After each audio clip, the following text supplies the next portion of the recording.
Fundur settur á Alþingi. Fjarvistarskrá liggur fram á skrifstofu. Forseti lítur svo á að samkomulag sé að þingfundur geti staðið lengur í dag en þingsköp kveða á um. Fimmtudaginn 9. júní barst bréf frá Hönnu Katrínu Friðriksson, 8. þingmanni Reykjavíkurkjördæmis suður að hún verði fjarverandi á næstunni. Þann 11. júní tók því sæti á Alþingi 1. varamaður á lista Viðreisnar í kjördæminu, Daði Már Kristófersson. Einnig hefur borist bréf frá Loga Einarssyni, 5. þingmanni Norðausturkjördæmis að hann verði fjarverandi á næstunni. Og þá hefur borist bréf frá formanni þingflokks Sjálfstæðisflokksins að Þórdís Kolbrún Gylfadóttir, 2. þingmaður Norðvesturkjördæmis, geti ekki sinnt þingstörfum á næstunni. Í dag tekur því sæti á Alþingi 1. varamaður á lista Samfylkingarinnar í Norðausturkjördæmi, Hilda Jana Gísladóttir, og 2. varamaður á lista Sjálfstæðisflokksins í Norðvesturkjördæmi, Sigríður Elín Sigurðardóttir, en 1. varamaður á lista hefur þegar tekið sæti. Daði Már Kristófersson og Hilda Jana Gísladóttir hafa áður tekið sæti á Alþingi og eru boðin velkomin til starfa að nýju. Kjörbréf Sigríðar Elínar Sigurðardóttur hefur verið rannsakað og samþykkt en hún hefur ekki tekið sæti á Alþingi áður og ber því að undirskrifa drengskaparheit að stjórnarskránni. Ég vil biðja hv. þingmann að rita undir heitstafinn.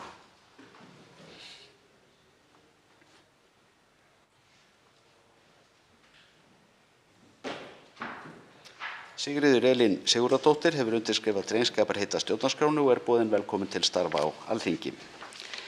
Útbýtt var utan þingfunda 11. júní 2022, þingskjali 1186, framkvæmd samgönguáætlunar 2020, skýrsla, þingskjal 1204, sorgarleyfi, nefndarálit frá velferðarnefnd, þingskjali 1210, áætlun vernd og orkunýtingu landsvæða, nefndarálit meirihluta umhverfis- og samgöngunefndar, þingskjali 1212, fjármálaáætlun fyrir árin 2023 til 2027, nefndarálit meirihluta fjárlaganefndar, þingskjali 1213, áætlun vernd og orkunýtingu landsvæða, breytingartillaga meirihluta umhverfis- og samgöngunefndar, og þingskjali 1214, fjármálaáætlun fyrir árin 2023 til 2027, breytingartillaga meirihluta fjárlaganefndar.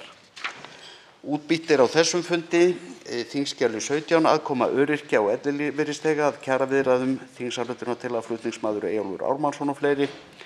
Þingskjali 18, tekjustofna sveitarfélaga, frumvarp frá umhverfis- og samgöngunefnd.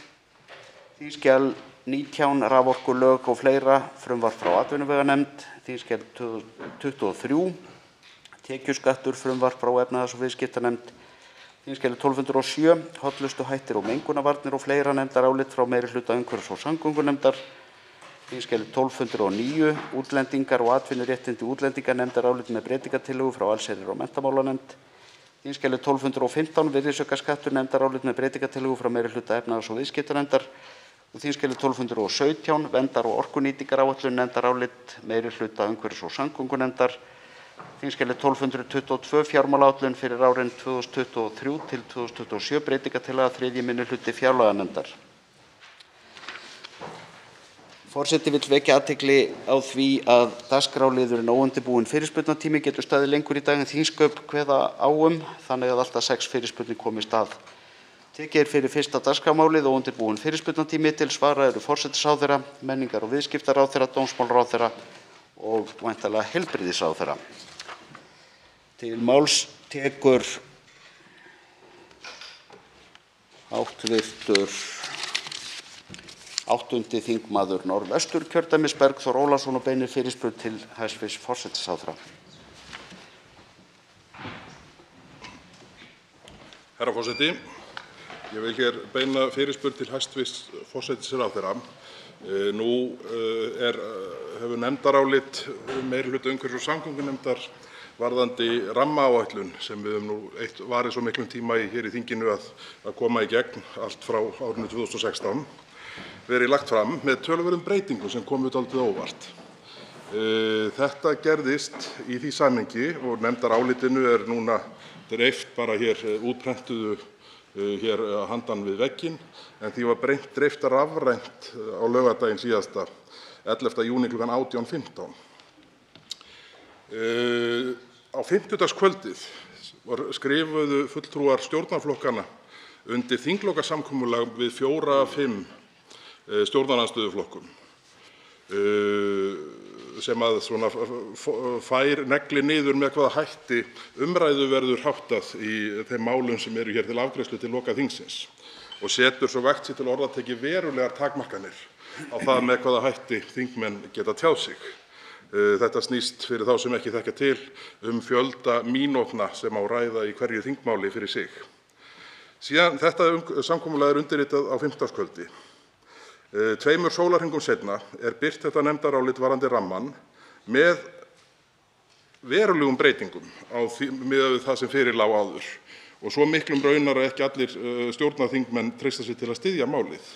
En það sem ég vil spyrja hæstv. Forsætisráðherra út í, hvort að ráðherrann telji það forsvaranlegt að ganga frá þinglokasamkomulagi við stjórnarandstöðuflokka sem takmarkar svo mjög ræðutíma þeirra í flóknu máli eins og þessu og síðan komið fram jafn afdrifaríkar og yfirgripsmiklar breytingar og fyrir mælt í nefndaráliti meirihluta með breytingartillögu við rammaáætlun.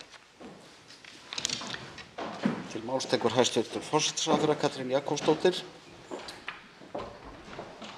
Herra forseti, ég þakka hv. þingmanni fyrirspurnina, en eins og ég kann þessa sögu þá voru það þingflokksformenn 7 flokka sem skrifuðu undir þetta samkomulag, einmitt ekki sá hv. þingmaður sem hér spyr, því mér skilst sem svo að Miðflokkurinn sé ekki aðili að þessu samkomulagi. Tel ég það forsvaranlegt að skrifa undir slíkt samkomulag? Algjörlega, en ég vænti þess að sjálfsögðu að það hafi verið rætt þá á fundi þingflokksformanna ef einhverjar athugasemdir eru við það samkomulag vegna þessa nefndarálits eða nokkurs annars þess sem kann að koma upp í þingstörfunum. Ég tel nú, og ég þekki ekki umræðurnar í umhverfis- og samgöngunefnd hv. En væntanlega hefur málið verið töluvert mikið rætt þar þó að endanlegt nefndarálit hafi ekki legið fyrir en á laugardag. Þannig að ég sé ekki til fyrirstöðu að gera slíkt þinglokasamkomulag, en vænti þess að séu einhverjar athugasemdir við það hafi það verið rætt á fundi sem ég var ekki á núna klukkan 11. Hv. 8. þingmaður Norðvesturkjördæmis Bergþór Ólason tekur til máls að nýju. Virðulegur forseti, ég þakka hæstv. forsætisráðherra svarið. Mér þykir ráðherrann heldur stefna í þá átt að ætla að hafa hér allt í upplausn það sem eftir lifir kjörtímabils hvað varðar fyrirkomulag þingloka. En hæstv. ráðherra verður auðvitað að stýra því með sínum hætti sjálfur.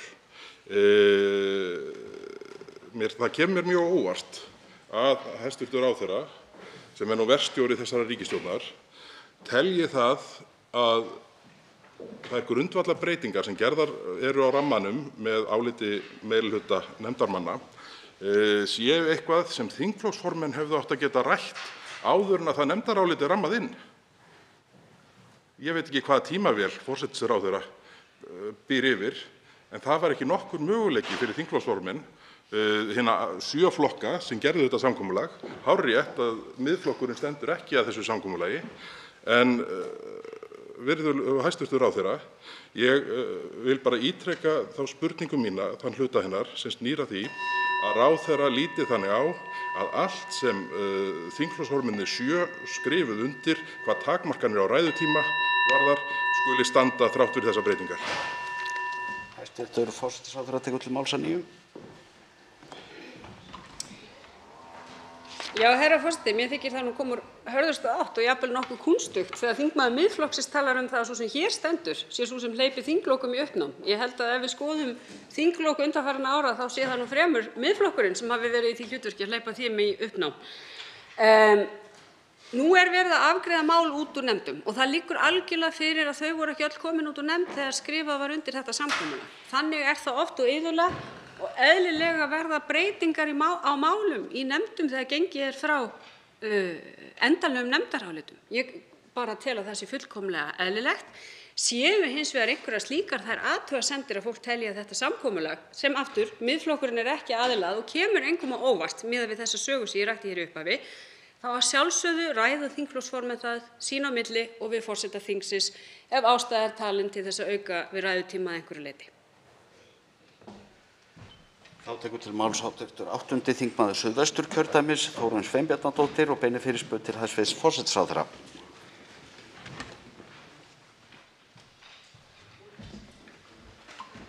Hæstv. forseti, ég fagna því að það hilli undir afgreiðslu 3. áfanga rammaáætlunar á Alþingi vonum seinna, en það ekki sama hvernig það gert.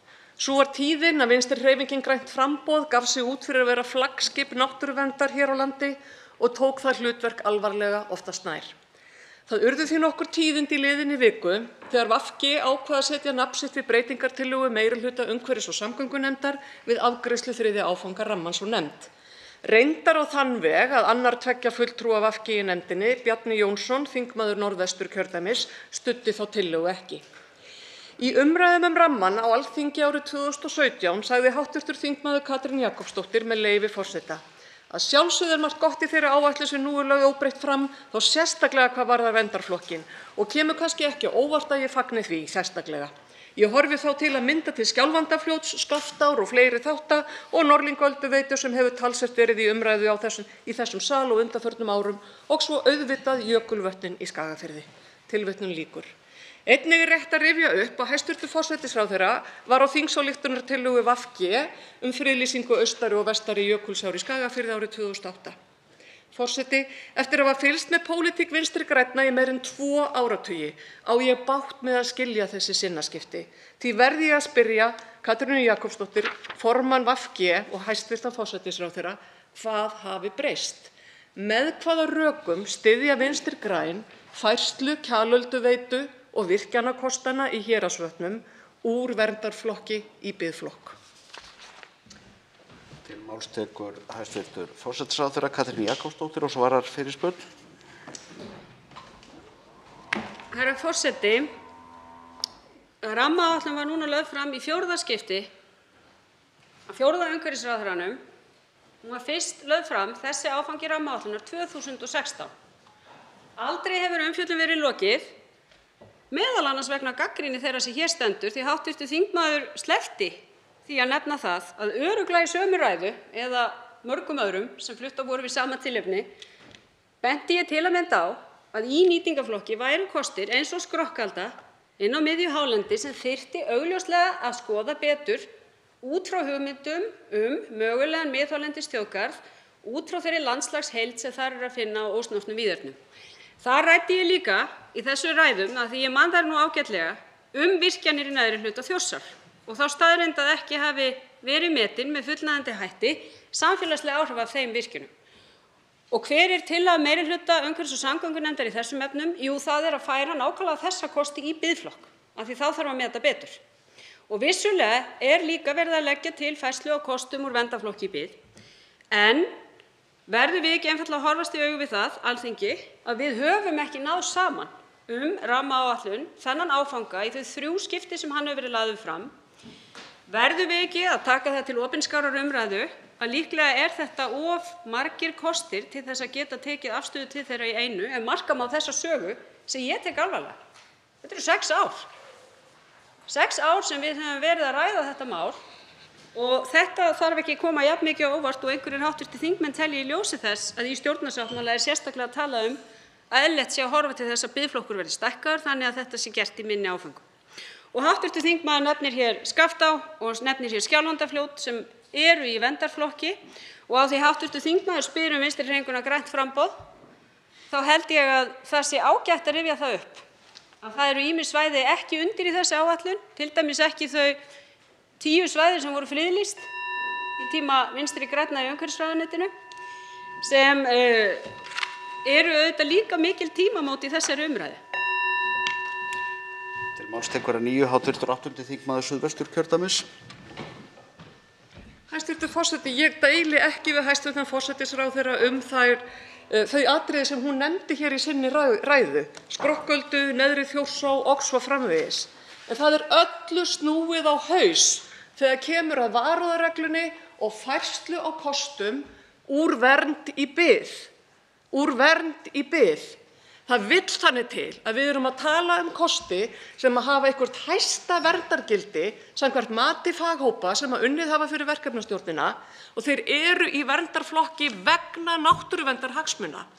Það er ekki í samræmi við varúðarregluna að taka kosti úr vernd í bið. Það hreinlega gengur ekki upp, hæstv. forseti. Og það hljóta því að vera einhverjar aðrar ástæður þar að baki. Það hljóta þá að vera einhverjar aðrar ástæður þar að baki af því að það er ekki náttúruverndarástæðurnar sem eru þar að baki.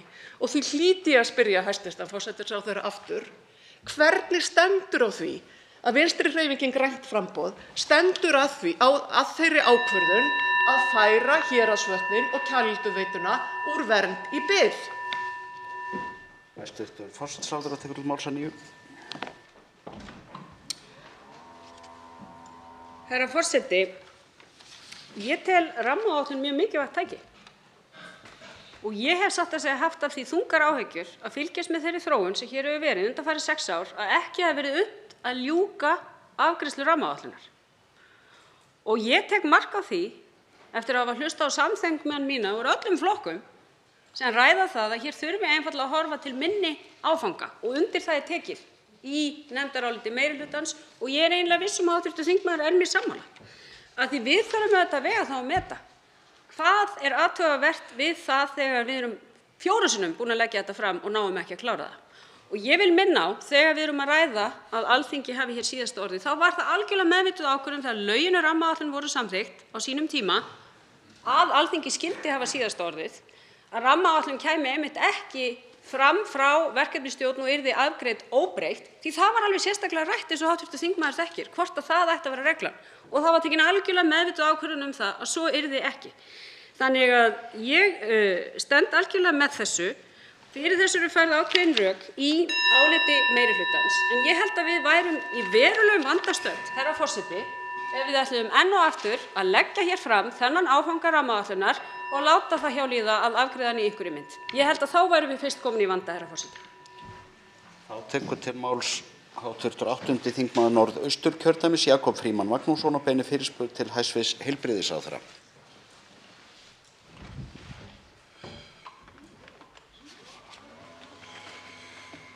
Já, virðulegi forseti.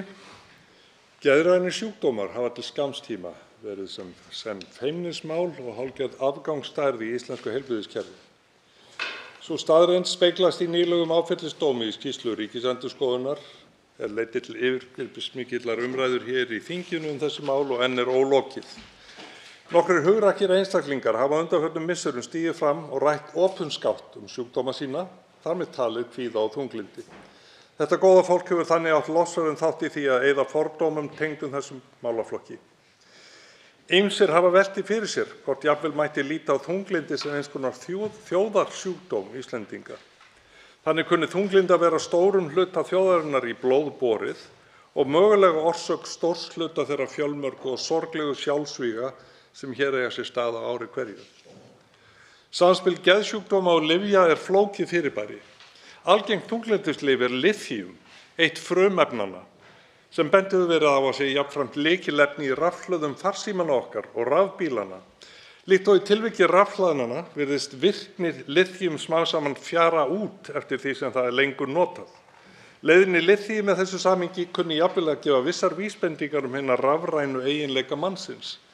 Á svipuðum nótum eru vísbendingar að tiltekið mataræði, inntöku ákveðinna sveppategunda og þá ekki síst líkamlega áreynslu sem virðist hafa gagnast mörgum þunglyndissjúklingum en allar slíkar tilgátur kalla á frekari vísindarannsóknir. Samfélagsleg áhrif þessa alvarlega sjúkdóms þarf ekki að fjölyrða. Í ljósi þess hversu grafalvarlegt þetta vandamál er hérlendis vil ég spyrja hæstv. Heilbrigðisráðherra hvort ekki sé tímabært að hann hleypi af stað sérstöku rannsóknarverkefni. Þá er átt við skipun nefndar njóti atvikils sérfræðinga, innlendra og erlendra til að freista þess að komast að hinum raunverulegu orsökum og rótum þessa skæða þjóðarsjúkdóms í eitt skipti fyrir öll. Hér er sannarlega brýnt og löngu tímabært verkefni að vinna í þágu bættrar lýðheilsu og Ísland kann að vera einkar vel til frumkvæðis fallið í þessu máli. Ég skora því á okkur góða hæstv. Heilbrigðisráðherra að bregðast við þessari áskorun með opnum huga og vænti hér jákvæðra viðbragða hans.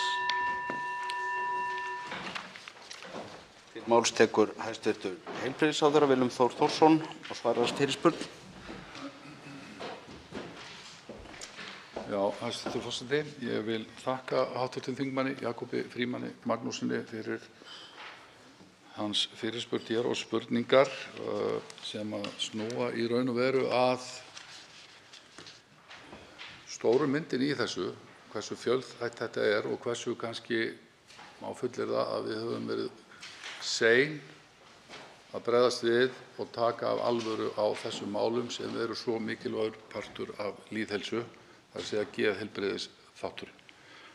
Og ég get svarað þessari spurningu sem kom hér í lokin með það að greina orsakirnar þegar og jákvætt, og við þurfum að greina orsakir vandans í öllu tilliti, en sérstaklega þarna. Það er líka rétt sem hv. þingmaður kemur hér inn á, af því að hann dregur fram að fjölmargir einstaklingar hafa rætt opinskátt þennan vanda. Það var ekki þannig. Það er mjög jákvæð þróun. Ég held að það sé vísbending það að við séum farin að hlusta. Við séum farin að viðurkenna þennan þátt lýðheilsu, alveg frá geðrækt, frá þeim yngstu og allan aldursskalann. Þess vegna fannst mér skýrsla ríkisendurskoðanda sem fékk prýðisumræðu hér í þinginu mjög góð. Hún dregur fram þar sem við getum betrumbætt, meðal annars þennan þátt. Þar kemur fram að við höfum ekki verið dugleg við að skrá og koma að safna saman gögnum og upplýsingum. Það skortir okkur. Þess vegna vil ég bara svara þessu hér jákvætt og bregðast við, og ég veit að hæstv. Mennta- og barnamálaráðherra er mér sammála þetta, að við þurfum að greina orsakir vandans. Ég skal reyna að koma síðan betur að öðrum þáttum hér í seinni umferð. Hv. 8. þingmaður Norðausturkjördæmis, Jakob Frímann Magnússon, tekur til máls öðru sinni. Virðulegi forseti, ég þakka hæstv. Heilbrigðisráðherra svarið. Þó ég hafi vísað í skýrslu Ríkisendurskoðunar og talað almennt geðheilbrigðisvanda, þá er ég í rauninni að leggja til sérstakt og afmarkað rannsóknarverkefni, ekki geðræn vandamál almennt, heldur þetta sem ég tel alvarlegast af öllu og leiðir til sjálfsvíga og gríðarlegrar vanlíðunar, sem þunglyndið og kvíðatengt mál. Og ég er að leggja það til að heilbrigðisráðherra taki höndum saman með öðrum sem kynnu að láta þessi máli varða, og það verði komið á hópi hér á stofn til að vinna sérstaklega að samantekt allra heimilda alls staðar frá. Og ég tel þetta það alvarlegt, sérstaklega hér á landi, að við eigum að hafa frumkvæði í þessu, og það er að leita alþjóðlegs samstarfs og hugsanlega styrkja. Þetta er ekki verkefni sem verður unnið snögglega eða hratt. Þetta kallar á mikla yfirlegu ár. Takk fyrir. Hæstv. heilbrigðisráðherra svarar fyrirspurn öðru sinni.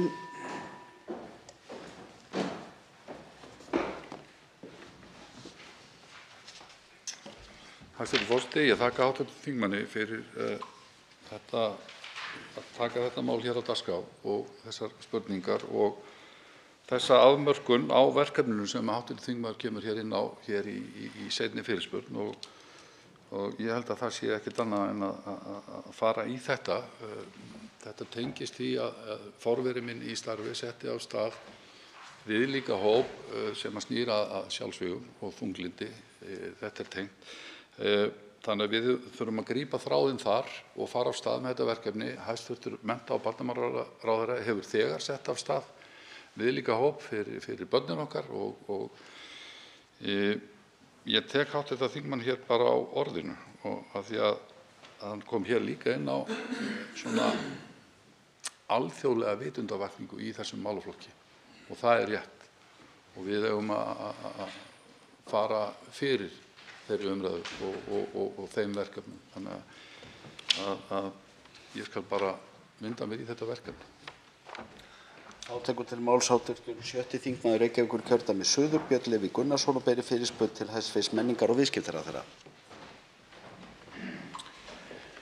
Forseti, nú erum við að ganga frá svona þinglokum, og þá stjórnarandstaðan náttúrulega hérna og reyna að semja þinglok og framgang þeirra mála sem að alla jafna meirihluta samstarf ríkisstjórnarinnar snýst að útiloka. Og þá svona tekin fyrir ýmis mál, og afdrif þeirra eitthvað sem mig langar til þess að fjalla aðeins hérna í þessari fyrirspurn til hæstv. ráðherra. En hérna fyrir nokkrum árum síðan þá var samþykkt þingsályktun uppbyggingu stafrænna smiðja.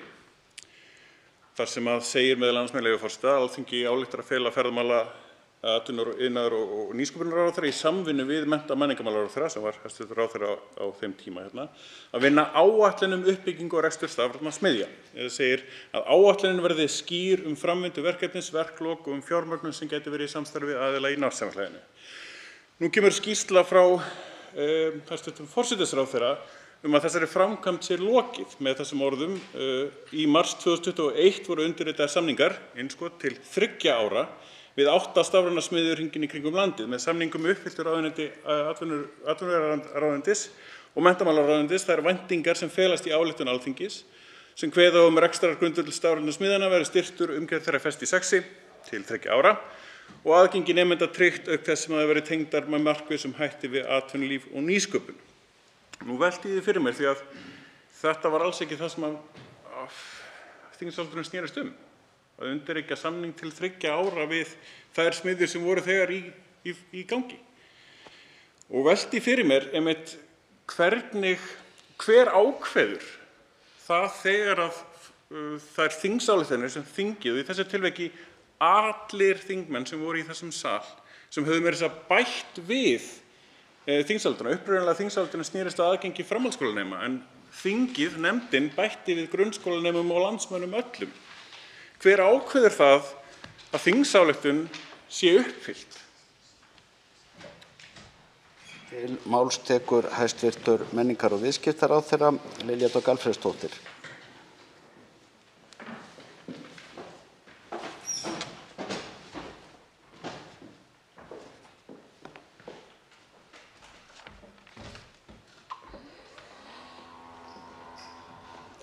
Virðulegur forseti, ég vil þakka hv. þingmanni fyrir að spyrja út í stafrænar smiðjur vegna þess að þær stafrænu smiðjur sem hafa verið settar á laggirnar út allt land, þær hafa reynst mjög vel og þær eru svona fyrsti vísirinn inn í þessa miklu tæknibyltingu sem við erum stödd inn í þessari tæknibyltingu, en hún líka svona bæði svona vísir inn í framtíðina, hvernig við erum að fara að nota gervigreindina og hvernig við bara setjum þetta inn í námið. Þannig ég tel að þessar stafrænu smiðjur og svo áhersla sem hv. þingmaður hefur lagt á þær vera algjörlega til fyrirmyndar. Og það rétt hjá hv. þingmanni að þegar ég var mennta- og menningarmálaráðherra þá kláruðum við þessa samninga, hvort það var við 8 skóla og á framhaldsskólastiginu, sem ég taldi vera mjög jákvætt og mig minnir að við höfum sett meiri fjármuni í þetta en við höfum gert áður og hv. þingmaður leiðrétti mig ef það ekki rétt. Það verður að segjast alveg svo að ég þarf hreinlega að skoða þetta betur, bæði það sem fram kemur hjá forsætisráðuneytinu og bera það sama við þingsályktunartillöguna. En ég tek undir með hv. þingmanni að það þarf auðvitað að passa upp á það að þegar þegar allt þingið hefur samþykkt þingsályktunartillögu að þá auðvitað mjög mikilvægt að við tryggjum framgang hennar og hún á að mínu mati að vera ákveðið verkfæri þingsins, sérstaklega þegar allir eru sammála að taka næstu skref og ég skal aðeins koma betur inn á það í síðara andsvari. Til máls tekur að nýju hv. 7. þingmaður Reykjavíkurkjördæmis suður. Forseti, ég svona almennt séð, kannski pólitískari spurning sem slík, en bara almennt séð afgreiðsla stjórnarandstöðumála og í rauninni jafnvel stjórnarmála þegar það kemur ný ríkisstjórn. Segjum sem dæmi breytingalögum fjármögnun sálfræðiþjónustu, þeirra niðurgreiðslu sálfræðiþjónustu. Það var samþykkt hérna á þingi, það eru lög og réttindi það, svo bara ákveðið að fjármagna það ekki.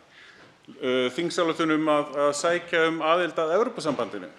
Það var einhvern veginn bara sú þingsályktun var bara afgreidd með einhverju bréfasendingu af utanríkisráðherra á þeim tíma, í staðinn fyrir það að þingið væri að ákveða það á einn eða annan hátt.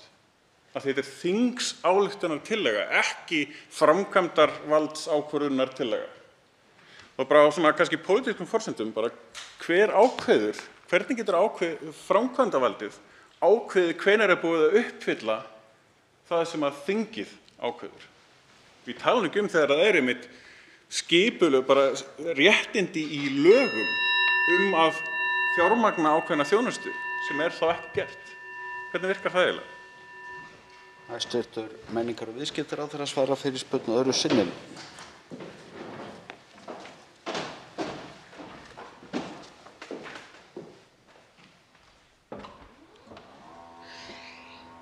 Virðulegur forseti. Ég tek undir með hv. þingmanni að þingsályktunartillögur eru mjög gagnlegar og við eigum, og ég tek það til mín, að við eigum líklega að huga betur að framgangi þeirra og eftirfylgni. Og ég segi fyrir mitt leyti, og að því við erum að tala um svona pólitíkina og hvernig við erum að fara með mál inn í þingið, að ég lagði áherslu á það á fyrra kjörtímabili að vera með þingsályktunartillögu til að mynda til að efla íslensku sem opinbert mál og svo líka menntastefnu. Og þetta fannst mér mikilvægt að gera til þess að fá tilfinningu fyrir því hvað að gerast hérna í þinginu, og nefndarstarfið svo mikilvægt vegna þess í nefndum þá verið að fínpússa og það verið að gera þessar tillögur og auðvitað lagafrumvörp, þau verða mun betri eftir þessa þinglegu meðferð. Þannig ég tek undir með hv. þingmanni að hér þurfum við að vanda okkur betur.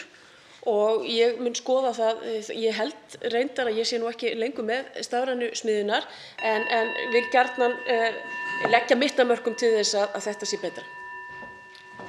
Þá tekur til máls hv. 10. þingmaður Suðurkjördæmis Guðbrandur Einarsson og beinir fyrirspurn til hæstv. forsætisráðherra.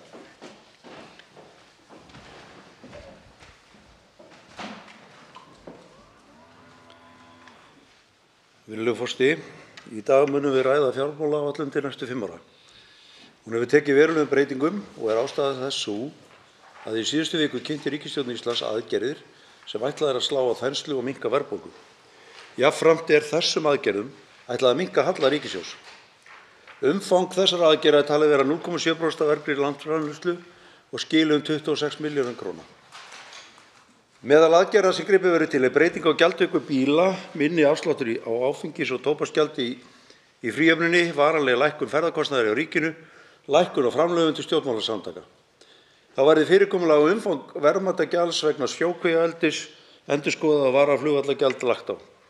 Þá á almenn aðhaldskrafa að vera 2% og 0,5% á framhalds- og háskóla, og síðan verður útgjaldasvigrúm minnkað úr 4,1 milljarði í 2,1. Fjárfestingaráform á næsta ári verða einnig endurskoðuð í ljósi stöðunnar á byggingamarkaði. Virðulegur forseti, ég fæ ekki séð að þessar aðgerðir muni skila þeim markmiðum sem að stefnt og muni helst hafa áhrif á þá sem lægstar hafa tekjurnar í þessu samfélagi. Á sama tíma verið að kynna aðgerðir eins og niðurfelling á virðisaukaskatti á hreinorkubílum og 35% endurgreiðslu á virðisaukaskatt vegna kvikmyndaframleiðslu sem að sjálfsögðu munu auka þenslu. Það eins og vinstri höndin viti ekki hvað gerist í þeirri hægri. Ég vil því spyrja hæstv. forsætisráðherra hvort hún telji að þær aðgerðir sem verið að grípa til skili þeim árangri sem að stefnt. Það að slá á spennu og minnka verðbólgu, eða eru þetta bara aðgerðir sem að munu afla ríkissjóði meiri tekna? Til máls tekur hæstv. forsætisráðherra Katrín Jakobsdóttir. Herra forseti, ég þakka hv. þingmanni fyrir fyrirspurnina og ég vil segja það að stóra sýnin auðvitað sú að við getum dregið hraðar úr halla ríkissjóðs og með því í raun og veru drögum við úr þenslu, með því erum við að vinna með Seðlabankanum og innleiðingu peningastefnunnar. Og þetta gerum við með blandaðri leið að þessu sinni, þar að segja með aukinni tekjuöflun, með auknu aðhaldi og með hliðrun fjárfestinga sem í raun og veru metið út frá stöðu hverrar fjárfestingar fyrir sig, þannig að við séum ekki að auka á þensluna. Fer þetta saman við aukinn stuðning við kvikmyndagerð? Ég vil bara minna á það að stefna ríkisstjórnarinnar yfirlýst að styðja sérstaklega við hugverkageirann, hvort sem í gegnum stuðning við rannsóknir og þróun eða stuðning við kvikmyndagerð, að því við metum það mikilvægt efnahagsmál að fjölga hér stoðunum undir atvinnu og efnahagslíf. Að stoðirnar verði fjölbreyttari, að þær verði fleiri og það eitt og sér mikilvæg efnahagsstefna. Ég vil segja það að því hefur nú verið haldið fram að þetta bitna á þeim sem síst skyldi, til dæmis almannaþjónustunni, að það gerð Undanþága hvað varðar aðhald þegar kemur að heilbrigðisstofnunum, öldrunarstofnunum, almannatryggingum, sjúkratryggingum, atvinnuleysi, dómstólum. Á þessa þætti erum við ekki að leggja neitt aðhald þó að annað mætti halda af umræðunni sem verið hefur breytingartillögurnar. Ég vil líka segja það að sumt af því sem lagt er til þegar kemur að tekjuöflun í raun og veru eitthvað sem ég myndi telja tímabært, eins og varaflugvallagjaldið og auknar tekjur af þar með ferðaþjónustu, eins og endurskoðun á gjaldtöku á fiskeldi, sem grein sem við erum að sjá vaxa gríðarlega hratt, bara svo við tökum dæmi af 2 atvinnugreinum sem munu leggja sitt til inn í þetta. Við verðum líka að horfa á það að gjaldtaka vegna umferðar og eldsneytis hefur dregist saman og kannski miklu hraðar en nokkur hélt vegna skýrra aðgerða stjórnvalda í þágu hreinorkubíla. Og auðvitað það vandasamt að tryggja það að við getum áfram aflað tekna af þessum þáttum en leið haldið áfram að styðja við hin bráðnauðsynlegu orkuskipti. Hv. 10. þingmaður Suðurkjördæmis tekur til máls öðru sinni.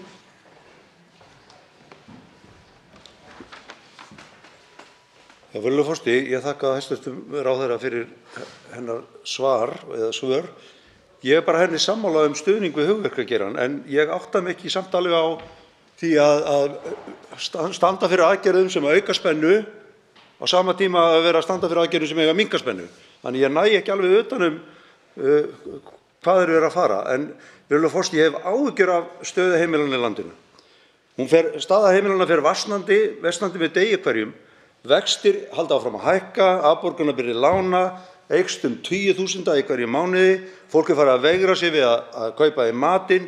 Eldsneytisverð í hæstu hæðum og ég ekki að sjá að það sé verið að horfa til einhverja aðgerðir til þess að styðja við þessa hópa þrátt fyrir að 3% hækkun á tilfærslukerfum hafi verið boðið í síðustu viku en þá voru fólk á atvinnuleysisskrá skilið eftir.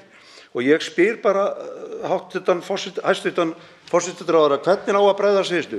Hvað ætlar forsætisráðherra að gera til að styðja við fjölskyldurnar í landinu? Hæstv. forsætisráðherra svarar fyrirspurn. Herra forseti, þessar aðgerðir sem við erum búin að kynna núna inn í fjármálaáætlun verða útfærðar nánar í fjárlagafrumvarpi fyrir árið 2023. Þær að senda skýrt merki að við erum að standa með Seðlabankanum í peningastefnunni. Það nákvæmlega það sem við erum búin að ræða í þessum sal árum saman. Hvernig getum við látið ríkisfjármálin og peningastefnuna vinna betur saman? Það eru ótal dæmi það hvernig það hefur ekki gengið eftir á liðnum árum. En ef við horfum til dæmis á heimsfaraldurinn, þá sjáum við hvernig nákvæmlega þessir þættir unnu vel saman og það skýrir margt á góðu stöðu sem hagkerfið í og mun betri en spáð var. Nú hafa aðstæður breyst hratt, ekki síst vegna þess að það styrjöld í Evrópu og þá þurfum við aftur að endurskoða það sem við erum að gera þannig að ríkisfjármálin aftur styðji við peningastefnuna. Ég vil minna hv. þingmann á að samkvæmt lífskjararannsókn Hagstofunnar fyrir árið 2021 standa heimilin í landinu vel. Hvort sem litið til vanskila, kaupmáttaraukningar, hvert sem við lítum. En við þurfum hins vegar að vera með augun á boltanum í þessu. Við þurfum sérstaklega að horfa til þeirra sem á leigumarkaði þegar kemur á húsnæðiskostnaði og ég vil líka minna hv. þingmann á að fyrstu aðgerðir okkar til að bregðast við verðbólgu voru hækkun á greiðslum almannatrygginga, hækkun á húsnæðisstuðningi, barnabótaauki að því við viljum tryggja að hinir tekjulægstu séu varðir fyrir áhrifum af verðbólgunni. Þá tekur til máls hv. 4. þingmaður Suðvesturkjördæmis Ólafur Þór Gunnarsson og beinir fyrirspurn til hæstv. heilbrigðisráðherra.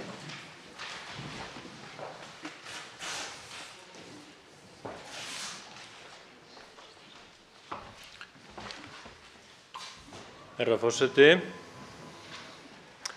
Nýleg skýrsla ríkisendurskoðanda geðheilbrigðismál hefur lyft umræðu þann málaflokk á eilítið hærra plan heldur en áður og lyft undir málaflokkinn sem mjög mikilvægt. Í þinginu var til að mynda umræða þetta mál nú í vikunni leið. Það vekur hins vegar athygli hvað geðheilbrigðismál eldra fólks virðast fá lítið rými og litla athygli í þessari skýrslu og raunar svona stórt séð kannski vikið að þessu í einni heilli málsgrein í þessari, ef ég man rétt, rúmlega 80 blaðsíðna skýrslu. Nú eru 14 ár frá því að síðast var gerð atlaga að því að svona raunverulega atlaga að því að byggja eða stofna öldrunargeðdeild á Íslandi. Það var árið 2008 rétt fyrir hrun. Svo kom hrunið og ekkert gerðist. En það hafa margir heilbrigðisráðherrar verið síðan það var og margar ríkisstjórnir verið síðan það var, en einhvern veginn virðumst við ennþá vera að bíða eftir þessari 20 rúma öldrunargeðdeild sem talað meðal annars í þessari skýrslu að vanti. Og þá spurning mín til hæstv. Ráðherra þessi: hyggst hæstv. Ráðherra beita sér sérstaklega til þess að við látum nú loksins verða af því að svona deild verði stofnuð og þá með hvaða hætti? Og síðan í öðru lagi, hvaða hindranir sér hæstv. Ráðherra sérstaklega vera í veginum fyrir því að við látum raunverulega verða af þessu? Það til að mynda kostnaðurinn við slíka deild eða fjármögnun sem stendur í veginum, eða eru þetta meira skipulagslegir þættir, og ég tala nú ekki þættir snúa að mönnun slíkra deildar? Til máls tekur hæstv. Heilbrigðisráðherra Willum Þór Þórsson.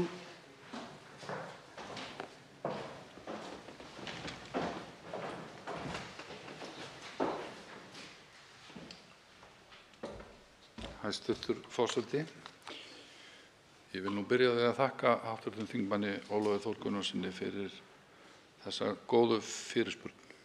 Og ég velti því svona fyrir mér þegar hv. þingmaður fór hér yfir þessi mál sem tengjast geðheilbrigðismálum, svona hvar ég ætti að nálgast svarið frá stóru myndinni og í kjarnann þessa öldrunargeðdeild sem sannarlega hefur verið áhugi fyrir, eða svara þessum spurningum beint sem hv. þingmaður beindi að mér hér í lok fyrirspurnar. Ég ætla að byrja á því að svara hér spurningunum og reyna svo að nálgast þetta út frá aðeins stærri mynd. Byrjum á skýrslunni. Það hárrétt, kannski skýrslan sem mjög góð, skýrsla Ríkisendurskoðunar. Hún dregur þetta aðeins fram en fær kannski ekki mikið pláss eins og hv. þingmaður bendi á, en þó á að minnsta kosti 2 stöðum, og á blaðsíðu 47 þar kemur fram að Landspítalinn, sem við verðum alltaf að vinna þetta með, það ljóst, dregur þetta ágætlega fram og er á sömu skoðunar að miðað við mannfjölda og aldursdreifingu, þessa breytingu sem við erum að horfa á, tölum áskoranir framundan, að þá sé þörf á 20 legurýmum. Og það megi gera ráð fyrir því að 25% aldraðra verði með einhver geðræn einkenni. Og svo auðvitað, eins og hv. þingmaður veit vel, að þá tengist þetta öðrum sjúkdómum eins og fíknisjúkdómum og heilabilunarsjúkdómum sem eru að aukast og svo framvegis. Ég skal koma að því hér í seinna ansvari svona hvað hefur staðið í veginum og hver áskorunin raunverulega þegar kemur að skipulagi, mönnun og kostnaði og svo framvegis. Þá tekur til máls að nýju hv. 4. þingmaður Suðvesturkjördæmis Ólafur Þór Gunnarsson. Herra forseti, það er gott að heyra að hæstv. Ráðherra hefur áhuga á þessu málaflokki, en það engu að síður þannig að núna hafa, eins og ég nefndi, fjölmargir heilbrigðisráðherrar komið að verki frá því að fyrst komu fram þessar hugmyndir, sem sennilega líklega meira en 20 ár síðan að þessar hugmyndir komu fyrst fram. En einhverju hluta vegna þá hefur annaðhvort verið að Landspítalinn hefur ekki lagt áherslu á þetta eða ráðuneyti heilbrigðismála hefur ekki lagt nægilega mikla áherslu á þetta, en allavega þá einhvern veginn hrökkuðu svolítið í þessu sama fari. Mig langar þá að biðja hæstv. Ráðherra kannski aðeins að hugsa aðeins út fyrir boxið í þessu og hugleiða til að mynda. Kæmi þetta til greina af hálfu hæstv. Ráðherra að fá samstarf við til að mynda eitthvert hjúkrunarheimili eða einhver hjúkrunarheimilanna að taka að sér að reka slíka deild á svipaðan hátt og nú þegar eru samningar við að minnsta kosti 2 eða 3 hjúkrunarheimili slíkan rekstur þegar að ræða varanlega dvöl eða varanlega vistun. Telur hæstv. ráðherra slíkt koma til greina? Til máls tekur að nýju hæstv. heilbrigðisráðherra og svarar fyrirspurn.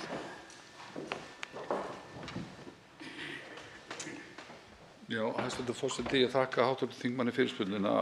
Það sem hv. þingmaður kom hér að síðast, já, ég tel það algjörlega óhjákvæmilegt og hjúkrunarheimilin hafa verið að grípa þetta verkefni í auknum mæli og það er okkur algjörlega nauðsynlegt og gert það ágætlega. Við verðum að nýta öll úrræði og nýta utanspítalaúrræðin í geðheilbrigðisþjónustu heilsugæslunnar, sálfræðiþjónustu og geðlæknaþjónustu og svo hjúkrunarheimilin eins og þau hafa verið að bregðast við, af því að einhvers staðar verðum við að takast á við þetta og þetta kemur líka fram í drögum að stefnu heilbrigðisþjónustu við aldraða að nýta úrræði utan spítala. Það er mjög mikilvægt en því miður þegar kemur að mönnunum þá höfum við ekki hugað nægilega vel að þessum þætti að mennta hér sérstaklega öldrunar geðlækna til þess að takast á við þetta verkefni og það er eitthvað sem við verðum að huga að og þetta, af því við erum að tala um skýrslur hér, í skýrslu McKinsey þá kemur líka fram að við þurfum að skilgreina mjög vel hlutverk og þjónustu og þar á meðal þennan þátt þjónustunnar. Þá loknum fyrsta lið dagskrárinnar óundirbúnum fyrirspurnum lokið og verður nú kallað til atkvæðagreiðslna.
Svo háttar til 13. dagskrármálið að þingmálinu var útbýtt eftir 1. apríl og ekki liðinn sá frestur sem 3. málsgrein 37. greinar þingskapa áskilur, það er að segja svokölluð 5 daga regla. Það er því að greiða atkvæði hvort taka megi málið á dagskrá og hefst nú atkvæðagreiðslan.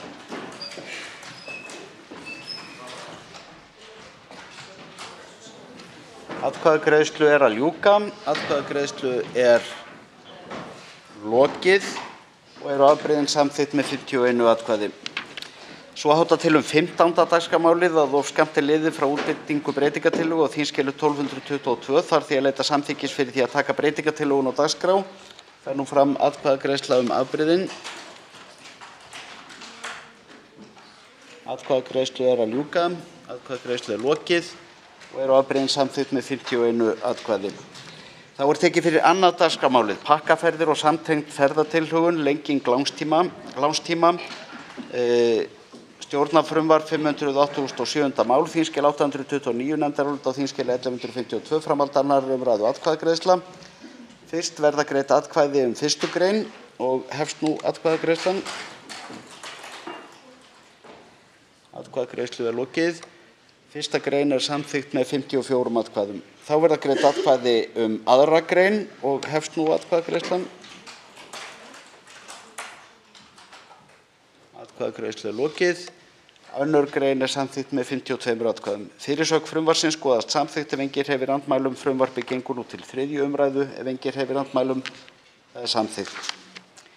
Tekið er fyrir 3. dagskrármálið, stjórn fiskveiða og fleira, veiðar á bláugga túnfiski, stjórnarfrumvarp 451. mál, þingskjal 650, nefndarálit á þingskjali 1075, framhald 2. umræðu atkvæðagreiðsla.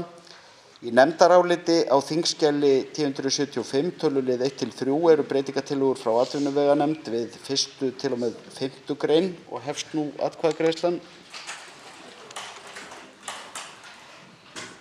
Atkvæðagreiðslu er að ljúka. Breytingartillagan er samþykkt með 53 atkvæðum. Þá verða greidd atkvæði 1. til 5. grein svo breyttar og hefst nú atkvæðagreiðslan. Atkvæðagreiðslu er lokið.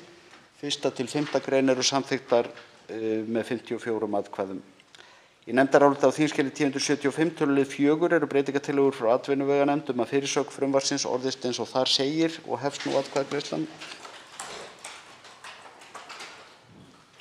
Atkvæðagreiðslu er lokið og er breytingartillagan samþykkt með 54 atkvæðum og fyrirsögn frumvarpsins þar með ákveðin. Frumvarpið gengur nú til 3. umræðu ef enginn hreyfir andmælum. Það er samþykkt.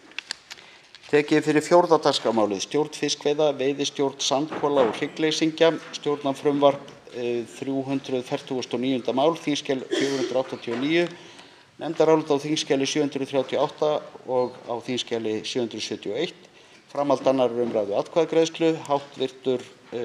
þingmaður Gísli Rafn Ólafsson tekur til máls atkvæðagreiðslu.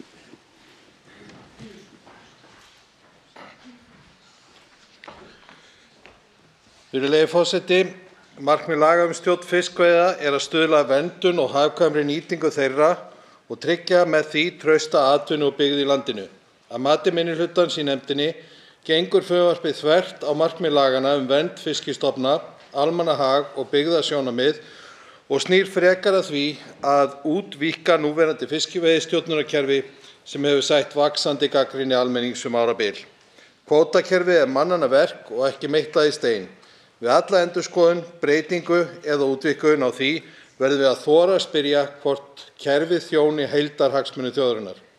Ef svo er ekki, verða stjórnmálamenn að hafa til þess þor og hugrekki að gera þær breytingar á kerfinu sem þörf er á. Ég mun greiða atkvæði gegn málinu. Í nefndaráliti á þingskjali 738, tölulið 1, er breytingartillaga frá meirihluta atvinnuveganefndar við 1. grein og hefst nú atkvæðagreiðslan.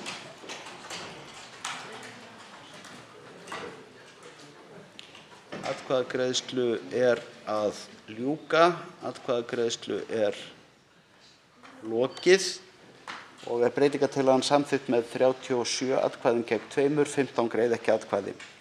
Þá verða greidd atkvæði 1. grein svo breytta og hefst nú atkvæðagreiðslan.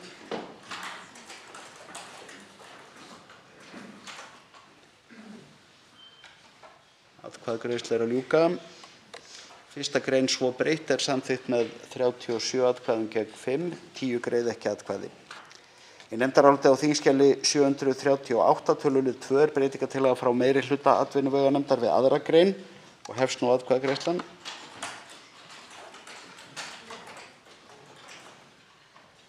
Atkvæðagreiðslu er að ljúka. Breytingartillagan er samþykkt með 38 atkvæðum, 16 greiða ekki atkvæði. Þá verða greidd atkvæði 2. grein svo breytta og hefst nú atkvæðagreiðslan.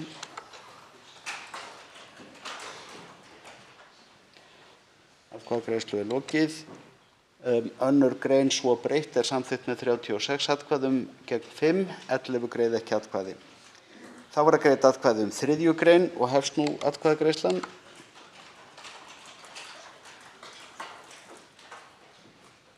Atkvæðagreiðslu er að ljúka. 3. grein er samþykkt með 35 atkvæðum gegn 5, 12 greiða ekki atkvæði. Í nefndaráliti á þingskjali 738, tölulið 3, er breytingartillaga frá meirihluta atvinnuveganefndar að fyrirsögn frumvarpsins orðist eins og þar segir og hefst nú atkvæðagreiðslan. Atkvæðagreiðslu er að ljúka og er breytingartillagan samþykkt með 35 atkvæðum gegn 5, 11 greiða ekki atkvæði og er fyrirsögn frumvarpsins þar með ákveðin. Frumvarpið gengur nú til 3. umræðu ef enginn hreyfir andmælum. Það er samþykkt. Tekið er fyrir 5. dagskrármálið, stjórn fiskveiða og lög um veiðigjald, öflun sjávargróðurs í atvinnuskyni, stjórnarfrumvarp 350. mál, þingskjal 490, nefndarálit á þingskjali 1125 og þingskjali 1127, framhald 2. umræðu atkvæðagreiðsla. Hv. þm. Gísli Rafn Ólafsson tekur til máls atkvæðagreiðslu.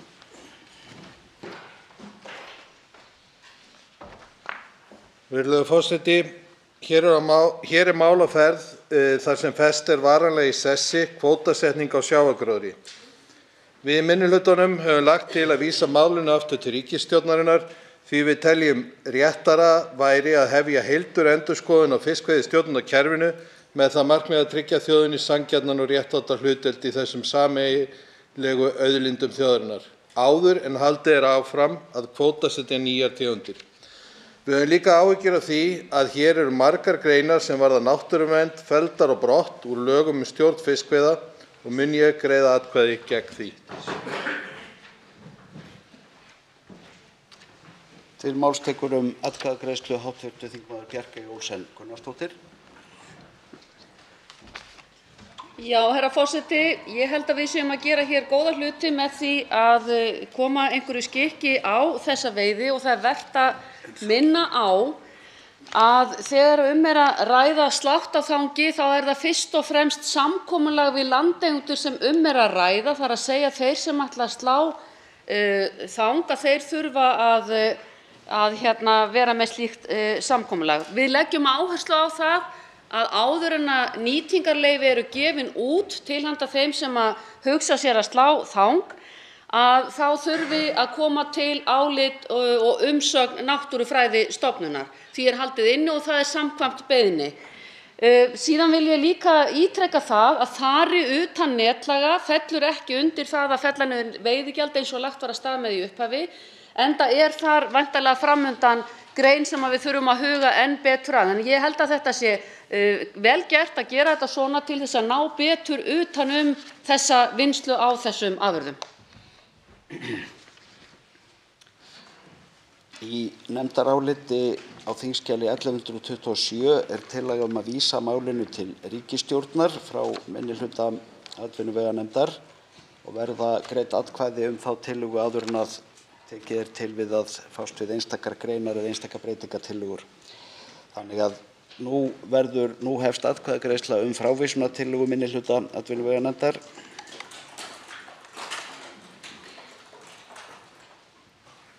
Atkvæðagreiðslu er að ljúka.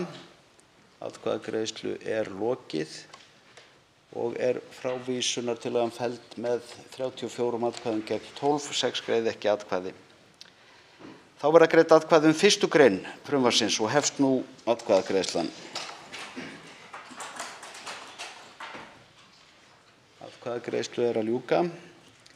Atkvæðagreiðslu er lokið og er 1. grein samþykkt með 36 atkvæðum gegn 5, 7 greiða ekki atkvæði. Þá verða greidd atkvæði 2. og 3. grein og hefst nú atkvæðagreiðslan. Atkvæðagreiðslu er að ljúka og eru 2. og 3. grein samþykktar með 36 atkvæðum gegn 5, 8 greiða ekki atkvæði. Í nefndaráliti á þingskjali 1125 tölulið 1 er breytingartillaga frá meirihluta atvinnuveganefndar að 4. grein orðist eins og þar segir og hefst nú atkvæðagreiðslan. Atkvæðagreiðslu er að ljúka, henni er lokið og er breytingartillagan samþykkt með 40 atkvæðum, 12 greiða ekki atkvæði. Þá verða greidd atkvæði þar með breytingartillögunni samþykktri, þá er 4. greinin þar með ákveðin. En þá verða greidd atkvæði 5. og 6. grein frumvarpsins og hefst nú atkvæðagreiðslan. Atkvæðagreiðslu er að ljúka og eru 5. og 6. grein samþykktar með 39 atkvæðum, 13 greiða ekki atkvæði. Í nefndaráliti á þingskjali 1125 tölulið 2 og 3 eru breytingartillögur frá meirihluta atvinnuveganefndar að 7. og 8. grein orðist eins og þar segir og hefst nú atkvæðagreiðslan. Atkvæðagreiðslu er að ljúka. Breytingartillögurnar eru samþykktar með 40 endurtaka. Það er óskað eftir endurtaka atkvæðagreiðslu breytingartillögur við 7. og 8. gr. og hefst nú atkvæðagreiðslan.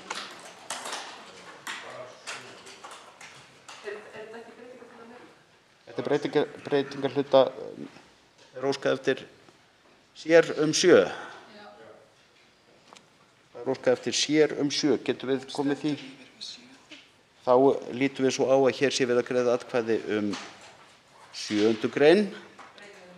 Breytingartillögu við 7. gr. og við ljúkum þá atkvæðagreiðslu breytingartillögu við 7. gr. og breytingartillagan samþykkt með 47 atkvæðum, 55 greiða ekki atkvæði. Þetta er nú ekki svona flókið. Þá greiðum við aftur atkvæði breytingartillögu við 7. gr. og hefst nú atkvæðagreiðslan.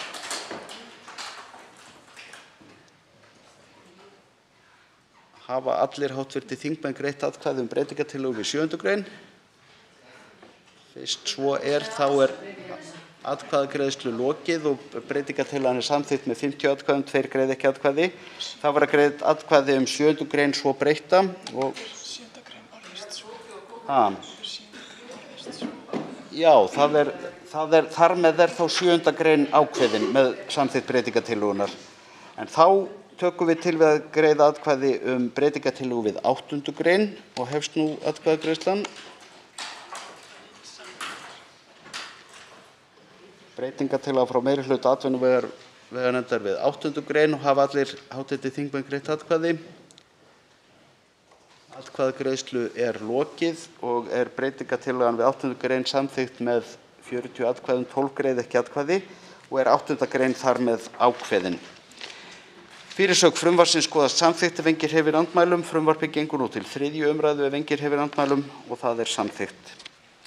Þá er tekið fyrir 6. dagskrármálið, grunnskólar, samræmd könnunarpróf, stjórnarfrumvarp 579. mál, þingskjal 820, nefndarálit á þingskjali 1160, framhald 2. umræðu og atkvæðagreiðsla. Fyrst verður greidd atkvæði 1. gr. og hefst nú atkvæðagreiðslan. Atkvæðagreiðslu er lokið og er 1. gr. samþykkt með 52 atkvæðum. Þá verður greidd atkvæði 2. gr. og hefst nú atkvæðagreiðslan. Atkvæðagreiðslu er lokið og er 2. gr. samþykkt með 52 atkvæðum. Fyrirsögn frumvarpsins skoðast samþykkt ef enginn hreyfir andmælum. Frumvarpið gengur nú til 3. umræðu ef enginn hreyfir andmælum. Það er samþykkt. Þá er tekið fyrir 7. dagskrármálið, minnisvarði eldgosið á Heimaey, þingsályktunartillaga 376. mál, þingskjal 533. Nefndarálit á þingskjali 1161, framhald síðari umræðu atkvæðagreiðsla. Í nefndaráliti á þingskjali 1161 er breytingartillaga frá allsherjar- og menntamálanefnd við tillögugreinina og hefst nú atkvæðagreiðslan. Atkvæðagreiðsla er að ljúka.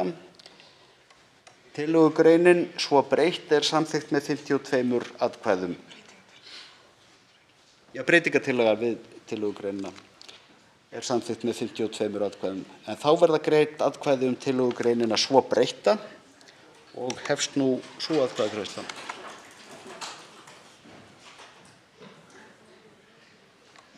Tillögugreinin svo breytt er samþykkt með 52 atkvæðum. Þá verða greidd atkvæði tillöguna í heild svo breytta og hefst nú atkvæðagreiðslan.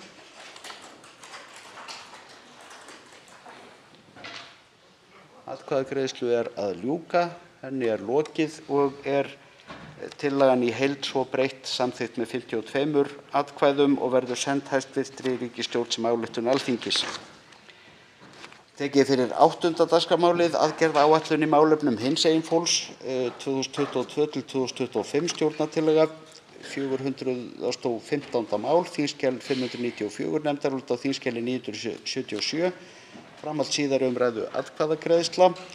Hæstv. forsætisráðherra tekur til máls atkvæðagreiðslu. Herra forseti, mig langar að nota tækifæri hér til að minna á að hér er að ræða fyrstu aðgerðaáætlunina í málefnum hinsegin fólks. Mig langar líka að nefna það að m.a. vegna þeirra ákvarðana sem Alþingi hefur tekið, til dæmis með lögum kynrænt sjálfræði og lagabreytingum sem af því leiddu hvað varðar málefni trans og intersex barna, þá fór Ísland upp 5 sæti á regnbogakorti í málefnum hinsegin fólks, var í 18. sæti 2019, fór svo upp nokkur sæti og núna komið upp í 9. sæti á því korti. Og ég vona svo sannarlega að þessi áætlun verði enn eitt framfaraskrefið í þessum málaflokki. Það hefur verið mikilvægt hvað Alþingi hefur sýnt tiltölulega mikla samstöðu í þessum málefnum. Því þetta eru gríðarlega mikilvæg mannréttindamál sem ákvarða gríðarlega stóra hluti fyrir ákveðinn hóp í okkar samfélagi. Þannig að ég vil nota tækifærið og þakka hv. allsherjar- og menntamálanefnd fyrir góða vinnu í þessum málefnum og vona að hér séum við að fara að afgreiða enn eitt framfaraskrefið í þessum mikilvæga málaflokki. Hv. þingmaður Tómas A. Tómasson tekur til máls atkvæðagreiðslu.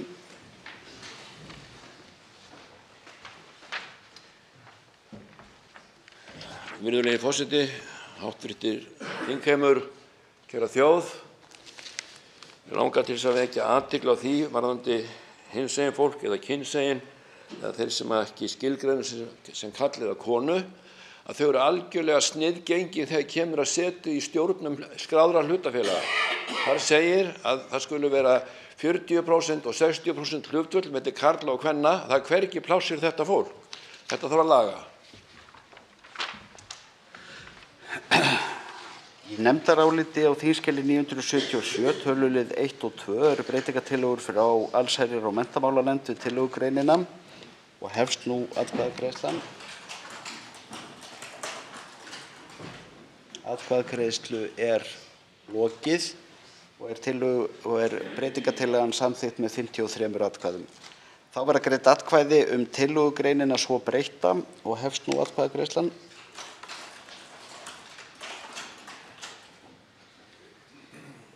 Tillögugreinin svo breytt er samþykkt með 53 atkvæðum. Í nefndaráliti á þingskjali 977, tölulið 3, er breytingartillaga frá allsherjar- og menntamálanefnd að fyrirsögn tillögunnar orðist eins og þar segir og hefst nú atkvæðagreiðslan. Atkvæðagreiðslu er að ljúka. Breytingartillagan er samþykkt með 53 atkvæðum og fyrirsögn tillögunnar þar með ákveðin. Þá verða greidd atkvæði tillögunni í heild svo breytta og hefst nú atkvæðagreiðslan. Atkvæðagreiðslu er að ljúka.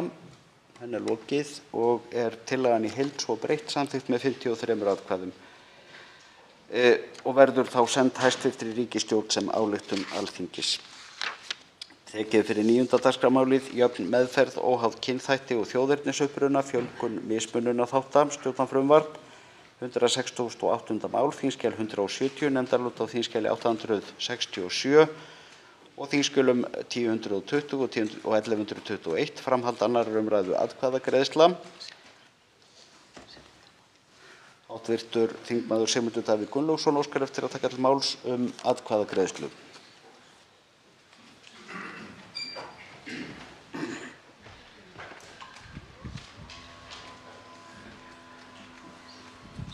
Herra forseti, hér að ræða mál sem inniheldur margt gott, en því miður er þetta mál af þeim toga sem einkennir þessa ríkisstjórn of, að þó að lýsingarnar á áformunum séu góðar, þá er ekki víst að áhrifin verði þau sömu.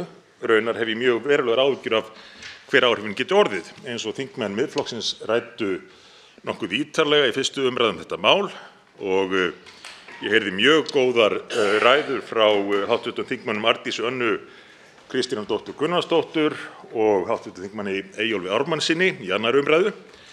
Áhyggjurnar snúa að því að með því að fjölga þáttum sem þurfa að nefna sérstaklega, þá megi gagnálykta að aðrir séu ekki verndaðir. En það sem er miklu stærra áhyggjuefni er að með þessu frumvarpi er lagt til bann við gagnrýni á ákveðna lífssýn, ákveðnar skoðanir. Og Alþingi getur ekki leyft sér að leiða í lög bann við gagnrýni og því leggst ég gegn þessu frumvarpi.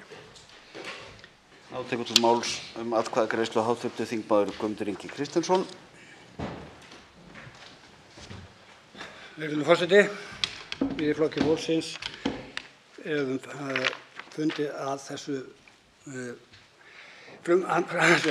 frumvarpi og sérstaklega Eyjólfur Ármannsson, hann bendir á að það ýmsir vankantar á þessu frumvarpi og þá líka sérstaklega að það vafi hvort við erum að taka upp bann við guðlast aftur og það virðist vera fleira sem að í þessu máli og ég held að ætti vel til fallið að vísa þessu aftur í nefnd og reyna betur bæta þetta en eins og staðan þá verður þingflokkur Flokks fólksins á gulu.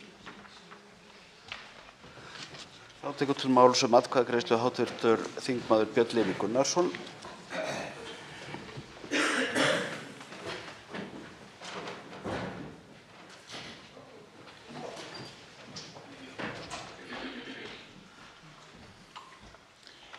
Forseti, ég var fyrir þeirri undarlegu reynslu núna áðan að var verið að reyna að ritskoða aðeins nefndarálit sem ég með í fjármálaáætlun, þar sem ég með titilinn á einum kafla áætlunarinnar, hvað í fjandanum fjármálaáætlun.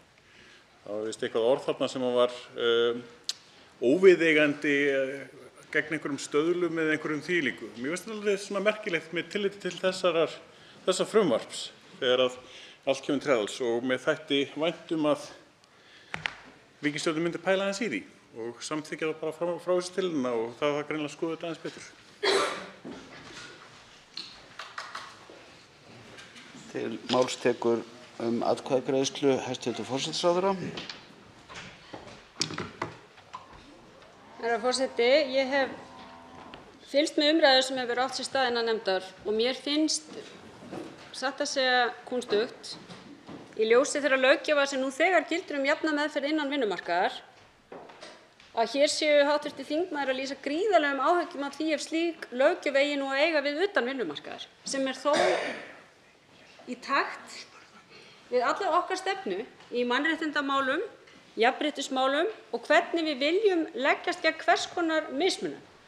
Og hér hefur ýmsu verið haldið fram sem ég hef ekki tíma til að fara nánar út í en ágætt ef nefndin tekur aftur málið til skoðunar milli 2. og 3. umræðu þannig að eyða megi einhverjum af þeim misskilningi sem hér hefur verið uppi í umræðunni. En ég verð að segja að mér finnst það óskiljanlegt ef hv. þingmenn vilja hafa annað lagaumhverfi utan vinnumarkaðar en innan vinnumarkaðar og leggjast gegn þessum réttarbótum sem felast í þessu frumvarpi. Til máls tekur atkvæðagreiðslu hv. þingmaður Steinunn Þóra Árnadóttir.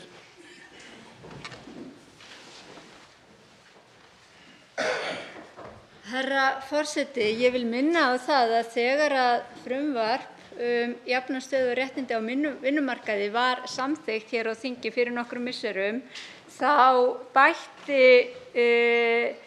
allsherjar- og menntamálanefnd við bráðabirgðaákvæði þar sem að ráðherra var falið að útvíkka þetta ákvæði þannig að það næði til fleiri þátta en bara vinnumarkaðarins og það það sem að við að koma hér til þingsins núna í formi þessa frumvarps og ég tek undir með hæstv. forsætisráðherra sem talaði það að það væri mjög mikilvægt að útvíkka þessa löggjöf þannig að hún næði til samfélagsins alls en ekki bara vinnumarkaðarins þótt að það sé auðvitað nauðsynlegt út af fyrir sig. En þetta að koma hér inn í takti við vilja Alþingis á þeim tíma. Ég hef heyrt að málið eigi að fara inn í nefnd á milli umferða og ég geri enga athugasemd við það. Það hægt að skoða einhverja hluti þarna betur. En ég tel þetta mjög mikið framfaraskref og greiði atkvæði með þessu máli með mikilli gleði hér í dag. Þá tekur til máls hv. þingmaður Jóhann Friðrik Friðriksson atkvæðagreiðslu. Já, virðulegi forseti, þetta mjög mikilvægt mál sem við fjöllum hér jafna meðferð utan vinnumarkaðar, fjölgun mismunaþátta. Ég tek það fram að hér verið að uppfæra löggjöfina bara í samræmi við það sem gerist á vinnumarkaði.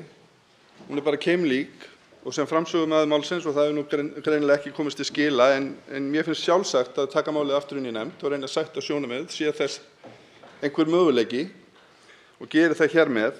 En ég ítreka að þetta mál hefur verið ítrekað rætt í nefndinni og vel farið yfir það og ég tel mjög mikilvægt að við löndum því hér fyrir þinglok. Þá tekur til máls atkvæðagreiðslu hv. þingmaður Þórhildur Sunna Ævarsdóttir.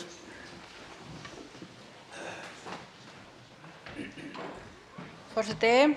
Ég hef nú verið öflugur talsmaður þess að leiða þessi lög í gildi, en mér finnst þó mikilvægt að árétta ákveðnar athugasemdir sem við höfum við málsmeðferðina og við lögin eins og þau eru í dag. Markmið laganna jafna meðferð óháð kynþætti og þjóðernisuppruna að vinna gegn mismunun og koma á og viðhalda jafnri meðferð einstaklinga óháð kynþætti og þjóðernisuppruna á öllum sviðum samfélagsins, utan vinnumarkaðar. En í framkvæmd hafa þessi lög reynst gagnslítil við að vinna gegn mismunun á grundvelli kynþáttar og þjóðernisuppruna. Það sést bara á þeirri málafæð sem þarna og hvað þetta nær litlum árangri. Lögin í núverandi mynd hafa þess vegna ekki náð markmiði sínu. Og gagnsemi þess að bæta við fleiri mismununarþáttum áður en úr þessu bætt þar af leiðandi óljós. Þar að auki okkur óskýrt og við höfum áhyggjur af því að með innleiðingu þessa frumvarps sé verið að leiða aftur í lög bann við guðlasti sem að þetta þing hefur afnumið.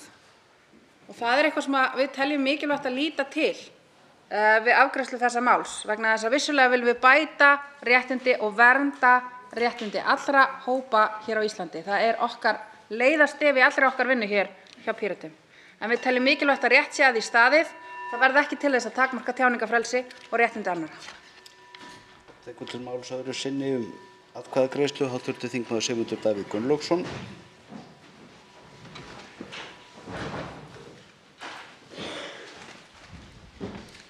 Herra forseti, helsta vörn stjórnarliða í þessu máli virðist vera sú að það sé þegar búið að gera sambærileg mistök á öðru sviði og því þurfum við að halda áfram með það á þessu sviði. Þetta eins og sagan einbjörn og tvíbjörn og þríbjörn og þá bræðið alla og við getum þá átt von á áframhaldandi viðhengjum við þetta mál án þess að litið sé á raunverulegt innihald málsins. Aftur og aftur þetta sama sagan, þetta spurningum umbúðir.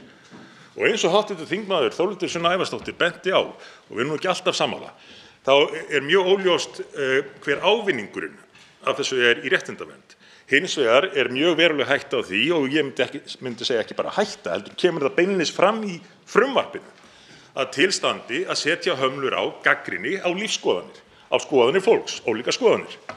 Og við hér á Alþingi Íslendinga hljótum að vilja standa vörð málfrelsið og gagnrýni á skoðanir hvers eðlis sem þær eru, hvort sem þær eru slæmar eða góðar, við hljótum að vilja verja frelsi almennings til þess að gagnrýna skoðanir annarra.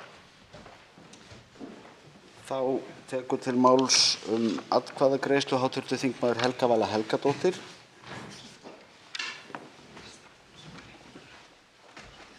Virðulegur forseti, við hv. þingmaður Sigmundur Davíð Gunnlaugsson höfum nú áður rætt saman hér í pontu, eða að minnsta kosti hef ég rætt við aðra þingmenn Miðflokksins það að það ólíku saman að jafna að hafa skoðanaskipti eða eiga skoðanaskipti og að beita mismunun. Hér verið að banna mismunun en ekki verið að banna það að vera ósammála einhverja hluti og tjá það hvar sem Þannig að ég held að við verðum að hafa það á hreinu að hér verið að leggja bann við að mismuna fólki á ýmsum grundvelli en ekki verið að banna það að hafa ólíkar skoðanir. Það bara hreinlega rangt.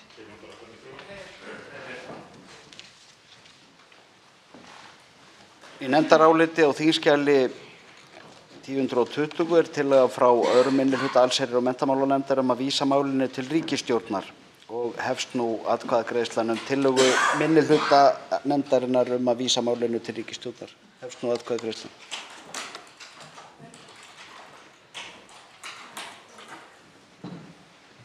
Atkvæðagreiðslu að ljúka, henni lokið og tillagan felld með 39 atkvæðum gegn 8 greiða ekki atkvæði. Þá verða greidd atkvæði 1. grein frumvarpsins og hefst nú atkvæðagreiðslan.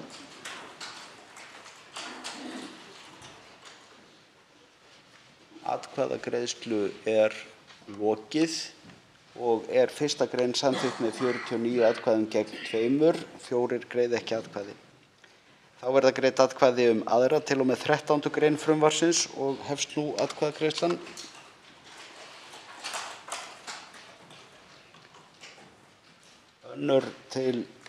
Atkvæðagreiðslu lokið. 2. til 13. grein eru samþykktar með 49 atkvæðum gegn 2, 4 greiða ekki atkvæði. Fyrirsögn frumvarpsins skoðast samþykkt ef enginn hreyfir andmælum. Frumvarpið gengur nú til 3. umræðu og allsherjar- og menntamálanefndar ef enginn hreyfir andmælum. Það er samþykkt.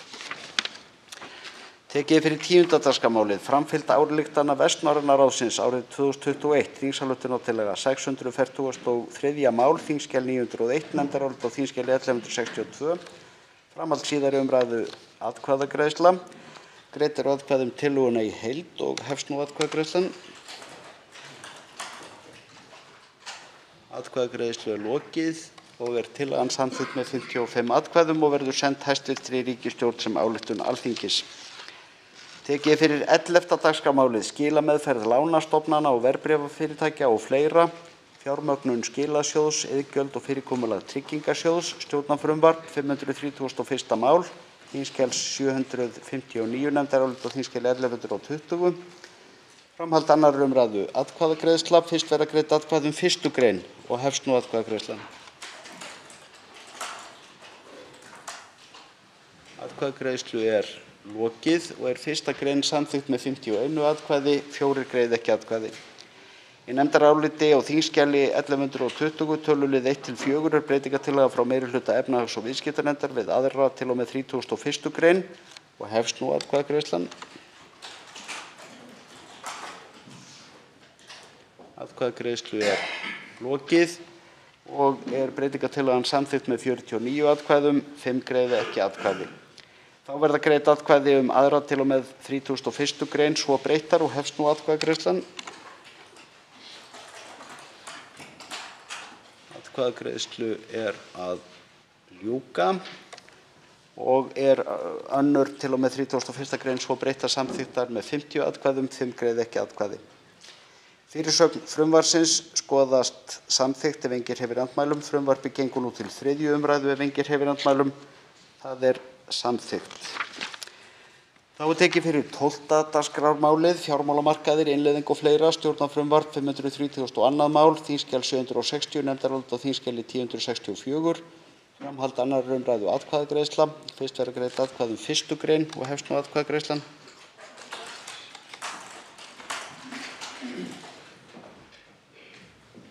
Atkvæðagreiðslu er lokið og er 1. grein samþykkt með 54 atkvæðum. Í nefndaráliti á þingskjali 1064 tölulið 1-6 er breytingartillaga frá meirihluta efnahags- og viðskiptanefndar við 2. til og með 25. grein og hefst nú atkvæðagreiðslan. Atkvæðagreiðslu er lokið og er breytingartillagan samþykkt með 55 atkvæðum. Þá verða greidd atkvæði um 2. til og með 25. grein svo breyttar og hefst nú atkvæðagreiðslan.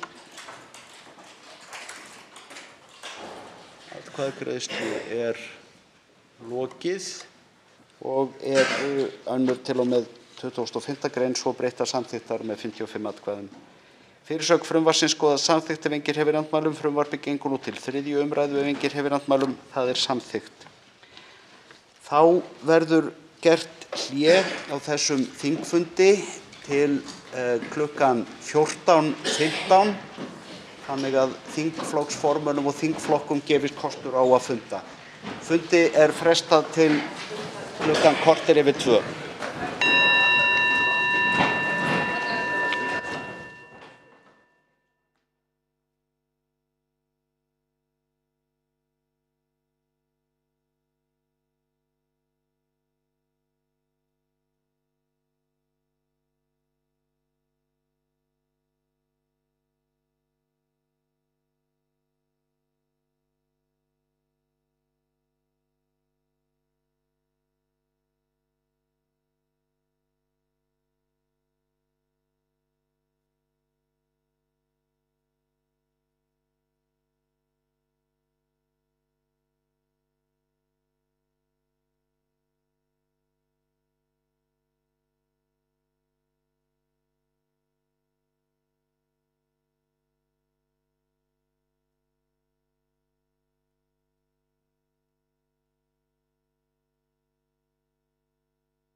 Fundi er framhaldið á Alþingi.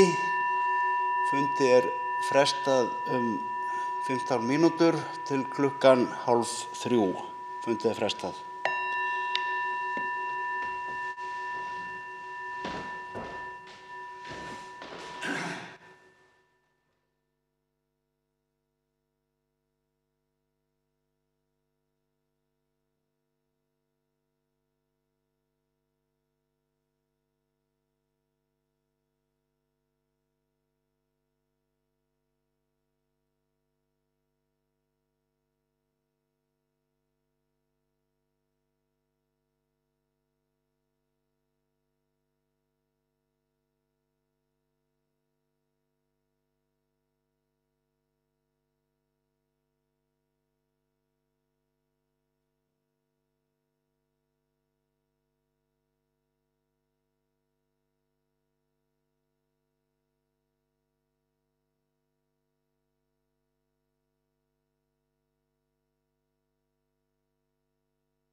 Fundi er framhaldið á Alþingi. Fundi er frestað til klukkan korter í 3. Fundi er frestað.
Fundi er fram haldið á Alþingi.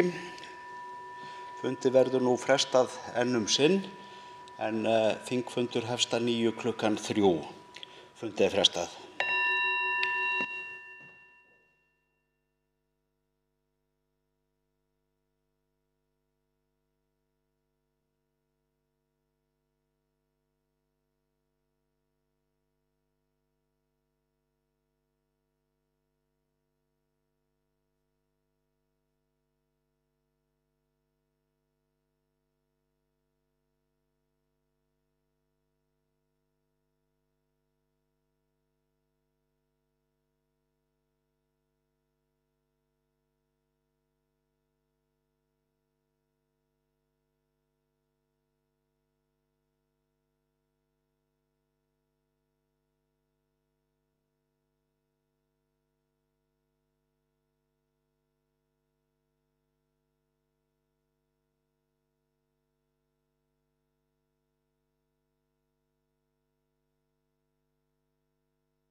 Fundi er framhaldið á Alþingi og tekið er fyrir 13. dagskrármálið, tollalög, niðurfelling tolla á vörur sem eru upprunnar í Úkraínu, stjórnarfrumvarp 9. mál þingskjal 9, 1. umræða.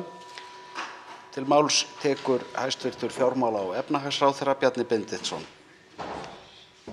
Virðulegi forseti, ég mæli hér fyrir frumvarpi til laga breytingu á tollalögum sem felur í sér niðurfellingu tolla á vörur sem eru upprunnar í Úkraínu.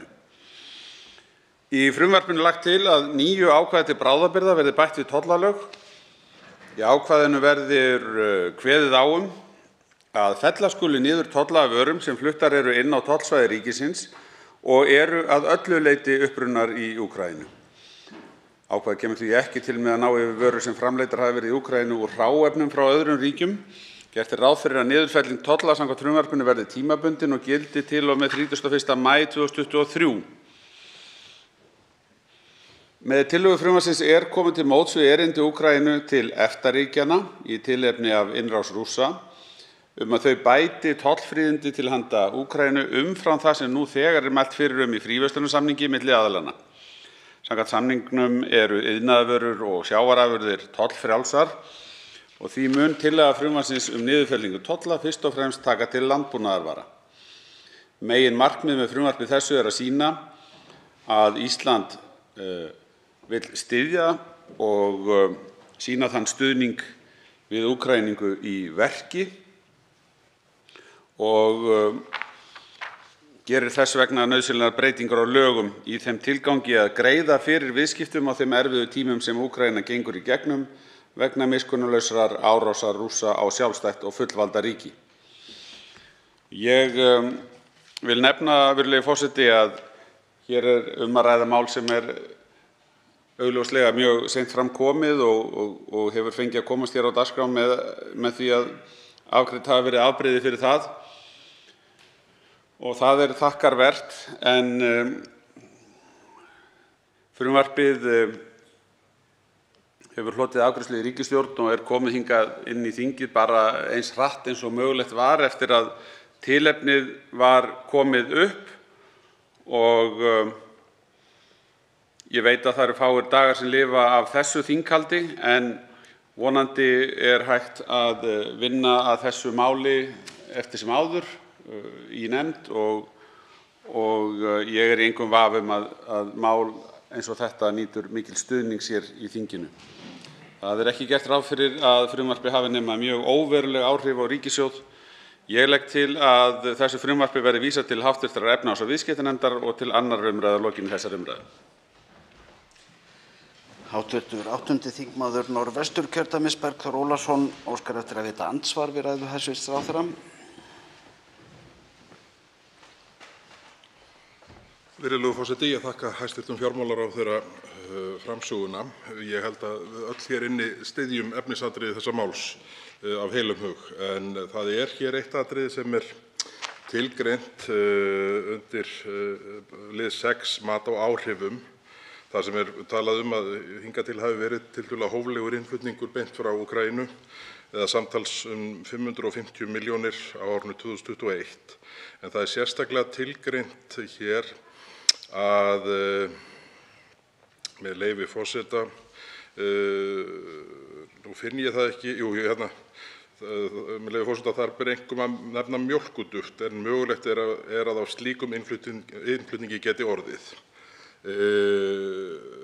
Þetta að mjólkurduftið sé í raun kannski svona eina varan sem að svona kannski raunveruleg áhrif hlýtust af með samþykkt þessa frumvarps hvað aukinn innflutning varðar.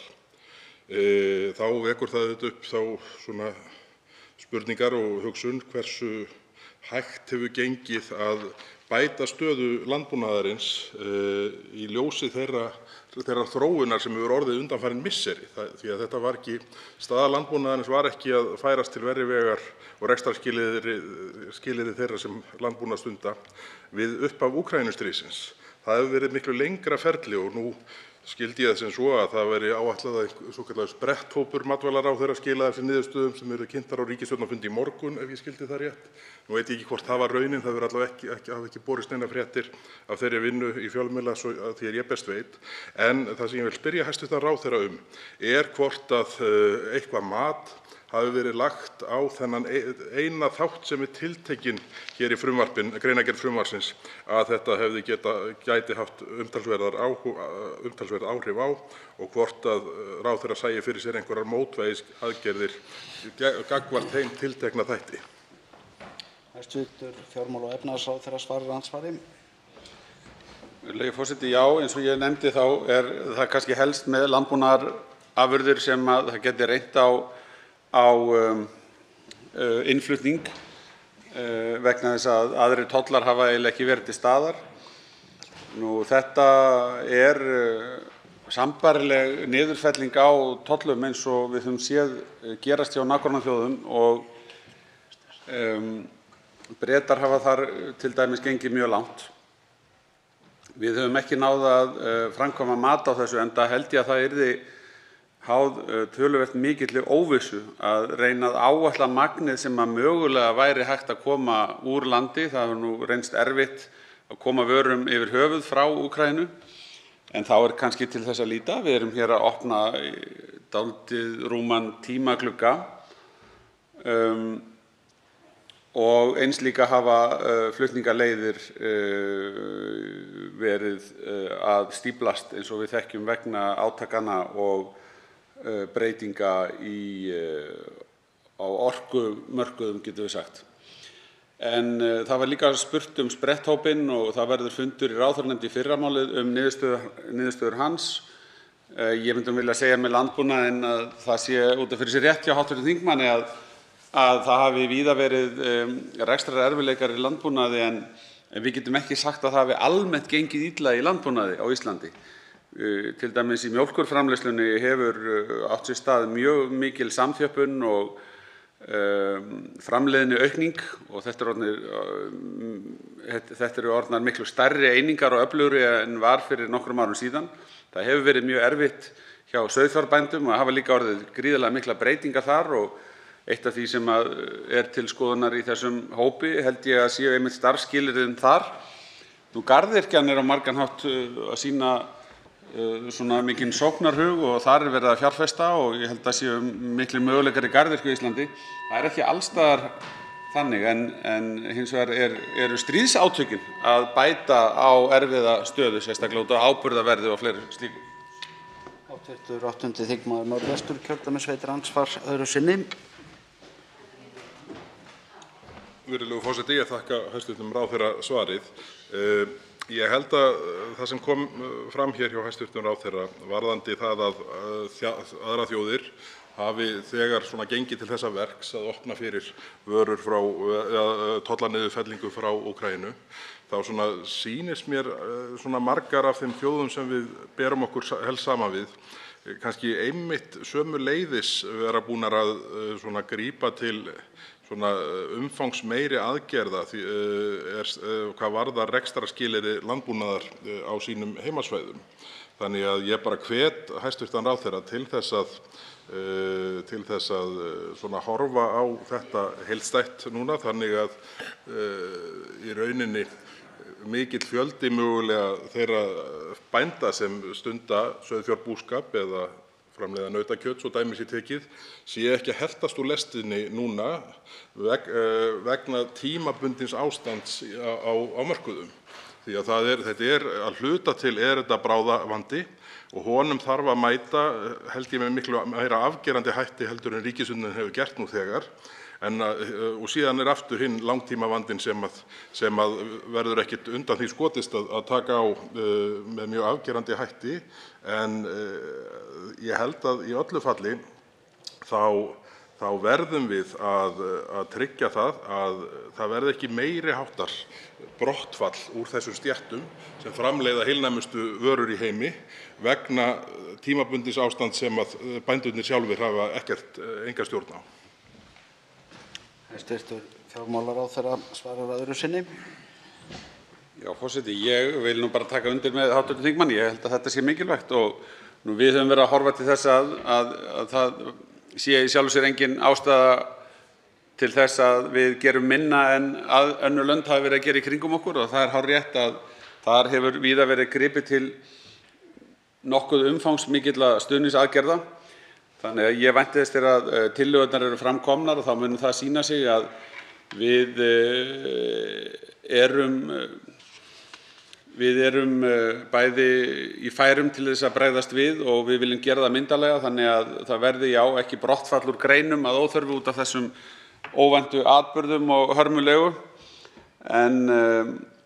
En það er til dæmis út af áburðarverðsþróunum en líka fóður sem hefur verið að hækka mjög hratt og þetta er að hafa gríðarlega mikil áhrif á framleiðslukostnað og ef ekki verður neitt gert við því að þá er það rétt sem hv. þingmaður segir að það geta orðið mjög mikil áföll í matvælaframleiðslu á Íslandi og við skulum þá hafa það í huga hér að stríðið hefur sett matvælaframleiðslu á Íslandi í dálítið nýtt ljós. Þá hafa meira svona raunhæfari þýðingu hugtök eins og matvælaöryggi skyndilega. Þegar allt leikur í lyndi og það ríkir friður og flutningskeðjur eru allar opnar og óraskaðar, þá er eins og það sýnir því fáir skilning að matvælaöryggi er stórmál fyrir þjóðaröryggi. En þegar að brjótast út átök og allar þessar aðfangakeðjur raskast og það verður óróa á mörkuðum og verð hækka, þá er tími til þess að minna á mikilvægi þessa grundvallarþáttar. Andsvörum er lokið. Fleiri hafa ekki kvað sér hljóðs og er umræðu lokið. Frumvarpið gengur nú til 2. umræðu og efnahags- og viðskiptanefndar ef enginn hreyfir andmælum. Það er samþykkt. Það var tekið fyrir 14. dagskrármálið, vistmorð, þingsályktunartillaga, 483. mál, þingskjal 697 fyrir umræða. Til máls tekur hv. 10. þingmaður Reykjavíkurkjördæmis norður, Andrés Ingi Jónsson. Virðulegi forseti. Hugtakið fordæmaleysi varð landanum afar hugleikið fyrir 2 árum. Við tókum höndum saman í ógnandi og ókunnugum aðstæðum, ekki bara hér innanlands heldur allan heim, og flest gerðum okkar besta þótt sum hafi reyndar stólist til að kíkja í partí stuttu fyrir jól þrátt fyrir fjöldatakmarkanir. Jú, fordæmalaust, þetta er gott hugtak. Við gætum notað það fleira. Heimurinn allur stendur til að mynda frammi fyrir fordæmalausum afleiðingum skammsýni mannkyns. Loftslagshamförum, búsvæði dýra allan heim er að leggjast í eyði. Þurrkatímabilum fjölgar, yfirborð sjávar hækkar, jöklarnir bráðna, það verður sífellt hlýrra og hlýrra. Náttúruspjöll á nánast óhugsandi stærðargráðu er framin á hverjum einasta degi af stórfyrirtækjum, nú eða bara opinberum aðilum heim allan. Vistfræðilegum stöðugleika stendur ólýsanleg ógn af yfirvofandi útdauða tegunda og það er allt okkur að kenna. Það er mannskepnan sem veldur þessu.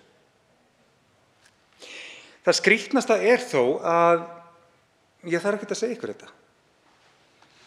Við vitum þetta öll og það er nánast óþarfi að tíunda stöðu mála upp á nýtt. Það sem er eiginlega undarlegast við þessar hamfarir hlýtur að vera það sem er ekki hægt að kalla annað en fordæmalausa firringu ráðamanna heim allan. Og þá skiptir engu hvort er að ræða stjórnmálamenn, olíubaróna eða bara stjórnendur stórfyrirtækja sem sitja á bakvið andlitslausa grímu fyrirtækis oftar en ekki. Fyrirtækið gerir eitthvað, það er alltaf einstaklingur á bakvið sem velur leið skammsýninnar. Þessu fordæmalausa ástandi hefði verið hægt að afstýra fyrir löngu með réttum ákvörðunum og sem betur fer er enn hægt að koma í veg fyrir verstu afleiðingarnar. Faraldurinn var fordæmalaus upplifun, það er alveg satt, en þar fundum við fyrir því hversu einfalt það getur verið fyrir valdafólk að grípa til áhrifaríkra aðgerða í stað þess að bora í nefið og láta eins og allt sem í feldu. Ólíkt fordæmaleysi faraldursins hins vegar þá skortir heimsbyggðina ennþá verkfærin til að takast á við stærstu krísurnar sem við stöndum frammi fyrir á áhrifaríkan hátt. Þetta eru krísur sem teygja sig langt út fyrir mörk þess sem einstaka ríki geta tekist á við. Okkur skortir enn leiðir til þess að gera valdamikið fólk ábyrgt fyrir áhrifunum sem það getur haft á jörðina. Nánast gervallur stjórnmálaheimurinn verið staðráðinn í því að líta undan þegar loftslagshamfarir berst í tal. Eins og vandamálið hverfi bara við það að við látum eins og það sé ekki til. Eins og hér sé bara að ræða eitthvað ímyndað skrímsli undir rúminu. Hvernig getur Ísland verið öðrum ríkjum til fyrirmyndar í loftslagsmálum? Hvernig getum við sýnt frumkvæði og vilja í verki? Kannski rétt að nefna að við erum ekki einu sinni að standa okkur nógu vel í mestu grundvallaratriðunum þegar kemur á markmiðunum sem ríkisstjórnin setur Íslandi samdrátt í losun gróðurhúsalofttegunda til dæmis. Svo við þurfum að spýta í lófana. En til að takast á við stór og ný vandamál þarf mörg verkfæri og það þarf ný verkfæri. Eitt af þeim áhrifameiri er samt frekar einfalt og vel þekkt þó það sé kannski ekki notað nógu oft. Það heitir bara ábyrgð. Ein auðveldasta breyting til að knýja fram hugarfarsbreytingu hjá ráðamönnum, hjá valdafólkinu, er að viðurkenna persónulega ábyrgð þeirra á þeim ákvörðunum sem þau taka fyrir hönd alþjóðlegra stórfyrirtækja eða stjórnvalda eða hvar það er sem þeirra ábyrgð liggur. Þessa hugmynd hefur á síðustu árum vaxið upp hreyfing utan það að viðurkenna hugtakið vistmorð sem alþjóðlegan glæp. Við erum eitt af löndunum sem þýðir þetta yfir á tungumálið okkar þannig að önnur lönd skilja það ekki, en í flestum löndum heitir vistmorð ecocide og það er svona, ef fólk fer að googla þetta þá er auðveldara að finna það þannig. En vistmorð er formlega skilgreint sem ólögmæt eða gerræðisleg athöfn sem framkvæmd er þótt vitað sé að athöfnin gæti haft alvarleg og víðtæk eða langvarandi umhverfisspjöll í för með sér. Þetta eru allra stærstu umhverfisspjöllin. En þetta eru líka þau umhverfisspjöll sem oftast enginn sætir ábyrgð fyrir vegna þess að regluverki vantar. Það hefur verið kallað eftir lagalegum úrræðum fyrir almenning til að sækja rétt sinn gagnvart aðilum sem svona með athöfnum eða athafnaleysi sínu bera ábyrgð á þessum stærstu spjöllum og formleg viðurkenning vistmáls myndi einmitt svara þeirri þörf. Tilgangurinn með hugtakinu er að tryggja réttarstöðu náttúrunnar svo einstaklingar geti tekið að sér að berjast fyrir réttlæti í þágu náttúrunnar, í þágu jarðarinnar og í þágu sameiginlegrar framtíðar okkar allra. Ef að íslensk stjórnvöld ætla að vera leiðandi á sviði umhverfis- og loftslagsmála þá liggur bara beint við að við sammælumst að Ísland beiti sig fyrir því að vistmorð verði viðurkennt sem brot á alþjóðalögum sem falli undir alþjóðlega sakamáladómstólinn og að leggja jafnframt til hér á Alþingi að bæta vistmorði inn í íslenska refsilöggjöf. Þannig getum við lagt okkar lóð á vogarskálarnar til að tryggja jörðinni fullnægjandi lagalega vernd. Við værum heldur ekki ein á báti. Sambærilegar tillögur eru til umræðu í kringum 20 ríkjum þessa dagana. Finnland bættist í hópinn núna í síðustu viku þegar lögð var fram þingsályktunartillaga á finnska þinginu. Og svo má nefna Belgíu sem það land sem er komið lengst í þessari vegferð. Þar samþykkti þingið tillögu sem sambærileg þeirri sem ég mæli hér fyrir undir lok síðasta árs og að halda verkinu áfram. Nú eru þau komið með frumvarp í hendurnar til að festa þetta í landslög. Ungmennasamtök, Alþjóðaþingmannasambandið auk fleiri bandalaga fyrir viðurkenningu vistmorðs hafa látið hátt í sér heyra og beitt sér fyrir því að hugtakið verði tekið alvarlega heim allan. En það vekur kannski athygli að baráttan fyrir þessari viðurkenningu á vistmorði, hún hefur verið leidd af ríkjunum sem standa næst alvarlegustu afleiðingum þeirra fordæmalausu tíma sem við lifum. Þetta eru ríkin sem eru hreinlega að berjast fyrir tilveru sinni, tilveru sem meðal annars loftslagsbreytingar ógna. Þetta eru ríki eins og Vanuatu og Maldíveyjar sem gætu hreinlega horfið af yfirborði jarðar á þessari öld ef ekkert er að gert. Okkur ætti að þykja sjálfstætt mál að sýna þeim samstöðu, að standa með þeim.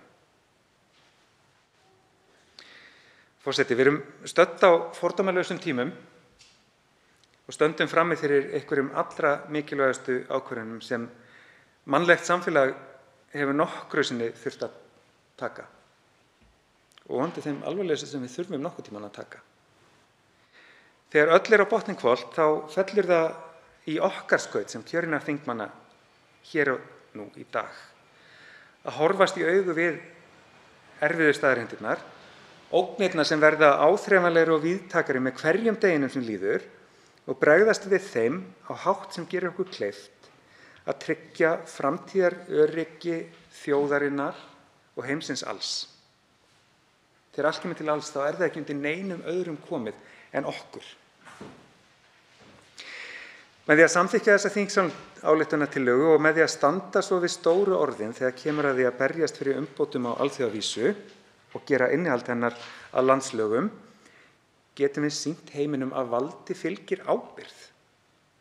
Við getum sýnt heiminum að við deyjum ekki ráðalaus, heldur höfum dug og þor til þess að grípa í taumana þegar svo mörg líta undan eins og ekkert hafi í skorist. Við getum sýnt fordæmi, lífsnauðsynlegt fordæmi, sem gæti orðið til þess að enn fleiri þjóðir gangi í lið með okkur til að tryggja að hægt sé að gera hinn valdamiklu ábyrg fyrir afleiðingum gjörða sinna. Vonandi getum við sammælst að yfirstíga flokkslínur í umhverfismálum til framtíðar og reynt að ná þverpólitískri sátt umhverfis- og loftslagsmálin. Og það, forseti, held ég að endurspeglist að hluta til í því að við erum fulltrúar helmingsflokka á Alþingi sem stöndum að þessari tillögu. Það eru 4 flokkar, þeir 4 flokkar sem sýndu mestan metnað þegar ungir umhverfissinnar mátu stefnu okkar fyrir síðustu kosningar sem standa að þessari tillögu. En sátt þvert á pólitísku flokkana skiptir máli því raunveruleikinn sem blasir við okkur spyr ekki pólitík, ekki aðeins nútíðin heldur framtíðin sömuleiðis er í húfi. Ráðamönnum heimsins ber skylda að standa vörð náttúruna og jörðina. Það er fyrir náttúruna sjálfa. Það er fyrir jörðina sjálfa og það er fyrir komandi kynslóðir. Já, og að lokum ætli ég mælist ekki til þess að þetta mál gangi til allsherjar- og menntamálanefndar hér að lokinni fyrri umræðu. Fleiri hafa ekki kvatt sér hljóðs og er umræðu lokið.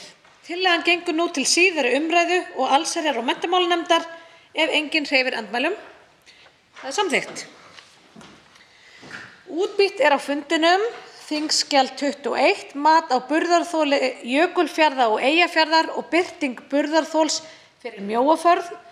Þingsályktunartillaga, flutningsmaður Teitur Björn Einarsson. Þingskjal 1208, tímabundnar endurgreiðslur vegna kvikmyndagerðar á Íslandi, nefndarálit með breytingartillögu frá atvinnuveganefnd. Þingskjal 1211, útlendingar, nefndarálit frá allsherjar- og menntamálanefnd. þskj. 1216, aðgerðir gegn peningaþvætti og fjármögnun hryðjuverka, nefndarálit með breytingartillögu frá meirihluta efnahags- og viðskiptanefndar, þskj. 1219, fjármálaáætlun fyrir árin 2023 til 2027, nefndarálit, 1. minnihluti fjárlaganefndar, þskj. 1220, fjármálaáætlun fyrir árin 2023 til 2027, nefndarálit, 2. minnihluti fjárlaganefndar, þskj. 1221, fjármálaáætlun fyrir árin 2023 til 2027, nefndarálit, 3. minnihluti fjárlaganefndar, þskj. 1232, strandsvæði skipulag og burðarþolsmat á Vestfjörðum og Austfjörðum, fyrirspurn, flutningsmaður Teitur Björn Einarsson, þskj. 1233 til 1234, skýrsla OECD samkeppnismat íslenskrar ferðaþjónustu og byggingariðnaðar, fyrirspurn, flutningsmaður Diljá Mist Einarsdóttir.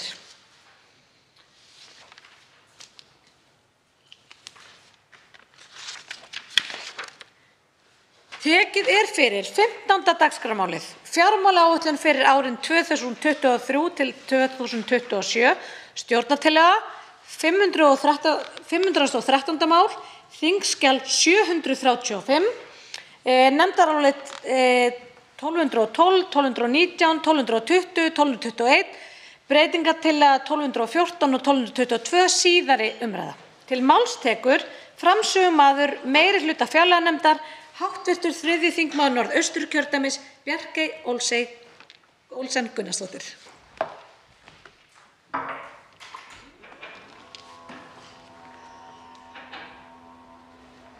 Já, hæstv. forseti, ég mæli hér í dag fyrir nefndaráliti meirihluta fjárlaganefndar tillögu til þingsályktunar fjármálaáætlun fyrir árin 2023 til 2027. Tillagan er 5. grein laga opinber fjármál, hvað segir að ráðherra skuli leggja fyrir Alþingi tillögu til þingsályktunar fjármálaáætlun til næstu 5 ára hið skemmsta. Alls bárust 26 umsagnir við máli og koma 18 þeirra aðila fyrir nefndina. Og eins og kemur fram í nefndaráliti höfum við fjallað málið á fjölmörgum fundum eftir að því var vísað til hennar í mars. Allnokkrar breytingar hafa orðið í efnahagshorfum frá því að fjármálaáætlun fyrir árin 2022 og 2026 var samþykkt fyrir ári síðan. Áætlunin hefur nú verið uppfærð miðað við nýjustu Hagstofu Íslands og fjallar í meginatriðum efnahagslega framvindu og hagstjórnarlegt hlutverk hins opinbera. Gert er ráð fyrir að útgjöld verða að meðaltali 37 milljónir króna hærri hvert ár tímabilsins miðað við verðlag ársins 2022 eða samtals 148 milljarðar króna. Breyting á málefnasviðum milli áætlana rennur að mestu til heilbrigðismála og þar vega þyngst aukin framlög til framkvæmda við nýjan Landspítala. Aukin áhersla er á nýsköpun sem að sést í því að framlög eru aukin árlega 10 til 11 milljarða frá fyrri áætlun. Virðulegi forseti, það sýnir sig nú að þær ráðstafanir sem gripið var til vegna þess efnahagsáfalls sem hlaust af heimsfaraldrinum skiluðu þeim árangri sem til var ætlast. Útgjaldaaukning ríkissjóðs og hallarekstur hafa skilað þeim árangri að efnahagsbúskapur þjóðarinnar hefur tekið hratt við sér. Allar helstu mælingar sýna svo ekki verður villst að tekist hefur að breyta ríkisfjármálunum til verndar heimilum og fyrirtækjum. Að öðrum kosti væri viðspyrnan ekki jafn kröftug. Á sama tíma og efnahagslífið tekur við sér eftir heimsfaraldur kórónuveiru og hagvöxtur sem á atvinnuhorfur eru með ágætum, veldur stríðið í Úkraínu óvissu vegna verðhækkana á hrávörumörkuðum. Þetta hefur breytt efnahagsforsendum frá því í byrjun árs. Verðbólgan er helsta ógnin og áskorunin sem efnahagslífið þarf að takast á við þessar mundir. Fyrirséð er að þessar aðstæður muni hafa töluverð áhrif á tekjur og útgjöld ríkissjóðs. Þegar litið er á tekjuhlið ríkissjóðs hafa talsverðar sveiflur átt sér stað á liðnum árum, annars vegar á skattkerfinu sjálfu og hins vegar á skatttekjunum sem þessi skattar hafa skilað. Utanaðkomandi þættir eins og fall WOW og heimsfaraldur kórónuveiru í kjölfarið ollu tekjuskerðingu vegna skatttekna. Á liðnu kjörtímabili var lögð sérstök áhersla á að létta skattbyrði á tekjulága einstaklinga á sama tíma og skatttekjur jukust samhliða vexti hagkerfisins. Þá hafa skatttekjur af ökutækjum og eldsneyti lækkað talsvert með tilkomu fleiri rafbíla. Tekjustofnar nálgast í fyrri styrk fyrr en ráð var gert fyrir. Þær efnahagsaðgerðir sem stjórnvöld réðust í ásamt þróttmiklu atvinnulífi hafa gert samfélaginu kleift að ná kröftugri viðspyrnu þar sem skatttekjur ríkisins nálgast sögulegt meðaltal. Tekjustofnar nálgast því fyrri styrk eins og áður sagði fyrr en ráð var fyrir gert. Nýlega var ráðist í mótvægisaðgerðir vegna aukinnar verðbólgu sem munu draga úr áhrifum hennar á kjör viðkvæmustu hópa samfélagsins. Í þeim fólst hækkun bóta almannatrygginga, sérstakur barnabótaauki og hækkun húsnæðisbóta. Á hinni hlið peningsins má finna útgjöld ríkissjóðs. Í tíð síðustu ríkisstjórnar jukust útgjöld og fjárfestingar hratt samhliða þeim úrbótum sem ráðist var í á kjörtímabilinu.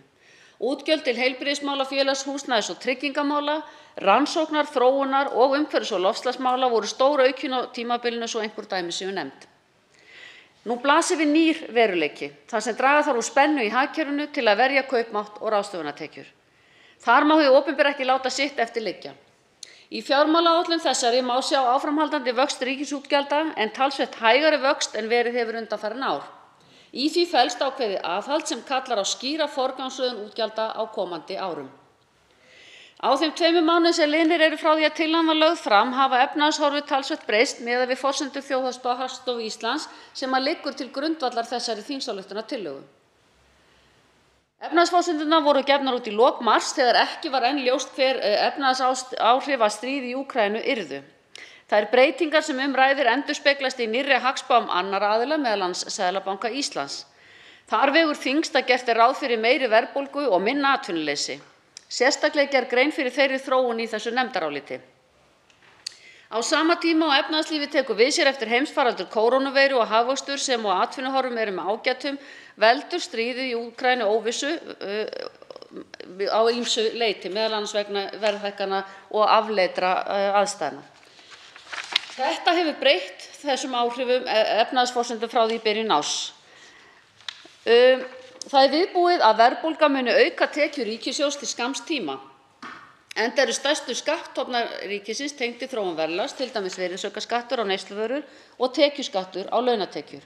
Sömu sögu má segja útgjaldahliðina.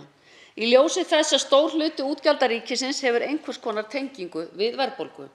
Það leiðir til þess að ólíklegt er að hún hafi veruleg áhrif á afkomuna nema innan ársins þegar hún fellur til. Meirihluti fjárlaganefndar hvetur sérstaklega til þess að horft verði til aðgerða sem miða að því að verjast verðbólgu og versnandi viðskiptahorfum, ekki hvað síst til varnar fyrir þá hópa sem að minna hafa á milli handanna. Samkvæmt nýjustu mælingum Hagstofu Íslands nemur ársbreyting á vísitölu neysluverðs nú 7,6%. Þetta er hæsta mæling á ársbreytingu vísitölunnar frá vormánuðum 2010. En þá nam hún 8,6%. Helstu hækkanir á vísitölunni í síðustu mælingum má finna í matvöru og drykkjarvöru, húsnæðiskostnaði, verði á nýjum bílum og í verði á bensíni og olíu. Flestir greiningaraðilar áætla að verðbólga haldist há fram eftir árinu eða minnstakosti fram á næsta haust. Þó er reiknað með því að verðbólga verði einnig nokkuð þrálát á næsta árið í kringum 5%. Hún mun því ekki byrja að lækka og nálgast verðbólgumarkmið Seðlabanka Íslands fyrir árið 2024. Seðlabankinn eins og við þekkjum hefur brugðist við verðbólgunni með verulegum hækkunum á meginvöxtum bankans úr 2% í 3,75% frá áramótum. Og í hagspám helstu greiningaraðila er að meðaltali gert ráð fyrir að hagvöxturinn verði tæplega 5% í ár. Ekki verður annað séð svo stödd en að það muni ganga nokkurn veginn eftir. Hann á eftir að aukast enn fremar fram að ári þegar ferðamenn taka streyma til landsins og greiningaraðilar spá því að fjöldi ferðamanna í ár verði á bilinu 1,4 til 1,7 milljónir manna. Virðulegi forseti, fjármálaáætlun þessi byggist á árangursríku stjórnarsamstarfi sem staðið hefur frá árinu 2017. Á þeim tíma hafa útgjöld til helstu málaflokka velferðar og menntamála verið stóraukin. Á sama tíma hefur verið ráðist í sókn á sviði nýsköpunar og rannsókna og í fjárfestingar í innviðum samfélagsins sem tryggja framtíðarhagvöxt og samkeppnishæfni íslenskrar þjóðar. Ef skoðað er 10 ára þróun útgjaldaheimilda frá 2017 til loka tímabils þessa þingsályktunartillögu hafa heildarfjárheimildir frá því ári á verðlagi ársins 2022 til ársins 2027 hækkað 362 milljarða króna eða 40% að raungildi á þessum 10 árum. Ef skoðað er heildarhækkun rammasettra útgjalda sýna útgjaldaþróun án vaxtagjalda, lífeyrisskuldbindinga og atvinnuleysistrygginga á tímabili áætlunarinnar að þeir nemur ríflega 47 milljörðum króna. Í fjárhæðum talið hækka framlög til málefna aldraðra næstmest eða 13 milljarða króna. Framlög til málefnasviðs nýsköpunar, rannsókna og þekkingargreina hækka 3,6 milljarða. en lækkanir á ákveðnum málefnasviðum á tímabilinu skýrast í langflestum tilfellum af sveiflum í fjárfestingarútgjöldum. Af lækkunum munar mest framlög til samgöngumála sem skýrast af því að sérstakt fjárfestingarátak til að vega á móti áhrifum heimsfaraldurs fellur niður á tímabilinu. Áætlað er að rammasett útgjöld aukist að raungildi 292 milljarðar þar á tímabilinu, það er 37% hækkun á þeim 10 árum. Í fjárhæðum talið hækka framlög til sjúkrahúsþjónustu mest, eins og við þekkjum, 40,6 milljarða. Það skýrist af raunvexti til reksturs Landspítala og nýbyggingar spítalans. Málefni aldraðra hækka 33 milljarða og þar er gert ráð fyrir töluverðri fjölgun aldraðra á tímabilinu auk kaupmáttar aukningar ellilífeyris. Framlög í varasjóð hækka 32,6 milljarða í samræmi við markmið laga opinber fjármál og framlög til örorkubóta og málefna fatlaðs fólks tæplega 32 milljarða. Framlög til heilsugæslu og annarra heilbrigðismála utan sjúkrahúsa hækka tæplega 22 milljarða og 17,5 til nýsköpunar, rannsókna og þekkingargreina. Lyf og lækningavörur hækka tæplega 14 milljarða, framlög til háskóla ríflega 11 og hjúkrunarþjónusta 11 milljarða. Hlutfallslega er mesta hækkunin, eins og hér hefur komið fram, á varasjóði, enda var hann mjög veigalítill í byrjun tímabilsins. Forseti, samkvæmt 13. grein laga opinber fjármál ber fjármálaráði að leggja fram mat og álitsgerð fjármálaáætlun. Mat ráðsins á stefnumörkun og áætlanagerð opinberra fjármála er mikilvægt tæki fyrir umfjöllun stefnu stjórnvalda hverju sinni. Og í nefndarálitinu drögum við fram svona helstu atriði þar sem að fjármálaráð er með ábendingar til okkar nefndarmanna sem að við höfum verið að ræða bæði undanfarin ár og núna og höldum áfram og reynum að taka okkur til fyrirmyndar og fá stjórnarráðið að sjálfsögðu í lið með okkur og fjármálaráðuneytið ekki síst. Meirihlutinn tekur þess vegna undir margt af því sem kemur fram í því áliti. Það er fjallað sérstaklega mikilvægi fjárfestinga undir málefnasviðum samgöngur og fjarskipti. Brýnt er að móta verklag og mælikvarða til að bera saman fjárfestingarvalkosti og gera sérstaklega grein fyrir verklaginu og forgangsröðun í áætluninni. Sömuleiðis tekur meirihlutinn undir þau sjónarmið í uppsveiflu í hagkerfinu eins og nú standi yfir sé mikilvægt að ríkisfjármálastefna sé í takt við peningastefnu með hófsömu aðhaldi í stað þess að vera þensluhvetjandi, eins og hægt er við þegar að tekjur ríkisins aukast vegna aukinna umsvifa í hagkerfinu. Meðal annarra orða, nú er kannski ráð að spara. Þá er í nefndarálitinu að finna útlistun á þeim verkefnum sem að meirihlutinn telur brýn og leggur áherslu á. Það er mikilvægt að skerpa á forgangsröðun verkefna innan fjárhagsramma í stað þess að stöðugt sé óskað eftir auknum fjármunum fyrir ný verkefni. Endurskoðun núverandi útgjalda þarf að efla. Dæmi slíka eflingu og vilja núverandi stjórnvalda núverandi ríkisstjórnar til að gera stjórnsýslu á Íslandi markvissari og skilvirkari eru þær breytingar sem að ráðist var í við Stjórnarráð Íslands með tilliti til endurröðunar verkefna innan ráðuneyta og í skiptingu þeirra. Meirihlutinn leggur áherslu á nauðsyn þess að rekstur hins opinbera verði hagkvæmari, að aukin samfella og samstarf á milli ráðuneyta sé lykillinn að bættri nýtingu fjármuna. Það tókst vel til við þróun á stafrænum lausnum í samstarfi við Stafrænt Ísland á liðnu kjörtímabili. Slíkar fjárfestingar eru dæmi leið að bættri þjónustu sem gæti á sama tíma skapa hagræði í opinberum rekstri til frambúðar. Það er því mikilvægt að aðhaldi í ríkisrekstri á næstu árum dragi ekki úr hvata til stafrænnar þróunar í opinberri þjónustu, heldur ýti undir hana sem leið til að nýta betur þá fjármuni sem að varið í þjónustuna. Það þarf að nýta eignir hins opinbera betur, sérstaklega land í opinberri eigu. Skortir verulega á innleiðingu þeirra stefnu sem að þó hefur verið mörkuð. Þá er meirihlutanum áfram að innleitt verða fullu verklag á grundvelli eigendastefnu og lagaramma útboð og nýtingu landsvæða. Það er til þess fallið að efla enn framtíðarvöxt og tækifæri og leggur meirihlutinn áherslu á að unnið verði með mun markvissara hætti að samþættingu til að rjúfa ákveðna stöðnun í ýmsum þáttum innviða. Það snýst ekki alltaf allt aukna fjármunum til verkefna á vettvangi hins opinbera, heldur það að beita réttum aðferðum og hvötum til að laða fram sókn á sviði innviða sem samfélagið hefur tæplega efni á að byggja ekki upp. Virðulegi forseti, í nefndaráliti meirihlutans má finna umfjöllun helstu málefnasvið. Ég ætla að stikla hér á stóru enda tíminn takmarkaður, þar sem kannski helstu atriðin koma fram. Í fjármálaáætluninni er boðuð endurskoðun á skattlagningu á umferð og ökutæki. og eins og ég sagði hér í byrjun þá hefur orðið veruleg eftirgjöf vegna tekna af ökutækjum og skattleysi á afnotum á vegakerfi landsins er orðið verulegt ef miðað er við fyrra fyrirkomulag skattlagningar. Að mati meirihlutans verður við endurskoðun skattlagningar að tengja saman rétta hvata og styðja við orkuskipti og markmið um minni losun gróðurhúsalofttegunda. Sömuleiðis er mikilvægt að réttir hvatar séu til staðar við fjölbreyttari fjármögnun samgöngumannvirkja og þetta sagt í ljósi þess að ekki verður horft fram hjá því mikið lengur að ökutæki sem greiða ekki fyrir afnot af vegum koma niður á viðhaldi þeirra.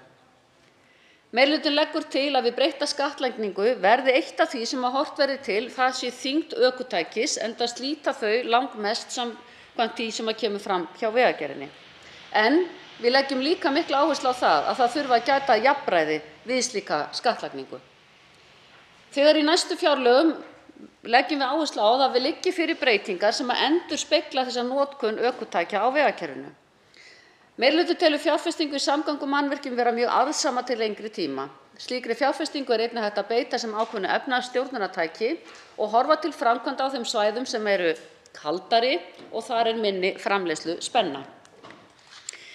Minni framkvæmdir eins og tengivegaframkvæmdir og aðgerðir til að bæta umferðaröryggi eru oftar en ekki mannaflsfrekar. Í þessari fjármálaáætlun er fest í sessi átak í endurbyggingu á tengivegum.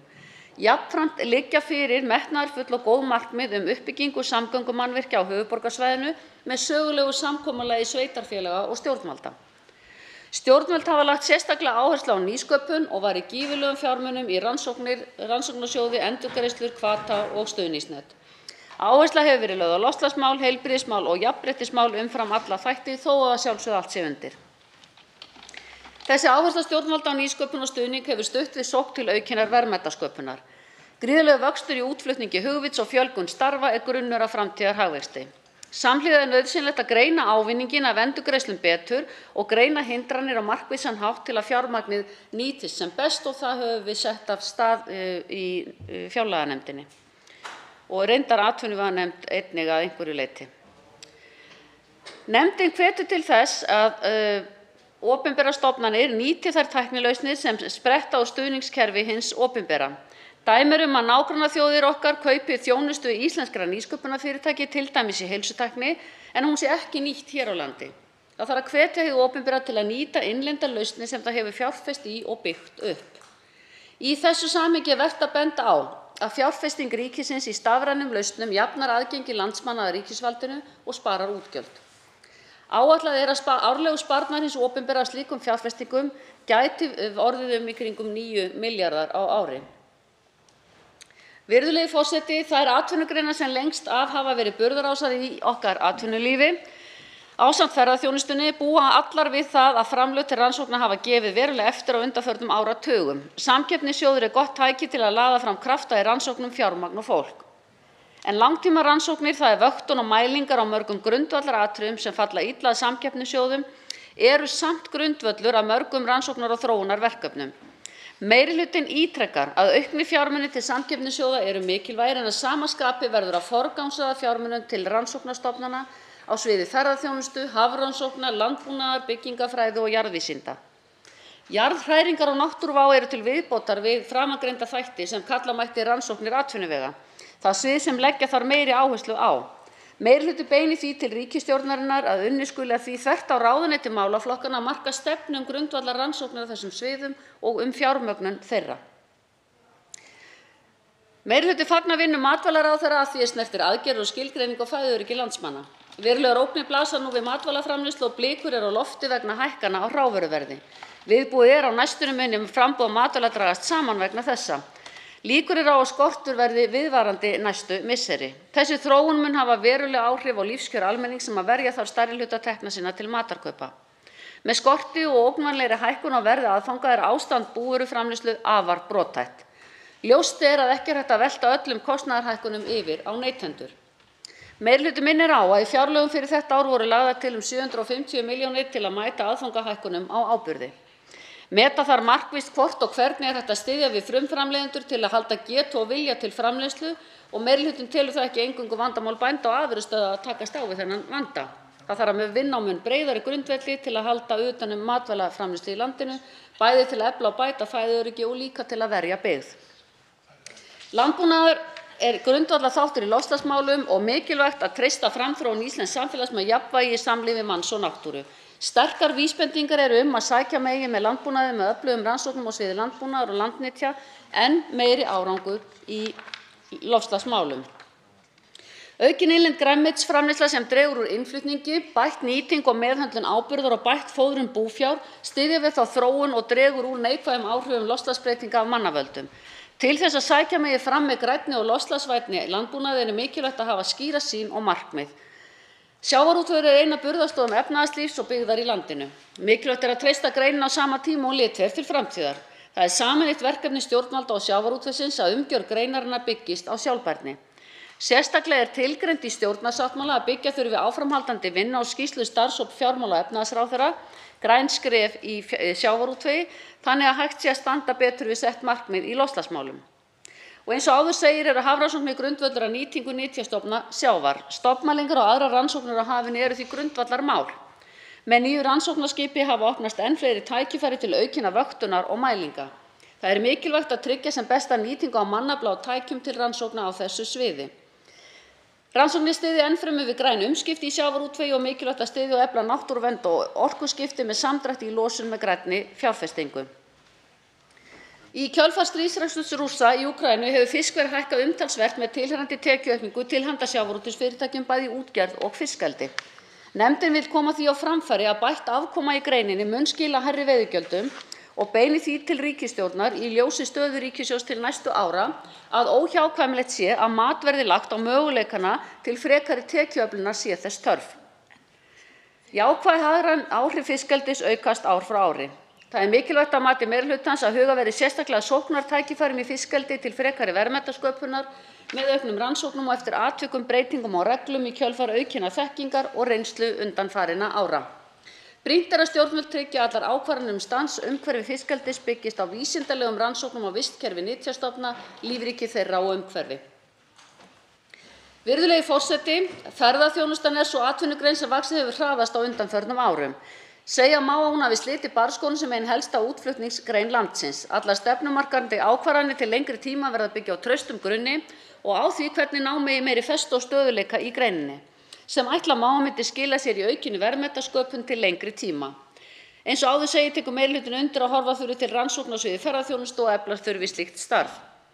Þá er verulegrar uppbyggingarþörf á mörgum ferðamannastöðvum og í sjálfu sér fjölbreyttar leiðir til að fjármagna og mæta þeirri uppbyggingarþörf. Hér má nefna sanngjörn notendagjöld og bílastæðagjöld.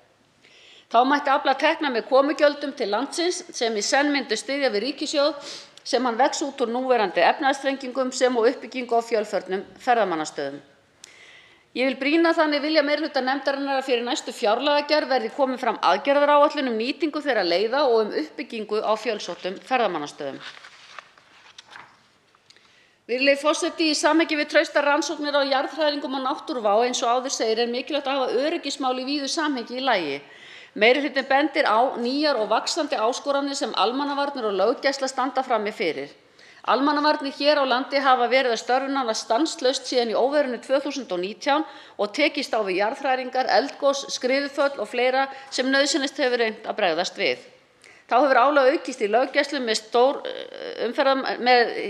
ferðamannastraumi, umferðarslysum og öðrum óhöppum sem og stöðugri fjölgun netglæpa. Þá er það sérstaklega tekið fram að bættar rannsóknir í kynferðisafbrotamálum, aukin málshraði og öflugri löggæsla styðja við markmið ríkisstjórnarinnar aukna áherslu á jafnrétti og kynfrelsi.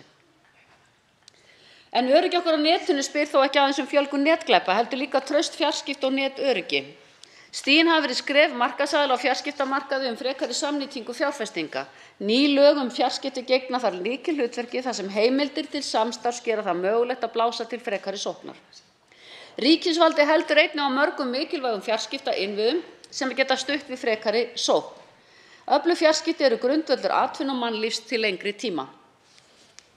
Þá vill meirihlutinn beina því til ríkisstjórnarinnar að nýta þær tekjur vegna leigu á tíðnisviðum fjarskipta, þannig að ekkert virðist vera tekið tillit til í þessari fjármálaáætlun og geta numið allt að 750 milljónum króna til að efla starfsemi á sviði netöryggis og fjarskipta.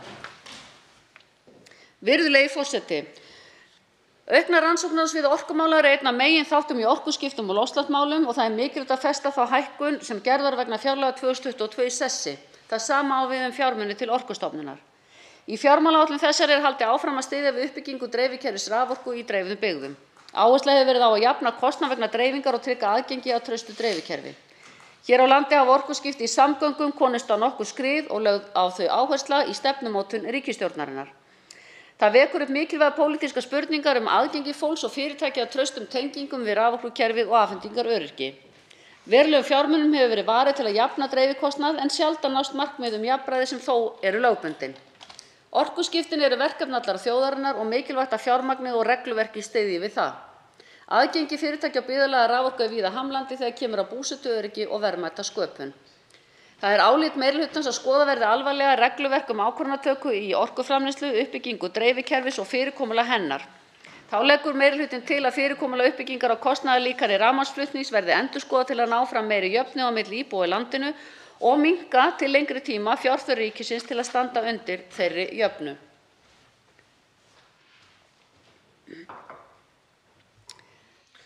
Virðulegi forseti, þá snúum við okkur að heilbrigðis- og félagsmálum. Heilbrigðisvísindum hefur fleygt fram á liðnum árum og leitt til margvíslegra nýjunga í meðferð við sjúkdómum.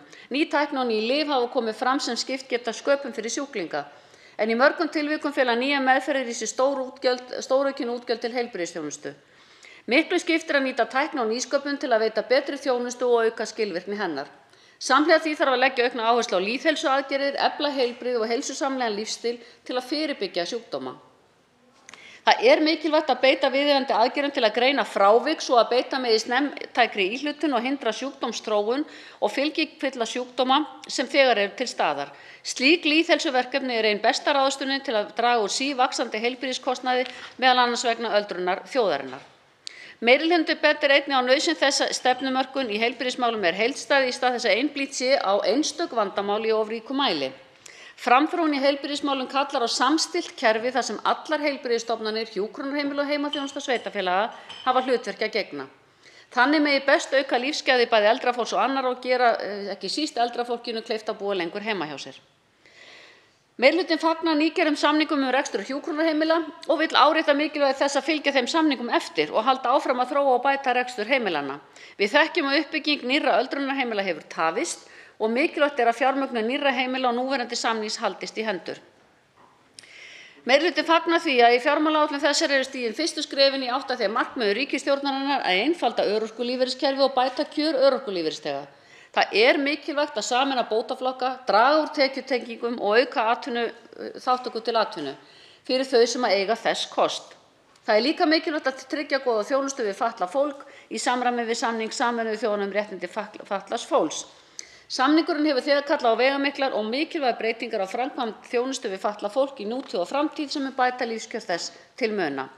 Félags- og vinnumarkaðsráðherra hefur tilkynnt stofnun starfshóps sem á að móta tillögur varðandi kostnaðarskiptingu ríkis- og sveitarfélaga vegna þess sem við þekkjum sem NPA-samninga. Við gerð næstu fjármálaáætlunar þarf að horfa til niðurstöðu þessa hóps með tilliti til fjárhagslegs bolmagns sveitarfélaganna svo að standa megi við alþjóðlegar skuldbindingar Íslands. Meirihlutinn leggur áherslu á mikilvægi þess að móta markvissa og skýra langtímastefnu í málefnum útlendinga sem stuðla að farsælli og gagnkvæmri aðlögun innflytjenda og innlendra hérlendis og komið þannig í veg fyrir að á landinu myndist jaðarsett samfélag innflytjenda. Jafnframt er lögð áhersla á þjónustuvilja opinberra aðila, hvort sem er á vegum ríkis eða sveitarfélaga sem endurspegli það fjölmenningarsamfélag sem tekið hefur að myndast hér á landi. Það er ekki aðeins réttlætismál, heldur snýr það að ríkum þjóðhagslegum hagsmunum að hér hafi fólk, óháð uppruna, tækifæri til virkrar þátttöku í samfélaginu og á vinnumarkaði. Að lokum er fjallað húsnæðismál. Það er meginmarkmið opinberrar stefnu í húsnæðismálum að tryggja húsnæðisöryggi allra landsmanna en uppsöfnuð þörf fyrir íbúðarhúsnæði er ein helsta áskorun við stjórn efnahagsmála. Í því ljósi áréttar meirihluti fjárlaganefndar mikilvægi þess að draga úr spennu í hagkerfinu til að verja kaupmátt og ráðstöfunartekjur. Útgjaldaaukning heimilanna vegna vaxandi verðbólgu kallar á að þétt sé staðið að uppbyggingu félagslegs húsnæðis.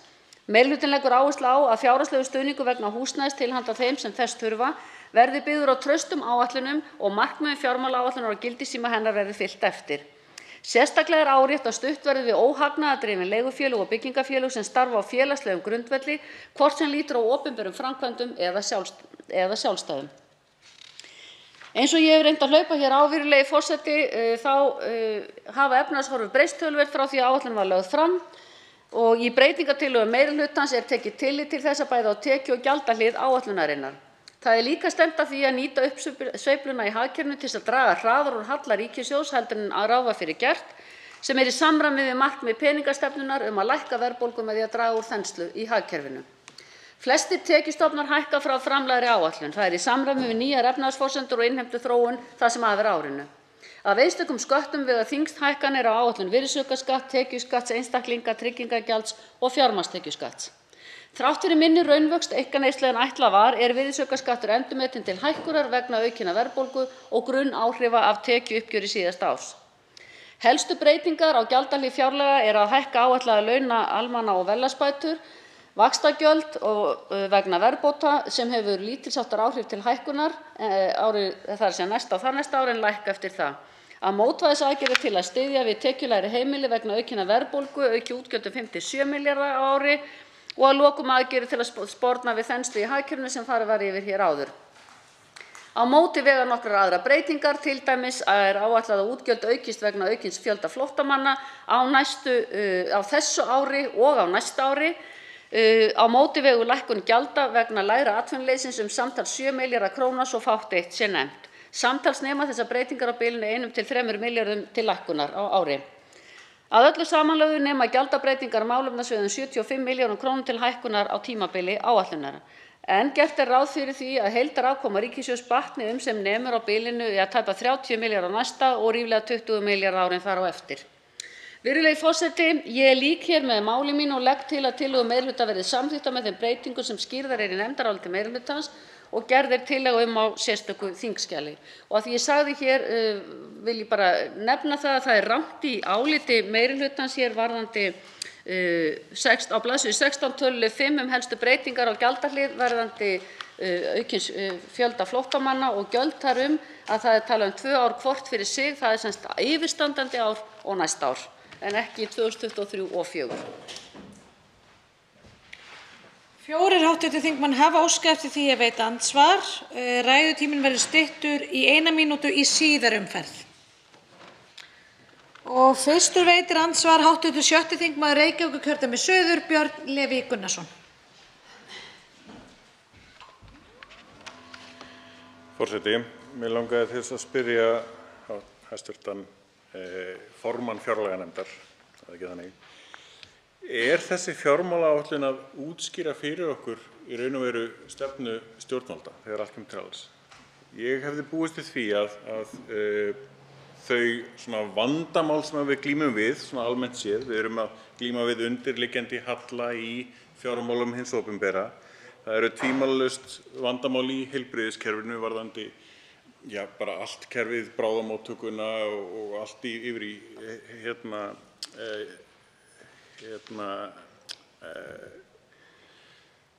hjúkrunarheimilin, afsakið, húsnæðismálin, málefni eldra fólks, málefni öryrkja, auðlindamál, álag og fjölsett á staði núna eftir að ferðamenn eru farnir að koma aftur í miklu meira mæli heldur en var búist við strax í kjölfar faraldursins. Og vel flest af því sem var talið hérna upp í nefndaráliti hæstv. Formanns fjárlaganefndar var í rauninni endurtekning á því hvað var ákveðið á síðasta kjörtímabili. Og fjármálaáætlun fjallar það á rosalega miklu leyti, það er rosalega lítið nýtt. Og það er ekkert í rauninni fjallað þessi stóru samfélagslegu vandamál, stöðu þeirra og hvernig stefna stjórnvalda ætlar að gera þá stöðu betri og hvernig betri. Heldur bara svona almennt orðasalat það að það muni nú ætla að stuðla að hinu og þessu en það er ekkert sem er haldbært til þess að skilja hvernig er verið að setja fjármagn til þess að leysa þessi vandamál og hvað erum við að fá fyrir það fjármagn sem við erum að setja í þessa málaflokka. Það vantar þær útskýringar algjörlega og mig langaði bara að spyrja þá formann fjárlaganefndar: Er þetta ásættanlegt að við fáum svona plagg frá ríkisstjórninni sem er í rauninni ekki að útskýra neitt fyrir neinum? Það voru margir gestir sem töluðu það að gagnsæi, fjármálaráð talaði það líka, gagnsæi þessari fjármálaáætlun væri ekkert. Þá svarar andsvari hv. 3. þingmaður Norðausturkjördæmis Bjarkey Olsen Gunnarsdóttir. Já, virðulegi forseti, ég þakka hv. þingmanni andsvarið. Við höfum aðeins tekið þetta samtal, ef ég má segja frá því, áður og ekkert nýtt í því, sérstaklega þegar kemur að því einmitt að kannski bæta framsetningu, auka gagnsæi og auka skilning þeirra sem málin fjalla, hvort heldur er að ræða fjármálaáætlun eða fjárlögin eins og við höfum verið að ræða hér ítrekað í mörg ár og horfum á skrefin heldur hægfara en einhver þó. Það er kannski ekkert óeðlilegt að áætlun breytist ekkert gríðarlega mikið á milli ára. Eins og við heyrðum bara fyrir ekki svo löngu hjá aðila sem heimsóttu okkur að það ætti náttúrulega helst að vera þannig að þetta er ekki hreyft í 5 ár eða lengri tíma jafnvel. Ég veit ekkert endilega hvort ég er sammála því vegna þess að eins og líka kom svo sem fram að við erum í þannig hagkerfi að það hreyfist talsvert. Það er auðvitað eflaust alltaf hægt að deila það hvort að stefna stjórnvalda birtist með nægjanlega skýrum hætti í áætlun á hverjum tíma. Við getum eflaust hjálpast að við það að reyna að draga fram minna orðasalat og meira það sem að hv. þingmaður orðaði svo og meiri, markmiðasetningu eða eitthvað slíkt, það sem að kemur betur fram. Og ég er alveg sammála því það má koma betur fram. Aðgerðaáætlanir koma fram og birtast í fjárlögum í sjálfu sér, má svo sem segja það.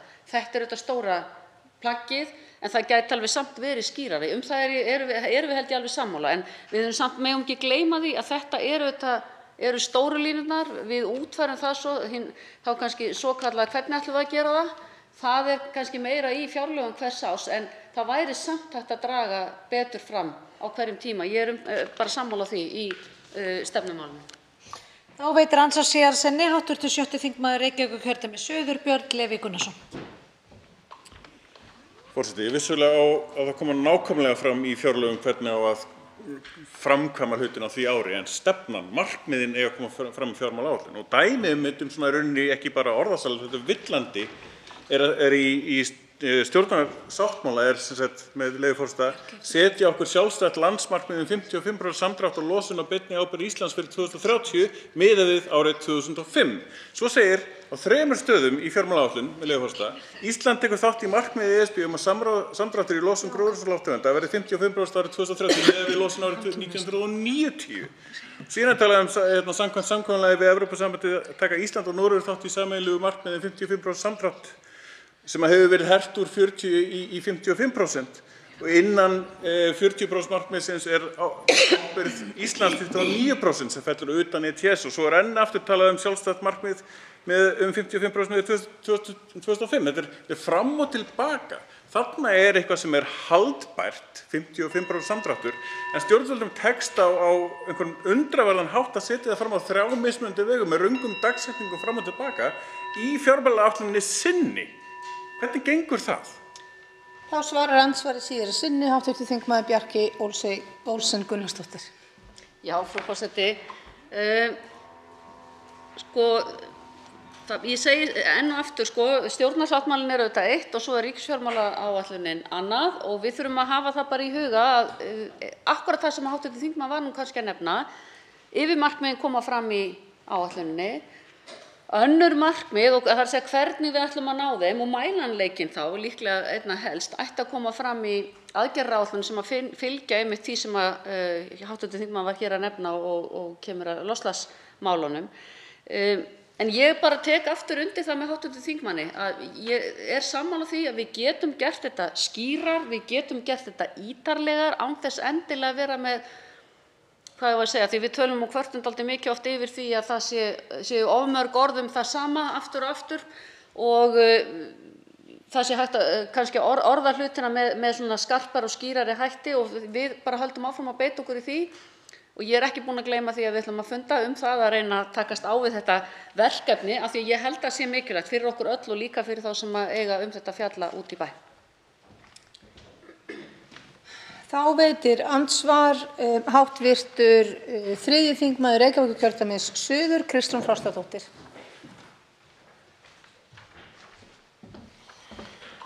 Virðulegi forseti, Ég þakka formanni hv. fjárlaganefndar fyrir greinargóða framsögu og mig langar til að beina þeirri spurningu til hv. formanns hvort hún sé sammála fullyrðingum hæstv. heilbrigðisráðherra og hæstv. fjármálaráðherra að heilbrigðiskerfið sé fullfjármagnað eftir okkar yfirlestur á þessari áætlun. Á fundum þar sem að gestir komu til okkar og í umsögnum kemur fram, í þessum birtu umsögnum, að það vanti heilt 1% upp í raunvöxt í rekstrargjöldum til Landspítalans til þess að halda hlutunum í horfinu. Það kemur líka fram í umsögnum að nýir þjónustusamningar við hjúkrunarheimili séu ekki fullfjármagnaðir, að fjórðungur af legurýmum á Landspítalanum sé nýttur í öldrunarþjónustu þrátt fyrir að það sé í rauninni ekkert skilgreint hvert umfang öldrunarþjónustu Landspítalans eigi að vera. Og svo höfum við líka séð það, og það hafa verið birtir opinberlega útreikningar sem sýna þróun fjárframlaga til Landspítalans, ef að tekið mið af launaþróun, hjúkrunarþyngd og þess háttar, þar sem fram kemur að það var rétt svo fyrir Covid að það var unnið upp í fyrra horf eftir áralanga niðurskurð og að miðað við í raun hjúkrunarþyngd og verkefni á spítalanum hafi framlög til spítalans hrunið. Við sjáum líka í umsögn fjármálaráðs að tekjur ríkissjóðs til að standa undir velferðarþjónustunni verða þær lægstu á öldinni sem binda hendur ríkissjóðs þegar kemur að velferðarþjónustu. Þannig að mín spurning til formanns hv. fjárlaganefndar hvar hún stendur í þessu máli. Vill hún meina að tekjustaða ríkissjóðs sé góð? Vill hv. formaður meina að það þurfi ekki meira fjármagn inn í heilbrigðiskerfið? Heilbrigðisstarfsfólk með ranghugmyndir hvað gengur á í heilbrigðiskerfinu? Og telur hv. formaður fjárlaganefndar að forgangsröðun hæstv. ríkisstjórnar sé sú rétta? Þá svarar andsvari hv. þingmaður Bjarkey Olsen Gunnarsdóttir. Já, frú forseti, þakka hv. þingmanni andsvarið. Ég vil kannski fyrst segja varðandi það að hvort að tekjustaða ríkissjóðs sé góð. Ástæðan kannski að hluta til sú sem við erum að leggja til hér að við teljum að það þurfi að auka við tekjur ríkissjóðs einmitt kemur fram í breytingartillögum okkar núna við gerð þessarar áætlunar. Við áréttum það líka, eins og ég veit að hv. þingmaður hefur kannski bæði lesið og tekið eftir, að við teljum ástæðu til þess að horfa í fleiri áttir og bendum á það í okkar áliti sem ekki partur af tillögunum sem koma fram núna, en við teljum að það sé vert að vera á varðbergi og horfa til þess að það gæti þurft að auka tekjurnar enn frekar og bendum þar á atriði í því. Sko varðandi það hvort að heilbrigðiskerfið sé fullfjármagnað og þá auðvitað get ég ekki sagt að ráðherrarnir tveir séu að segja mér ósatt. Ekki frekar en ég get sagt að þeir sem að koma til okkar í heimsókn séu að segja okkur ósatt. Þess vegna mjög mikilvægt að við förum betur yfir ákveðna tölur, ekki síst núna fyrir fjárlagagerðina að mínu mati. Við erum auðvitað með ansi góða samantekt frá því í fyrrasumar. Það sem að tekin voru saman mjög mörg gögn og breytur sérstaklega Landspítalann, af því tilhneigingin alltaf að tala dálítið mikið Landspítalann, hann sannarlega stærsta stofnunin okkar á þessu sviði, en það gleymist allt hitt þar sem að við þurfum að horfa á stofnanirnar okkar vinna miklu meira saman og ég held að það sé fólgið talsvert mikill ávinningur í því af því að sko á árunum 2016 til 2020 þá fjölgaði ársverkum rétt 500 á Landspítalanum, 13% fjölgun og ef við tökum COVID árið 20 undan þá var það 400 ársverk. En það dregst samt saman nýtingin á fjármagninu 7%. Þannig að það einhvers staðar eitthvað sem við þurfum að gera betur og ég held að við þurfum að láta miklu meira flæði, þessi síló sem við erum alltaf að glíma við innan stofnana, innan stjórnarkerfisins. Þannig að stofnanirnar okkar geri kannski það sem þær eiga að gera. Fólk þurfi ekki að fara hér á bráðamóttöku þegar það getur farið og ætti að geta minnstakosti fengið þjónustu annars staðar. Forseti vill minna þingmenn á að virða tímamörkin. Þá veitir andsvar síðara sinni hv. þingmaður Kristrún Frostadóttir og fær til þess 1 mínútu. Já, virðulegi forseti, þetta þótti mig áhugavert að heyra með tekjurnar að það væri vilji hjá meirihluta fjárlaganefndar að fara í frekari tekjuaukningu vegna þess að það liggur fyrir að sú hlið er brotin en við sjáum til hvernig þetta mun þróast. Mig langar til þess að nýta tækifæri örstutt í lokin og vekja athygli á öðrum þætti sem er talað í meirihlutanum að skipti máli sem er jöfnun dreifikostnaðar og talað að verulegum fjármunum sé oft varið í það og nást sjaldan markmið. Og vekja athygli í því samhengi að það eru markmið í fjármálaáætlun að jöfnunarhlutfallið fari úr 78% í 85% 2023 og 95% 2027. En við vitum, fjárlaganefnd veit eftir svar sem hún fékk nefndin háttvirt frá ráðuneytinu að það er ekki nægt fjármagn í verkefnið. Þannig að þetta mun ekki breytast á tímabilinu. Þannig að ástæðan fyrir því að þessu markmiði næst ekki vegna þess að fjármagnið er ekki til staðar. Hver er afstaða hv. formanns fjárlaganefndar til þessari stöðu og af hverju eru engar breytingartillögur í áliti meirihlutans í ljósi þess að þau eru augljóslega ekki sátt við þessa þróun? Þá tekur til máls hv. þingmaður Bjarkey Olsen Gunnarsdóttir og fær til þess 1 mínútu. Já, virðulegi forseti, ég er búin að tala mikið þessa jöfnun dreifikostnaðar í gegnum tíðina og við vorum nú saman í nefnd, ég og hv. varaformaður fjárlaganefndar Halldór Benediktsson, þar sem við vorum að ræða meðal annars þessi mál. Það sem við þurfum kannski að velta upp hér og höfum rætt mjög ítrekað er einmitt þessar gjaldskrárhækkanir sem gjarnan verða þegar að við erum alltaf að veita auknum fjármunum í dreifikostnað til þess að reyna að jafna þetta, þá vill gjarnan það fara af stað sem auðvitað er eitthvað sem við þurfum að reyna að koma í veg fyrir að gerist og þetta eins og hv. þingmaður vitnar hér í svari sem við fengum, þá er þetta nú svo sem heldur ekki háar fjárhæð sem að þyrfti að auka við til þess að vega upp á móti þessu og það er ráðherrans að skoða það. Ég meina það er reglugerðarbreyting, það þarf ekki lagabreytingu inn á Alþingi, held ég allavega örugglega ekki miðað við það sem ég skildi það. Þannig að þar getur ráðherrann sannarlega brugðist við og ég held að það sé eitthvað sem að verða að gera því að annars er þetta bara höfrungahlaup. Við leggjum aukna fjármuni og á móti hækkar alltaf gjaldskráin þannig að það næst aldrei þessu jöfnu. Þá veitir andsvar hv. 10. þingmaður Suðurkjördæmis Guðbrandur Einarsson.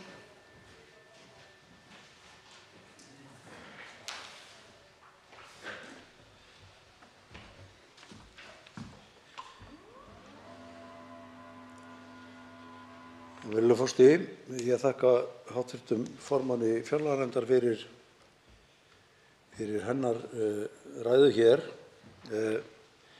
Ég er nú einn af þeim sem er nýliði á þingi og þar á leiðir nýliði í fjárlaganefnd og sitja sem áheyrnarfulltrúi og ég tel mig nú hafa verið svona sæmilega samviskusaman nýliða í nefndinni og reynt að leggja mig fram við að skilja og átta mig á því út af hvað þetta gengi allt saman en mér hefur gengið það erfiðlega að ná utan þetta sérstaka verkefni sem heitir fjárlaganefnd til 5 ára og á oft á tíðum erfitt með að skilja hvernig fjármunum er hreinlega ráðstafað bara. Og mér leið nú aðeins betur þegar ég var vitni að því að einn af umsagnaraðilum sem voru nú fjölmargir taldi sig ekki geta lesið út úr fjárhagsáætluninni hver hlutur þeirra yrði í þessari fjárlagaáætlun. Þeir bara sæðu það ekki hvað þau væru að fá til að reka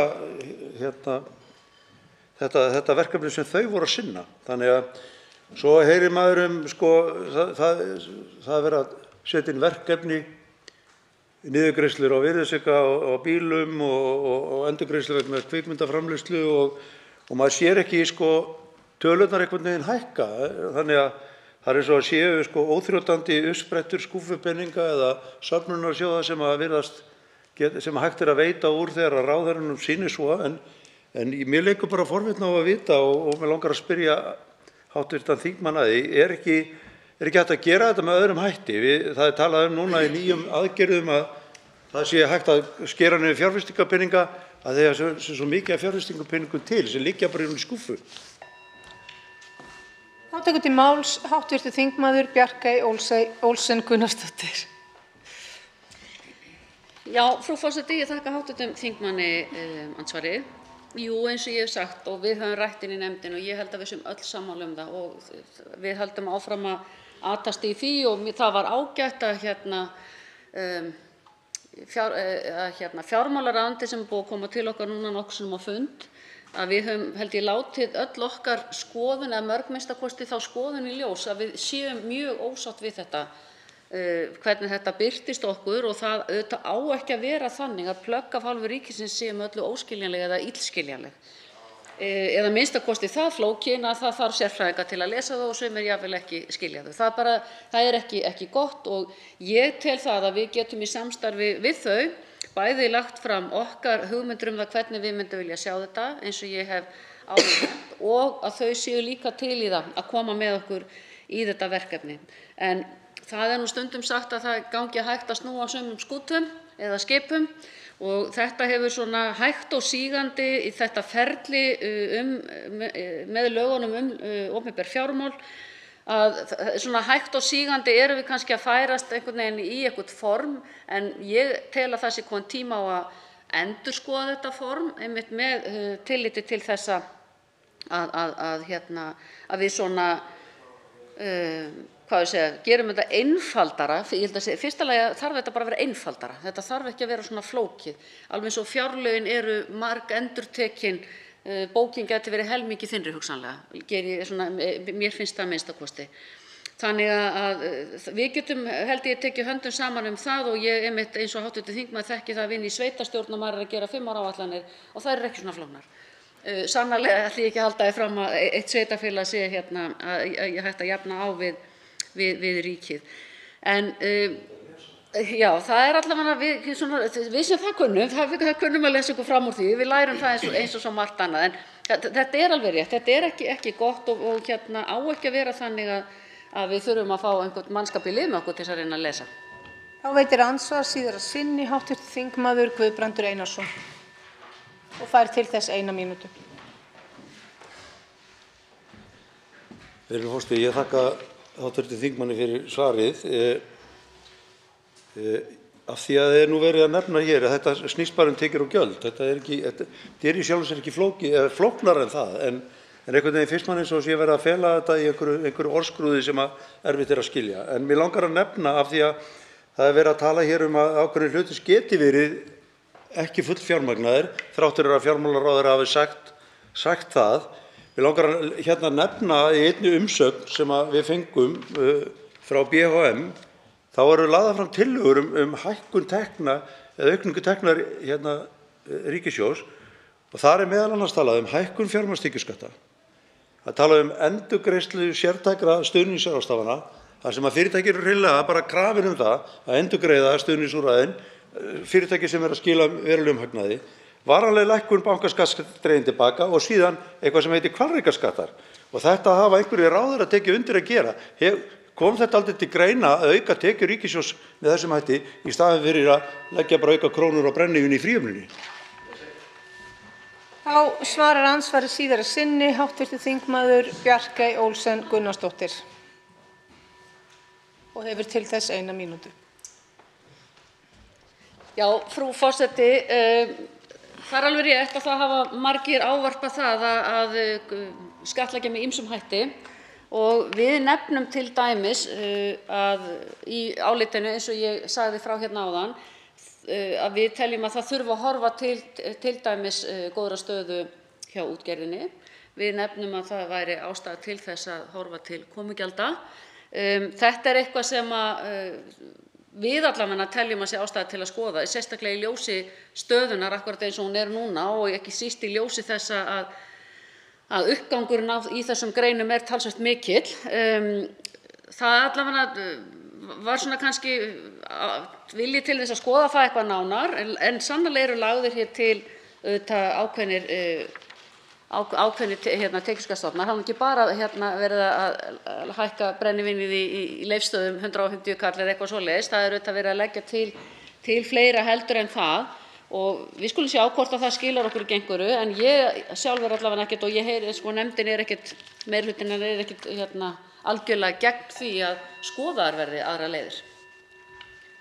Þá veitir andsvar hv. 9. þingmaður Suðvesturkjördæmis, Guðmundur Ingi Kristinsson.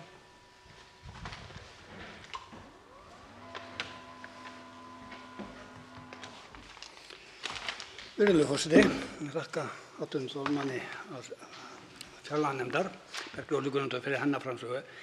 Ég er nú ekki í fjárlaganefnd, ég er nú að leysa af hann hv. þingmann Eyjólf Ármannsson, en ég hef búin að vera aðeins að fara í gegnum þetta og það hlýtur að vera eitthvað samt einföld skýring sem ég vil spyrja hv. formann fjárlaganefndar að.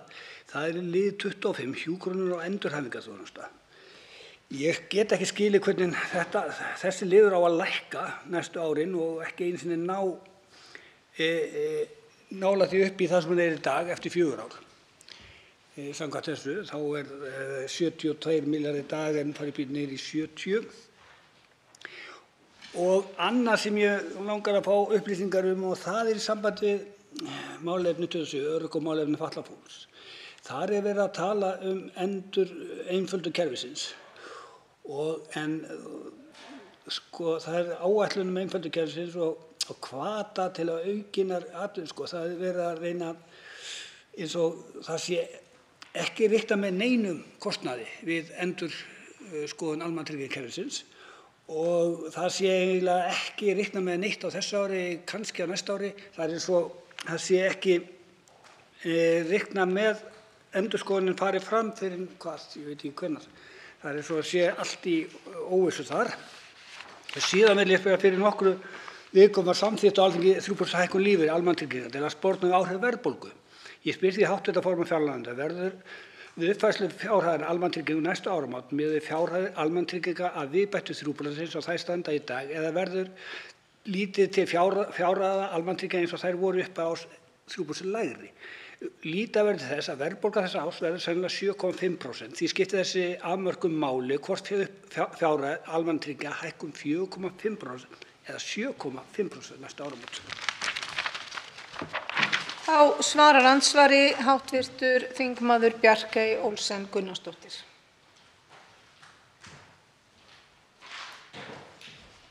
Já, frú forseti, ég þakka hv. þingmanni fyrir andsvarið. Varðandi málefnaflokkinn 25, hjúkrunar- og endurhæfingarþjónustu, lækkunin er nú kannski vegna þess eins og við þekkjum að sem betur fer hefur fækkað fólki á örorku en við höfum aukið í endurhæfingarþjónustuna og það er að bera árangur. Ég held að það sé nú svona stærsta breytan í því. Síðan auðvitað er það svo aftur í fjárfestingarmálunum að þá þekkjum við það að því miður þá höfum við jafnvel ekki getað mannað það sem við erum að byggja eða taka í notkun og því hefur hægt á því. Varðandi prósentutöluna sem hv. þingmaður spyr þar að segja frá hvaða grunni verður miðað við næstu áramót. Þá ætla ég nú bara að játa það hér og nú og ég bara hefði ekki hugað að þessu. Mér finnst bara eðlilegt að þegar þú ert komið með 3% hækkun að þá leggist það við grunninn og síðan takið það mið af því í framhaldinu. Það er að segja að hann bætist við. En ég ætla bara ekki að fullyrða það, þetta er bara ágætis áminning og ég skal bara taka þetta með mér og eiga vonandi svar fyrir hv. þingmann fljótlega í því samhengi. Þá veitir andsvar síðara sinni hv. þingmaður Guðmundur Ingi Kristinsson. Virðulegur forseti, ég þakka hv. þingmanni Bergljóti Ólu Guðnadóttur fyrir andsvarið og vona að það verði komið á hrein. Líka í sambandi við þessa hjúkrunar- og endurhæfingu vegna þess að nú er ósamið til dæmis við sjúkraþjálfara. Þar eru gífurleg fjármunir undir og það er auðvitað mjög blóðugt að fólk er að borga núna 1.500 krónur sem á eftir kannski að hækka fyrir hvert einaskipti og ég veit að fólk hefur ekki efni á þessu. Það er svona furðuleg hluti sem virðast einhvern veginn eru látnir ganga án þess að sem að valda tjóni og ég spyr mig það tjón hverfur ekki, það verður bara verra þegar fram í sækir.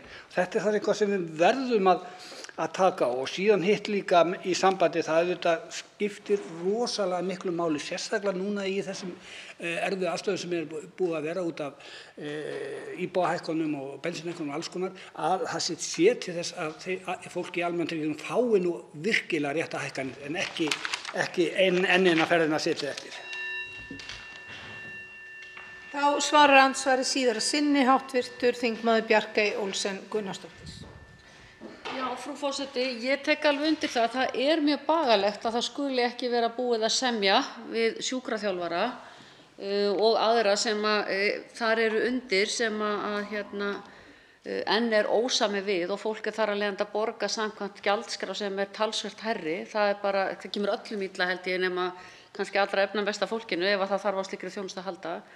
Þannig að það er svo sem ekkert annað sem að maður getur gert en að brýna bara báða aðila til að leita leiða við samninga því þetta er jú verið að semja og væntanlega þurfa báðir aðilar að gefa eitthvað eftir. Það er verið að gera ákveðnar kröfur, það er verið að leggja ákveðið magn eins og við þekkjum undir, það sé hversu marga tíma og svo framvegis á að semja en það er auðvitað eins og við höfum heyrt í umræðunni að það er ekki bara hægt að ganga að samningum án þess að setja einhver viðmið og það hafa Sjúkratryggingar gert en ég bara tek undir að það er rosalega mikilvægt af því að þetta er svo hópur sem að þarf allra mest á því að halda að komast í þjálfun, það eru öryrkjar og fólk í endurhæfingu. Þannig að ég bara tek undir það og ég bara ítreka það og sendi skilaboð hér út í kosmósið til Sjúkratrygginga að reyna að semja.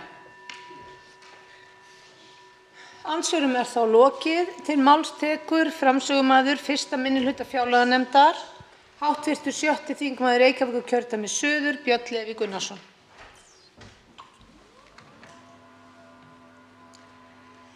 Forseti, ég byrja á því að spyrja í nefndaráliti mínu hvað í fjandanum er fjármálaáætlun. Mér finnst það nefnilega rosalega mikilvæg spurning og sérstaklega með þessu orðalagi af því að það sem fjármálaáætlun er ekki það sem við fáum í hendunar. Þannig að hvað er hún þá? Af hverju er svona mikill munur á því sem er sagt í lögum að fjármálaáætlun sé, munur á því og því sem við fáum í hendunar frá ríkisstjórninni? Ef það er munur þar á, til hvers, af hverju? Hvaðan kom það eiginlega? Hvernig datt það í huga að það er ekki að fara eftir lögum? Í lögunum fjármálaáætlun er fjallað ýmislegt eins og til dæmis að áætlun ríkisstjórnar er lögð fram á Alþingi og felur í sér greining og stöðu efnahagsmála, nánari sundurliðum á markmiðum fjármálastefnu og umfjöllun hvernig markmiðum áætlunar verði náð. Svona flest af þessu fyrir utan þetta síðasta atriði þarna er svona það sem er þarna í plagginu sem við erum með. Það á að vera umfjöllun efnahagsþróun undanfarin 3 ár sem er miklu minni umfjöllun heldur við verið. Það hefur fjarað út, það vantar svona samanburðardálka og svona skemmtilegt. Held ég af því að það komi ljós að tölunar, fortíðartölunar, þær breyttust, alltaf skrítið, hvernig það ekki gerst, að hlutfall opinberra fjárfestingar til dæmis, varð allt í einu miklu meira eða miklu minna. Ég er með umfjöllun það hérna. Einhver stóðar í álitinu. Það á að vera markmið afkomu og efnahag næstu 5 ára, þar á að fjalla þróun skatta og aðra tekjuöflun, þróun gjalda og tekna og ýmislegt svoleiðis. Í heildina álitið, bara svona kannski á mannamáli, að þá er þetta einhvern veginn svona að stjórnvöld eiga að segja okkur hversu mikið af lánum þau ætla að taka eða borga, hversu mikið þau ætla að byggja eða hversu mikið pening þau ætla að búa til. Stjórnvöld þurfa að útskýra fyrir okkur hvernig þau ætla að láta allt ganga upp, það að spítalar, skólar og allt sem við viljum að stjórnvöld geri sé til staðar. Það er ekki nóg bara að stjórnvöld segja okkur það, þau þurfa að sýna okkur hvernig þeirra lausn á því hvernig á að reka spítala, skóla, byggja vegi, sinna félagsþjónustu og velferðarþjónustu, hvernig þeirra lausn á þessum málefnasviðum sé besta lausnin. Ástæðan fyrir því að það þarf að útskýra einmitt fjármálaáætlun er bara að fjármálaáætlun sem að stjórnvöld láta þingið afgreiða útskýra þetta bara ekki neitt. Útskýra ekki hvernig dæmi gengur upp. Ég skil ekki hvernig efnahagsstefna ríkisstjórnarinnar í heild sinni eins og hún er að setja þetta fram kemur til með að vera í lagi eftir 5 ár því að við glímum við undirliggjandi halla og ýmislegt svoleiðis. Það er svo margt hérna sem að er mjög ónákvæmt. Ég fjalla til dæmis örlítið þjóðhagsspár og sýni muninn á því hvernig þjóðhagsspár þróast á milli ára. að það spá til dæmis árið 2023 sem hefur birst í þjóðhagsspá til dæmis 2019, 20, 21, 22 í fjármálaáætlunum og tölurnar þar alveg flakka fram og tilbaka, sem kannski alveg eðlilegt því að jú, auðvitað eru þjóðhagsspár ónákvæmar því heimurinn síbreytilegur, en þó það séu ónákvæmar þýðir ekki það séu gagnslausar.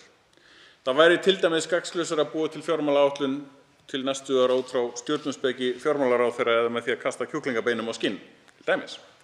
En þrátt fyrir að spár til framtíðar séu ónákvæmar, þá viljum við samt gera áætlanir byggðar á þeim spám því áætlanir byggðar á einhverju öðru væru bara alltaf verri, nema kannski fyrir einhverja algjöra heppni.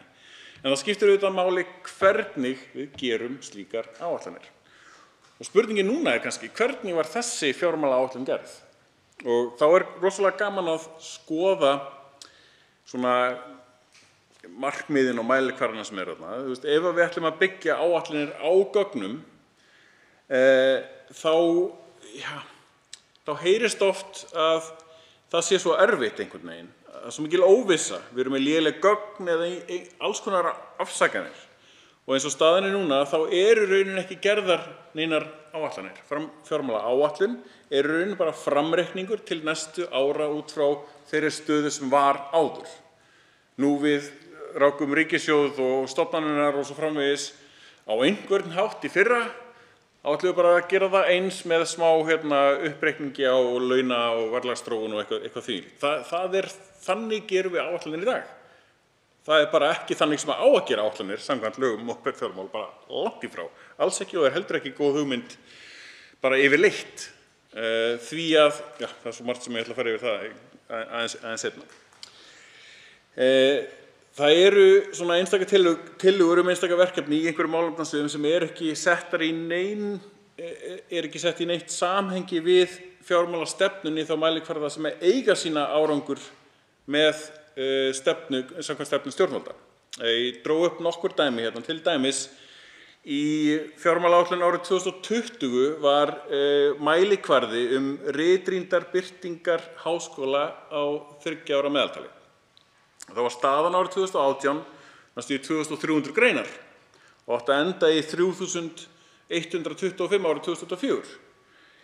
Í fjármálaáætluninu núna sem við fjöllum að þá ritrýndar greinar, fjöldi ritrýndar greinar árið 2021 var 1460. Kannski einhver COVID-áhrif eða eitthvað þvíumlíkt. Nei, viðmiðið 2027 1600 greinar.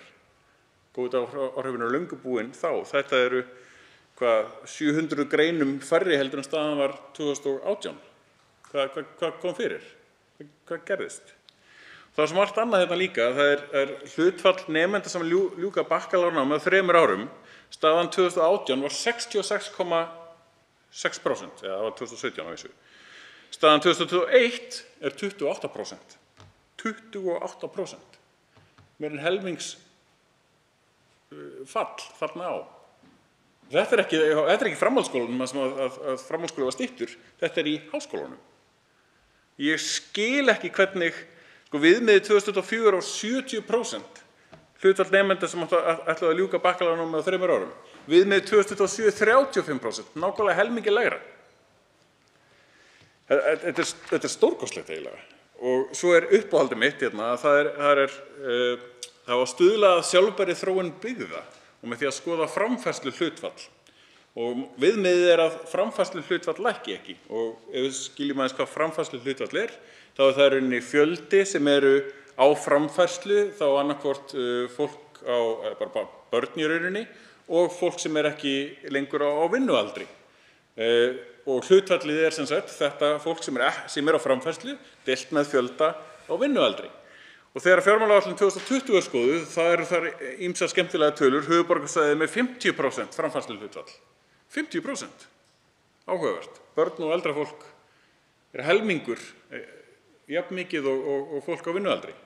Nei, í fjármálaáætlun 2023 staðan allt í einu orðin 63,4%.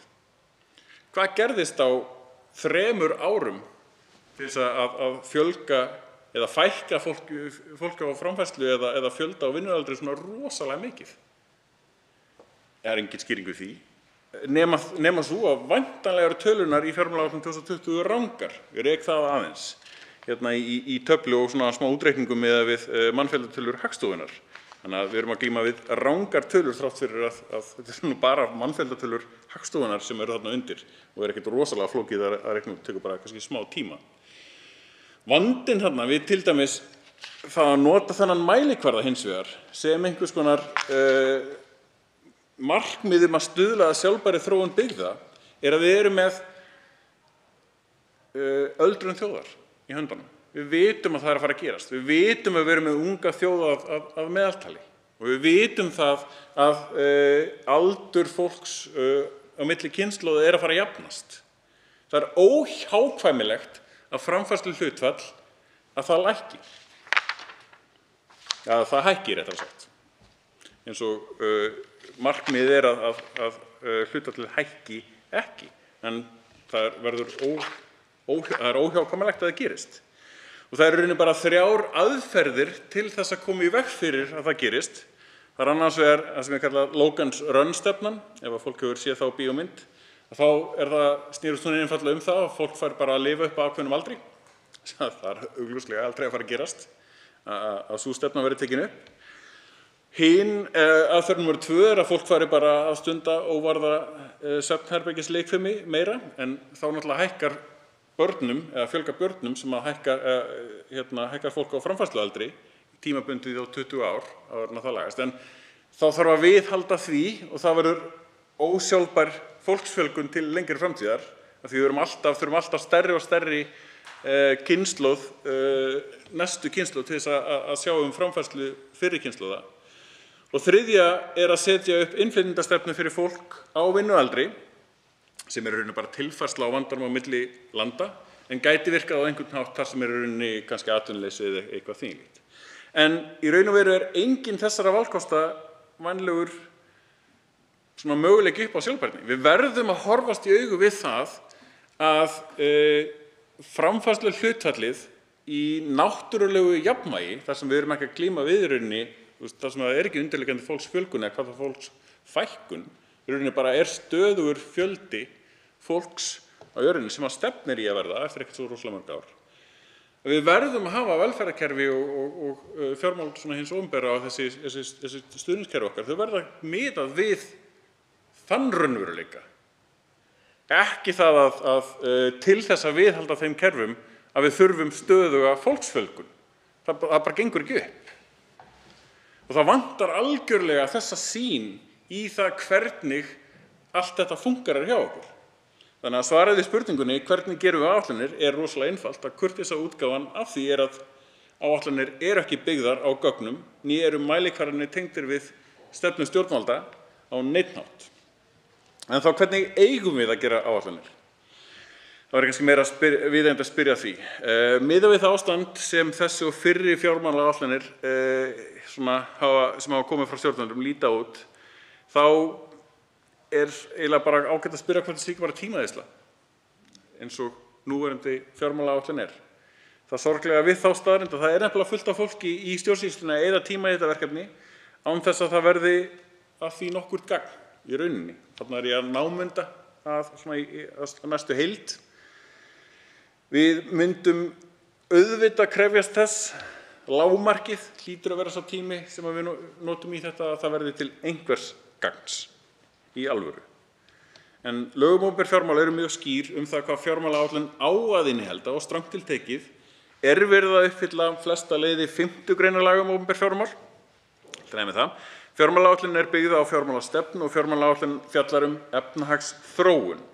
Og það er greint frá afkomu og efnahags og bara í heild, þróun gjalda og tekna og ýmislegt sem tékkar í boxin sem talin eru upp í lögunum, en efnislega hins vegar þá vantar mikið upp á.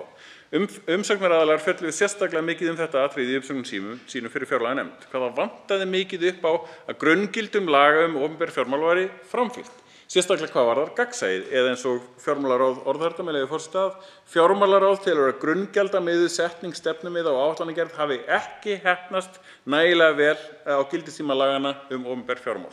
Þetta er bara kurteisislega orðað þarna. Mjög kurteisislega orðað. Af reynslu minni af svona fólki sem er að sinna mjög faglegri vinnu þá er þetta rosalega þungort þegar maður lesa á milli línanna. Uppskriftin að því hvernig við eigum að gera áætlanir er að finna í lögum um opinber fjármál, en það er einfaldlega ekki verið að fara eftir þeirri uppskrift. Og hvers vegna fáum við engin svör við þegar við spyrjum. En það eru samt nokkur atriði sem mætti gera skýrara, sérstaklega með tillit til fjárheimilda og ramma lögbundinna verkefna og stefnu stjórnvalda. Umfjöllun í fjármálastefnu, fjármálaáætlun og fjárlögum þarf að gera betur grein fyrir stöðu lögbundinna verkefna annars vegar og stefnu stjórnvalda hins vegar. Það skiptir rosalega miklu máli. Í umfjöllun nefndarinnar kom svo ábending að stjórnvöld ættu auðvitað ekki að elta hagsveifluna. Þessir sjálfvirku sveiflujöfnunar, þegar það er uppsveifla þá aukast tekjur ríkisins, útgjöld minnka, minna atvinnuleysi og þess háttar. Og þá er þetta að leggja til hliðar fyrir mögru árin og þegar það er niðursveifla þá aukast útgjöld og tekjur minnka á sama hátt. Jafnvægi helst til lengri tíma og meðaltala þessu tvennu er þá jafnvægið sem slíkt. Stóra efnahagslega spurningin er þá hvert er meðaltalið og hvernig á að stilla tekjur og útgjöld ríkissjóðs til þess að viðhalda því jafnvægi.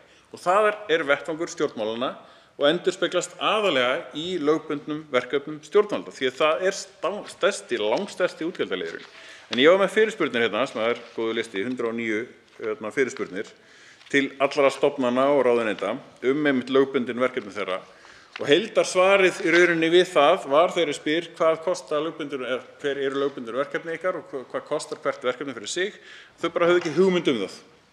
Ekki minnstu hugmynd um það hvert verkefni kostaði. Sem er bara mjög ámælisvert því að hvernig eigum við að vita hvort að við séum að fjármagna þessi mismunandi verkefni sem við setjum með lögum hérna á Alþingi ef að stjórnvöld veit ekki einu sinni hvað þau kosta.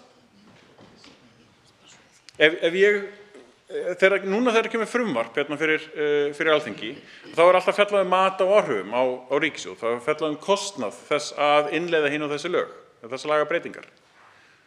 Og þetta ætti auðvitað að vera til fyrir bara lagabálkana eins og að leggja sig inn í hverri stofnun, inn í hverri ráðuneyti. Af því að þetta er stærsti útgjaldaliðurinn sem eru að fjalla um, bara þessi lögbundnu verkefni sem fólk í þessum þingsal er búið að setja í gegnum áranna rás og við þurfum að meta á hverju ári hvernig við ætlum að fjármagna það að viðhalda þessum verkefnum. Án þess að vita hvað þau kosta getum við það ekki. Við getum ekki sagt bara gerum eins og í fyrra pluss verðlagsbreytingar og launaþróun og eitthvað svoleiðis. Það er ekki hægt ef við ætlum að reyna að gera betur á hverju ári. Það er rosalega mikilvægt. Og þar kemur stefna stjórnvalda inn. Það er stefna stjórnvalda að hafa áhrif á í rauninni lögbundin verkefni, eins og er sagt að það á að gera grein fyrir lagabreytingum, áhrifum þeirra. Það skiptir miklu máli að koma með lagabreytingu hjúkrunarheimili þannig að þau funkar einhvern veginn öðruvísi og þar af leiðandi verið minni kostnaður fyrir hið opinbera.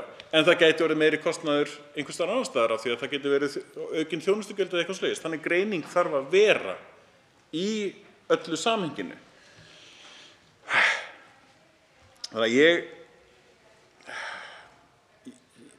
við þurfum að gera eitthvað virkilega drastískt hvað varðar það svona framsetningu fjárlaga og fjármálaáætlunar til þess að gera þetta aðgengilegt bæði fyrir þingmönnum sem eru að reyna að skilja það hvernig er verið að sinna þeim verkefnum sem við höfum sett hérna með lögum, til dæmis bara nýleg dæmi eins og voru tekin hérna í ræðu formanns fjárlaganefndar varðandi NPA-samningana.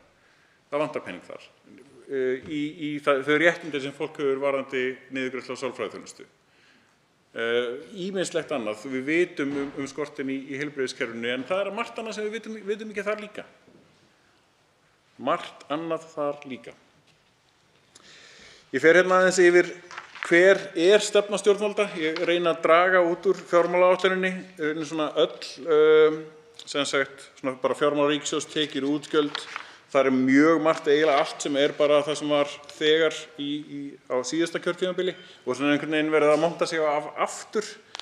Það er talað um tímabundnum framlögin sem er að renna sitt skeið árið 2023. Þetta er náttúrulega ákvarðanir sem voru gerðar áður. Ég veit ekki á hverju að vera að fjalla um þennan sérstaklega mikið í fjármálaáætlun. Það er ekki hluti af stefnu stjórnvalda. Stefna stjórnvalda þarf að útskýra fyrir okkur hver staðan er í verkefnum, helstu áskoranir sem við erum að glíma við og hvernig stjórnvöld ætla að koma til móts við þau og útskýra hvernig þau ætla að gera hlutina betri. Og það er bara, já, allavega. Eitt besta dæmið sem mér finnst er það sem hefur verið að fjalla loftslagsmál. Spurðum það hérna í andsvörum hérna áðan. En það í sem sagt stjórnarsáttmálanum talað að setja sjálfstætt landsmarkmið 55% samdrátt á losun á beinni ábyrgð Íslands fyrir 2030 miðað við árið 2005. En svo koma þrjár aðrar setningar í fjármálaáætlun sem eru á skjön við þetta á einn hátt eða annan. Það talað líka með leyfi forseta að Ísland tekur þátt í markmiði ESB einmitt að samdráttur í losun gróðurhúsalofttegunda verði 55% árið 2030 en miðað við árið 1990. Þarna eru stjórnvöld sem eru búin að setja sér markmið 55% samdrátt miðað við 2005 líka að segja að þau ætla að vera með í einhverju markmið 55% samdrátt miðað við 1990.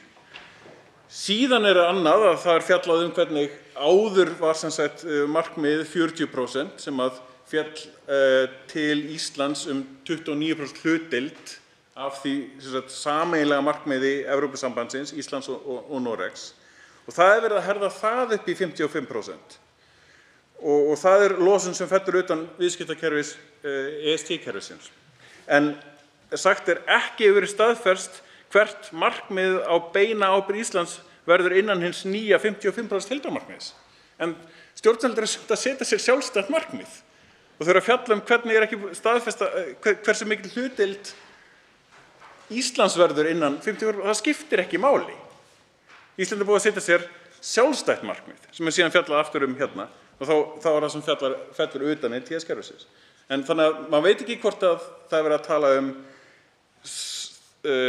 samkomulagið sem með ESB og Noregi þar sem að hlutdeild Íslands minni heldur en 55%. Hún var 40% í samstarfi við öll hin löndin.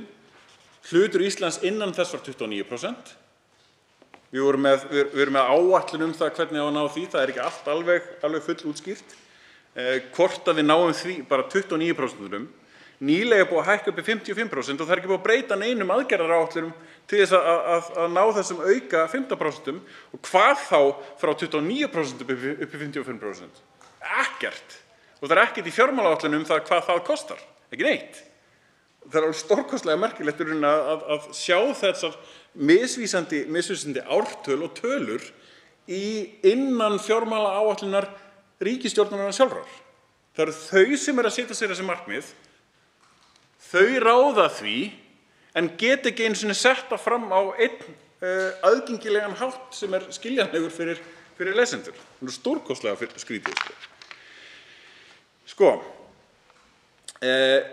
Ef fjárveitingavaldið sem liggur hjá Alþingi á raunverulega að geta samþykkt fjárheimildir fyrir framkvæmdavaldið til þess að framfylgja lögbundnum verkefnum og stefnumálum ríkisstjórnarinnar hverju sinni, þá þarf að gera breytingar frá núverandi fyrirkomulagi.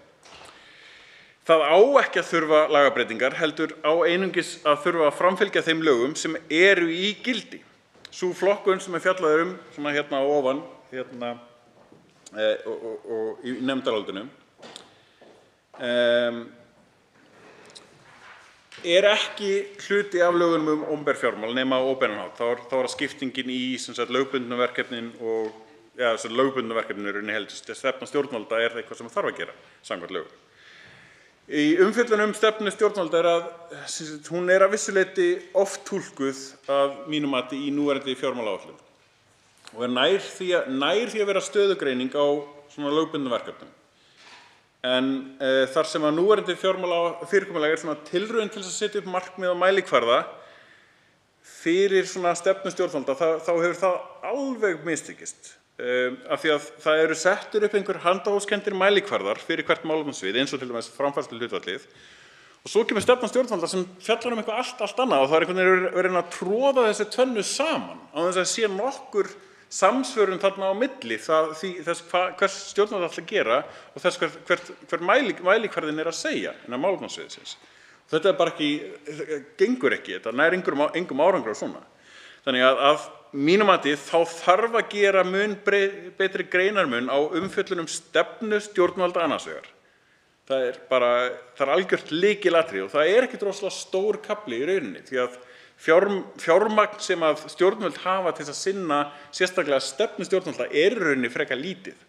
Og það vantar miklu skýrari umfjöllun hvernig þau virka.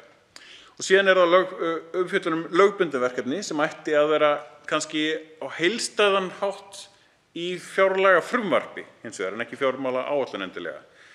Á meðan umfjöllun stefnu stjórnvalda og hvað áhrif hennar eru á til dæmis stöðu lögbundinna verkefna eru í fjármálaáætlun. Og þá ertu með einhvern veginn þannig hátt þú veist alltaf hver staða lögbundinna verkefna með fjárlög hvers árs og svo ertu að fjalla stöðu stefnu stjórnvalda í fjármálaáætlun sem gerir fjármálaáætlunina miklu minni af umsvifum það hvernig hún ætlar að hafa áhrif á stöðu svona rammans eins og hann stöðu lögbundinna verkefna. Í stuttu máli þá bara vantar verulega mikið upp á framkvæmd laga opinber fjármál. Sumt af því sem lög opinber fjármál fjallar vantar beinlínis og annað ónákvæmt. Framkvæmdin ætti að vera nokkurn veginn á þá leið að stjórnvöld útskýra efnahagslegt jafnvægi til lengri tíma og hvernig tekjur og gjöld viðhalda því jafnvægi með tilliti til lögbundinna verkefna og stefnu stjórnvalda. Hér ætti að miða við langtíma hagvöxt í stað þess að fylgja efnahagssveiflunni og þeirri skammtíma sýn til næsta ár sem að þjóðhagsspá sýnir yfirleitt bara. Það þarf að setja skýra mælikvarða fyrir öll lögbundin verkefni stjórnvalda. Þeim þarf að fylgja mat á stöðu þeirra og núverandi kostnaði og þá á að fylgja lögum opinber fjármál varðandi stefnu stjórnvalda. Í stefnu stjórnvalda útskýrt hvernig stjórnvöld hafa áhrif á stöðu einstakra mála, stærri og smærri, til dæmis hvað áhrif stjórnvöld hafa á stöðu mála varðandi húsnæðismarkað, þá opinber fjárfesting, þjónustu við fatlaðs fólk með miklar stuðningsþarfir og fleira því líkt. Og svo stóra spurningin, hvernig á að borga fyrir öll þessi lögbundnu verkefni? Svarið við því eru skattar. Og samkvæmt einhverjum besta leiðin til þess að kenna börnum hvað skattar eru, að borða helminginn af ísnum þeirra. Það útskýrir einnig ágætlega af hverju skattar hafa oft verið orsök uppreisna og borgarastyrjalda, en á sama tíma þarf samt skatta til þess að reka sameiginleg samfélagsleg verkefni. Hvaða verkefni það eiga að vera hefur fólk mismunandi skoðanir en við ættum að læra, ef við eigum að læra eitthvað af sögunni, að þá það að það ekkert rosalega sniðugt að borða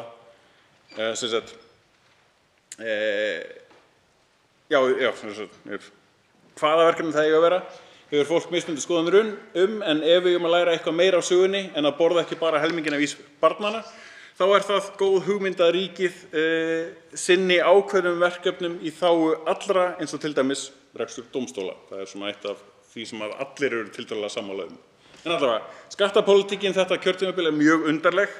Eins og hefur komið fram í fyrra áliti mínu fjármálastefnu ríkisstjórnarinnar. Þar eina haldbæra breytingin stefnu stjórnvalda í skattamálum að breyta skattlagningu á bifreiðar. Það má alveg flokka þá breytingu sem nauðsynlega ef hort til fjármögnun fyrir uppbyggingu og viðhald samgöngukerfisins í gegnum skattlagningu á bifreiðar, sem hefur aðalega verið gert með olíugjöldum, þá að úreldast vegna orkuskipta í samgöngum.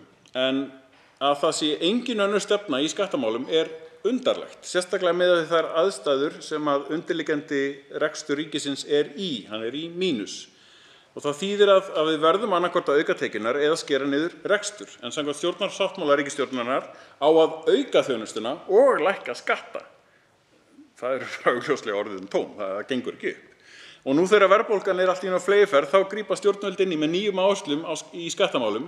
Lausn ríkisstjórnarinnar meðal annars að hækka krónugjöld sem metið á 0,2% auka verðbólgu, þess að vera að bregðast við hækkandi verðbólgu með aðgerðum sem hækka verðbólgu. Þá hækka verð á áfengi í flugstöðinni. Stuðningur við tekjulægri heimil eru tiltekin þarna, en það þegar búið að gera það. Þetta er verið að monta sig af einhverju sem aftur, sem búið að gera, mjög klassískt. Og svo segjast stjórnvöld vera að minnka fjárfestingar sem ekkert nema raun leiðrétting. Þetta fjármagn sem hefur ekki náðist að fjárfesta fyrir. Þannig að þetta engin aðgerð nema að mínusa út það sem hefði hvort þið mínusast út. Og það er verið að segja að þetta eru 27 milljarða svona aðgerðir á næsta ári, þegar þær hefðu sjálfkrafa, ef að ríkisstjórnin hefði ekki gert neitt, verið allavega 10 milljarðar bara út af fjárfestingunum. Ég er oft gagnrýndur fyrir að fjalla tiltölulega lítið pólitík og meira formið, en mér er slétt saman það því að gagnrýni formið skiptir máli, sérstaklega þegar það er ekki verið að fylgja því. Á móti gagnrýni ég stjórnvöld fyrir fálmkennda efnahagsstefnu og ómarkvissa áætlanagerð. Sú fjármálaáætlun sem við fjöllum hérna er í besta falli efnahagslega óábyrg. Það er algjör skortur á því hvernig á að koma til móts við helstu áskoranir í íslensku samfélagi. Húsnæðisvandann, heilbrigðiskerfið, framtíð menntakerfisins, sameiginlegar auðlindir, loftslagsmál, almannatryggingar. Og fjármálaáætlun fjallar svo sem lauslega nokkrar af þessum áskorunum, en hvergi einmitt á þennan heildstæða og sannfærandi hátt út frá sjónarhóli þingsins og þjóðar, að það sé skiljanlegt hvernig þessar áskoranir lægist á næstu árum. Þetta er algjört lykilatriði að stjórnvöld útskýri fyrir okkur hver er staðan, af hverju eru þau vandamál sem þau eru að glíma við í ykkar stefnu, af hverju eru það vandamál yfirleitt og hvernig ætlaðu að gera þau betri. Ekki segja bara við ætlum að efla hingað og þangað, við ætlum í alvörunni að byggja þessar 4.000 íbúðir á ári sem þarf til þess að ná jafnvægi á húsnæðismarkaðnum. Það er bara skrifa þau mjög skýrt og greinilega þegar að áskorunin er svo einföld. Það vantar algjörlega. Þannig að vinsamlegast gerið betur. Þá veitir andsvar hv. 9. þingmaður Norðausturkjördæmis Þórarinn Ingi Pétursson.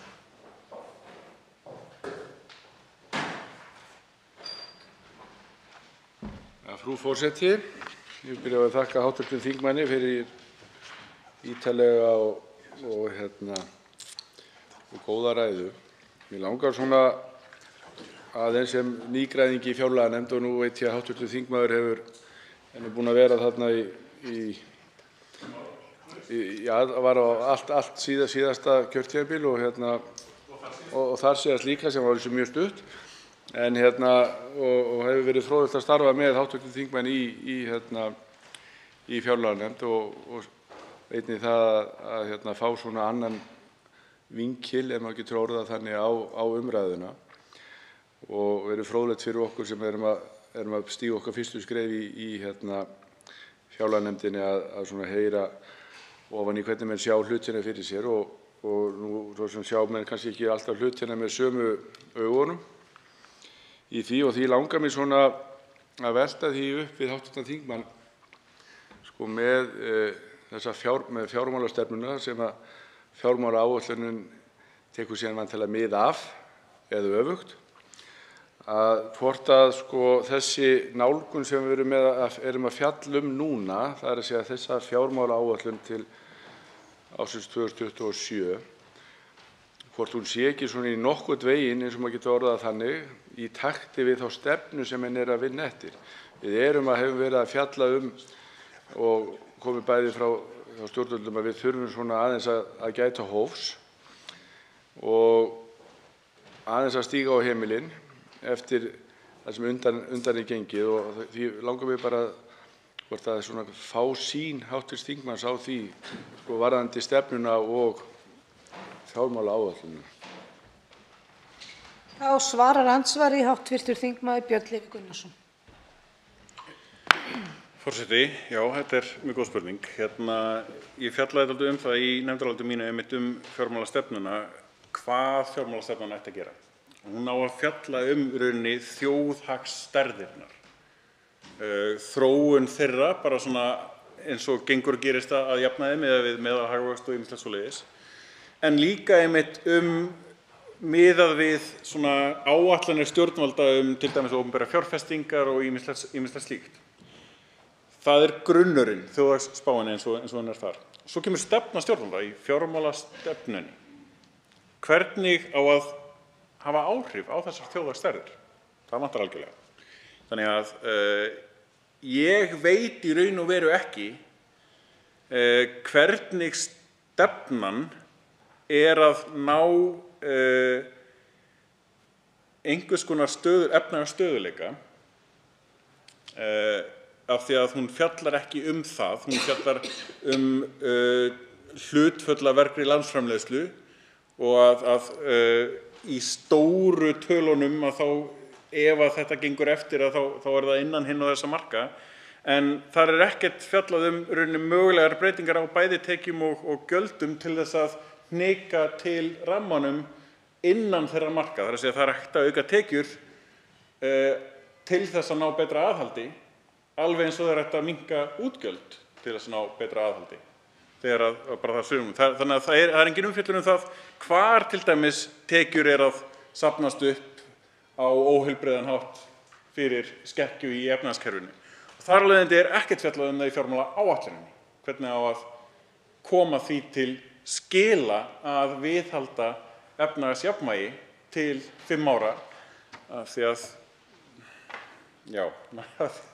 það vantar bara, þetta ekkert flóknara en það. Það ekki útskýrt, þar af leiðandi get ég ekki útskýrt það, að sjálfsögðu ekki.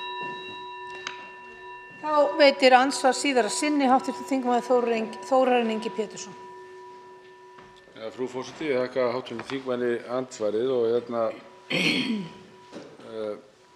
saknaði svo sem þess, og það svo sem kemur mér ekki á óvart þegar hv. þingmaður segir já, ég get ekki útskýrt það, því það ekki og það kannski hluti af því sem við erum að fjalla í þessum áætlunum, hefur mér svona allavega fundist að ég horfa á það frá mínum bæjardyrum að segja að við erum með stóra áætlun sem við erum að horfa fram í tímann og skilaboðin til okkar og til okkar allra að við þurfum aðeins að svona fara að gæta útgjöldunum.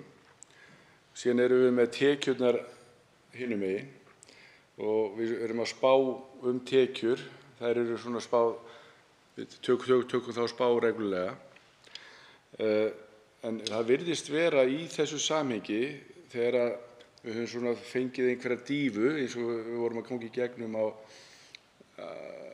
í gegnum COVID-faraldurinn og þess háttar, að þegar við réttum úr kútnum þá virðumst við vera alveg ofboðslega fljót, það að segja, að skjóta yfir þær hagspár sem búið að greina. Og í því samhengi þá eins og bara sem snýr að hagvexti, að þá virðumst við vera þarna einhverjum prósentum yfir þeirri spá sem var gerð fyrir sirka 6 mánuðum síðan. Þannig að við erum að fjalla ákveðna áætlun sem við horfum eitthvað fram í, og því kannski svarið svona hvort að það sé, eða spurningin sem ég vil bera til hv. þingmanns kannski sú að við erum með ákveðna áætlun og hvort að það sé kannski ekki næstum því óraunhæfar kröfur að reyna að hafa hana áætlanir nákvæmari inn á hvert málefnasvið þegar við eigum meira að segja mjög erfitt með að spá fyrir hver tekjurnar verða í framtíðinni. Þá svarar andsvari síðara sinni hv. þingmaður Björn Leví Gunnarsson. Já, forseti, þetta aftur góð spurning. Komu aftur frá fjármálaráðherra, formaður fjármálaráðs, myndi svona á það einmitt hvernig það væri skrítið að miða við alltaf þjóðhagsspána, hagtölur þjóðhagsspár eins og þær væru að sveiflast svona á næsta ári í rauninni.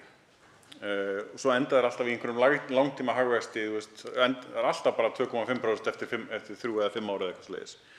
Það væri í rauninni óeðlilegt að reyna að taka hagtölunar eins og þeir eru á næsta ári, hvort sem þeir eru þá lágar eða háar, og nota þær sem grunninn fyrir fjármálaáætlun eða fjármálaáætluninni, af því það ætti bara að nota meðaltalið. Það ætti í rauninni alltaf bara að nota langtíma hagvexti. Og þegar við gerum það, þá fáum við kannski þessa greiningu sem hefur oft verið svona kvartað undan á vanti, að þá sjáum við til lengri tíma hvort það sé jafnvægi á rekstri eins og opinber eða ekki. Núverandi greiningar segja okkur að það sé ekki, að við séum í mínus. Það tiltölulega vel rökstutt af einmitt fjármálaráði, en því hefur ekkert verið svarað neitt sérstaklega af stjórnvöldum, sem mér finnst mjög áhugavert. Og það samhengi skiptir miklu meira máli í rauninni heldur en heildarútgjöld og tekjur ríkisins, sem við pólitískt síðan skiptum á milli málefnasviða. Þar kem ég allavega inn á það sem ég var að benda á, að þar þurfum við að vita hver kostnaðurinn við lögbundin verkefni á hverju málefnasviði því að þar grunnurinn. Þar vitum við hver talan Og jú, hún flöktir fram og tilbaka með við verðbólguspá og launaþróun og svo framvegis, en við vitum hver grunnurinn Ef við vitum það, þá getum við talað stefnu stjórnvalda á miklu gagnlegri og pólitískari hátt. Andsvörum þá lokið. Til máls tekur framsögumaður 2. minnihluta fjárlaganefndar, hv. 3. þingmaður Reykjavíkurkjördæmis suður, Kristrún Frostadóttir.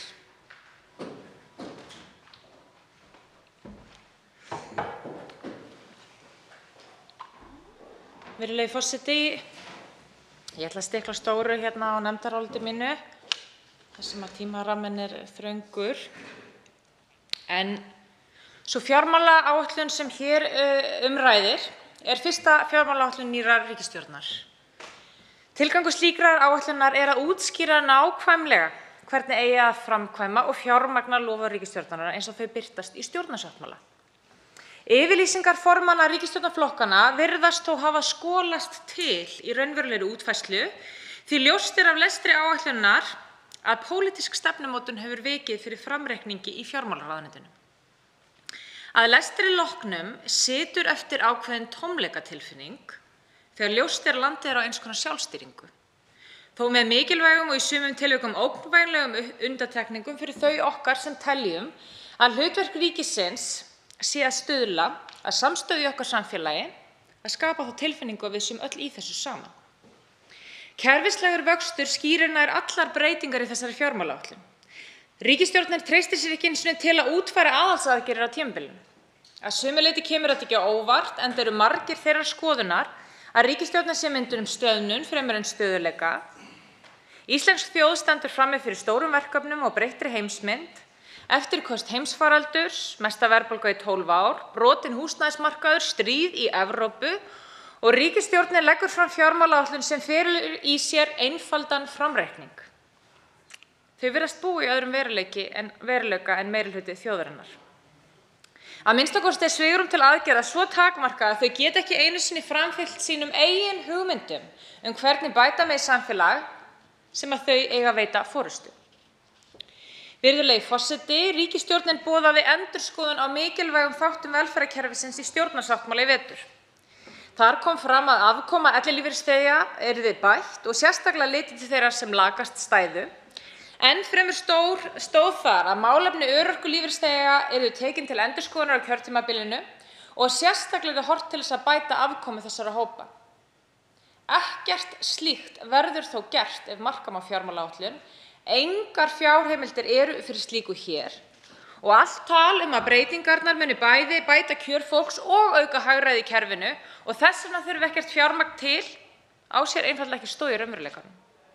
Vissulega geta uppstokkun og breytingar falið í sér aukna virkni meðal fólks, betri endurhæfingarúrræði getur dregið úr örorku og aukinn aðgangur að heilbrigðisþjónustu sömuleiðis, en slíkt hagræði út frá óskilgreindri uppstokkun birtist ekki á 5 ára tímabili.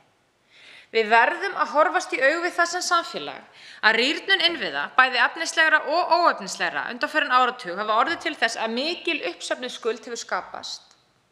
Íslenska ríkið fast í viðjum stöðnunar sem það mun ekki komast út úr hjálparlaust. Við þurfum að sameinast það að komast út úr þessu slæma jafnvægi, virðulegi forseti.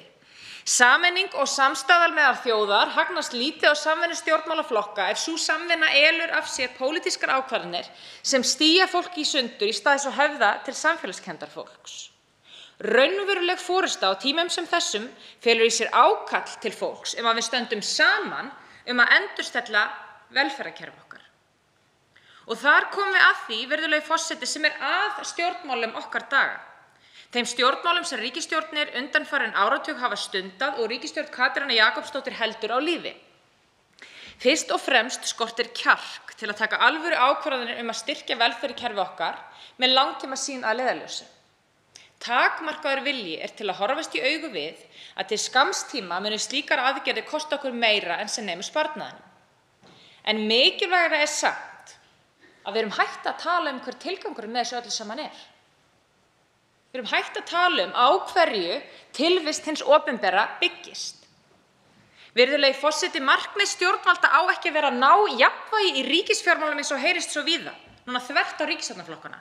Markmið stjórnvalda á að vera þjónusta íbúa landsins og vernda samfélagið. Hvernig við síðan náum því markmiði með hætti sem sjálfbær og stuðlar að efnahagslegu jafnvægi snýr að tækjum og tólum, gjöldum, skattlagningu.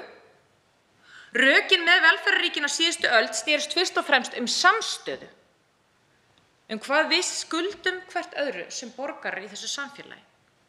Í seinni tíð hefur rökræðan umfang og stöðu velferðarríkisins snúist í meira mæli að hve miklu leyti þeir sem lifa við skort eða erfiðleika í daglegu lífi bera ábyrgð á eigin stöðu, að hve miklu leyti aðstæður þeirra eru sjálfskapaðar og hvert umfang aðstoðar hins opinbera eigi að vera fyrir þá hópa.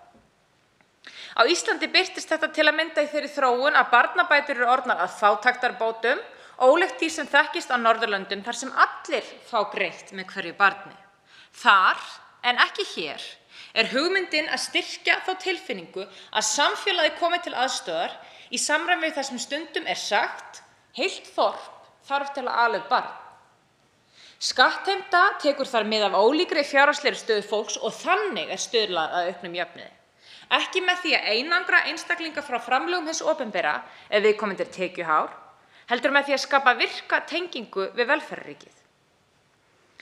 Virðulegi forseti, við Íslendingar munum sitja föst í spennutreyju kerfislegs vaxtar á næstu árum og áratugum og missa tökin á útgjöldum ríkissjóðs ef stjórnarfarið breytist ekki. Og það sem meira og alvarlegra, að þetta kjarkleysi til þess fallið að grafa undan trú almennings á virði og gildi velferðarsamfélagsins því að fólk hættir að sjá ástæðuna fyrir því að greiða inn í sameiginlega sjóði ef það upplifir að þjónustan sem það fær í staðinn sé ófullnægjandi. Það gleymir á hverju tilvist hins opinbera byggist, tengingin við velferðarsamfélagið og samtrygginguna rofnar. Þetta grafalvarlegt mál. Vantrú fólks á velferðarkerfi okkar og samtryggingunni eykst enn frekar þegar það mætir innistæðulausri orðræðu ríkisstjórnarinnar að raunverulegar umbætur hafi átt sér stað í velferðarkerfinu okkar eða séu í farvatninu. Þrátt fyrir að fjármálaáætlun sýni svart á hvítu að lítið eigi að gera. Það stefnir alls ekki í nýtt og betra jafnvægi við þetta stjórnarfar. Þessi málflutningur þar sem siglt undir fölsku velferðarflaggi stórhættulegur. Hann rýrir trú fólksins í landinu á getu samfélagsins til að hlúa því sem skiptir máli, sem aðgengi að grunnþjónustu, sem tryggir að þörfum fólks sé sinnt.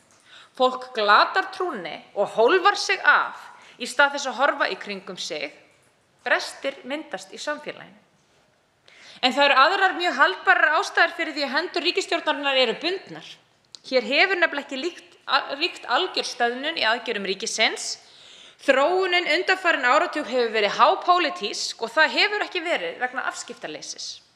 Ráðist hefur verið í risastórar aðgerðir sem hafa grafið undan getu ríkissjóðs til að sinna grundvallarhlutverki sínu í samfélaginu. Tekjuhlið ríkissjóðs brostin. Virðulegi forseti, útgjaldaþróun næstu ára ekki ástæðan fyrir því að kerfislægur halli á ríkissjóði kjörtímabilið á enda samkvæmt fjármálaáætlun. Sá halli hefur ekkert með heimsfaraldur og einskiptisaðgerðir að gera, heldur söfnum við skuldum vegna þess að þeir flokkar sem hafa verið við völd undanfarinn áratug hafa fjarlægt tugi milljarða króna úr ríkissjóði á hverju ári. Það hafa þeir gert með almennum skattalækkunum, lækkun gjalda og sértækum skattalækkunum án þess að litið hafi verið til annarra úrræða tekjuhliðar en til að styrkja tekjustoðirnar. Verkalýðshreyfingin hefur bent á þetta í áraraðir en nú svo komið að meira segja fjármálaráð veitir þessari stöðu sérstaka athygli í nýjustu umsögn sinni fjármálaáætlun. Ástæða þess, virðulegi forseti, að víða vantar fjármagn til að sinna grunnþörfum samfélagsins ekki almenn óráðsía ríkissjóðs, heldur hápólitísk ákvarðanataka að veikja getu ríkisins til að veita grunnþjónustu. Virðulegi forseti, líkt og fjármálaráð fjallar ítarlega í umsögn sinni fjármálaáætlun hefur ríkisstjórn Katrínar Jakobsdóttir fjarlægt 41,6 milljarða króna af tekjuhlið ríkisins með skattalækkunum undanfarin ár. Breytingar eru í formi almennra skattalækkana, skattastyrkja, lækkunar tryggingagjalds, hækkunar á frítekjumarki erfðafjárskatts, breytingu á stofni fjármagnstekjuskatts og lækkun bankaskatts. Allar breytingarnar eru í sömu átt. Það rýra tekjugrunn ríkissjóðs og þar með getu velferðarkerfisins til að standa undir grunnþjónustu. Höfum í huga að 42 milljarðar króna helmingur fjárhæðarinnar sem rennur til Landspítalans árlega. Þetta forgangsröðun sem jafnaðarfólki hugnast ekki, virðulegi forseti. Þetta sú pólitík sem yfirgnæfir öll önnur stefnumál þessarar ríkisstjórnar. Vegna umræddar forgangsröðunar í ríkisfjármálum stefnir í að tekjur ríkissjóðs undir lok tímabils fjármálaáætlunar verði þær lægstu á öldinni sem hlutfall af landsframleiðslu og fer fjármálaráð ítarlega yfir þetta í umsögn sinni áætlunina. Fjármálaráð bendir á að tekjur ríkissjóðs á mann á sama tíma verði svipaðar og árið 2001 þó að á þeim 20 árum sem síðan eru liðin hafi, með leyfi forseta, hlutdeild aldraðra af mannfjölda aukist úr 10 í 13%. Þá hefur samfélagsgerðin breyst og því fylgja aðrar samfélagslegar kröfur og önnur viðmið. Það má leiða líkum að því að með breytingum á samsetningu mannfjöldans sé þörf fyrir meiri tekjuöflun á mann en nú. Tilvitnun lýkur. Það ekkert að finna í fjármálaáætlun þær aðgerðir sem boðaðar voru í stjórnarsáttmála til að mynda endurskoða skattmatsreglur.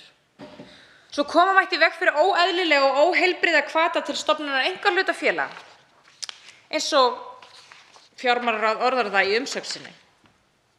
Í stjórnarsáttmála var talað að endurskoða þyrfti regluverk í kringum tekjutilflutning til að tryggja að þau sem hefðu eingöngu fjármagnstekjur reiknuðu sér endurgjald og greiddu útsvar. Nei, virðulegi forseti, þessar breytingar til að loka glufum í skattakerfinu okkar ekki einu sinni hægt að ráðast í til að sækja tekjur. Alþýðusambandið hefur áður minnst á að glufur í skattkerfinu í tengslum við nýtingu einkahlutafélaga til að reikna sér fjármagnstekjur í stað launatekna hafi orðið til þess að hið opinbera verði af 3 til 8 milljörðum króna árlega. Og Samband íslenskra sveitarfélaga tekur undir þetta. Þá kom það fram þegar fjallað var fjármálaáætlun í nefndinni að hvergi í heiminum þekkist það fyrirkomulag sem tíðkast hér á landi að einstaklingum sé í raun frjálst að ákvarða hversu stór hluti af þeim tekjum sem skráðar eru í gegnum umrædd einkahlutafélög væru fjármagnstekjur og hversu stór hluti launatekjur. Alþjóðagjaldeyrissjóðurinn hefði gert athugasemd við verklagið hérlendis. En víða væri fyrirkomulagið með þeim hætti að ákvörðuð væri föst ávöxtun á þá fjármagn sem í félaginu og það endurspeglaði fjármagnstekjur. Afgangur af tekjum félagsins væri þá sjálfkrafa launatekjur. Það virðulegi forseti, með öllu óskiljanlegt að ríkisstjórnin hafi ekki ráðist í breytingar á þessu fyrirkomulagi sem verður til þess að hið opinbera að langmestu leyti sveitarfélög verða af mörgum milljörðum í tekjur á ári hverju. Af ofangreindu nefnilega alveg augljóst að ríkissjóður vanfjármagnaður. Þetta óumdeilt. Virðulegi forseti, þrátt fyrir verulegt útgjaldaaðhald á tímabili fjármálaáætlunar eftir sem áður kerfislegur halli á ríkissjóði. Þetta veldur gífurlegum áhyggjum, sérstaklega í ljósi þess að margt bendir til þess að engar líkur séu á því að hægt sé að standa við þann takmarkaða útgjaldavöxt sem boðaður í fjármálaáætlun. Alþýðusamband Íslands og BSRB hafa bent á óraunsæi sem felst í útgjaldavexti sem minni en 1% á ári hverju í umræddri áætlun og tekur fjármálaráð undir þau sjónarmið í umsögn sinni. Þá bendir fjármálaráð á að þrátt fyrir að raunvöxtur frumgjalda ríkissjóðs eigi vera minni en 1% árlega sé reiknað með 1,3% raunvexti rammasettra útgjalda að meðaltali á stefnutímabilinu og þar með sé treyst á að vöxtur útgjalda utan ramma leggi meira til við að halda útgjaldavexti í heild sinni í skefjum en rammasett útgjöldum. Launaþróun, virðulegi forseti, einn af þessum liðum sem stendur utan við rammann og ljóst að sú aftenging sem stjórnvöld vinna ötullega að gagnvart launþegum í landinu og verkalýðshreyfingunni með því að grafa undan velferðarkerfinu er ekki til þess fallin að draga úr launakröfum á tímabili fjármálaáætlunar.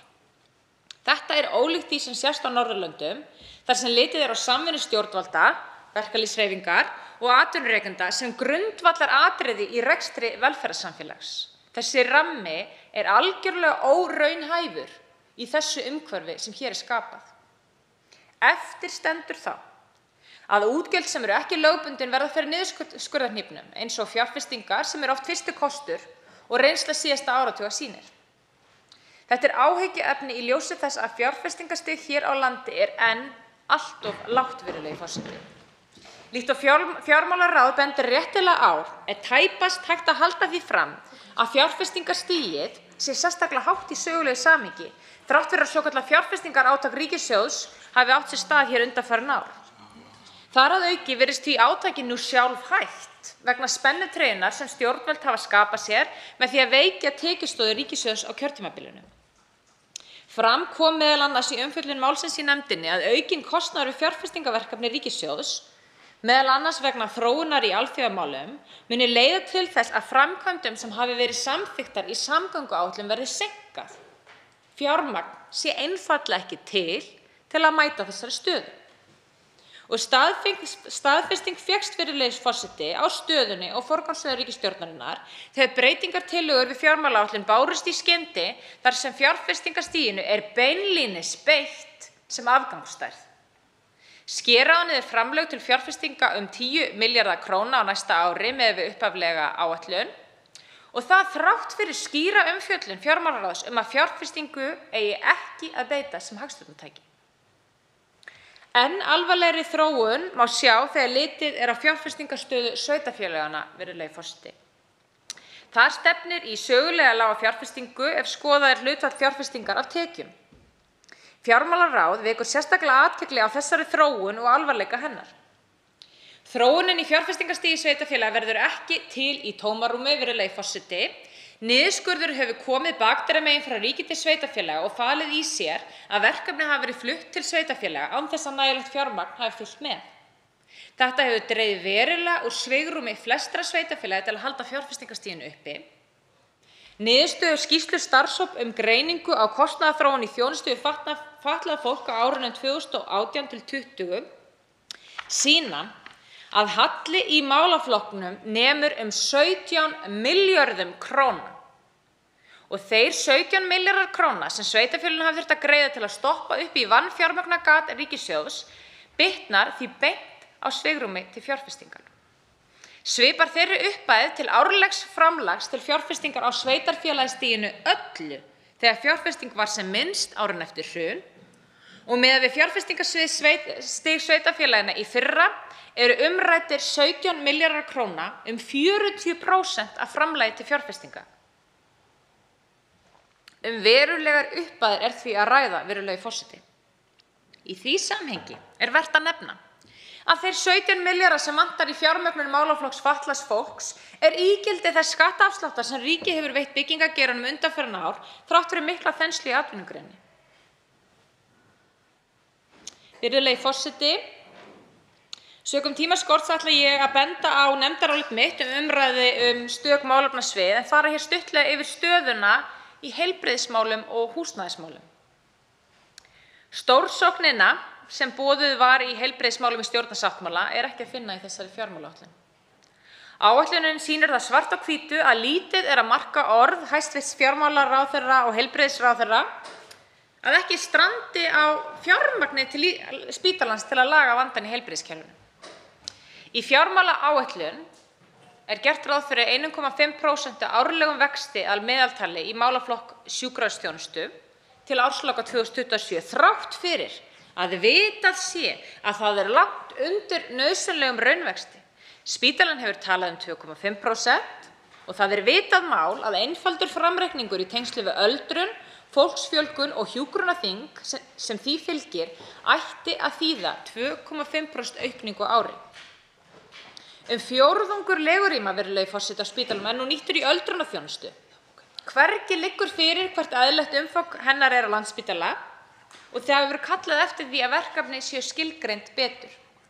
Hjúkrunarheimili hafa verið vanfjármögnuð og uppbygging þeirra sömuleiðis sem skilar sér í meiri þrýstingi á Landspítala og sparnaðurinn sem næst með því að sleppa því að byggja hjúkrunarrými og nýta áfram pláss á spítalanum skilar sér ekki í meira fé til spítalans, enda þarf hann alltaf að taka við þeim sem til þeirra leita. Staðreyndin er sú að eftir árið 2023 er nær ekkert fjármagn í fjármálaáætlun fyrir uppbyggingu hjúkrunarheimila þó að vita sé að grunnvandinn í heilbrigðiskerfinu sé skortur á rýmum til að nýta eftir sjúkrahúsvist. Þetta vekur sérstaklega athygli, virðulegi forseti, í ljósi nýlegrar skýrslu heilbrigðiskerfið sem ráðgjafarfyrirtækið McKinsey gaf út. Þar kom fram að nýr Landspítali væri nú þegar sprunginn að því snertir legurými ef ekki yrði fjárfest í úrræðum fyrir langtíma umönnun. Fram kemur í skýrslunni að bæta þurfi við 240 úrræðum fyrir langtíma umönnunarsjúklinga, svo sem í heimaþjónustu, hjúkrunarrýmum og í endurhæfingu til að spítalinn springi ekki. Sparnaðurinn í heilbrigðiskerfinu við það að ráðast í slíka aðgerð yrði almennt 1 til 2 milljarðar króna en rætt er 9 milljarðar króna sparnað á Landspítala. Sá sparnaður myndi auðvitað aðeins birtast með tíð og tíma. En það stendur ekkert þetta í fjármálaáætlun. Þetta bætist við þá illskiljanlegu staðreynd að varla er gert ráð fyrir neinum fjármunum í uppbyggingu hjúkrunarrýma eftir árið 2023. Spítalanum er þannig gert ókleift að færa sig úr spennitreyju vanfjármögnunar og laða sér starfsfólk í heppilegt vinnuumhverfi ef þessi grundvallaratriði eru ekki leyst. Virðulegi forseti, aukið fjármagn verður að renna til spítalans. Það verður að standa straum af grunnrekstri og úrræðum sem draga úr umframkostnaði vegna skorts á hjúkrunarrýmum. Slík fjármögnun er forsenda þess að hægt sé að reka spítalann með eðlilegum hætti. Stjórn Landspítalans og sem ríkisstjórninni er mikið í mun að lagði fram alvöru tillögur til framtíðar fyrir spítalann, en staðreyndin er sú að Landspítali starfar ekki einn og sér, heldur í kerfi sem þarf að virka og það kerfi þarf að fjármagna.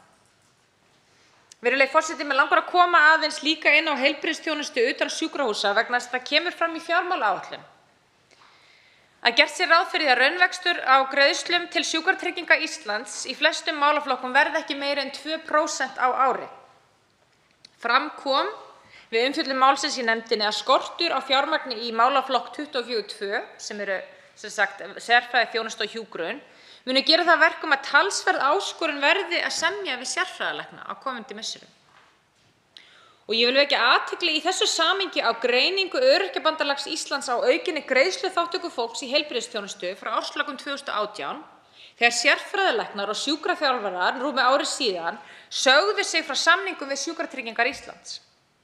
Þessi greining bendir til þess að vegna þessara lausu samninga hafi komið gjöld sem innheimt voru úr vasa almennings upp til viðkvæmra hópa til að standa straum af kostnaði numið 1,7 milljörðum króna.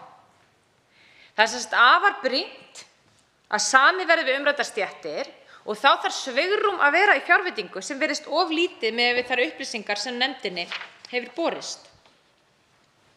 Þá langar mig í þessu samhengi einnig að nefna að Samtök fyrirtækja í velferðarþjónustu hafa lýst áhyggjum af því að þjónustusamningar sem voru gerðir fyrr í vetur eða vor við hjúkrunarheimili hafi ekki verið fullfjármagnaðir í þessari fjármálaáætlun. Svipaðar forsendur má finna í rekstrarframlögum til hjúkrunarheimila og Landspítala eða 1,5% raunvöxt. Og það var auðvitað von mín að hluta til að breytingartillaga meirihluta nefndarinnar við síðari umræðu tæki meðal annars mið af umsögnum Landspítala og hjúkrunarheimila. Ljóst er ekki varð af því, þvert á móti er að finna í raun frekari niðurskurð í þessum málaflokkum sem ég hef þó ekki tök á að greina almennilega vegna þess að við í háttvirtri fjárlaganefnd fengum ekki niðurbrot eftir rekstri og fjárfestingu hvernig niðurskurðurinn skiptist í þessa málaflokka. Fjármálaráðuneytið sá sér einfaldlega ekki fært að upplýsa nefndina hvernig niðurskurðurinn myndi skiptast. Að lokum, virðulegi forseti, langar mig að ræða húsnæðismál.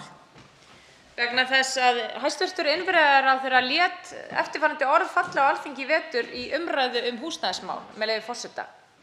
Sá ráðherra hér stendur leggur mikla áherslu á uppbyggingu félagslegs húsnæðis allt land og hefur lagt inn tillögur í fjármálaáætlun fyrir árin 2023–2027 verulega aukningu fjármuna til að fjölga uppbyggingu íbúða fyrir tilstuðlan opinbers húsnæðisstuðnings. Enn fremur sagði hann, með leyfi forseta: "Og já, við erum með framtíðarsýn, við erum með plan og það skýrist." Virðulegi forseti, það plan hefur nú skýrst og það plan heitir fjármálaáætlun. Í þessari áætlun má finna 500 milljónir króna til viðbótar til að mæta fjölgun leigjenda á tímabilinu, en það er ekki aukinn stuðningur við hópinn, heldur er þetta hinn velþekkti kerfislægi vöxtur í áætlunum stjórnvalda, en að öðru leyti dregst húsnæðisstuðningur saman. Stofnframlög til að byggja almennar íbúðir dragast saman 2 milljarða. Hæstv. Innviðaráðherra bar það fyrir sig eftir að fjármálaáætlun birtist fyrst að enn væri verið að vinna að tillögum fyrir húsnæðismarkaðinn, það væri einfaldlega ekki tímabært að setja tölu á þetta. Þrátt fyrir yfirlýsingar að hæstv. ráðherra hefði þá þegar lagt inn tillögur inn í fjármálaáætlun. Fyrir nokkrum vikum hins vegar, virðulegi forseti, birtust húsnæðistillögur stjórnvalda þar sem talað er að ríkið í samvinnu við sveitarfélög ætlaði að stuðla að uppbyggingu 4.000 íbúða á næstu árin og þriðjungur verði með beinum stuðningi hins opinbera. Nýta eigi stofnframlög kemur fram inn í almenna íbúðakerfið. Þrátt fyrir að auka í uppbyggingu og húsnæðisáætlunin sem hæstv. Innviðaráðherra vitnaði í sé nú framkomin, bættist ekkert nýtt fjármagn við málaflokk húsnæðis- og skipulagsmála fyrir síðari umræðu fjármálaáætlun. Núverandi stofnframlög til íbúðabyggingar eru 3,7 milljarðar króna og umræddar upphæðir hafa ekki einu sinni staðið undir þeim það bil 600 íbúðum sem byggja átti fyrir það fjármagn, en nú á að tvöfalda þær íbúðir sem verða fjármagnaðar með stuðningi ríkisins, en framlag til málaflokksins er skorið niður 2 milljarða króna í stað þess að bæta öðru eins við.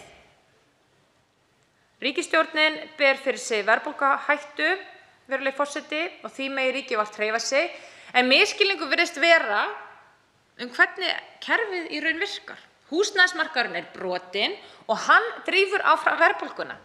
Kjarasamningaviðræður fara fram í haust og ríkisstjórnin heldur í raun með tómar hendur inn í þar, krónutöluhækkanir, niðurskurður í húsnæðismálum.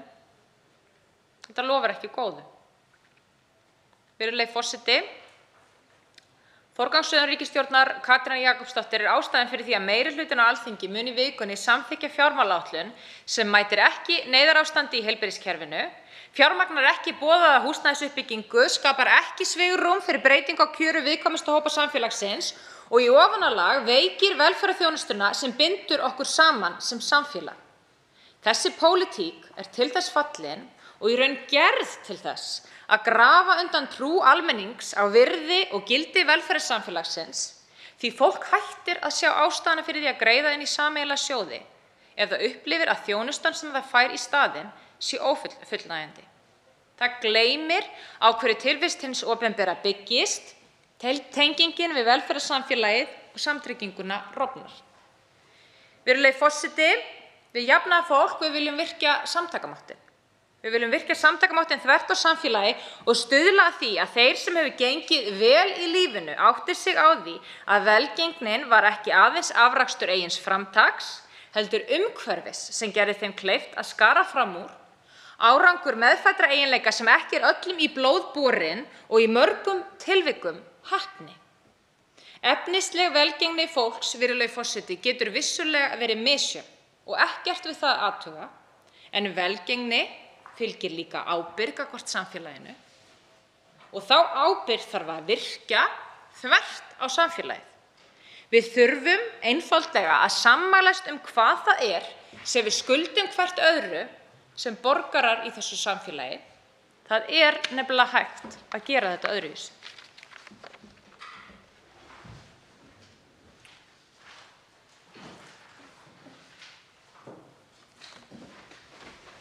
Tveir hv. þingmenn hafa óskað eftir að veita andsvar. Fyrstur til að veita andsvar er hv. þingmaður Bergþór Ólason.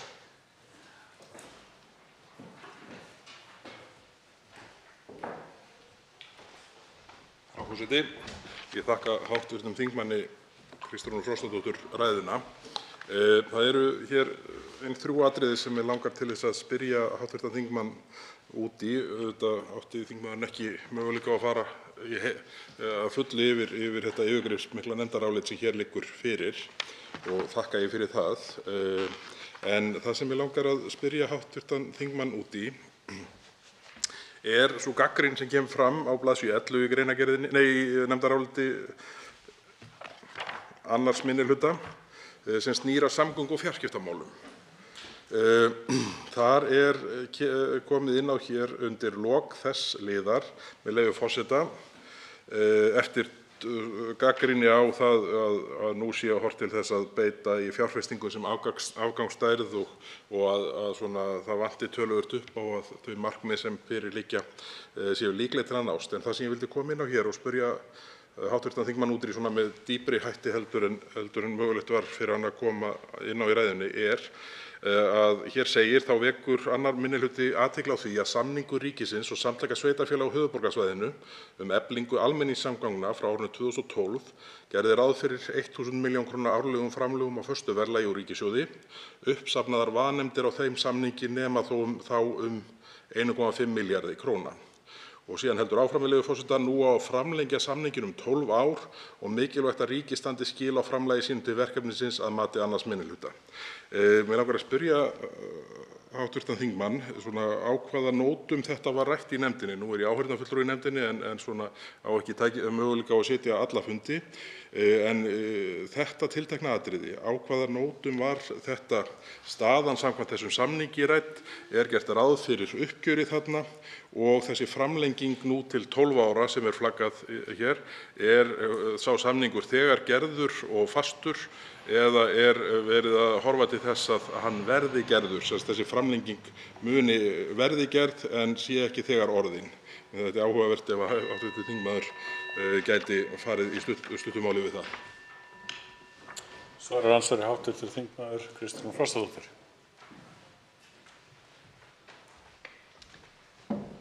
Virðulegi forseti, já, ég þakka hv. þingmanni fyrir fyrirspurnina, fyrir að grafa aðeins dýpra inn í nefndarálitið. Þetta var auðvitað bara rætt á þeim forsendum í nefndinni að þetta var samið á sínum tíma, en svo ber ríkissjóður og ríkisstjórnin í sífelldu fyrir sig að í rauninni séu það bara fjárlög sem ákveði það árlega. Og staðan er sú að þessi 1.000 milljónir eða 1 milljarður, hann hefur ekki einu sinni staðið í 1 milljarði króna pluss verðbætur, sem það sem það var samið á tímabilinu. Heldur þetta í kringum 800 til 900 milljónir króna flest árin. Þannig að þess vegna þetta búið að safnast svona hratt upp. Það var ekki minn skilningur í nefndarumræðunni að það stæði endilega til að gera þetta upp. Það er ekkert samkomulag sem liggur fyrir slíkt, en það er samt augljóst mál þegar maður les minnisblað frá samtökum sveitarfélaga á höfuðborgarsvæðinu að umrædd sveitarfélög hafi í staðinn þurft að setja umtalsverða fjármuni til að koma til móts við þetta gat og hafi í rauninni sett meira í þennan samning svokallaða en þau ætluðu sér að gera vegna þessa. Ég tel það mikilvægt að það sé staðið við þessa samninga vegna þess að það er auðvitað landinu öllu til bóta að við séum með virkar samgöngur á höfuðborgarsvæðinu. Þrátt fyrir að sveitarfélögin auðvitað gegni þar mikilvægi stöðu, þá er þetta lítið brotabrot af þeim kostnaði sem að sveitarfélögin taka á sig, en snýst auðvitað stóru myndinni líka á þeim stóru vinnustöðum sem margir hér nýta eins og Landspítalann og aðkoma því. Varðandi samninginn næstu 12 ár, þá er það minn skilningur að þetta séu viðræður sem í gangi, það sé ekki búið að ganga frá þeim samningi. Það var minn skilningur af umræðunni í nefndinni. Og þetta ansvar síðar og sinn hv. þingmaður Bergþór Ólason. Herra forseti, ég þakka hv. þingmanni svarið. Það er tveir kaflar til viðbótar sem mig langar að koma hérna inn á í seinna andsvari mínu. Í fyrsta lagi er það kafli 31 sem fjallar húsnæðis- og skipulagsmál á bls. 15. Við þekkjum öll ástandið á húsnæðismarkaði undanfarin misseri og þá þróun sem þar hefur komið fram. Mig grunar að ég hafi meiri áhyggjur af lóðaframboðsáhrifunum heldur en hv. þingmaður.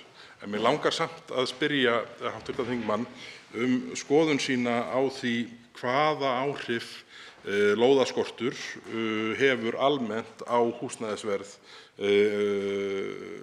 bara út frá hagfræðilegum sjónarmiðum. Og sömuleiðis langar mig að spyrja hv. þingmann hvort að eitthvað hafi verið rætt í nefndinni varðar fjármögnun þessara hópa sem að ríkisstjórnin hefur verið að skipa núna undanfarið. Það spretthópur matvælaráðherra varðandi aðgerðir í tengslum við rekstrarforsendur bænda og rekstrarskilyrði bænda og búa. Það aðgerðarhópur vegna bráðamóttöku Landspítalans. Hafa þessir kostnaður vegna mögulegra aðgerða í þessum efnum voru þau atriði rædd á fundum fjárlaganefndar þannig að einhvert hald væri í?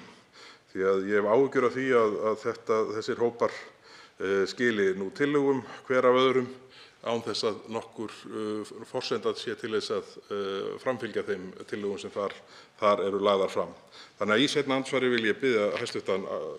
þingmann að koma örsnöggt inn á hagfræðileg sjónarmið sem snúa að lóðaskorti, af því ég veit að það sérstakt áhugamál okkar tveggja, og sömuleiðis sjónarmið að varða fjármögnun tillagna þessa hópa sem ríkisstjórnin hefur verið að skapa núna í gríð og erg. Skipa, fyrirgefið. Það svarar andsvarið síðar sinn, hv. þingmaður Kristrún Frostadóttir. Virðulegi forseti, já, ég þakka hv. þingmanni fyrir að höfða til minns hagfræðilega bakgrunns. Auðvitað liggur alveg fyrir að skortur á vöru getur leitt til þess að verð hækki. Við þurfum þá að velta því fyrir okkur hvers vegna skorturinn til staðar. Hann vegna þess að lóðum hefur ekki verið úthlutað eða vegna þess að þær eru ekki byggingarhæfar? Ganga mögulega kaupum og sölum á markaðnum eins og hefur verið rætt núna og var rætt í tengslum við sveitarstjórnarkosningar. Það væri vissulega búið að úthluta nægilega af lóðum en það væri hins vegar ekki komnar af stað byggingar þar. Og þá ertu komin í auka hagfræðilega, fjármálamarka hliðarveruleika húsnæðismarkaðarins, sem það eitthvað sem á að vera í rauninni bara grunnþörfir orðið að spekulatív spákaupmennsku eign í hagkerfinu þar sem verið að sitja á lóðum og bíða eftir að breytingar verði þar á. En hugmyndin auðvitað svo að það þarf að vinna þessa stöðu húsnæðismarkaði í sameiningu milli ríkis og sveitarfélaga. Ég held að margir hafi bundið vonir við þennan aðgerðahóp sem var settur á laggirnar núna daginn og komið sínar tillögur. Þar sem átti að liðka fyrir breytingu þar á. Meðal annars var ein hugmyndin sú til þess að koma í veg fyrir að hátt lóðaverð á sömu stöðum fara að öllu leyti yfir í verðlagið, að þær lóðir sé úthlutað til óhagnaðardrifinna félaga sem að muni þá geta fengið lóðir á undirmarkaðsvirði án þess að þurfa að hafa áhyggjur af því að muninum á markaðsvirðinu og verðinu sem þau fá sé bara stungið í vasann, heldur renni beint til þeirra sem að þurfa að nýta húsnæðið. Það auðvitað það sem ég svo ósátt við, að þessar tillögur eru ekki fjármagnaðar, stofnframlaga tillögurnar. Það ekki að sjá þetta neins staðar í tillögum stjórnvalda. Varðandi þessa aðgerðahópa, ekki bar nú mikið á umræðu þetta í fjárlaganefnd og það í rauninni hægt að halda hér heila ræðu þetta allt saman. En mér langar líka að koma inn á það, óháð afleiddum kostnaði af þessum hópum. Hver ætti kostnaður ríkissjóðs sé af þessum endalausum hópum og aðgerðahópum sem falla til? Nú síðast 40-50 manns í sjávarútvegi til þess að taka ákvörðun mál sem við vitum ekki eining innan ríkisstjórnarinnar. Til þess eins að komast að þeirri niðurstöðu eða halda að teknókratar geti leyst pólitísk vandamál. Næstu til máls, hv. þingmaður Bjarkey Olsen Gunnarsdóttir. Afsakið, næst veitir andsvar, hv. þingmaður Bjarkey Olsen Gunnarsdóttir. Það rétt. Rétt það, herra forseti. Ég vil nú að byrja að segja hér að því að ég gríp inn í síðasta svari við andsvari að því ég sat fyrsta fundin í þessum 40-50 manna hópi í morgun. Bara að segja það í framhjólaupa ganni að það var mjög góður andi í þeim hópi og það eru allir mjög brattir og bjartsýnir og fæstir með einhverja járnkalla undir borðum og þannig að ég held að við að bera vonir í brjóstum þennan mikla atvinnuveg sem að þar undir að þetta beri einhvern árangur og þetta auðvitað verið að leggja í einmitt af nýjum forsendum. Þetta var framhjólaup, en mér fannst ég þurfa að segja þetta vegna þess að það komu allir bjartari út af fundinum heldur en komu inn á fundin. Það voru það sem fólk almennt sagði, bara svo það sé sagt.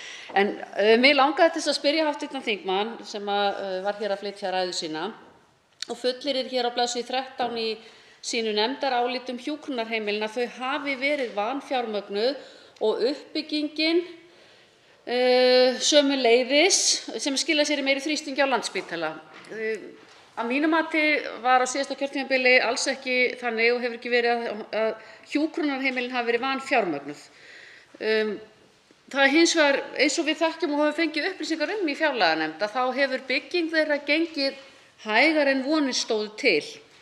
Og það er kannski eitt af því sem að við erum að glíma við líka bara almennt í húsnæðismálunum, en það hefur komið fram á fundum fjárlaganefndar meðal annars að fyrst og síðast sé að ræða mönnunarvanda og meðal annars hafi ekki verið hægt að manna landakot sem var þá einmitt tekið sérstaklega undir það til þess að létta á spítalanum og búa til þessi rými. Rýmin eru til staðar að einhverju leyti en ekki mannskapurinn. Sannarlega getum við gert betur í því að búa betur að fólki sem starfar í geiranum, en ég bara ætla að lýsa mig hérna ósammála því að hjúkrunarheimilin hafi verið vanfjármögnuð á síðasta kjörtímabili og í rauninni það sem hafi verið þessu.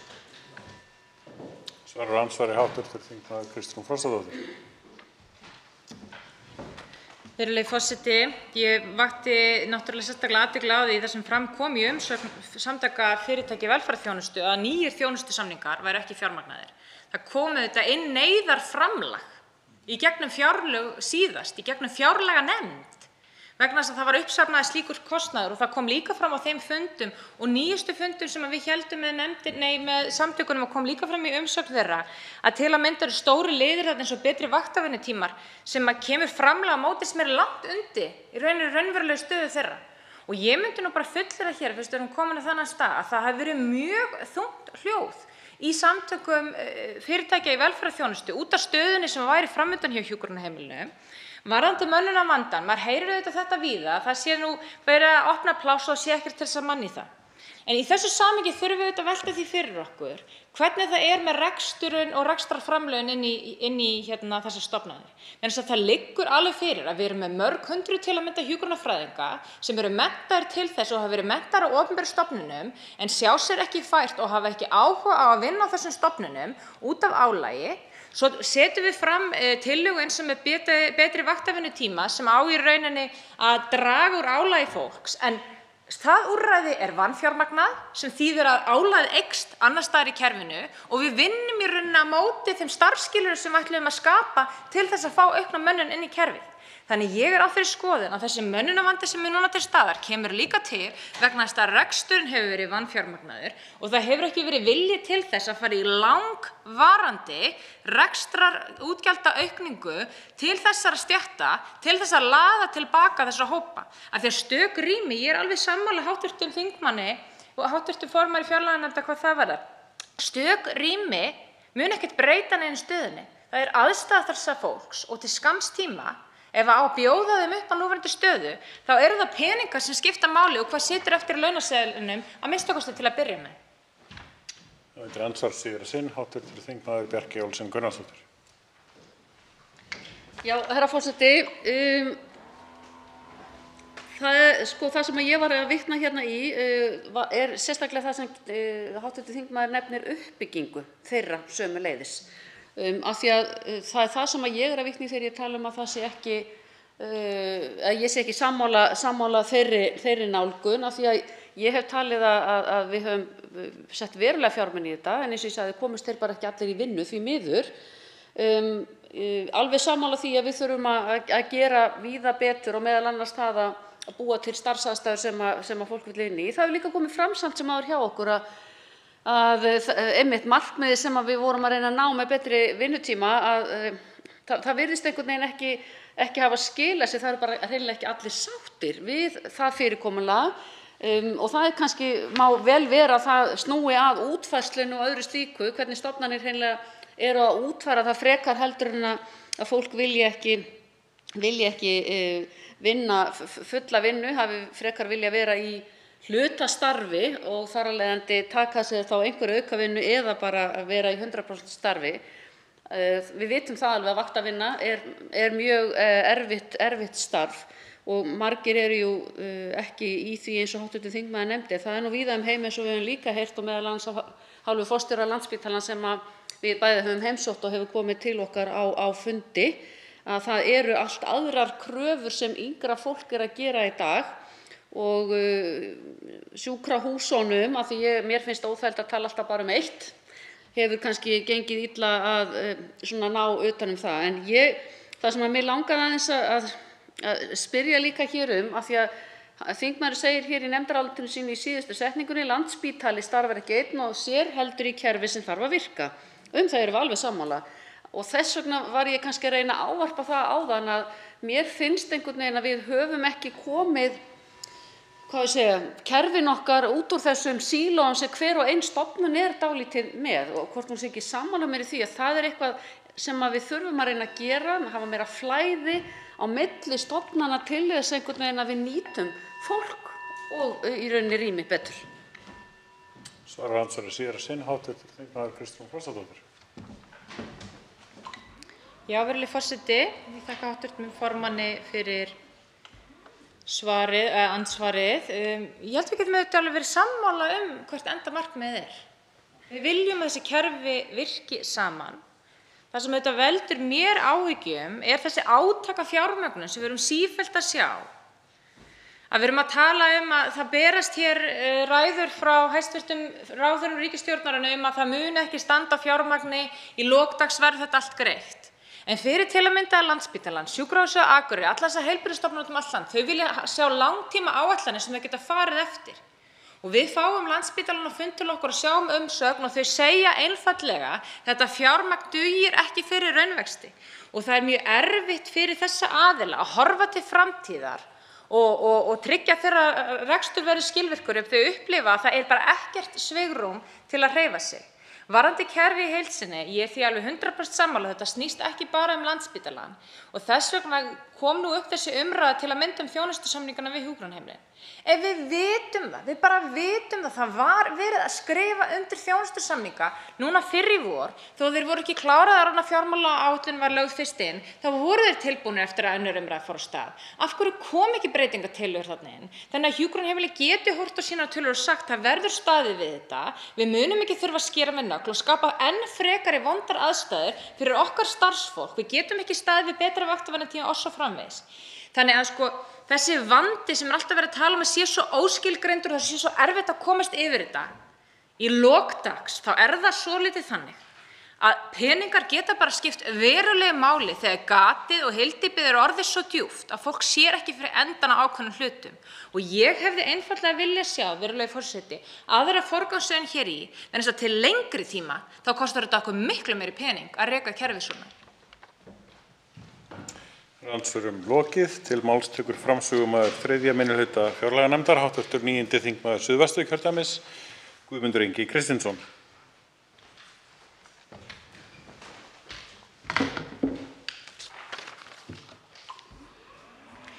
Virðulegur forseti, ég flyt hér nefndarálit 3. minnihluta fjármálaáætlunar fyrir hv. þingmann Eyjólf Ármannsson og fyrsta fjármálaáætlun hverrar ríkisstjórnar gegnir lykilhlutverki í opinberri stefnumótun.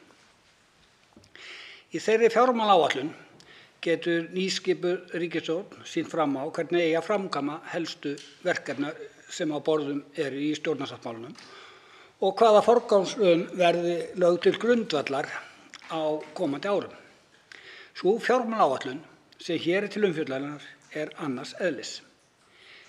Í stað þess að draga fram hvernig uppfylla eigi þau kosningaloforð sem mynda kjarna stjórnmálasáttmálans gefið í skyn að nánast enga breytinga verði á ríkisfjármálum á næstu 5 árum. Nema hvað? Ytri áhrif varðar, það hagtölur og fólksfjölgun. Ætla má að gildandi fjárlög hafi verið færð inn í Excel-skjal og svo hliðra til hægri. Einu pólitísku áherslurnar sem hægt að finna að fjalla fjalla hvernig skuli draga úr skuldasöfnun á kostnað annarra verkefna. Ekki gert ráð fyrir nema hluta af þeim fjölmörgu verkefnum sem boðuð voru í ríkisstjórnarsáttmálanum. Stór verkefni á borð við endurskoðun almannatryggingakerfisins og byggingu þjóðleikvangs ekki fjármögnuð. Spurðir segir ráðherra ríkisstjórnarinnar að ekki sé gert ráð fyrir hinum og þessum verkefnum vegna þess að endanlegur kostnaður liggur ekki fyrir. Slík vinnubrögð til marks grundvallar misskilning ríkisstjórnarinnar á hlutverki fjármálaáætlunar. Ef fjármálaáætlun á að endurspegla þróun ríkisfjármála á yfirstandandi kjörtímabili þá verður að draga upp skýrari ramma en hér gert. Efnahagshorfur. Fjármálaáætlun þessi byggir á þjóðhagsspá Hagstofu Íslands. Samkvæmt greinargerð hennar var upphaflega gert ráð fyrir 5,7% verðbólgu á þessu ári. Nú, aðeins 2 mánuðum síðar, orðið ljóst að verðbólgan verður töluvert meiri, líklega í kringum 7,5% á þessu ári og einnig spá helstu greiningaraðilar umtalsverðri verðbólgu á næsta ári. Vegna heimsfaraldurs og innrás Pútíns í Úkraínu hefur verð á ýmsum vörum hækkað undanfarið. Verulegur skortur á íbúðarhúsnæði sem hefur ollið fordæmalausum hækkunum á fasteignamarkaði. Undir slíkum kringumstæðum nauðsynlegt að tryggja að ríkisfjármál auki ekki á óþörfu þenslu í hagkerfinu. Engu að síður mikilvægara en nokkru sinni fyrr að standa vörð velferðarþjónustu og tilfærslukerfin. Raunar sú að félagslegir innviðir mega ekki við frekari niðurskurðar áformum. Heilbrigðiskerfið stendur á brauðfótum, neyðarköll berast dag eftir dag, fátækt, viðvarandi vandamál og ójöfnur eykst ár eftir ár. Þeir ríku græddu á tá og fingri í heimsfaraldrinum. Þegar hlutabréf klifu hver tindinn á fætur öðrum en fjöldi fólks varð fyrir verulegum áföllum, bæði heilsufarslega og fjárhagslega vegna COVID-19. Margir glíma við langvarandi áhrif COVID-19 og enn fleiri misstu vinnuna og urðu fyrir miklu fjártjóni. Við megum ekki skella hurðinni á þessa hópa í nafni efnahagsstöðugleika. Þetta eru hópar sem hafa lengi kallað eftir aðstoð. Við getum ekki neitað þeim réttlætið eina ferðina enn. Viðbrögð umsagnaraðila. Fjárlaganefnd bárði fjölda umsagnir við fjármálaáætlunina og fundað var með ýmsum umsagnaraðilum. Vert að fjalla aðeins helstu ábendingar sem þar komu fram. Alþýðusamband Íslands gagnrýndi í umsögn sinni markmið útgjaldavöxt en samkvæmt greinargerð með fjárlagaáætluninni stefnt að því að raunvöxtur frumgjalda verði 1% á ári á tímabili áætlunarinnar. Alþýðusambandið sagði að slík áform óraunhæf og að slíkt skapi ekki grundvöll fyrir umbætur þær sem boðaðar voru í stjórnarsáttmála. Fram hefur komið í áætluninni að ný verkefni þurfti að fjármagna með niðurskurði. Það breyttri forgangsröðun eða bættri nýtingu fjármuna. Nú þegar væri fyrirséð að útgjöld mun aukast umfram áætluð útgjöld meðal annars vegna mótvægisaðgerða, vegna verðbólgu, fjölgunar flóttamanna, byggingar þjóðarleikvangs. Einnig ítrekaði Alþýðusambandið fyrri varnaðarorð að vafi ríki hvort tekjustofnar ríkisins standi undir reglulegu útgjöldum. Það sérstakt áhyggjuefni þegar tekjustofnar duga ekki fyrir reglulegum útgjöldum, sérstaklega þegar ljóst að áhrif breyttrar aldurssamsetningar þjóðarinnar mun að óbreyttu leiða til þess að kerfislægur halli verður á ríkissjóði. Samtök fyrirtækja í velferðarþjónustu lögðu áherslu á mikilvægi þess að endurnýjaðir þjónustusamningar ríkisins við hjúkrunarheimilin verði fjármagnaðir að fullu í fjármálaáætlun. Sú 0,9% árlega hækkun sem finna má í útgjaldaramma málaflokksins duga ekki til að efna loforð ríkisstjórnarinnar að fjármagna rekstur hjúkrunarheimila miðað við forsendur þeirra samninga. Einnig benda samtökin á að málefnasvið 25 vantaði fjármögnun til rekstur þjónustumiðstöðvar Alzheimer-samtakanna, Siglunnar. Þá kölluðu samtökin eftir því að fjármagn yrði aukið til SÁÁ, þar sem fjárveitingar séu á lágar sem nemi 300 milljónir króna á ársgrundvelli. BSRB bendir á að sú skuldasöfnun sem hefur á sér stað undanfarin ár og markmiðið að stöðva á gildistíma fjármálaáætlunar megi að miklu leyti rekja til þess að skattalækkanir þær sem tóku gildi á síðasta kjörtímabili hafi verið ófjármagnaðar og þannig hafi skapast kerfislægur halli á rekstri ríkissjóðs. Ekki sé skynsamlegt að fjármagna þessar aðgerðir eftir á með niðurskurði. Í umsögn Landspítalans bent á að spítalinn standi frammi fyrir óvenjumiklu áskorunum. Vegna heimsfaraldursins hafi álag á starfsfólk verið mjög mikið undanfarin ár. Auk þess sé mikill skortur á legurýmum og biðlistar sem voru langir fyrir heimsfaraldurinn hafa lengst enn frekar. Viðvarandi halli hefur verið á rekstri spítalans undanfarin ár. Bent á að líffræðilegar breytingar, það fjölgun landsmanna og hækkun meðalaldurs, skapi aukið álag fyrir heilbrigðiskerfið. Þjónustuþörfin meiri og því þurfi fjárveitingar til spítalans að hækka 2 til 2,5% á ársgrundvelli næstu 5 árum til þess eins að halda óbreyttu þjónustustigi. Vert að vitna í lokaorð umsögnarinnar með leyfi forseta. Verði það niðurstaðan að fjárveitingar til reksturs Landspítalans hækki 1% á næstu ári, 2% næstu 2 árin þar á eftir og 1,3% þar á eftir ljóst að Landspítali mun ekki ná þeirri viðspyrnu sem nauðsynleg í kjölfar COVID-19 og mun eiga mjög erfitt með að mæta þeim miklu áskorunum sem spítalinn stendur frammi fyrir. Slík niðurstaða yrði mikil vonbrigði. Tilvitnun lýkur. Öryrkjabandalag Íslands gagnrýnir að ekki sé gert ráð fyrir fyrirhuguðum endurskoðun almannatryggingakerfisins í fjármálaáætlun. Áætlun 2,5% hækkun útgjalda á ári frá 2024 eigi eingöngu við líffræðilega fjölgun og taki ekki tillit til hækkandi verðbólgu. Til að markmið aukna atvinnuþátttöku örorkulífeyristaka náist þarf að draga verulega úr tekjuskerðingum hér. Það sé áhyggjuefni að fjármálaáætlunin ekki nefnt að draga eigi úr tekjutengingum örorkulífeyris og eða fella út tekjuskerðingar fyrir fyrstu krónu á kjörtímabilinu sem nær til ársins 2025, né að fjármagn sé áætlað í breytingar á almannatryggingakerfinu. Umsögn fjármálaráðs margt merkileg.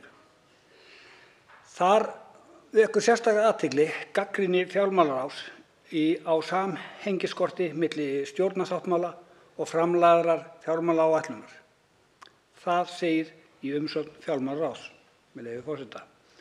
Þrátt fyrir að áætlunin sé sú fyrsta í tíð núverandi ríkisstjórnar og sú fyrsta sem grundvöllur á nýrri fjármálastefnu áranna 2022 til 2026 ekki boðaðar nýjar útgjaldaráðstafanir.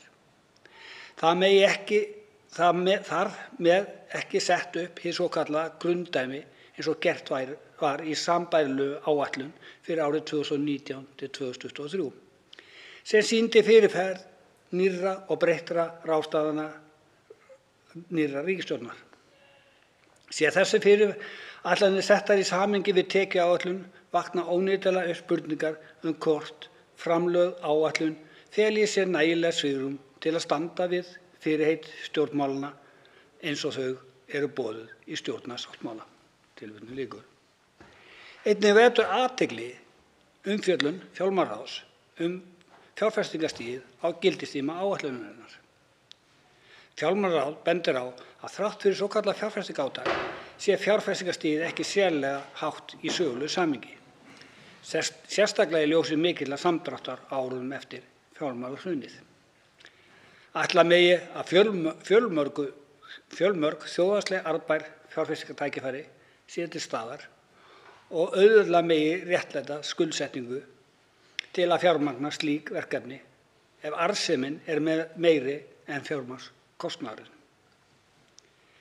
Framangreindar umsagnir gefa það skýrt til kynna að fjármálaáætlun sú sem hér til umfjöllunar þarfnast endurskoðunar. Því miður virðist sem svo að ríkisstjórnarflokkarnir hafa mörgu leyti virt þessar ábendingar að vettugi. Það sést með skýrum hætti í áliti meiri hluta fjárlaganefndar. Afstaða ríkisstjórnarflokkanna og tillögur meiri hluta fjárlaganefndar. Eftir mikla umfjöllun ríkisfjármál og efnahagshorfur bæði í fjárlaganefnd, í ræðusal Alþingis og innan Stjórnarráðsins virðist niðurstaða ríkisstjórnarflokkanna vera sú að ekki þurfi að svara þeirri gagnrýni sem fram hefur komið. Nóg sé að uppfæra framlagða fjármálaáætlun með tilliti til hækkandi verðbólgu og mestu skiptir að auka gjaldheimtu og fresta fjárfestingum. Stjórnarandstöðuflokkarnir kölluðu eftir aðgerðum til að koma til móts við lágtekjuhópa og fjölskyldufólk í ljósi hækkandi verðbólgu strax í febrúar. Viðbrögð ríkisstjórnarflokkanna voru lítil sem engin. Það var ekki fyrr en miðjan maí að ríkisstjórnin kynnti mótvægisaðgerðir gegn verðbólgu. Ekki verður annað sagt en þær aðgerðir hafi komið fram allt of seint og gengið allt of skammt. Í raun mætti halda að ríkisstjórnin hefði tekið mið af breytingartillögum stjórnarandstöðuflokkanna við fjárlagafrumvarpið síðustu áramót og ákveðið að samþykkja þar eftir á en aðeins að hluta til.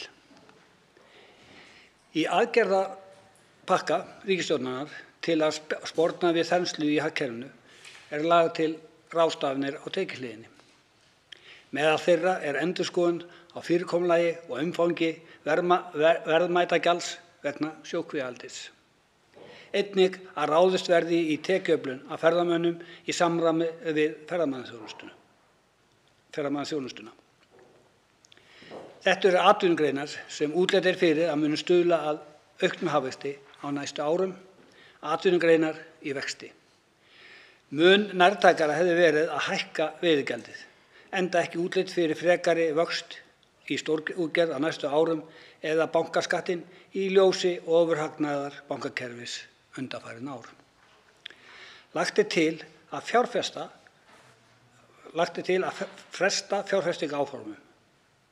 Þetta er vanhugsað. Vert er að minna á umfjöllun fjármálaráðs fjárfestingarstigið sé ekki hátt í sögulegu samhengi og ekki víst að búið sé að vinna upp alla innviðafjárfestingar og viðhaldsskuld á eignahliðinni síðan á eftirhrunsárunum. Undir það má taka. Fjárfestingar í eðli sínu nauðsynlegur þáttur í ríkisrekstri og þjóðhagslega mikilvægar fyrir framtíð samfélagsins.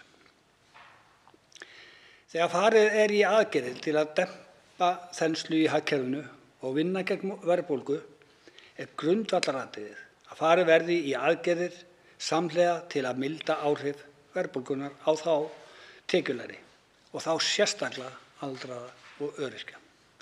Einnig mikilvægt að hafa í huga að stór hluti fólks með verðtryggð lán og hversu skaðleg áhrif verðbólgan hefur á eignastöðu þessa hóps. Flokkur fólksins hefur lagt til ýmsar aðgerðir til að tryggja að áhrif verðbólgunnar bitni ekki með harkalegum hætti á lágtekjuhópum og fólki með verðtryggð lán. Ríkinu ber að skylda til að verja eignamyndun fólks sem að greiða niður verðtryggð húsnæðislánin sín. Það því miður að ríkisstjórnin hyggst ekki grípa til frekara aðgerða til að vernda þessa þjóðfélagshópa. Meirihluti fjárlaganefndar hyggst ekki koma til móts við ábendingar umsagnaraðila og útfæra nánar stærstu kostnaðarloforðin í stjórnarsáttmálanum. Jafnvel þótt umsagnaraðilar hafi bent á skort á umfjöllun endurskoðun almannatryggingakerfisins segir meirihluti fjárlaganefndar að með áætluninni sé fyrsta skrefið stigið í þeirri vegferð, án þess að útskýra hvaða skref er að ræða og að frekar áform skuli kynna í næstu fjármálaáætlun að ári liðnu. Þessi áform þarf að fylgja fjármagn. Öryrkjabandalagið hefur kjörorðin ekkert okkar, án okkar. Ríkisstjórnin hafa staldrað og lengi við fyrstu orðin, ekkert okkar. Undanfarnar vikur hafa fréttir birst á færibandi neyðarástand á bráðamóttöku Landspítalans. Álag á starfsfólk allt of mikið, biðtími sjúklinga allt of langur. Sett í samhengi við umsögn Landspítalans er ekki hægt að draga aðra ályktun en nauðsynlegt sé að auka við fjárheimildir til rekstur heilbrigðiskerfisins á tímabili áætlunarinnar. Því miður virðist sem svo að meirihluti fjárlaganefndar ætla að horfa framhjá því ástandi sem nú ríkir. Sífellt loforð betri bætur í heilbrigðiskerfinu hefur ekki skilað árangri. Það er áfellisdómur þegar sjálfur fjármálaráðherra segir úr ræðustól Alþingis að peninga vanti ekki og að vandamál heilbrigðiskerfisins sé ekki tilkomið vegna vanfjármögnunar. Þegar framlög fjármálaáætlun hans tryggir engan veginn fjármögnun Landspítalans og vanmetur verulega þjónustuþörf í heilbrigðiskerfinu á næstu árum. Betur má ef duga skal. Það er aðkallandi þörf á úrbótum víðs vegar í samfélaginu. Kjör öryrkja hafa ekki fylgt launaþróun áratugum saman. Verulegur skortur er á hjúkrunarrýmum. Biðlistar lengjast ár eftir ár. Jafnvel börn þurfa að bíða eftir þjónustu sem getur skipt framtíð þeirra öllu máli. Mannekla, skortur á leguplási, undirfjármögnun eru orðin helstu einkenni heilbrigðiskerfisins í landinu sem kennir sig við orðið best í heimi. Ríkisstjórnin virðist ekki þora að grípa til aðgerða. Vegna þess að titringurinn milli stjórnarflokkanna er þegar orðinn svo mikill að ráðherra getur ekki einu sinni stutt frumvörp hvor annars í umsögnum. Strax á fyrstu mánuðum kjörtímabilsins er orðið ljóst að ríkisstjórnin getur ekki komið sér saman hvernig eigi að stjórna landinu næstu 4 árin. Við þær aðstæður dugar ekki að boða til aðgerðaleysi ókomna framtíð. Þriðji minnihlutinn telur að ekki sé tími til að fresta vandamálum frekar. Það er algjör lágmark að koma til móts við ábendingar umsagnaraðila að aðkallandi verkefni á næstu misserum og undirfjármögnun í opinberri velferðarþjónustu. Að óbreyttu getur þriðji minnihluti ekki stutt framlagða fjármálaáætlun og tillögur meirihluta fjárlaganefndar taka ekki á vandanum. Því lagðar til breytingartillögur á ákveðnum málefnum til að tryggja svigrúm sé til staðar svo hægt verði að ráðast í nauðsynlegar úrbætur á almannatryggingakerfinu og tryggja örugga heilbrigðisþjónustu.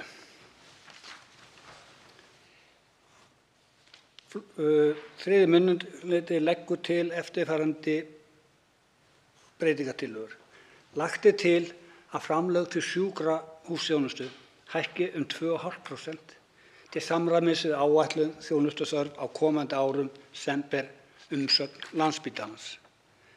Þarna eru breytingar það að á næstu 4 árum verði lagðar til rúmlega 3,5 milljarðar á ári og er það gert til þess að reyna að sjá til þess að Landspítalinn sé ekki vanfjármagnaður eins og hingað til hefur verið. Að reyna að komast með móts við það að þetta sé nokkurn veginn í samræmi við það sem Landspítalinn biður um. Þá er í önnur breyting, lagt er til að framlög ríkisins til SÁÁ hækki 300 milljónir króna á ári til samræmis við upplýsingar í umsögn samtaka fyrirtækja í velferðarþjónustu hve mikið fjármagn vanti í rekstur SÁÁ. Þetta er ekki háar upphæðir en upphæðir sem geta skipt sköpum fyrir málefni SÁÁ og er líka nauðsynlegt til þess að þeir geti haldið áfram sínu góða starfi. Og að lokum er lagt til útgjaldasvigrúm í málefni 27, hækkun 10 milljarða króna á ári til að hægt verði að ráðast í endurskipulagningu almannatryggingakerfisins og draga úr tekjutengingum. Þetta er algjörlega nauðsynlegt. Það er gjörsamlega nauðsynlegt að fara að taka á þeim óskapnaði sem almannatryggingakerfið er. Við getum ekki leyft okkur ár eftir ár, áratugum saman að vera með þetta skelfilega bútasaumaða óskapning sem þessi almannatryggingakerfið er orðið. Það er okkur til hábornar skammar að við skulum vera með kerfi sem er svo þannig útbúið að það getur í mörgum tilfellum skaðað fólk þegar verið að setja inn í kerfið fjármuni sem eiga að bæta stöðu viðkomandi hóps. Það er eitthvað undarlegt við það kerfi sem eiginlega þolir ekki að það sé settir peningar inn í kerfið öðruvísi en þeir séu skatta- og skerðingarlausir. Það segir sig sjálft á þeim tímum sem nú eru í gangi þar sem allt hækkar. Verðbólga komin af stað, vöruverð, það er húsnæðiskostnaður. Það er hægt að telja endalaust upp og líka í því samhengi getum við líka talið upp það að við skuli ennþá að vera sú staða að almenningur sé að fólk sem þarf lausilega á sjúkraþjálfun eða fara til sérfræðilækna hefur ekki lengur efnaði vegna þess að það er ekki heldur samið og þar er kostnaður komin upp úr það hár að viðkomandi hefur ekki nokkurn möguleika á því að hafa efnað þín. Það er eins og ég segi þá er þessi fjármálaáætlun að mörgu leyti ekki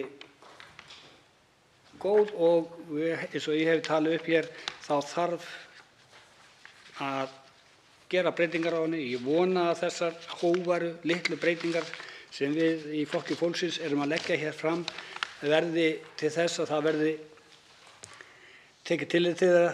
En ef við skoðum fjármálaáætlunina og heildarútgjöld í málaflokksins frá 2023 til 2027 þá verður maður eiginlega alveg orðlaus þegar maður sér það að í flestöllum málaflokkum eru lækkanir frá 2023 og það verður og töluverðar lækkar hjá sumum alveg 2027 sem eru stundum algjörlega óskiljanlegar miðað við það sem er nema að eins og maður rekur augun í svo kemur allt í einu hækkanir á fjölmiðlum en á sama tíma er framhaldsskólastigið lækkað.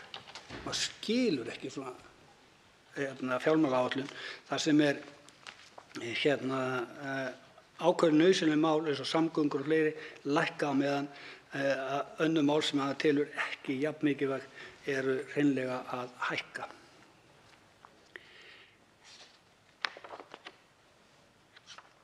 Að framansögðu þá ætla ég ekki að hafa fleiri orð þetta í vilji en ég vona svo heitt og innilega að það verður tekið tillit til okkar breytingartillagna. Veitir andsvar hv. þingmaður Bjarkey Olsen Gunnarsdóttir.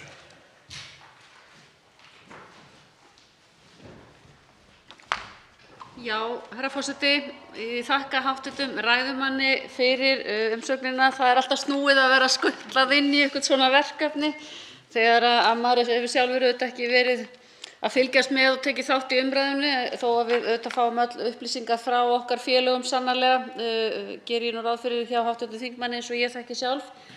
En mig langaði svona aðeins bara til að koma þar sem inn á þá málefni sem ég veit að hv. þingmaður þekkir sérstaklega vel. Og það eru meðal annars, og ég tek alveg undir að þetta með sem sagt þessa tekjutengingu sem við höfum svo oft rætt örorkulífeyris og tekjuskerðinguna, að það sé eitthvað sem að við erum að fást við og hv. þingmaður hefur oft spurt hér í þingsal. Það er ráðherrann með á sinni könnu eins og við þekkjum og er byrjaður að eiga við kerfið. Það hefur ekki náðst einhvern veginn samkomulag hvaða leiðir hægt er að fara í þessu, en sannarlega held ég hann ætli að höggva á einhvern hnút. Ég heyri ekki betur en að það sé gert. Fram til þess að það gerist, að þá eins og kannski með annað, að þá hefur ekki verið sett inn fjármunir áætlaðir fyrir því, þar sem að ekki liggur beinlínis fyrir hvað verður ofan á í því. Mér langar líka bara til þess að nefna, því hér er talað einmitt að ráðast í aðgerðir til að dempa þenslu í hagkerfinu og vinna gegn verðbólgu, að það sé grundvallaratriði að það verði gert til þess að milda þau áhrif gagnvart hinna tekjulægri og þá sérstaklega aldraða og öryrkja. Ég tek sannarlega undir það. Það er mikilvægt og auðvitað búið að kynna hér til sögunar ákveðnar aðgerðir, en það þarf að fylgjast afskaplega vel með þessum hópi, sérstaklega, og bara fátæku fólki og fólki sem lifir við mjög bágan kost. Mér finnst það vera eitt af því sem við erum að reyna að byrja að gera, en við þurfum sannarlega að vera vakandi af því við höfum ekki hugmynd hvernig þetta þróast, ekki síst þetta árið. Svarar andsvari hv. þingmaður Guðmundur Ingi Kristinsson.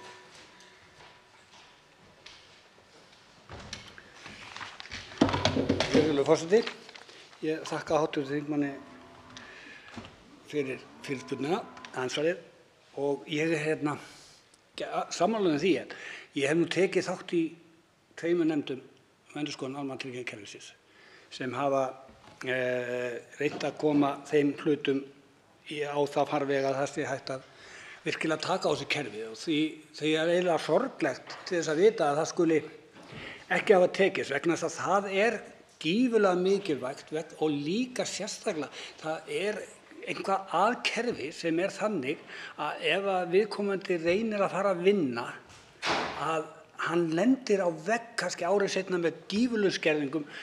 Kostnaður við vinnu þegar allt er upp talið, þá ertu jafnvel ekki eins og að standa undir einhverju lágmark,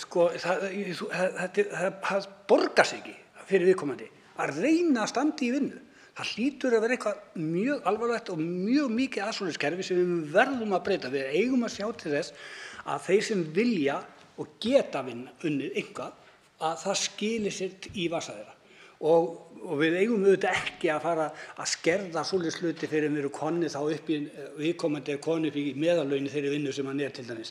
Það er voðalega ósanngjarnt að 2 aðilar að vinna á sama stað í vinnu og annar er skertur strax og kemst aldrei upp í helminginn einu sinni af því sem hinn er með vegna skerðinga, þó að hann hafi ákveðna framfærslu úr kerfinu þá væri, og það væri til dæmis þjóðaráð sem við höfum margoft bent á að hafa, að þeir sem vildu vinna gætu til dæmis fara á stað og fundið sér vinnu og gætu verið skerðingarlausir í 2 ár.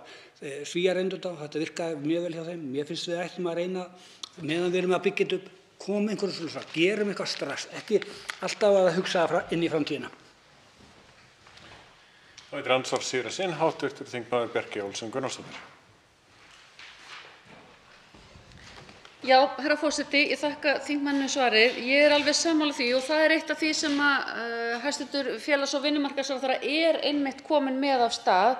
Það er þessi verkefni varða það að koma fólki út á vinnu sem að það getur og einmitt ekki síst líka fólki sem að hefur hvergi komist að.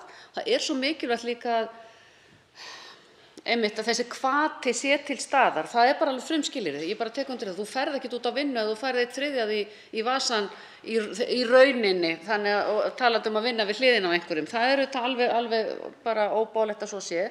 Þannig ég er mjög ánægð með að sú vinna er hafin, að koma, búa til einhvers konar kerfi utan það. Það er það fyrsta sem hann hefur verið að gera núna. Þannig að við erum að stíga skref og vonandi kemur bara fram mál núna í vetur strax það.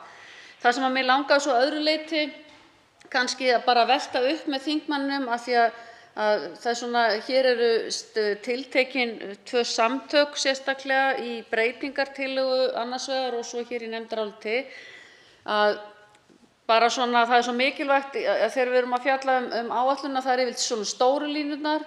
En síðan þegar við erum að gera drög að einhvers konar breytingum til einhverja tiltekinna stofnana eða eitthvað slíkt, þá er það alla jafna gert í fjárlögum. Við vitum ekkert hvort Alzheimer-samtökin eru inni, það er ekki fyrir að ráðherra kemur með sína tillögugerð eða SÁÁ eða eitthvað, hvað í rauninni, hver niðurstaðan verður. En sannarlega er þörfinni komið á framfæri við nefndina, en þetta er svona mínu mati minnstakosti kannski tillögur sem eiga heima meira undir fjárlagagerðinni sjálfri heldur en stefnumótuninni sem á að vera í þessu.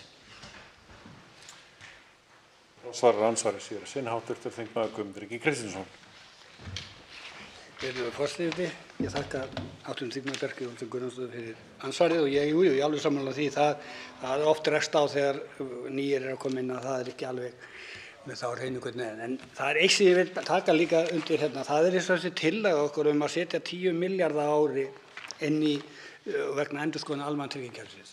Þetta er nefnilega, ef við förum að hugsa aftur í tíma, þá er þetta eiginlega ekki eins og nægilegu peningar til að vega upp á móti þegar það farið í kerfisbreytinguna gagnvart öldruðum á sínum tíma.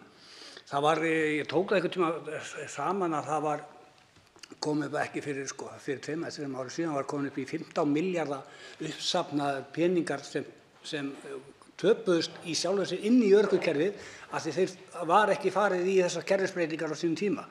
Þannig að þessar 10 milljarðar á ári til þess að koma þessu kerfi á stað er ekki miklu peningar vegna þess að ég er líka sannfærður það ef við tökum þetta kerfi og endurskoðum það og komum því til betri vegar að þá eftir að skila sér margfalt tilbaka vegna þess að ég er einhvern veginn sannfærður það að ef við gerum kerfið einfalt, gagnsætt og þannig að allir geti skilið að þá eigi kerfið eftir að virka margfalt betri heldur en kerfið eins og gerir í dag vegna þess að það segir sig sjálft að meðan viðkomandi sem er að lifa í þessu kerfi og ég hef nú lifað í þessu kerfi að reyna að skilja það og reyna að átta sig á því hvort þú sé í lagi að taka einhver styrk og þú veist ekki hvaða afleiðingar styrkurinn hefur, hvort hann verður til góð eða jafnvel valdi keðjuverkandi áhrifum út fyrir með þess að kerfi yfir í félagskerfi sveitarfélaga.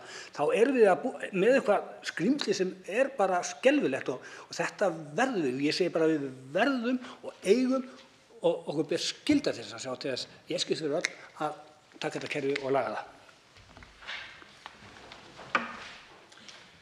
Það er gert hlé á þessum þingfundi í klukkustund til klukkan 19:30 til klukkan 19:30.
Fundi er framhaldið á Alþingi.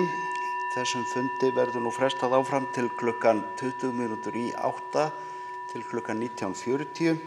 Fundi er frestað.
fundi er fram haldið á Alþingi og áfram haldið umræðu 15. dagskrármálið fjármálaáætlun fyrir árin 2023 til 2027.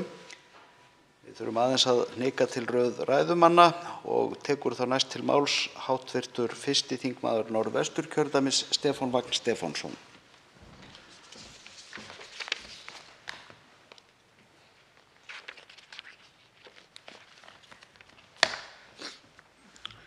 Virðulegur forseti. Til umfjöllunar fjármálaáætlun fyrir árin 2023 til 2027.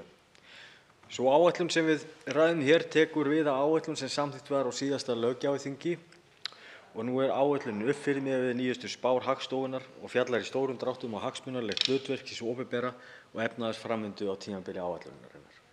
Mig langar hér í stuttu máli að fara yfir nokkra punkta að verða málefnasvið áætlunarinnar og ávarpa nokkur málefni en of langt mál að fara yfir öll hér í þessari ræðu. Í áætluninni meðal annars boðuð endurskoðun á skattlagningu á umferð og ökutæki, en veruleg eftirgjöf tekna á ökutækjum og ákvarðanir skattleysi á afnotum á vegakerfi landsins veruleg og miðað við fyrra fyrirkomulag skattlagningar. Þó liggur ekki fyrir nákvæm greining á þeirri eftirgjöf en verulegar fjárhæðir að ræða, það nokkuð ljóst. Því mjög mikilvægt að við drögumst ekki aftur úr í þessari endurskoðun og skoðum verulega vel skattlagningar og verðum þar að tengja saman að mínu viti rétta hvata til þess að nýta ný ökutæki og styðja við markmiðin sem við höfum sett okkur varðar minni losun. Það þarf einnig að skoða samspil og rétta hvata og að réttir hvatar verði fjölbreyttari kemur að fjármögnun samgöngumannvirkja. Og það eru ýmsar leiðir sem þar hafa verið skoðar og ég held að sé gríðarlega mikilvægt að við horfum til fleiri kosta en við höfum verið að gera nú, þannig að fleiri verk komist til framkvæmda sem afar mikilvægt, enda þörfin mikil. Þegar í næstu fjárlögum liggja fyrir breytingar sem endurspegla alla notkun ökutækja af vegakerfinu sem til bóta. Stjórnvöld hafa lagt sérstaklega áherslu á nýsköpun og varið í rannsóknarsjóði endurgreiðslur og hvata og stuðningsnet gífurlegum fjármunum. Áherslur hafa verið á loftslagsmál, heilbrigðismál og jafnréttismál umfram aðra þætti þó að allt sé undir í þessari áætlun eins og kemur fram í nefndaráliti meirihlutans. Nýjar og vaxandi áskoranir sem löggæslan og almannavarnir standa frammi fyrir og það mikilvægt að öryggismálin í víðustu samhengi séu í lagi. En við þekkjum það að almannavarnir hafa nú verið hér raun og veru starfandi frá því í óveðrinu 2019 sem reið hér yfir aðallega norður- og austurhluta landsins og síðan þá höfum við upplifað jarðhræringar og eldgos, skriðuföll og margt fleira sem að almannavarnir hafa þurft að bregðast við og gert það með glæsibrag. Við megum þó ekki gleyma hinni hefðbundnu frumkvæði löggæslu sem felur meðal annars í sér umferðarlöggæslu, en dæmin sýna að aukin umferðarlöggæsla getur haft verulega jákvæð hagræn áhrif og má þar til dæmis nefna átak lögreglunnar á Norðurlandi vestra á árunum 2017 til 2018, þar sem aukning á umferðarlöggæslu fækkaði umferðarslysum í umdæminu 26% með tilheyrandi sparnaði, meðal annars í heilbrigðiskerfinu. Það mikilvægt að fjármagn til lögreglunnar sé með þeim hætti að embættunum sé gert kleift að sinna almennu eftirliti með virku og skilvirkum hætti. Það má spyrja sig hvort hin almenna hagræðingarkrafa ætti að eiga við viðbragðsaðila eins og löggæslu, þar sem laun og launatengd gjöld 80 til 85% af útgjöldum og hagræðingarsvigrúm nánast ekki neitt til þess að fara í annað en að draga úr útgjaldi launaliða embættanna eða draga úr hefðbundnu eftirliti. Mikilvægi ólíkra og fjölbreyttra samgöngumáta verður of oft ítrekað og mikilvægt að ríkið styðji áfram við þróun og uppbyggingu í samgöngukerfinu. Fjárfestingar í samgöngumannvirkjum verða að vera mjög arðsamar fjárfestingar til lengri tíma. Það einnig hægt að beita þeim sem ákveðu efnahagsstjórnunartæki og horfa til framkvæmda á þeim svæðum sem eru kaldari og minni framleiðsluspenna. Minni framkvæmdir eins og tengivegaframkvæmdir og aðgerðir til þess að bæta umferðaröryggi eru oftar en ekki mannaflsfrekar. Í þessari fjármálaáætlun er fest í sessi átak til endurbyggingar á tengivegum. Skólasóknarsvæði og atvinnusóknarfræði úr dreifðum byggðum þar sem dagleg umferð er stöðugt vaxandi eru nánast gerð óbyggileg ef ekki tekst að hraða verulega endurbyggingu tengivega. Huga þarf að fleiri lausnum í fjármögnun og kröfum til tengivega en nú er gert. Og ég held að í þessu samhengi sé mjög mikilvægt að velta því fyrir sér til lengri tíma, þó að það sé nú kannski ekki akkúrat umræðuefni hér, en að skoða hvort að mikið af þessum tengivegum sem eru með skólaakstur og annað, það þurfi að byggja það upp með sams konar hætti og gert er samkvæmt þeim stöðlum, að byggja það upp að fullu, í fullri breidd, sem kostar gríðarlega fjármuni og oftar en ekki myndi það þjóna tilgangi þessara vega að einfaldlega leggja á það bundið slitlag ef það væri hægt. Það myndi gjörbylta aðstæðum fyrir þá sem við þessa vegi búa. Það er líka mikilvægt að horft verði til þess í samgönguframkvæmdum að tengja saman byggðakjarna og byggðarlög en ekki einungis styttingum þjóðveg 1. Sem dæmi slíka framkvæmd má nefna Skógarstrandarveg og veginn Laxárdalsheiði sem mun tengja saman svæði frá Stykkishólmi og Snæfellsnesi, Búðardal og Hvammstanga í Austur-Húnavatnssýslu. Það er ljóst að með slíkri framkvæmd eru forsendur samstarfs og sameiningar sveitarfélaga gerbreyttar frá því sem er í dag. Fjarskiptaöryggi á þjóðvegum landsins þarf að vera í forgangi á næstu árum en öllum ætti að vera ljóst að sú staða sem uppi er nú víða, þar sem ekkert eða stopult farsímasamband er á löngum köflum, er með öllu óboðlegt. Samhliða þeirri uppbyggingu þarf að ráðast í að útrýma svörtum blettum í tetra fjarskiptakerfinu viðbragðsaðila hér við land. Verulegar ógnir blasa nú við matvælaframleiðslu og þróun matvælaverðs og því ber að fagna vinnu matvælaráðherra skilgreiningu á fæðuöryggi landsmanna. Við blasir að framboð matvæla og hækkun á hráefnum og líkur á að skortur verði viðvarandi á næstu misserum. Þessi þróun mun hafa veruleg áhrif á lífskjör almennings sem verja þarf stærri hluta tekna sinna til matarkaupa. En verkefnið er ekki síður að verja afkomu framleiðenda og getu þeirra til að framleiða. Það er ljóst að nú þetta ástand hefur framleiðsluvilji bænda í kjötframleiðslu sérstaklega farið mjög dvínandi og ef ekkert verður aðgert mun hann hverfa mjög hratt og við okkur mun blasa grafalvarleg staða gagnvart bændum og íslenskri matvælaframleiðslu. Meta þarf með markvissum hætti hvernig og hvort hægt er að styðja við frumframleiðendur til þess að halda getu þeirra til framleiðslu vilja. Það er ekki eingöngu vandamál bænda og afurðastöðva að takast á við þennan vanda. Vinna þarf á breiðari grunni og grundvelli til að halda utan matvælaframleiðslu í landinu, bæði til að efla og bæta fæðuöryggi og verja byggð. Þetta er nefnilega eitt stærsta byggðamáli sem við erum að fást við hér í dag. Það er sú staða sem ég var að fara hér yfir áðan og tíminn er ekki að vinna með okkur í því efni. Landbúnaður er nefnilega grundvallarþáttur í loftslagsmálum og mikilvægt að treysta á framþróun íslensks samfélag með jafnvægi í samlífi manns og náttúru. Sterkar vísbendingar eru að sækja megi með landbúnað og með öflugum rannsóknum á sviði landbúnaðar og landnýtingar meiri árangur í loftslagsmálum. Aukin innlend grænmetisframleiðsla sem dregur úr innflutningi, bætir nýtingu og meðhöndlun áburðar og bætt fóður búfjár styður við þá þróun að draga úr neikvæðum áhrifum loftslagsbreytinga af mannavöldum. Til þess að sækja megi fram með grænni loftslagsvænum landbúnaði er mikilvægt að hafa skýra sýn og markmið. Mikilvægt er að nýta búvörusamningana með náttúruvernd að leiðarljósi sem umburni jafnframt bændum fyrir árangur. Sjávarútvegurinn er ein af burðarstoðum efnahagslífsins og byggðar í landinu. Það er mikilvægt að treysta greinina á sama tíma og litið sé til framtíðar. Það er sameiginlegt verkefni stjórnvalda og sjávarútvegsins að umgjörð greinarinnar byggja á sjálfbærni. Í kjölfar stríðsreksturs Rússa í Úkraínu hefur fiskverð hækkað umtalsvert með tilheyrandi tekjuaukningu til handa sjávarútvegsfyrirtækjum, bæði útgerð og fiskeldi. Þó það sé nú ljóst líka að rekstrarskilyrði þessara fyrirtækja hafa einnig versnað með hækkandi olíuverði og öllum aðföngum. En engu að síður að það er ljóst að bætt afkoma í greininni mun skila hærri veiðigjöldum sem lögð eru sérstaklega á sjávarútveg til ríkissjóðs. Þannig munu þeir aðilar sem hagnast mest á hækkandi afurðaverði á alþjóðlegum mörkuðum leggja meira af mörkum í sameiginlega sjóði. Það er mikilvægt að sátt náist til framtíðar þessa mikilvægu atvinnugrein okkar og ber ég miklar væntingar til þeirrar vinnu sem matvælaráðherra hefur nú sett á fót með starfshóp framtíð sjávarútvegsins hér á landi.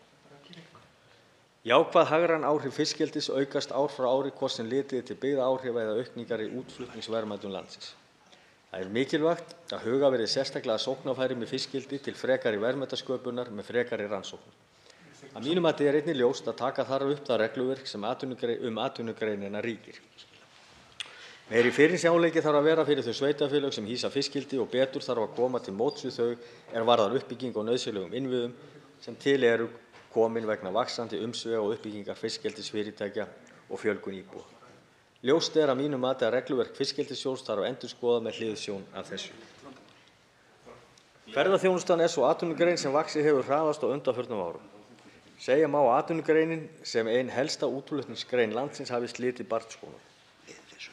Allar stefnumarkanir ákvarðanir til lengri tíma verða byggja á traustum grunni og hvernig maður ná meiri festu í atvinnugreinina og meiri verðmætasköpun. Mikilvægt er að horfið verði í auknum mæli til rannsókna á sviði ferðaþjónustu og byggja þurfi undir slíkt starf. Auknar rannsóknir á sviði orkumála eru einn af meginþáttum í orkuskiptum og loftslagsmálum. Því er mikilvægt að festa í sessi þá hækkun fjárheimilda sem gerð var í fjárlögum 2022.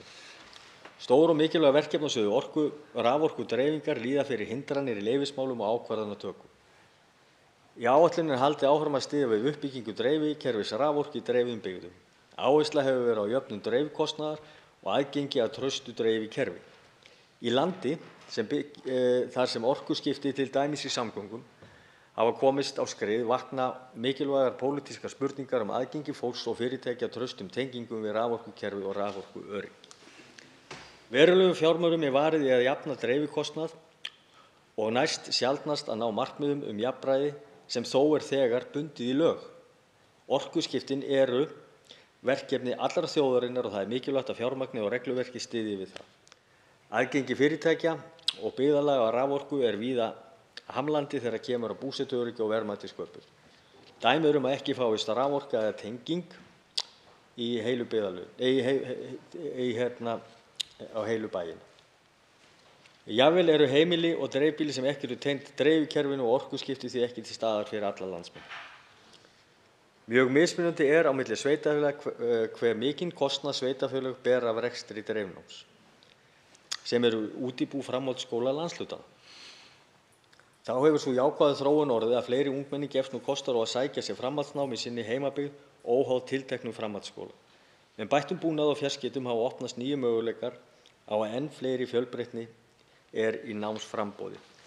Og þetta er alveg gríðarlega mikilvægur punktur og Forseti hyggst spyrja hv. ræðumann hvort að það sé langt eftir af ræðu hans. Nei, það eru svona 3 mínútur. Forseti biður hv. þingmann að gera hlé á ræðu sinni en athygli forseta hefur verið vakin á því að efnahags- og viðskiptanefnd er enn að funda og það eru uppi óskir það að þingfundi verði ekki framhaldið meðan að sá fundur stendur. Þannig að forseti biður hv. þingmann að gera hlé í stutta stund meðan að við finnum út úr þessu og hv. þingmaður getur síðan lokið ræðu sinni þegar þingfundur hefst að nýju. Það er bara sjálfsagt að verða beiðni hæstv. forseta. Forseti þakkar hv. þingmanni fyrir að vera samvinnuþýður í þessu efni og ég mun nú gera hlé á þessum þingfundi meðan að verið er að finna út úr þessu með nefndarfundinn sem stendur ennþá yfir en átti að vera löngu lokið. En fundi er þá frestað í 15 mínútur til klukkan korter yfir 8. Fundi er frestað.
Fundi er framhaldið á Alþingi og mun nú hv. 1. þingmaður Norðvesturkjördæmis Stefán Vagn Stefánsson halda áfram með ræðu sína sem gert var hlé á hér fyrr í kvöld.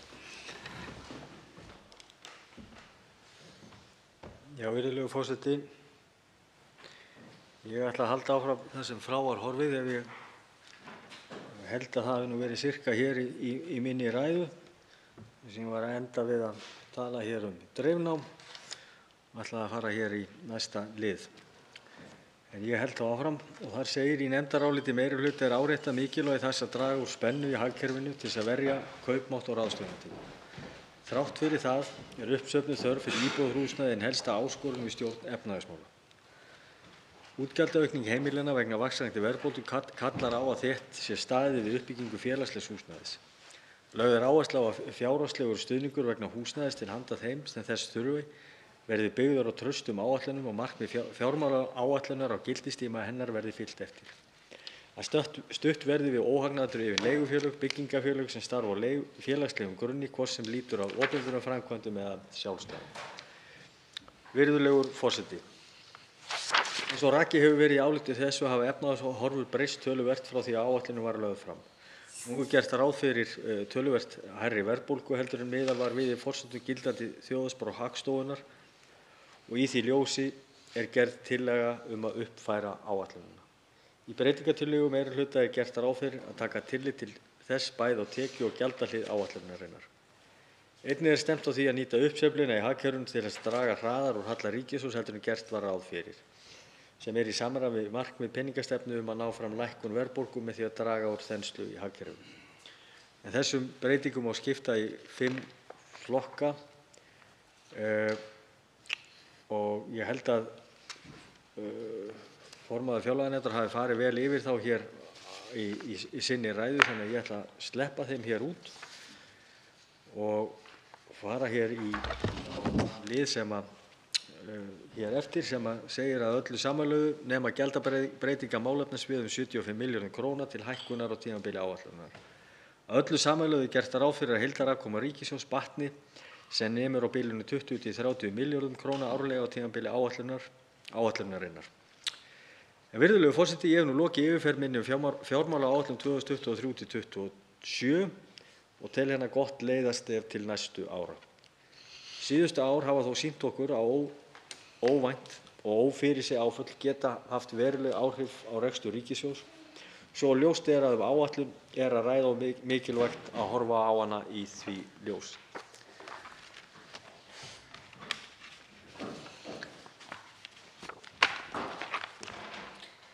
Þá veitir andsvar hv. 6. þingmaður Reykjavíkurkjördæmis suður, Björn Leví Gunnarsson.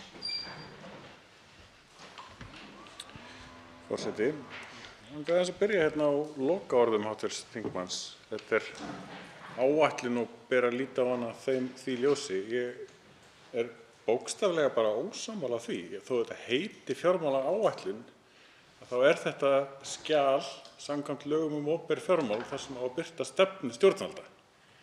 Og stefna stjórnvalda er með mjög skilgreindu formi markmið, mælikvarða, kostnaðarmat og ábatagreiningu, forgangsröðun og ýmislegt svoleiðis og það er ekki áætlun. Það eru markmið ríkisstjórnar sem á að ná á tíma fjármálaáætlunar. Það er ekki áætlun, bara að hafa það algjörlega á hreinu. Það er munur aðeins á það hvað íslenskan er og hvernig þetta nota hana og hvað síðan lög segja. Og á þeim nótunum þá langaði mig til þess að spyrja hv. þingmann hvernig birtist stefna stjórnvalda í þessari fjármálaáætlun með til dæmis til ýmissa lögbundinna verkefna eins og að sinna löggæslu eða húsnæðismálum eða heilbrigðisþjónustu. Tökum bara löggæslu. Við höfum fengið tiltölulega oft fulltrúa löggæslu hérna til umsagnir til fjárlaganefndar þar sem er verið að lýsa ákveðnu ekki góðu ástandi í þeim málaflokki, fjárheimildalega séð og ýmislegt svoleiðis, en við áttum okkur oft ekki á því hvaðan þörfin fyrir fjárheimildir að koma, til dæmis í þeim málaflokki, það er yfirleitt ekkert útskýrt neitt sérstaklega vel. En ef það er vandamál þar, þá myndi maður vilja sjá hvert vandamálið og af hverju það ekki leysanlegt með til dæmis forgangsröðun og þá útskýringu frá stjórnvöldum ef þá að laga það vandamál. Þannig að hvar í fjármálaáætlun sést það hvernig stjórnvöld ætla að koma til móts við þessi samfélagslegu vandamál sem við glímum við og hefur verið talað upp hérna á mörgum ræðumönnum varðandi heilbrigðismál, húsnæðismál, löggæslumál, núna er þetta nefna þau og margt annað. Þá svarar andsvari hv. 1. þingmaður Norðvesturkjördæmis Stefán Vagn Stefánsson. Virðulegur forseti, ég þakka hv. þingmanni Birni Leví Gunnarssyni fyrir andsvarið og bara þannig það sé alveg skýrt að þegar ég segi í mínum lokaorðum að hér sé áætlun og túlkana sem slíka að þá ég nú að fara yfir það í orðum mínum rétt þar á undan að þau áföll sem að íslenska ríki hefur og íslensk þjóð hefur lent í núna á síðustu árum, bæði varðandi COVID og nú síðast innrás Rússa inn í Úkraínu. Og auðvitað hafa svona atburðir áhrif á áætlanir og stefnu og markmið ríkisins. Það var bara það sem ég var að meina. Og ég algjörlega sammála þingmanninum það hver markmið og stefna fjármálaáætlunarinnar Að sjálfsögðu þetta stefna stjórnvalda og markmið ríkisstjórnarinnar sem eiga að koma þarna fram til ársins 2027. Ég tel það vera mjög skýrt í þessari áætlun hver þau eru og þau komi fram í þessari áætlun. En það sem ég var einfaldlega að benda á það að það bara með þetta eins og önnur mannanna verk að það ekkert að þessu meitlað í stein og ef einhverjir atburðir eins og ég var að telja hér upp að framan sem við kannski sjáum ekki fyrir hverjir eru akkúrat í dag þegar við stöndum hér inni og erum að taka þessa umræðu að þá að sjálfsögðu verðum við og munum við breyta þessari fjármálaáætlun. Þannig að það var eiginlega punkturinn sem ég var að koma hér inn í en ég tek algjörlega undir með þingmanninum hvað varðar raun og veru markmiðin og stefnuna. Þá veitir andsvar síðar senni hv. 7. þingmaður Reykjavíkurkjördæmis suður Björn Leví Gunnarsson. Já, forseti, en hver þá stefna stjórnvalda í bara mjög stórum málaflokki frá síðasta kjörtímabili og ennþá vandamál í dag varðandi til dæmis hjúkrunarheimili og þá þjónustu. Ég get hvergi lesið það úr stefnu stjórnvalda hvert við eigum að vera komin árið 2027 í þeim málaflokki. Maður myndi halda að eftir öll þessi ár sem við erum að ræða þetta mál í fjárlaganefnd, vissulega á síðasta kjörtímabili þar sem hv. þingmaður var ekki, en vandinn enn til staðar, við höfum fengið kynningar á stöðunni fyrir fjárlaganefnd. Hún sú sama og búin að vera núna lengi. Hvernig ríkisstjórnin að sýna okkur hvernig hún kemur til móts við þennan vanda og hvernig ætlar hún að skila af sér þessum málaflokki í lok þessarar fjármálaáætlunar? Það svoleiðis skilaboð sem ég vil geta komist í fjármálaáætlun og lesið að gefnu því að það fari ekkert úrskeiðis upp á annan faraldur eða neitt svoleiðis, bara að gefnu því sem við sjáum í þeim spám sem við erum að vinna með í þjóðhagsspá og þess háttar, bara venjulegur hagvöxtur og svo framvegis, að því gefnu að þá ætlum við að taka þennan málaflokk úr þessari stöðu í þessa stöðu, það sem verður miklu betri og æðislegri og svo framvegis og útskýra okkur og hvernig. Hvar svoleiðis útskýringar í þessari fjármálaáætlun einn málaflokk? Þá svarar andsvari síðar sinni hv. 1. þingmaður Norðvesturkjördæmis Stefán Vagn Stefánsson.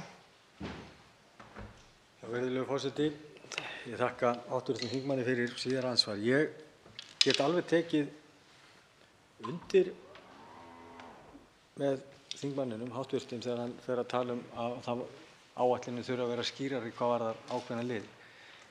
Og fyrir þingmann eins og þann sem hér stendur og að koma hér inn og taka sína fyrstu skref hér í þessum áætlunum öllum saman og að fara í gegnum þetta í fyrsta skipti, þá skal ég alveg viðurkenna það að þetta er svolítið mikið að komast inn í og þetta er svolítið flókið og stórt batteri að reyna að skilja og þess vegna hefur verið ágætt að vera í fjárlaganefndinni með svona reynsluboltum eins og hv. þingmanni meðal annars sem hefur oft og tíðum bent einmitt á þetta. Og ég get alveg tekið undir sumpart með honum í því að þetta þarf að vera skýrara og ég held að fjárlaganefndin öll sé alveg þar. Ég hef ekki heyrt neitt gagnrýna þingmanninn háttvirtan þegar hann hefur verið að tala að þetta þurfa að vera aðeins með skýrar hætti. Að þú talaðir hér lögregluna áðan sem að ég þekki nú ágætlega sko, þá sér maður nú hér að hækkunin til dæmis í löggæsluna er 21% frá 2017 til 2027 sem nú töluvert en sko hvernig komum við lögreglunni frá þeim stað þar sem hún er í dag og á betri stað 2027? Ég er ekkert endilega viss að það sé gert í fjármálaáætluninni. Ég held að það sé miklu frekar embættanna sjálfra og þá ríkislögreglustjóra í því tilfelli að skerpa línur varðandi og samræminga hlutverk ríkislögreglustjóra varðandi þær áherslur og þau verkefni sem við viljum setja á oddinn hjá lögreglunni. Að sjálfsögðu höfum við sett aukinn þunga í verkefni til dæmis eins og netglæpi sem eru nú að rísa og kynferðisbrot og fleira og þar er löggjafinn að koma inn í með áherslur en ég held að sé fyrst og fremst til dæmis eins og í þeim málaflokki þar sé þá ríkislögreglustjóra og embættin sjálf sem þurfa að setja línurnar þar frekar en við. Þá tekur til máls hv. 10. þingmaður Suðurkjördæmis Guðbrandur Einarsson.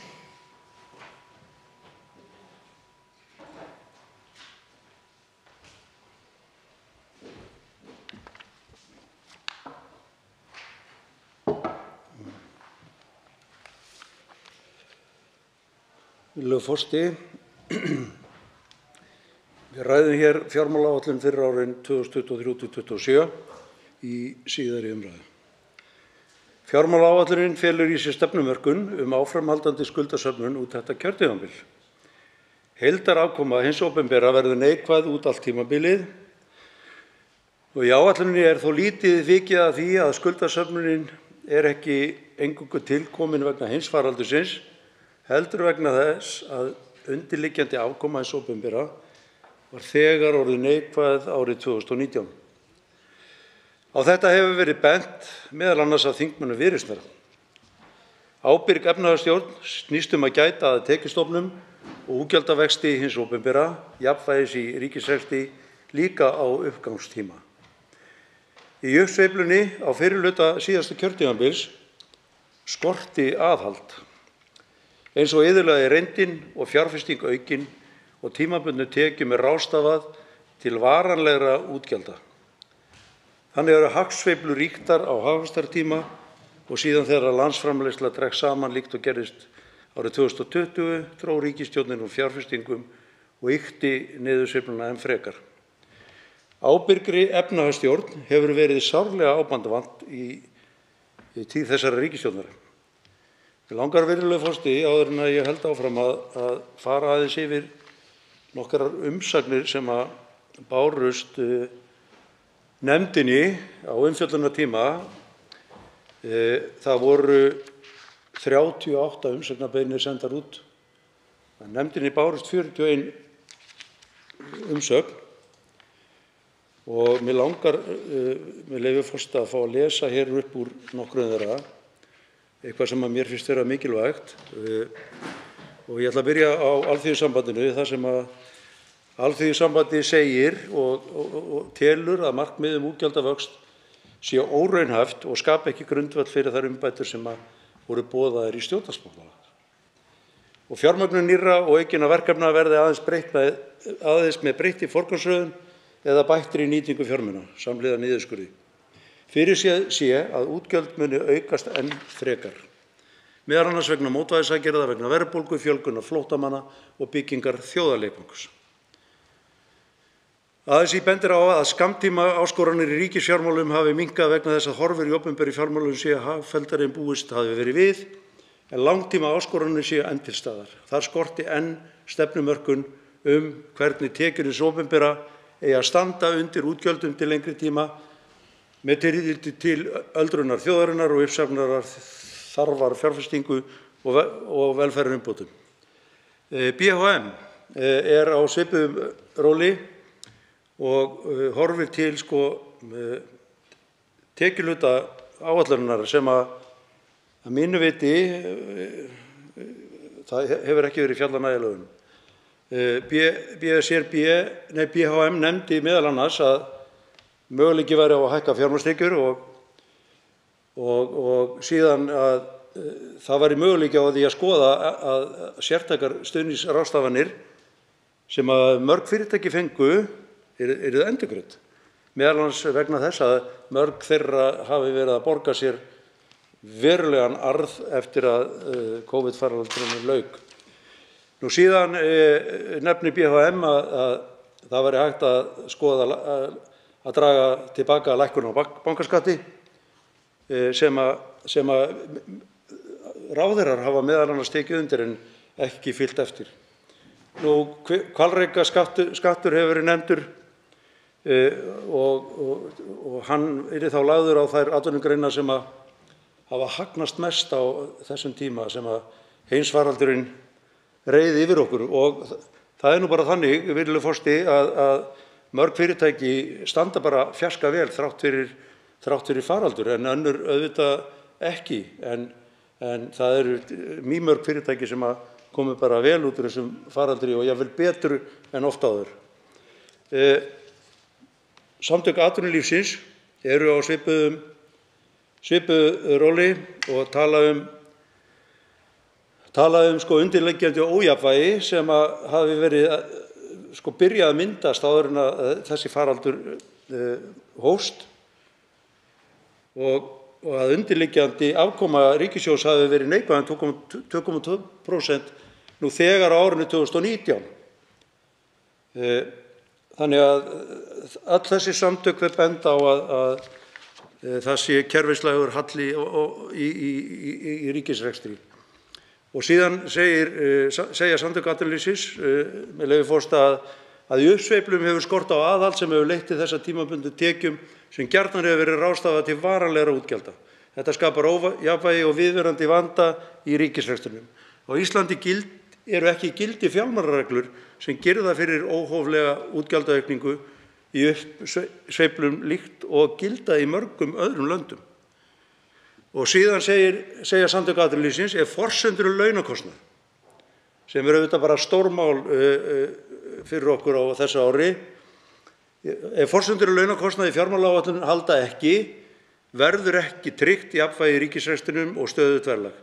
Lítið má út að bregða til að sá jákvæði frumjöfnuður sem gert er ráð fyrir að myndist hjá ríkissjóði árið 2025 verði neikvæður. Og að lokum langar mig að nefna, ég ætla forseti að fá að nefna líka það sem að samtökin segja, það sem að Viðskiptaráð segir fjárfestingar sveitarfélaga sem að hafa verið í sögulegu lágmarki í faraldrinum en sveitarfélög hafa þó lögbundnar skyldur við íbúa og verða að uppfylla þær hvað sem tautar og raular. Þannig að þeirra bíður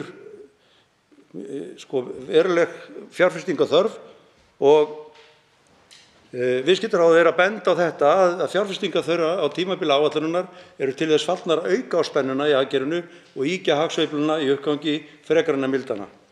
Og að lokum, virðulegur forseti, langar mig að nefna hér umsögn fjármálaráðs sem í raun og veru að mínu mati bara alvarleg. Það sem talað að kerfislægur halli á rekstri ríkissjóðs sé helsta ástæðan fyrir áframhaldandi skuldasöfnun hins opinbera fram til ársins 2025 en ekki sjálfvirka skuldasöfnun, sveiflujöfnunin eða sértækar ráðstafanir vegna COVID. Fjármálaáætlun fjallar ekki nægilega vel eða ítarlega þetta mikilvæga atriði. Sveifluleiðrétt afkoma getur seint talist vænleg stefnumið við hérlendar aðstæður. Niðurstöður útreikninganna eru háðar óvissu, forsendur margar og sumar hverjar ekki traustar. Samkvæmt lögum opinber fjármál skal stefnumörkunin byggð á grunngildum sjálfbærni, varfærni, stöðugleika, festu og gagnsæi. Grunngildi þjóna sem leiðarvísir í stefnumörkuninni. Fjármálaráð hefur bent á tómlæti stjórnvalda í garð grunngildana í gegnum tíðina og ekki verður séð að umgengnin hafi batnað í framlagðri áætlun. Slíkt veikir stefnumörkunina. Þetta, virðulegur forseti, vekur mann til umhugsunar þessa fjármálaáætlun og hvort hún muni yfir höfuð nýtast sem plagg til þess að leggja fram í þessa 5 ára vegferð sem bíður okkar. En nú hallarekstur og skuldasöfnun veruleiki ríkisstjórnarinnar næstu árin. Lán tekin fyrir rekstrinum sem launafólk þarf að lokum að greiða næstu árin. Sú ríkisstjórn sem tekur við af þessari þarf síðan að sjá tiltektina. Afkomureglur opinberra fjármála hafa verið teknar úr sambandi sem þýðir í raun að eina leiðarljós stefnumörkunar eru þá þessi svonefndu grunngildi sjálfbærni, varfærni, stöðugleika, festu og gagnsæi. Og það verður ekki annað séð en að mikið tómlæti sé í garð þessara grunngilda í fjármálaáætluninni. Tekjustofnar ríkissjóðs eru veikir og hafa verið veiktir enn frekar í valdatíð Sjálfstæðisflokksins, Framsóknar og Vinstri grænna. Fyrir vikið er ekki ljóst hvernig ríkisstjórnin ætlar að taka á langtíma áskorunum á borð við öldrun þjóðarinnar, uppsafnaðri fjárfestingarþörf og uppbyggingu menntunar og velferðar á Íslandi. Í raun er ekki ljóst hvernig ríkisstjórnin ætlar að fjármagna stóran hluta af sínum eigin stjórnarsáttmála og þau fögru fyrirheit sem þar eru framsett. Ríkisstjórnin hefur ekki nýtt tækifæri sín til að færa skattlagningu fjármagnstekna nær þeim skatti sem lagður er á launafólk eða setja skýran ramma auðlindirnar, til dæmis með markaðsgjaldi í sjávarútvegi.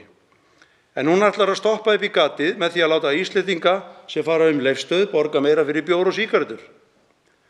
Þannig snúast hins sérstöku þensluaðgerðir sem hæstv. Fjármálaráðherra hefur boðað nær eingöngu tekjuöflun frá almenningi í landinu. Og ekki liggur fyrir hvernig ríkisstjórnin ætlar að mæta afleiðingum af klúðrinu við söluna á Íslandsbanka. Það þýðir að seinkun á frekari sölu óákveðinn tíma skapar 100 milljarða króna gat frá því sem áður var ætlað. Hvernig það verður síðan, því gati verður lokað, gerist auðvitað með lántöku sem þýðir aukna sanngirni á lánamarkaði og sjóðstreymi verður lagað á þann hátt. Markmið fjármálaáætlunar útgjaldavöxt er bersýnilega óraunhæft. Það er fjölmargt í kortunum sem ríkisstjórnin hefur boðað, skattaívilnanir vegna kvikmyndagerðar, innviðauppbygging og nýr þjóðarleikvangur. Þetta verður ekki fjármagnað með forgangsröðun eingöngu eða bættri nýtingu fjármuna. Mig langar líka á þessu tilefni, þessi ríkisstjórn hefur samþykkt verkefnið Allir vinna sem er bara eins og krani sem skrúfað hefur verið frá og mun leka allt þetta ár og við vitum ekki hvar endar og hversu mikla fjármunir það verkefni færi. Nú, virðulegur forseti, mig langar að minnast á hjúkrunarheimili. Ríkið hefur endurnýjað þjónustusamninga við hjúkrunarheimili og skuldbundið sig til 3 ára til að fjármagna rekstur þeirra. Miðað við forsendur samningana fela þeir í sér aukinn kostnað sem er langt umfram þá 0,9% árlega hækkun sem gert er ráð fyrir að verði á framlögum til hjúkrunar og endurhæfingarþjónustu á tímabili áætlunarinnar. Sérstaklega vegna þess að það er fyrirséð að launakostnaður að meðtöldum verktakagreiðslum heilbrigðisstarfsfólks mun hækka verulega á næstu árum. Hæstv. Fjármálaráðherra nefndi nýverið á fundi með fjárlaganefnd að Landspítalinn væri full fjármagnaður. En ef litið til sjónarmiða stjórnenda Landspítalans þá vantar talsvert upp á að svo sé. Landspítalinn þyrfti að minnsta kosti 2% raunaukningu á ári til að halda í við breytta aldurssamsetningu. Og miðað við þær forsendur þá vantar Landspítalanum það bil 8,3 milljarða í reksturinn til þess eins að halda í horfinu. Spítalinn þarf að geta vaxið og tileinka sér bestu tækni á hverjum tíma og til þess þarf hann fjármagn.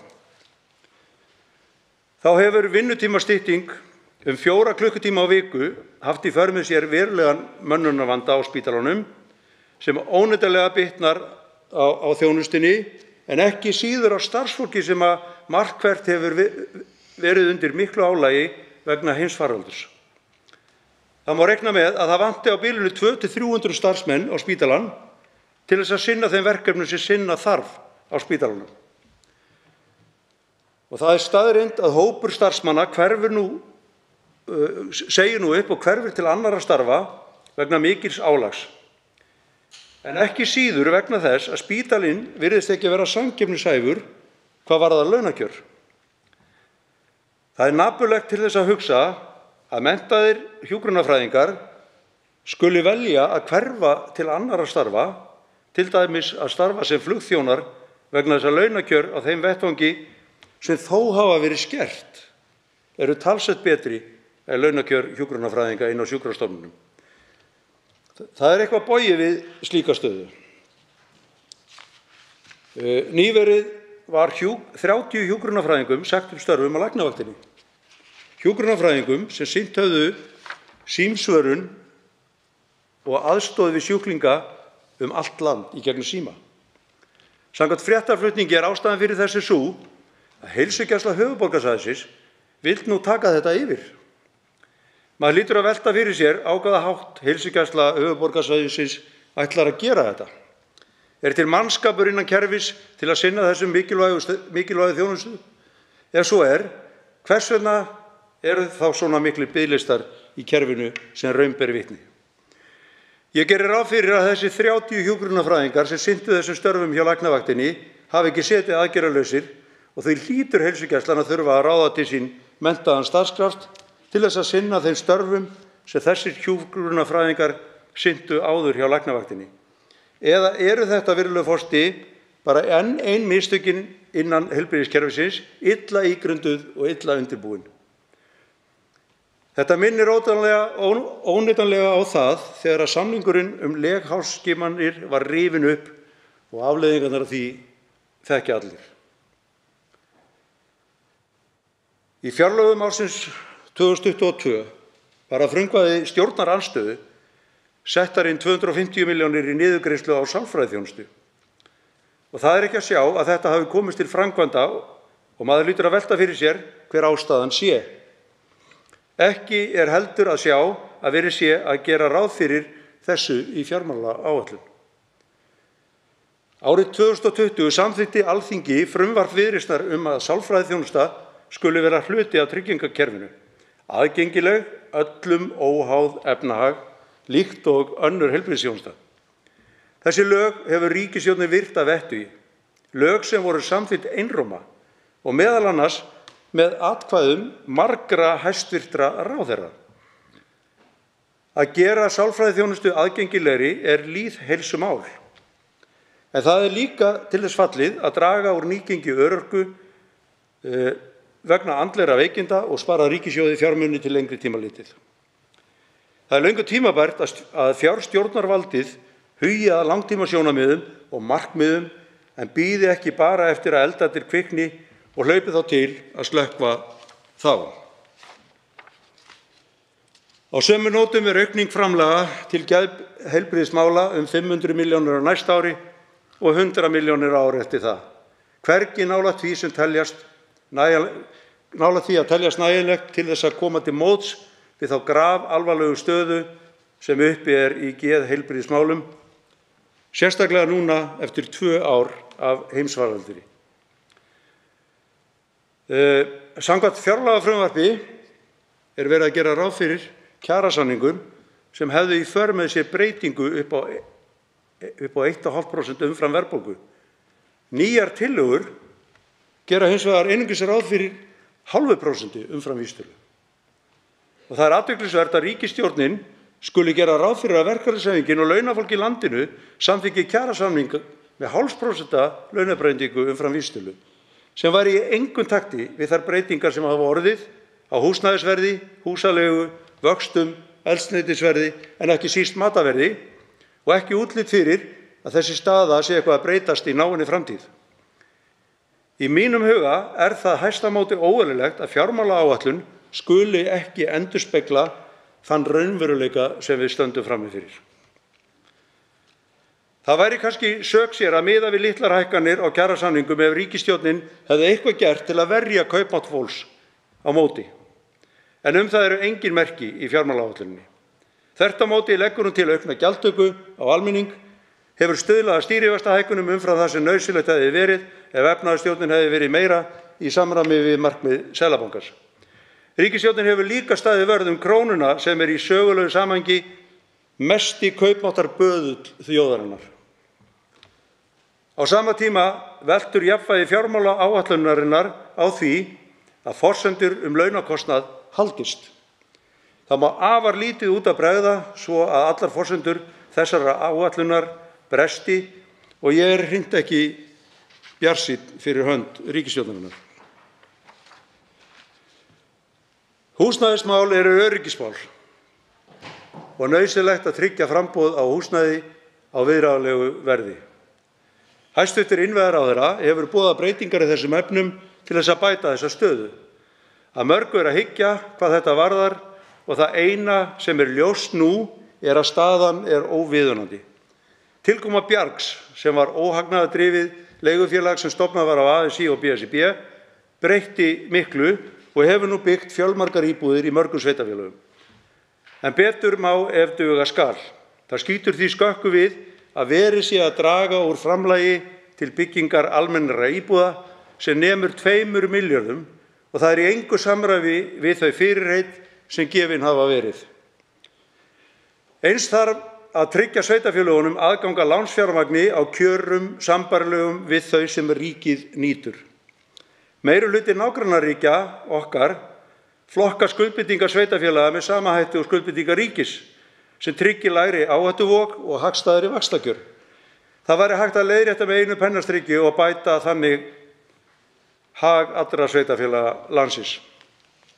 En virðulegur forseti, í kaflanum sjálfbær lýðræðisleg sveitarfélög eftirfarandi texta að finna sem ég vil fá að vitna til með leyfi forseta. Ríkisstjórnin leggur í stjórnarsáttmála sínum áherslu á að stuðla að uppbyggingu öflugra og sjálfbæra sveitarfélaga þar sem samfélagslegir og fjárhagslegir hvatar eru til sameiningar. Stuðlað að sameiningu sveitarfélaga með aðgerðum í aðgerðaáætlun stjórnvalda á sviði sveitarstjórnarmála. Sveitarfélögin á Íslandi eru 69 talsins og fer ört fækkandi. Íbúafjöldi sveitarfélaga er mjög ólíkur eða allt frá 40 íbúum upp í tæplega 136.000 íbúa. Rúmlega helmingur sveitarfélaga á landinu með íbúafjölda innan við 1000 íbúa og þriðjungur sveitarfélaga með íbúa undir 500. Helsta áskorun sveitarstjórnarstigsins og leið helsta tækifæri þess í því fólgin í eflingu þess og aukinni sjálfbærni sveitarfélaga.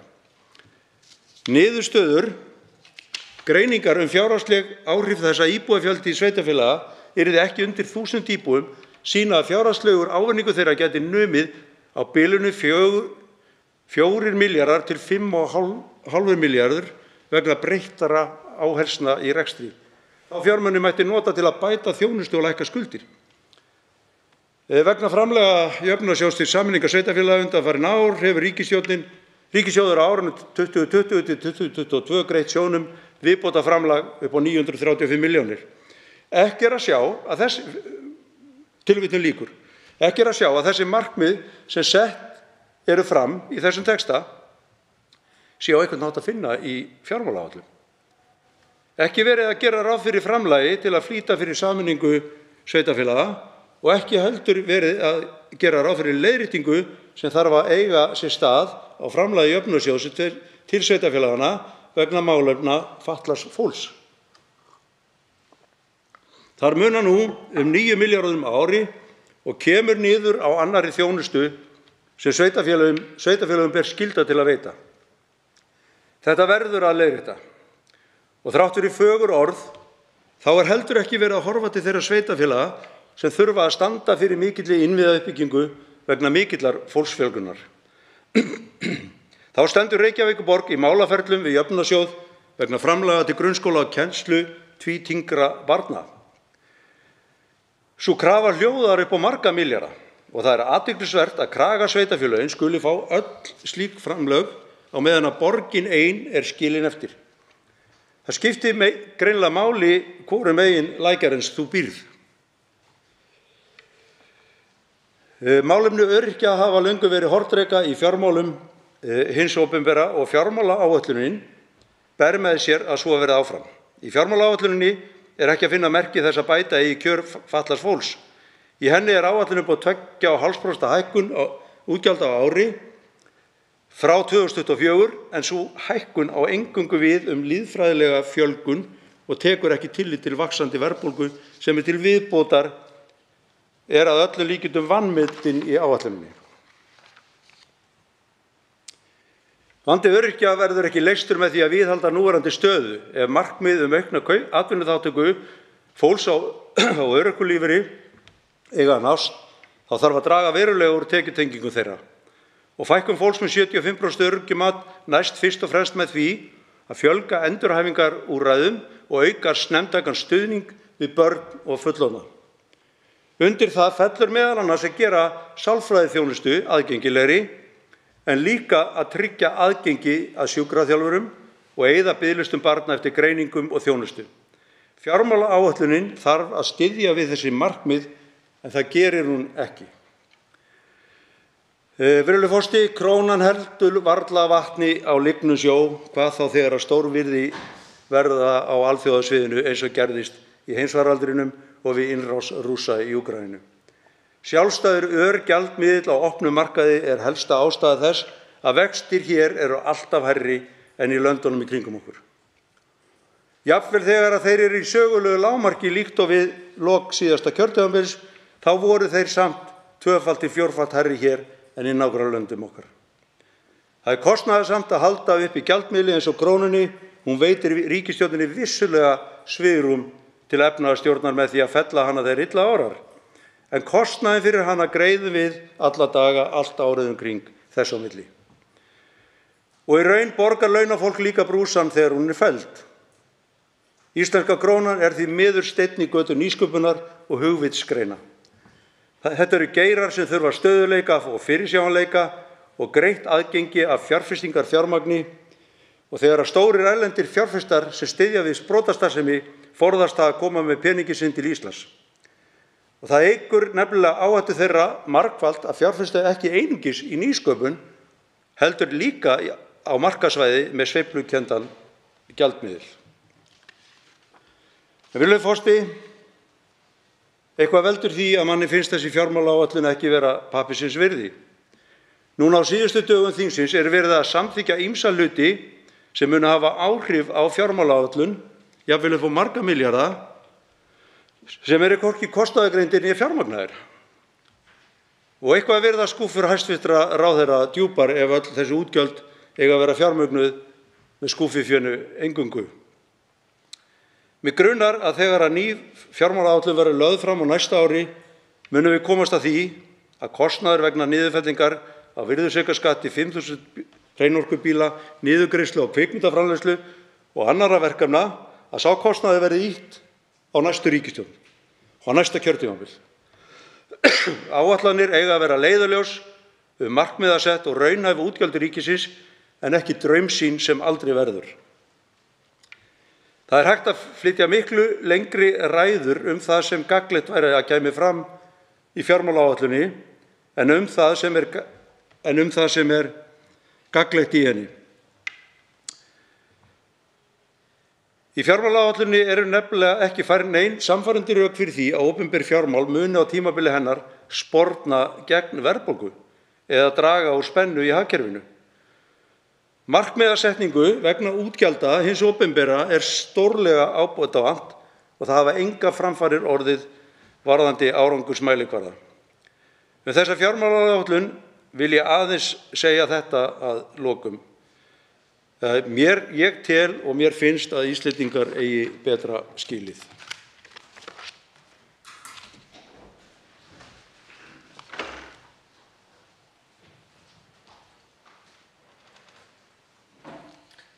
Þá veitir andsvar hv. 3. þingmaður Norðausturkjördæmis, Bjarkey Olsen Gunnarsdóttir. Já, frú forseti, ég er næstum þunglynd eftir þetta, ég verð að segja það. Þó maður eigi ekki að fara með það sem eitthvað fleipur. En það er nú gjarnan þannig og ég ætla nú ekki að segja, ég skilji það ekki mæta vel, að ýmislegt sé að fundið þegar að stjórnarandstaða talar til stjórnarmeirihluta og landsmanna. Það er bara hið eðlilegasta mál. En mig langar bara, það var mjög margt sem að þingmaðurinn kom inn á og einmitt kannski einn af þessum göllum sem að við búum við er það að áheyrnarfulltrúar geti ekki skilað formlegu nefndaráliti sem að hefði nú verið ansi gott núna. Það sem var ræða hv. þingmanns var bara talsvert yfirgripsmikil. En mig langar svona kannski að koma inn á nokkur atriði og ég bið þá þingmanni bara ef ég veð alveg úr einu í annað.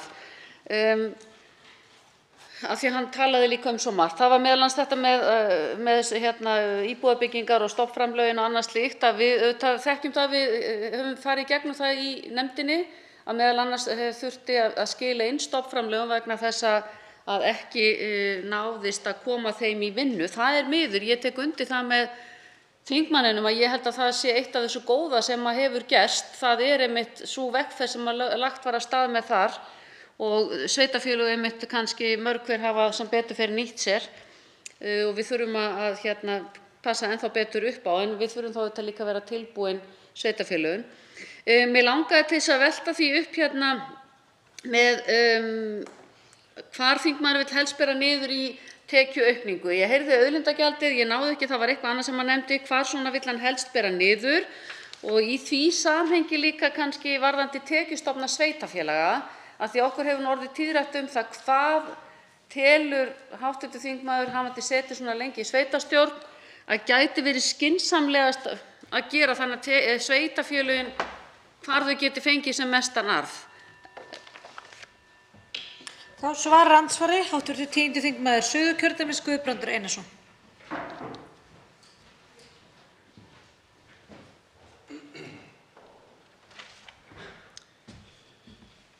Virðulegur forseti, þetta voru nokkur atriði sem að vert er að skoða. Já, einhverjum stofnframlögum var skilað vegna þess að sveitarfélög eða ég veit ekki á hvaða ástæða það var, sveitarfélög ekki öll hafi verið tilbúin með lóðir eða þessi óhagnaðardrifnu leigufélög hafi heldur ekki verið tilbúin til þess að ráðast í framkvæmdir. En það er þó þannig að það er búið að skylda í raun og veru sveitarfélög að í skipulagi og í nýju skipulagi sem þau eru að leggja fram, þá verða að gera ráð fyrir íbúðum sem að byggingum þar sem eru óhagnaðardrifin leigufélög sem byggja og ég ætla sé ekki allt upp til 25% í nýju skipulagi. Þannig að það horfir þannig við sveitarfélögum, þau verða bara að gera svo vel og ég þekki bara gott dæmi úr Reykjanesbæ, það sem er verið að skipuleggja nýtt hverfi og þar er verið búið að teikna lóðir fyrir óhagnaðardrifið leigufélag.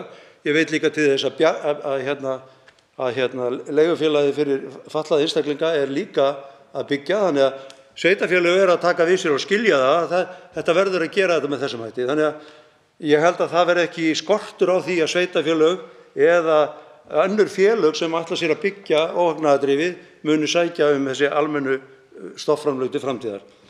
Hvað varðar tekjustofnana, ég las nú upp úr umsögn BHM sem að mér fannst nú bara æði góð og þar voru meðal annars tilteknar nokkrar tillögur sem gætu komið til álita og ég kannski bara með leyfi forseta fæ að nefna þær aftur.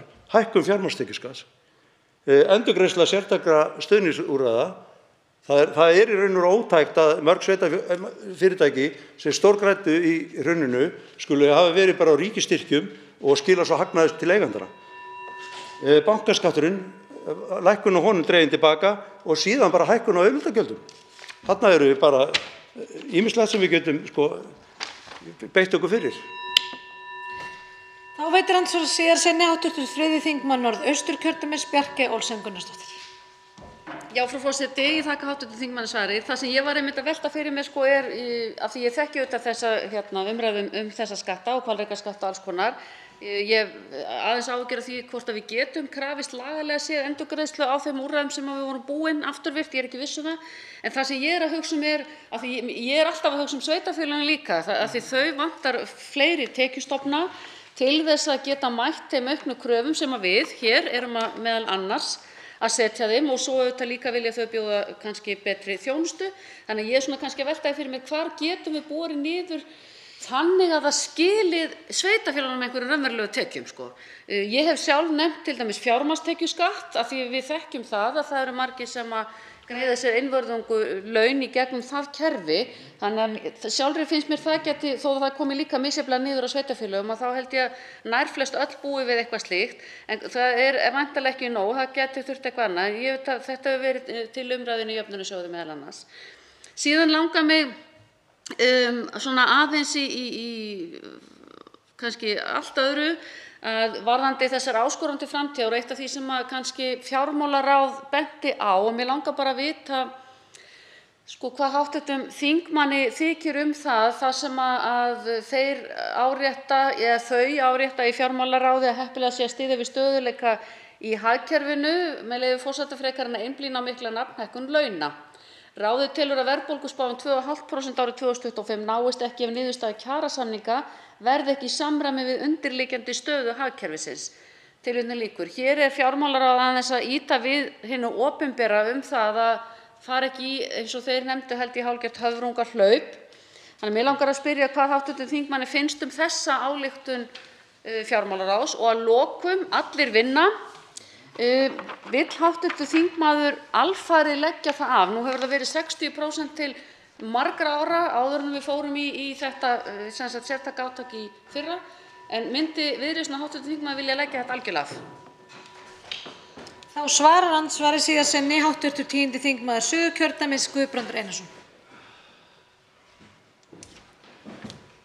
Já, virðulegur forseti, eins og áður þá nefnir hv. þingmaður mörg atriði sem kannski erfitt að fara yfir á 2 mínútum.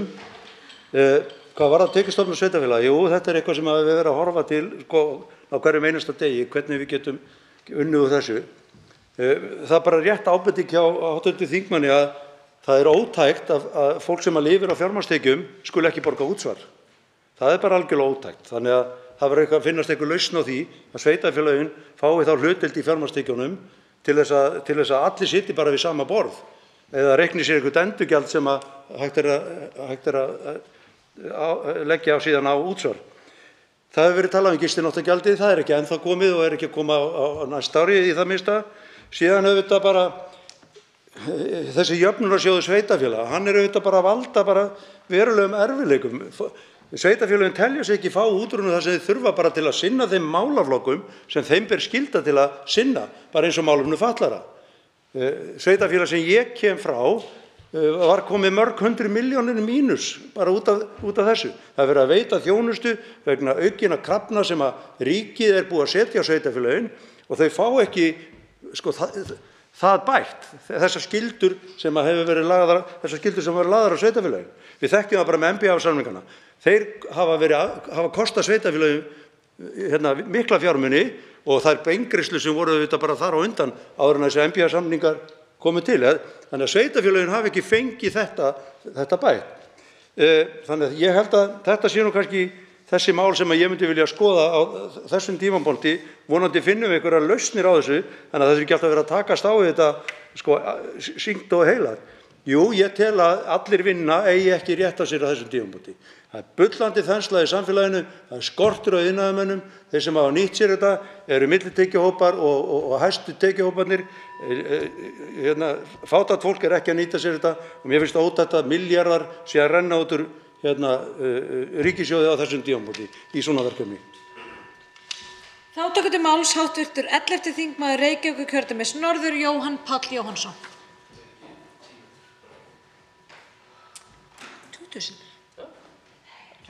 Virðulegi forseti, fljótlega eftir að fjármálaáætlun var kynnt hér á þinginu varð flestum ljóst að það er himinn og haf á milli þess sem stendur í stjórnarsáttmála ríkisstjórnarinnar og þess sem stendur í fjármálaáætlun hennar. Við bentum á þetta hér í stjórnarandstöðu, verkalýðshreyfingin benti á þetta og fjármálaráð, sérfræðingahópur stjórnvalda ríkisfjármál, hefur bent á þetta. Það gengur nefnilega ekki upp að lofa því einn daginn að auka, styrkja, efla og bæta hitt og þetta, byggja upp almannaþjónustuna, efla tilfærslukerfin og svo framvegis, en mæta svo daginn eftir með fjármálaáætlun þar sem meginstefið þetta að draga úr umfangi ríkisins í hagkerfinu. Að draga úr umfangi ríkisins í hagkerfinu, halda fjárfestingu hins opinbera í lágmarki og sníða sameiginlegu kerfunum okkar og stofnunum, heilbrigðiskerfinu, skólakerfinu, félagslega kerfinu, ofboðslega þröngan stakk. Þetta gengur ekki upp. Hvað segir það okkur nú þessa fjármálaáætlun? Að þegar hér eru raktar ábendingar sem koma fram meðal annars af hálfu stærstu stéttarfélaga landsins, frá einmitt fjármálaráði, þá kemur formaður fjárlaganefndar og kvartar undan því að hún sé bara að verða þunglynd af þessari umræðu. Það skildi þó ekki vera að það sé bara eitthvað sérlega dapurlegt við þessa fjármálaáætlun en ekki þá gagnrýni, þá réttmætu gagnrýni sem hefur komið fram á hana.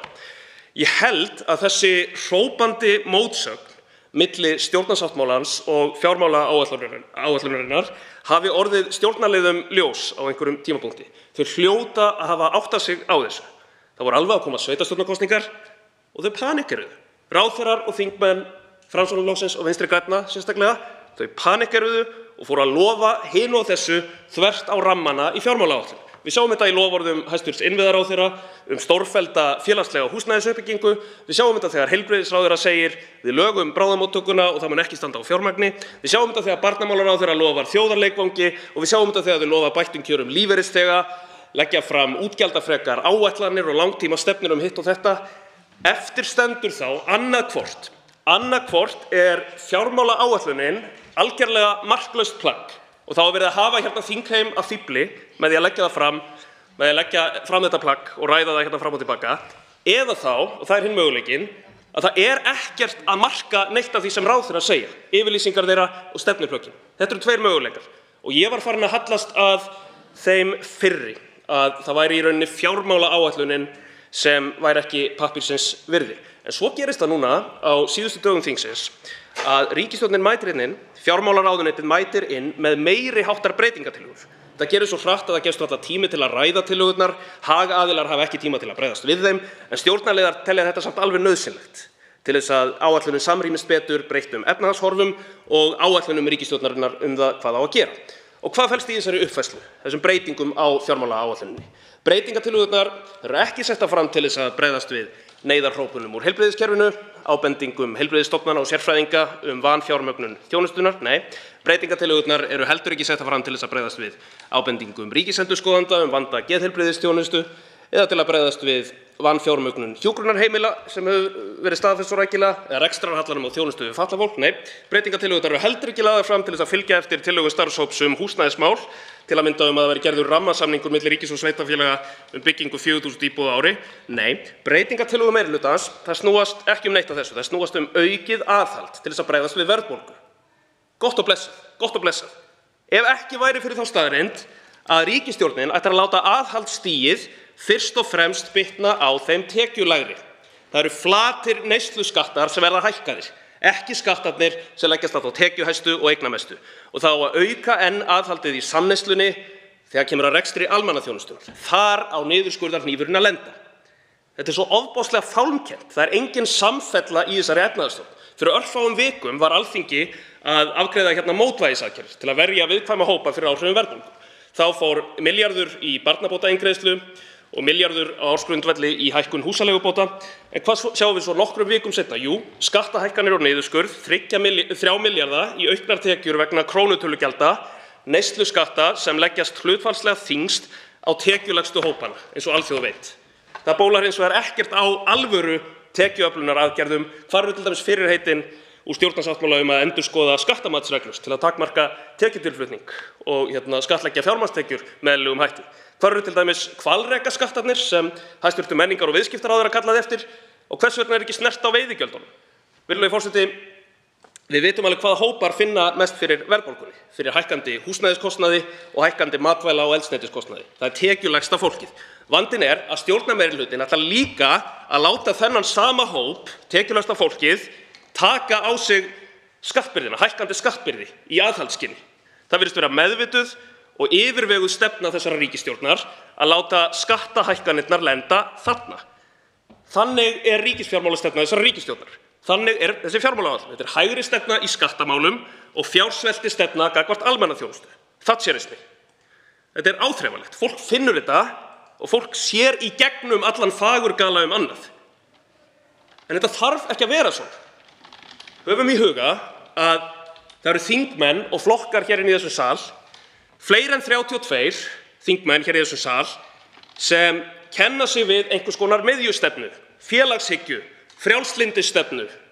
Og hver segir að við, þessi þingmenn, eigum alltaf að gefa hörðustu hægrimönnunum neitunarvald, leyfa þeim að ákveða hvað er pólitískt mögulegt og hvað ekki.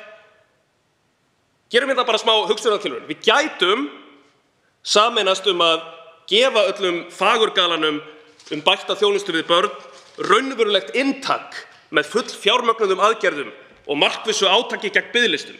Við gætum liðkað fyrir félagslegri húsnæðisuppbyggingu, efnt loforð lífskjarasamningsins gagnvart leigjendum og gert húsnæðissáttmála fyrir landið allt í samstarfi við sveitarfélög, eins og hæstv. Innviðaráðherra hefur talað fyrir. Við gætum hækkað stofnframlögin í almenna íbúðakerfinu og spornað þannig til langs tíma gegn verðþrýstingi á húsnæðismarkaði. Við gætum jafnvel einhvern tíma seinna á gildistíma áætlunarinnar, þegar aðstæður eru hagfelldari, efnt framsóknarloforðið frístundastyrki fyrir börn. Muniði, það gleymdist einhvers staðar ofan í skúffu þegar stjórnarsáttmálinn var smíðaður og þessi fjármálaáætlun. Við gætum líka gripið til markvissra aðgerða til að gera það eftirsóknarvert að vinna við heilbrigðisþjónustu á Íslandi. Stjórnarliðar segja, þetta snýst ekki um peninga, þetta er bara mönnunarvandi. En það kostar peninga að vinna gegn mönnun. Það kallar á rekstrarútgjöld. Þetta segir sig sjálft. Við getum fjárfest í heimaþjónustu, lært af því sem best gerist þar á Norðurlöndunum til þess að sporta gegn útskriftarvandanum á Landspítalanum. Við gætum gert þetta og þetta kostar peninga. Vissulega kostar þetta peninga. Það kallar á tekjuöflun og við eigum að vera hreinskilin með það.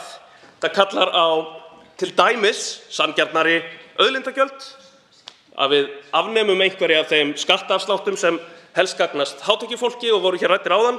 Við gætum jafnvel lagt einhvers konar hvalrekaskatt á stöndugustu atvinnugreinarnar, eins og jafnvel íhaldið í Bretlandi gerir.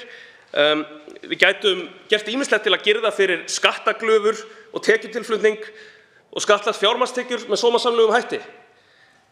Ef Framsóknarflokkurinn meinar eitthvað með boðskapnum að fjárfesta í fólki og bæta þjónustu við börn, og ef Vinstri græn vilja raunverulega auka jöfnuð og taka á loftslagsvandanum, þá verða þessi tveir flokkar að slíta sig úr þessari spennitreyju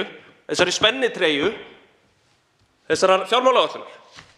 Forgangsraða upp á nýtt í ríkisfjármálum og skattamálum. Við höfum val að gera þetta, að vinna saman að þeim framfaramálum sem flokkarnir, sem flestir þingmenn hér í þessum sal tilheyra, lofuðu kjósendum.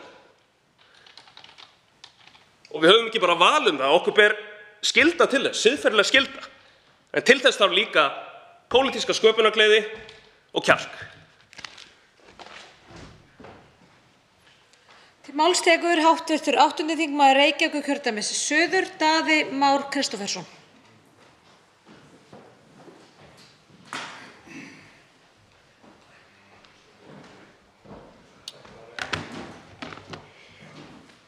Forseti, á þensluskeiðinu fyrir kórónuveirufaraldurinn var opinberum útgjöldum leyft að aukast þannig að undirliggjandi afkoma var þegar þá orðin neikvæð. Kórónuveirufaraldurinn olli enn meiri tilslökunum og útgjaldaaukningu hjá hinu opinbera og spurningin er hvenær og hvernig á að vinna ofan af þessari þróun. Fjármálaáætlun á að lýsa sýn stjórnvalda á þeim aðgerðum sem að grípa þarf til nú þegar áhrif kórónuveirufaraldursins fara dvínandi. Senda skilaboð sýn ríkisstjórnarinnar í hagstjórn á komandi misserum. Því miður fer lítið fyrir því í þeirri tillögu að fjármálaáætlun sem nú liggur fyrir Alþingi. En skiptir þetta máli? Skiptir máli að ríkisstjórnin geri grein fyrir sýn sinni til lengri tíma? Lýsi fyrir þjóðinni hvernig hátta eigi tekjuöflun og útgjaldaþróun á komandi misserum. Já, það skiptir einmitt miklu máli. Staða ríkisfjármála er eins og áður sagði bágborin. Umtalsverð efnahagsleg þensla hefur einkennt undanfarin misseri eftir að draga fór úr áhrifum kórónuveirufaraldursins. Verðbólguhorfur hafa ekki verið verri margra ára skeið. Samkvæmt fjármálaáætlun sé ríkisstjórnin ekki ástæðu til þess að grípa til sérstakra aðgerða vegna þessa. Senda skilaboð sýn til næstu ára. Þensla og verðbólga virðist vera vandamál annarra, sennilega Seðlabankans. Vissulega hefur Seðlabankinn hlutverk í að stuðla að stöðugleika. Vaxtaákvörðunum Seðlabankans ætlað að hafa áhrif á eftirspurn og væntingar verðlagsþróun. En í hnattræddum heimi geta ákvarðanir vaxtahækkanir hér á landi haft áhrif á hegðun fjárfesta erlendis. Hver man ekki eftir vaxtamunar viðskiptunum sem keyrðu upp gengi krónunnar fyrir hrun. Lán voru tekin í myntum með lága vexti og endurfjárfest í krónum á háum vöxtum. Ísland getur illa staðist slíka strauma. Þrýstingur skapast á hækkun krónunnar sem grefur undan samkeppnishæfni og vexti til lengri tíma. Og síðan skapast hætta á að þegar ofan af þessu undið að þá verði snörp leiðrétting með tilheyrandi tjóni fyrir þjóðina. Slík mistök má ekki endurtaka. Seðlabankinn getur ekki einn staðið vörð efnahagslegan stöðugleika. Hann þarf stuðning. Þetta benti kollegi minn Gylfi Zoëga á í nýlegri grein í Vísbendingu.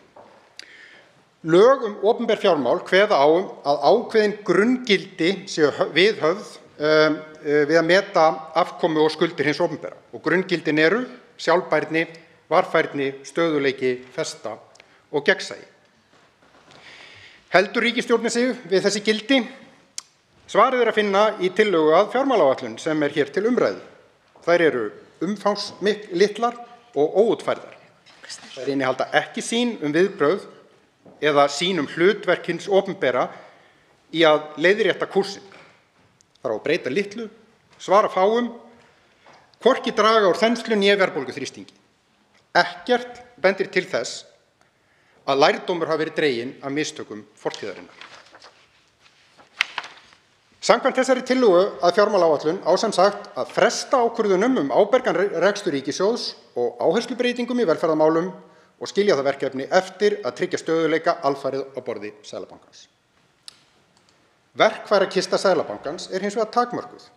Njóti hann ekki stuðnings, mun hann einfaldlega þurfa að hækka stýrivexti þeim meira, með tilheyrandi þrengingum fyrir skuldsetta einstaklinga og fyrirtæki og fyrrgreindum áhrifum á vaxtamunarviðskipti. Og til að koma í veg fyrir þau stendur Seðlabankanum fátt annað til boða en að endurvekja gjaldeyrishöft. Ég get því ekki túlkað það öðruvísi en að það aðgerðaleysi og andvaraleysi sem fram kemur í þessari tillögu að fjármálaáætlun sé í raun ákall ríkisstjórnarinnar endurvakningu gjaldeyrishafta. Og spurningin eru þingmenn sáttir við þá sýn að einungis með gjaldeyrishöftum sé hægt að viðhalda stöðugleika á Íslandi?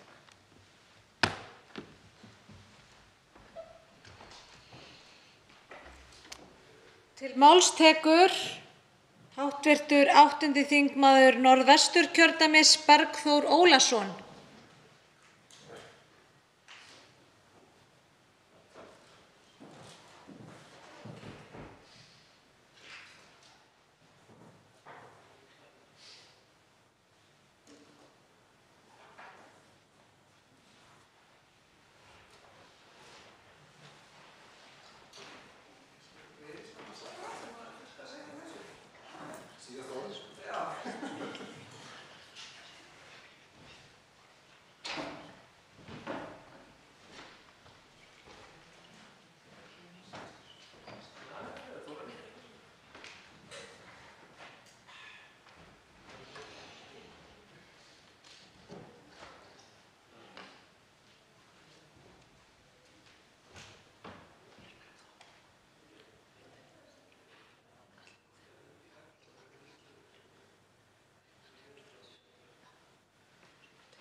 ekki reyna þetta.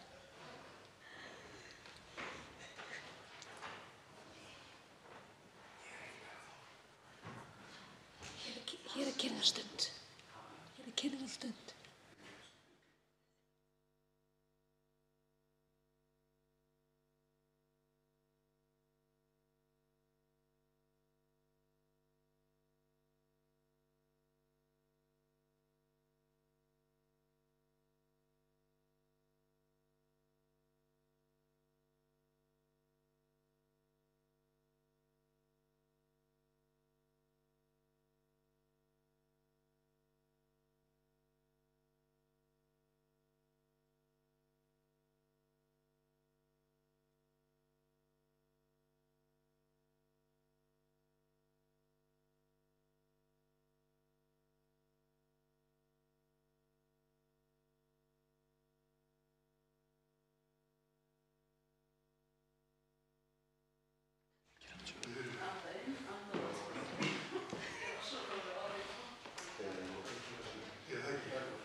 Velkomin.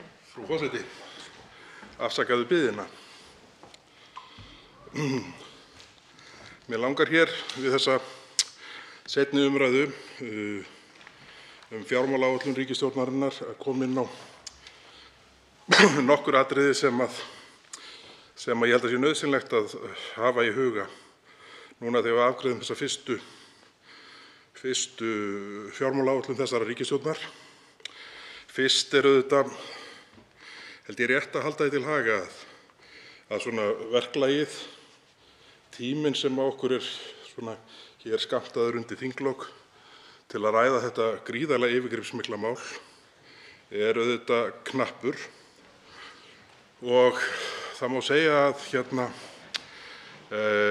það sé svona allt á sömu bókina lært núna undir þessi þinglok. Því stærri og umfangsmeiri sem málin eru, því knappar tímanum skammtað.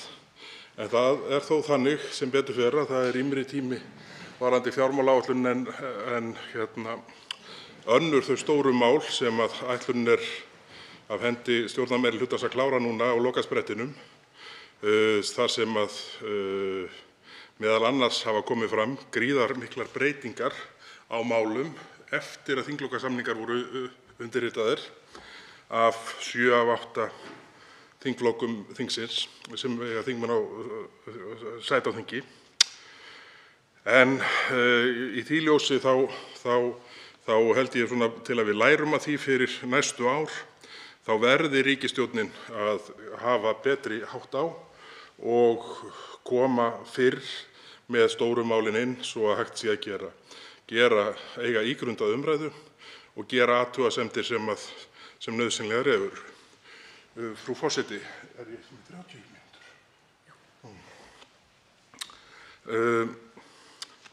Mig langar hér að tæpa á nokkrum atriðum til að byrja með sem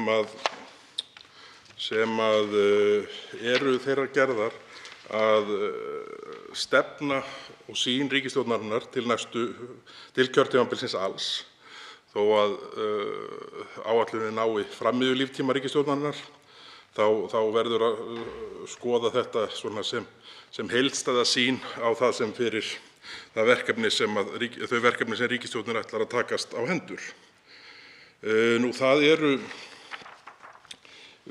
Við þekkjum umræðu síðustu vikna sem var töluvert mikil í tengslum við til að mynda í kringum sveitarstjórnarkosningar og þá sérstaklega kosningar til borgarstjórnar, þar sem að ráðherrar riðu héruð, hverfi Reykjavíkurborgar og skrifuðu undir viljayfirlýsingar með þeim sveitarstjórnarfulltrúum sem pössuðu á móti. Ein þeirra varðaði þjóðarleikvang, þjóðarhöll niðri í Laugardal, sem síðan kom á daginn að hvergi var getið í fjármálaáætluninni. Annað lýtur að til að mynda endurgreiðslu styrkja í tengslum við kvikmyndaframleiðslu á Íslandi, eða endurgreiðslu kostnaðar sig og fleira slíkt. Og þannig að þetta plagg er leiðarvísir og svona gefur nokkuð glögga mynd af því hvert ríkisstjórnin ætlar sér.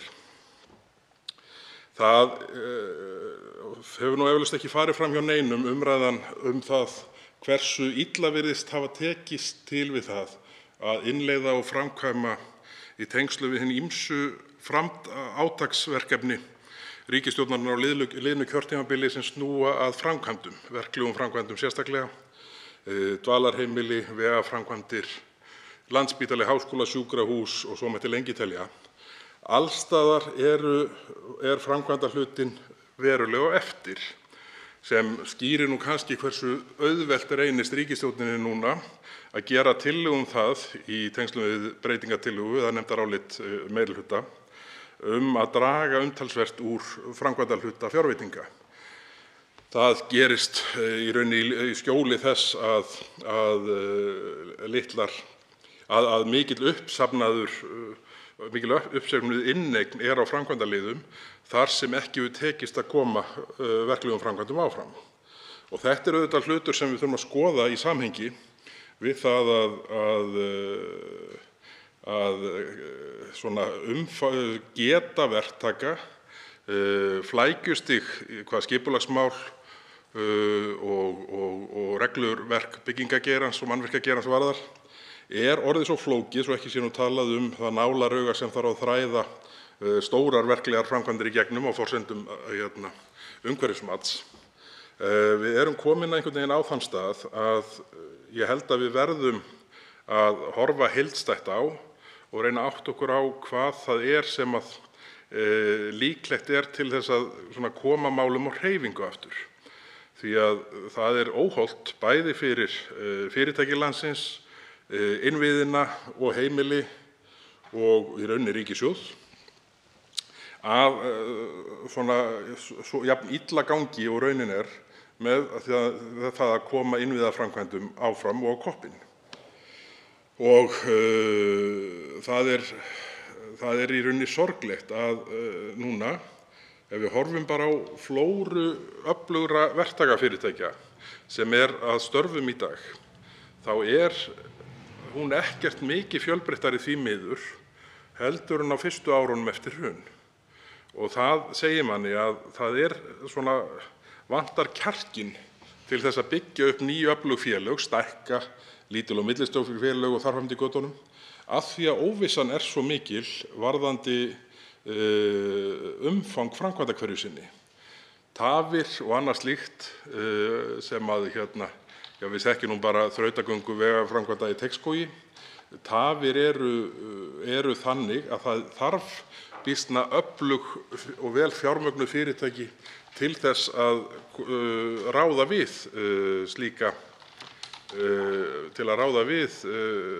slíkt högt.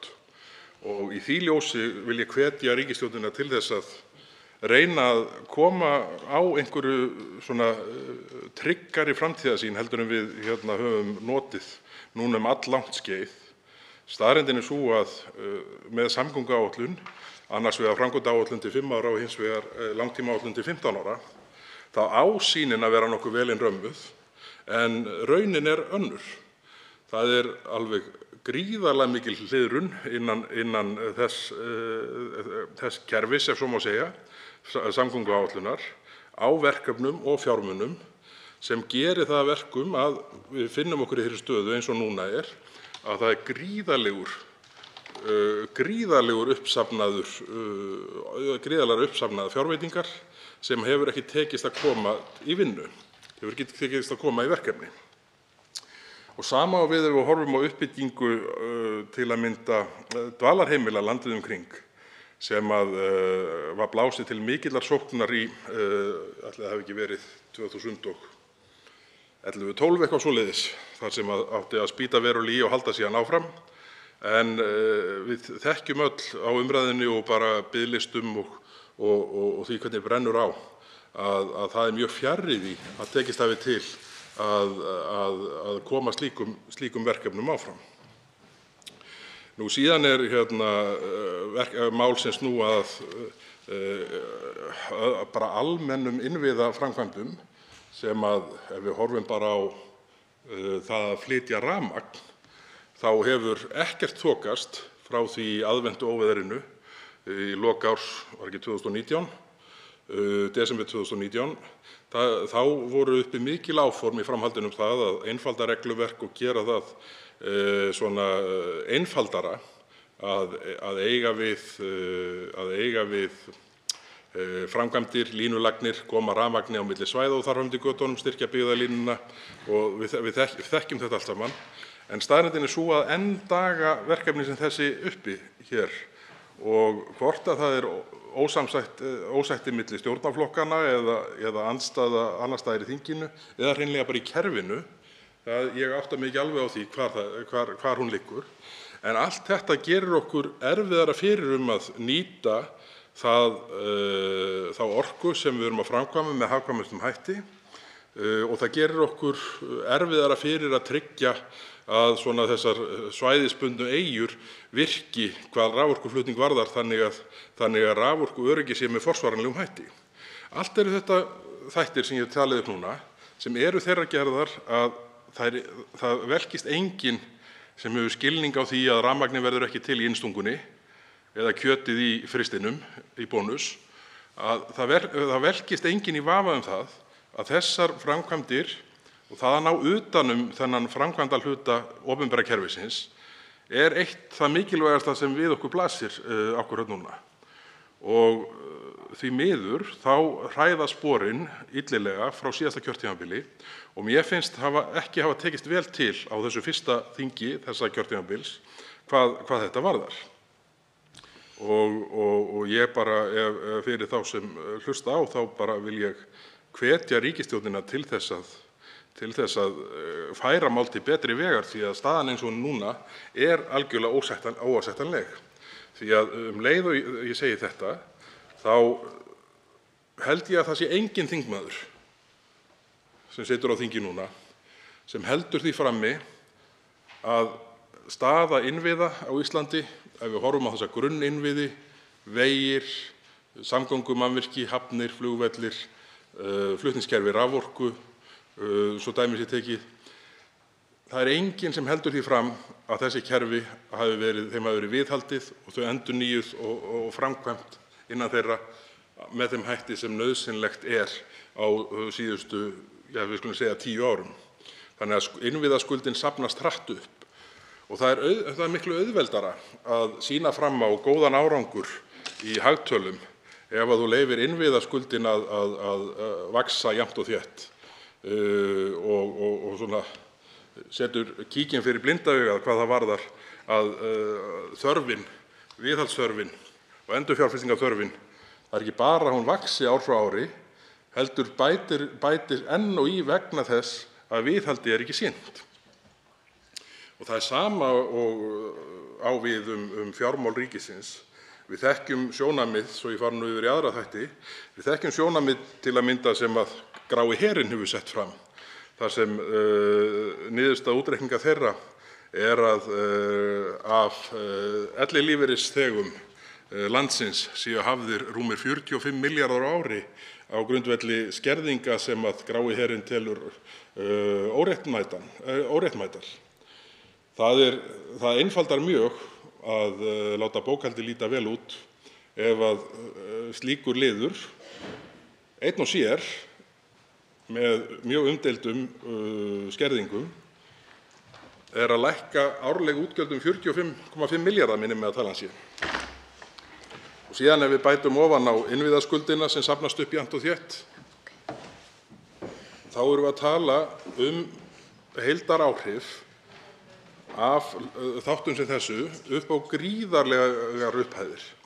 Og á sama tíma leggur fjármálaráðherra fram fjárlög það sem sérstaklega teknir saman skattafslættir eins og það skattstyrkir, held ég að hugtakið sé sem notað þar. Þar sem að það svo gengið svo langt að þar því haldið fram að vara sem í lægra virðisaukaskattsþrepi, það sé sérstakur afsláttur ríkissjóðs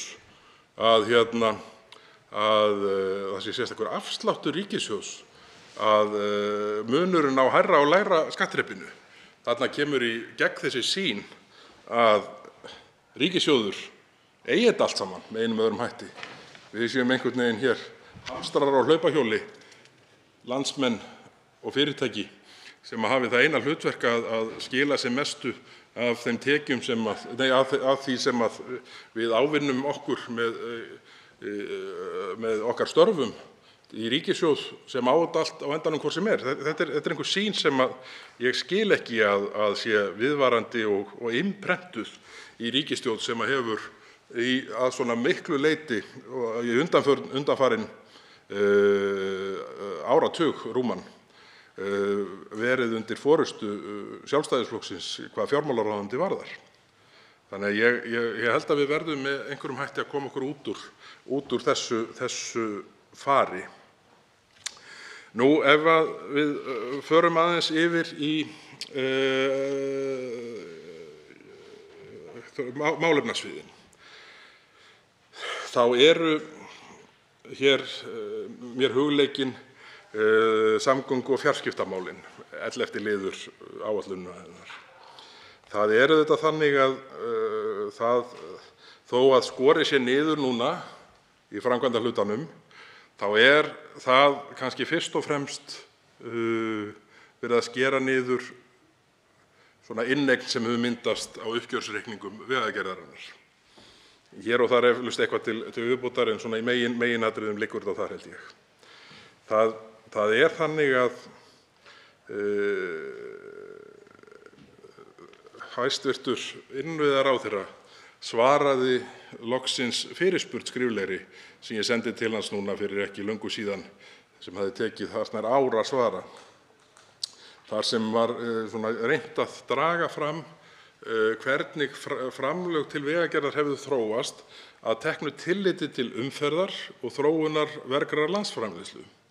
Og þá auðvitað kemur fram allt önnur mynd heldur en þegar verið að bera saman tímabil krónu fyrir krónu hvað framkvæmdaþætti varðar, þar sem í fyrsta lagi verðlagsaðlagað að sjálfsögðu, þar sem í fyrsta lagi verið að bera saman tímabil og framkvæmdir, þar sem eins og við þekkjum verða framkvæmdir dýrari jafnt og þétt, bara einfaldlega vegna aukinna krafna í umhverfismálum, öryggismálum og hinum ýmsu þáttum sem snúa að hönnun.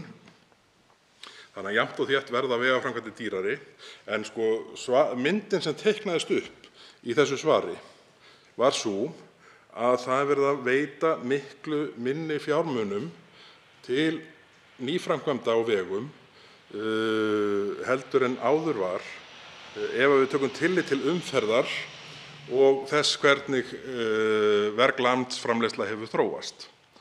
Og mér þótti gott að þessar upplýsingar lægju fyrir, því að þær auðvelda okkur að ræða þessi mál á svona staðreynda grundvelli, og það kom auðvitað á daginn það sem mann grunaði, að allar yfirlýsingar mestu framkvæmdaár allra tíma á liðnu kjörtímabili, þær yfirlýsingar væru á misskilningi byggðar.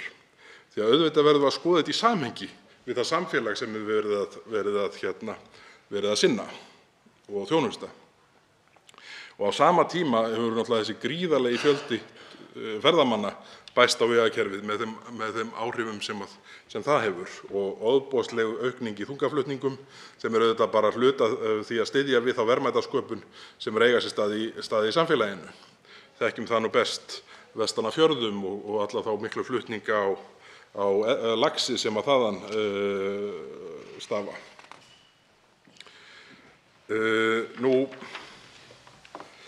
Ég held að það sé ekki hægt að fara í gegnum þessa umræðu öðruvísu en að nefna orku- og umhverfismál.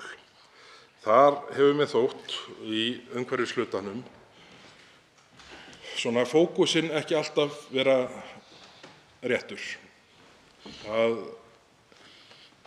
fer gríðarleg orka í að eiga við þá hluta umhverfismálanna sem að annaðhvort eru dálítið að þróast af sjálfu sér, eins og nýorkuvæðing bílaflotans, þar sem að þróun í framleiðslu erlendis, hönnun og þróun bíla stóru framleiðendanna ræður miklu meiru heldur en ákvarðanir sem við tökum hér upp á það hvort raunhæft og hvenær verður raunhæft að losna við bíla sem eru knúnir af jarðefnaeldsneyti.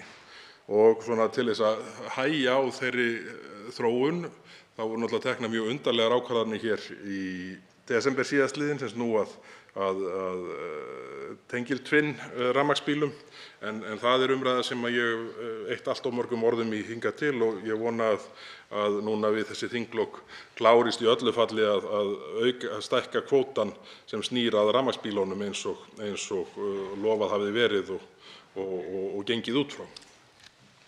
En það eru loftslagsmálin, þau verða ekki leyst nema á forsendum rannsókna og þróunar.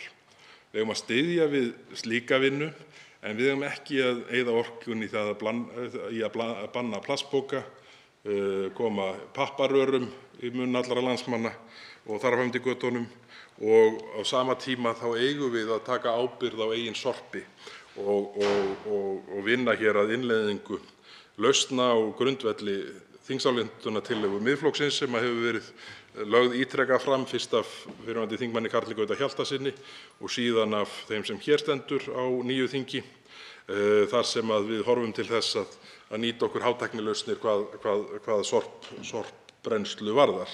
Við sjáum nú bara, með minnir að sé á Amager í Köben, þar sem að það er snyrtilegasta húsið á svæðinu, sorpbrennslan og skíðabrekka á þakinu í þessu fjallalausa landi. Þannig að bara hvað umhverfis- og orkumálin varðar, hvað umhverfismálin fyrst og loftslagsmálin varðar, þá verðum við að fara að einsetja okkur að setja orkuna og peningana þangað sem við gerum mest gagn. Við erum ekki að elta sýndarmennsku í þessum efnum. Og síðan þegar kemur á orkumálunum, þá er þetta ánægjulegt að nú sé loksins eftir hark frá 2016 að takast að afgreiða rammaáætlun ef fram heldur sem horfir. En ég vil samt halda til haga gagnrýni minni á það að það er ótækt að rammaáætlunin sé að koma til umræðu núna á lokadögum þingsins og eftir að þinglokasamningar við 7 af 8 þinglokkum voru undirritaðir, þá komi fram býsna mikil breyting í formi nefndarálits meirihluta umhverfis- og samgöngunefndar, sem reyndar ekki allur meirihlutinn stendur að. En það er bara upp á verklag þingsins og svona samvinnuna hér inni, þá held ég að það geti haft neikvæð áhrif til lengri tíma.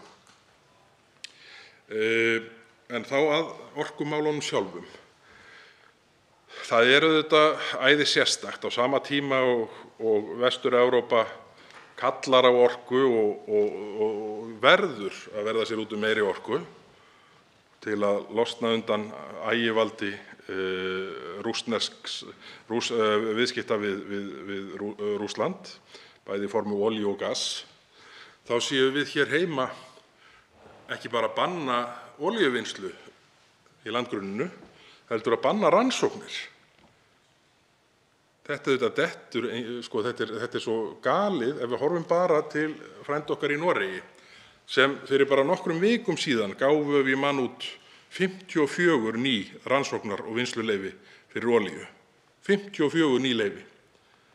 Á sama tíma erum við hér í einhverjum bjánaskap að banna rannsóknir.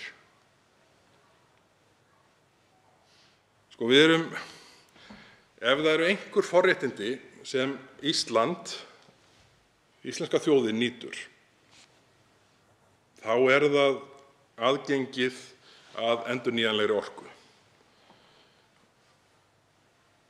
Og ég held að við séum einhvern veginn farin að nálgast þessi forréttindi, sem ég ætla að leyfa mér að kalla, af ákveðnu virðingarleysi. Á sama tíma og þjóðirnar sem við helst lítum til og berum okkur saman við er að gera allt sem þær mögulega geta til að auka orkuframleiðslu og gera allt við mikinn kostnað úr ríkissjóðum landanna til þess að auka hlut grænnar orku, þá leggjumst við þver hér heima á Íslandi.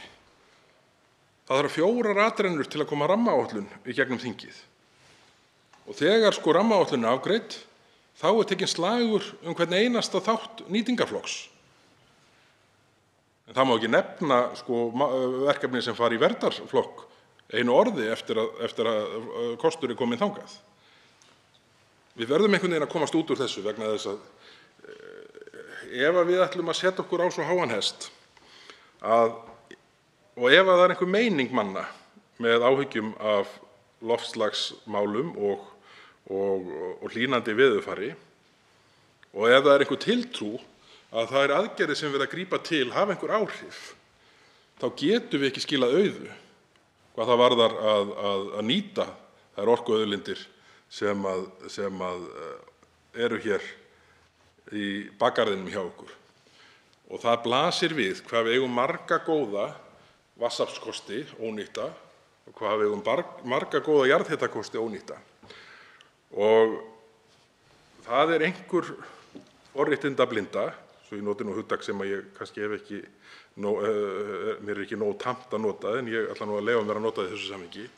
Það er einhver forréttindablinda að hafna því hlutverki okkar að framleiða græna, umhverfisvæna orku. Og við sjáum nú bara áhrifin sem það hefur á galtóman borgarsjóð til dæmis, þar sem allt í einu falla inn milljarðar sem enginn gerði ráð fyrir vegna hækkunar á álverði. Við erum ekki bara að framleiða grænustu orku sem hugsast getur, heldur er á Íslandi framleitt grænasta ál í heimi. Við erum að vera stolt af þessu, ekki sífellt á flótta og reynandi að tala sjálf okkur niður eins og svo margir gera að mér þykir. Þannig að skilaboðin sem ég vil leggja hér inn í þessa umræðu er: við verðum að setja meiri fókus á verðmætasköpun og að aukin verðmætasköpun sé jákvæð í öllu tilliti, leyfi ég mér að segja. Því að það er auðvitað þannig að án verðmætasköpunar, án öflugra fyrirtækja sem geta borgað góð laun, skila arði, fjárfest og þetta allt saman, án þeirra, þá verður engin velferð hér í þessu þjóðfélagi. Það verður ekkert betra heilbrigðiskerfi. Það verður ekki öflugri menntakerfi og svo framvegis. Þetta byggir allt á því að við nýtum auðlindir landsins og hugvitið sem í okkur býr og gerum það mesta úr því. Ef við gerum það ekki, þá er tómt mál að tala að vera að gagnrýna það að það sé verið að draga úr fjárveitingum í þetta og hitt í fjármálaáætlun til 5 ára eða fjárlögum hvers árs. Við verðum að setja fókusinn á verðmætasköpun. Það er eina leiðin fram á veginn. Mig langar hér örsnöggt að fara inn á heilbrigðismálin. Það eru auðvitað nokkrir þættir eða nokkrir liðir fjármálaáætlunar sem falla þar undir. En ég vil sérstaklega nefna málefni eldra fólks og dvalarheimilin og skortur á rýmum þar og hversu illa hefur tekist að framfylgja þeim markmiðum sem sett voru og hafa einhvern veginn lifað áfram en aldrei komist í framkvæmd. Og við þekkjum bara hvert okkar úr sínu sveitarfélagi og nærsvæðum að það er allstaðar sama sagan. Allstaðar. Fólk kemst, aldraðir komast helst ekki inn á dvalarheimili fyrr en ég ætla nú ekki að segja að það styttist í líknandi meðferð en ástand og líkamleg og heilsa er orðin mjög slæm. Og þetta er ekki það umhverfi sem við viljum búa eldri borgurum þessa lands. Og á meðan menn koma sér ekki af stað og ná í skottið á sér hvað uppbyggingu dvalarheimila varðar, þá verður að auka fjölbreyttari þjónustu sem gerir fólki mögulegt að lifa með reisn heima hjá sér til þess tíma að pláss er til reiðu. En einhvern veginn erum við á sama stað með þessi mál, því miður, og með svo margt annað í heilbrigðiskerfinu hér hjá okkur að á undanförnum misserum þá hafa biðlistar fátt gert annað en lengjast jafnt og þétt. Og það er ekkert sem bendir til annars en að það verði raunin áfram.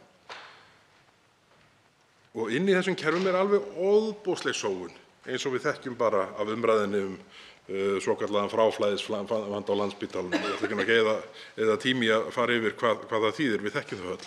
En það er svona verðmætaleki út allt sem gerir ekki neitt annað heldur en að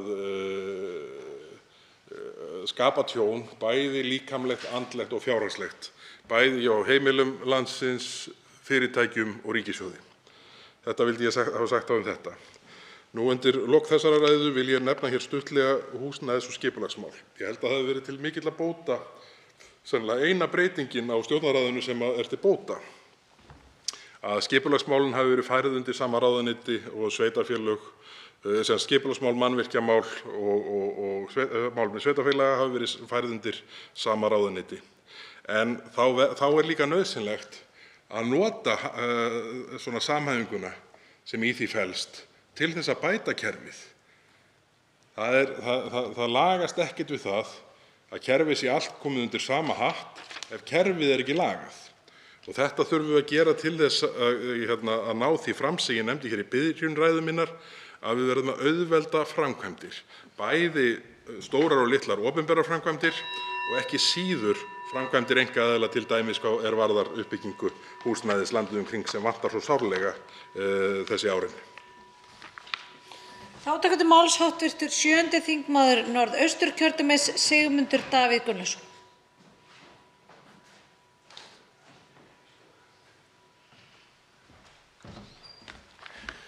Frú forseti.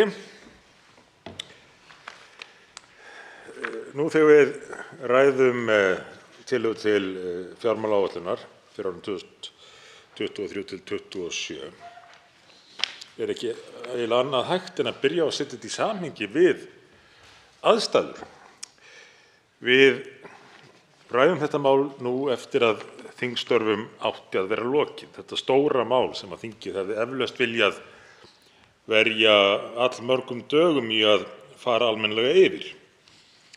Enda sýnir reynslan að fjármálaáætlanir hafa oft á tíðum ekki staðist. Og ef að hugsanlega þingið hefði fengið betri tíma til að fara í gegnum þær í gegnum tíðina, þá hefði mátt lagfæra þær eitthvað. En að þessu sinni þá er þetta alveg einstaklega seint fram komið og þingið hefur mjög lítið svigrúm, raunar búið að semja tækifæri flestra þingmanna frá þeim til þess að ræða þetta mál eins og svo mörg önnur sem eru enn óafgreidd á þessu þingi. Fjármálaáætlun, jafnvel þó hún hafi komið fyrir fram en í þetta skiptið, hefur ítrekað ekki staðist hjá þessari ríkisstjórn. Og fyrir því kunna vera ýmsar ástæður. Að sjálfsögðu skal ekki lítið gert úr því að heimsfaraldurinn sem að í rauninni tók samfélagið miklu leyti úr sambandi hér í 2 ár, hafði sitt að segja. En bæði fyrir þann tíma og eftir hafa áætlanir þessari ríkisstjórnar ekki staðist. Og fjármálaáætlun oft á tíðum verið notuð fyrst og fremst til þess að útskýra það hvað ríkisstjórnina langar að gera til lengri tíma litið og að færa erfiðari aðgerðir, sparnað og slíkt, fram í tímann. En geta, sérstaklega þetta í aðdraganda kosninga eins og dæmin sanna, varið meiri peningum í framkvæmdir til skemmri tíma. Og það er, talandi þetta, mjög áhugavert að sjá töflu hér í þessari þingsályktunartillögu sem að lýsir því hvernig ríkisstjórnin ætlar í ljósi breyttra aðstæðna að spara á ýmsum sviðum. En sparnaðurinn á einu sinni sem oftar fyrst og fremst að koma fram eftir næstu kosningar. Það auðvelt fyrir ríkisstjórn að spara fyrir komandi ríkisstjórn eða lýsa áformum sparnað eftir kosningar, en kannski erfiðara að bera ábyrgð á því að spara til skemmri tíma. Og þannig sjáum við hér, frú forseti, í þessari töflu sem ég vísaði til, að hlutir á borð við æðstu stjórn ríkisins, utanríkismál, samgöngu- og fjarskiptamál alveg sérstaklega, menningu, listir, íþrótt- og æskulýðsstarf, framhaldsskólastigið, háskólastigið, önnur skólastig, stjórnsýslu, mennta- og barnamál, hjúkrunar- og endurhæfingarþjónusta, til að nefna dæmi. Hér á að eiga sér stað verulegur sparnaður, en hann á að koma til eftir 5 ár eða svo. Á meðan ætlar ríkisstjórnin að halda sínu striki eftir því sem hún best getur, nema hvað?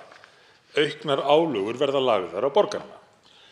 Og þetta mun vera gert í ljósi breyttra aðstæðna, og aðstæður eru vissulega breyttar, en af því að sérstaklega er vísað í stríðið í Úkraínu og ekki að ástæðulausu, þá hófst það stríð því miður ekki núna í síðustu viku. Það hefur staðið núna í hátt í 4 mánuði og þess vegna er til sérkennilegt að ríkisstjórnin komi nú fram með þessa tillögu sem hún kynnir eins og eitthvað sem hafi verið sett saman í flýti til þess að bregðast við óvæntum aðstæðum.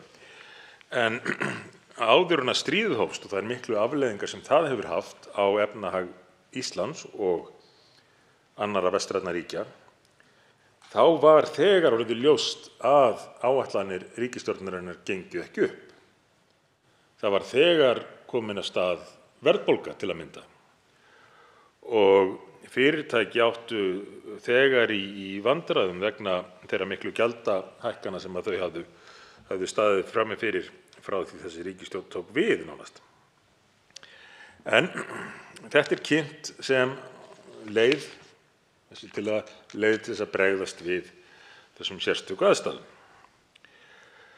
En það að bregðast við verðbólguskoti, óvenju mikilli verðbólgu síðustu misseri og væntanlega jafnvel enn meiri verðbólgu næstu misseri, það bregðast við því með því að hækka enn álögur á íbúa landsins sem að fá minna fyrir launin sín, þurfa að borga meira fyrir vörur og þjónustu. Það er óneitanlega dálítið sérkennileg nálgun hjá þessari ríkisstjórn. Á sama tíma hefur hún ekki tekið í mál að koma til móts við almenning með því að lækka álögur á þá þar sem það væri hægt, og hefur verið gert reyndar í ýmsum Evrópulöndum. Til að mynda þær miklu álögur sem leggjast nú á eldsneyti, og það er mikilvægt að hafa í huga að eldsneytisverð hefur ekki bara áhrif á heimilin, á fólk sem þarf að komast til leiðar sinnar á bíl, og hafi mjög mikil áhrif þar á, heimilisbókhaldið, lán heimilanna fyrir vikið og svo framvegis. Þetta hefur í rauninni áhrif á allt hagkerfið.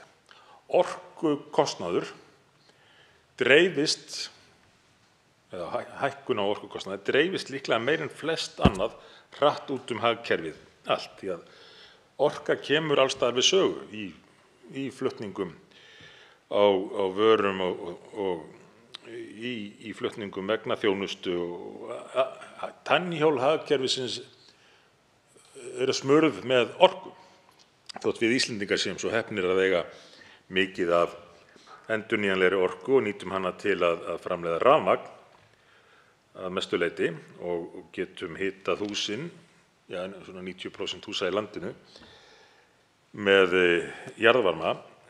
Þá breytir það því ekki að eldsneyti kemur eiginlega alls staðar við sögu í hagkerfinu. Það að ríkisstjórnin skuli hafa jafnt og þétt aukið gjaldtöku, álögur á eldsneyti, þar með í rauninni dregið úr ráðstöfunartekjum heimilanna eftir að búið er að kaupa nauðsynlegt eldsneyti og þar með hækkað hina ýmsu vöru og þjónustu og svo bætt á öllum þessum grænu gjöldum, frú forseti. Nú enginn endir á því hvað menn geta fundið upp af nýjum gjöldum og að því yfirleitt tekjustofnum að mati ríkisstjórnarinnar og kalla þessu bara græn og nota það sem afsökun fyrir því að hækka álögur á almenning. Allavega, allar þessar hækkanir og nýju gjöld hafa auðvitað ýtt undir verðbólgu, verðhækkanir í samfélaginu.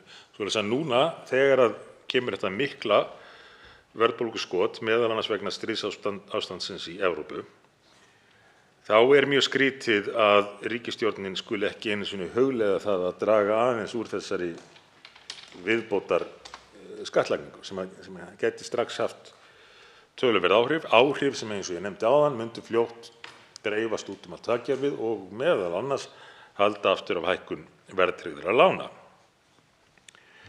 Við sjáum líka í þessari áætlun það sama og við höfum séð aftur og aftur í áætlunum ríkisstjórnarinnar en alltaf verið að bíða eftir að breytist, að það er ekki staðið við þau fyrirheit sem gefin hafa verið, fyrirheit sem voru gefin jafnvel fyrir mörgum árum síðan. Og það ætla ég einkum að nefna tvennt. Annars vegar þau loforð sem að eldri borgarar fengu á sínum tíma að dregið yrði úr skerðingum eða ákveðnar skerðingar afnumdar og hlutur þeirra réttur.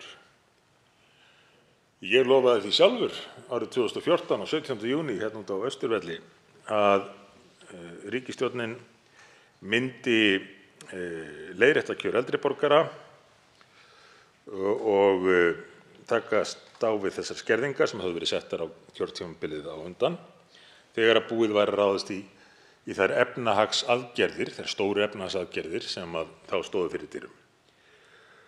Og við sæjum til lands með stöðu ríkissjóðs. Og þessar aðgerðir þær heppnuðust held ég betur en nokkur þorði að vona, en enn hefur ekki verið staðið við þetta loforð gagnvart eldri borgurum. Það hefur þó verið ítrekað nokkrum sinnum. Meðal annars núverandi hæstv. Fjármálaráðherra sendi slík loforð út í pósti fyrir þar síðustu kosningar, en skortir algjörlega á það í þessari 5 ára áætlanagerð ríkisstjórnarinnar, heilt árið enn, að koma sér til móts við eldri borgara og hlutur þeirra leiðréttur. Hitt atriðið sem að mér hefur þótt vanta aftur og aftur hjá þessari ríkisstjórn, ég verður reyndar frú forseti að nefna fleiri líklega, en þetta eru þau 2 sem að ég vildi byrja á.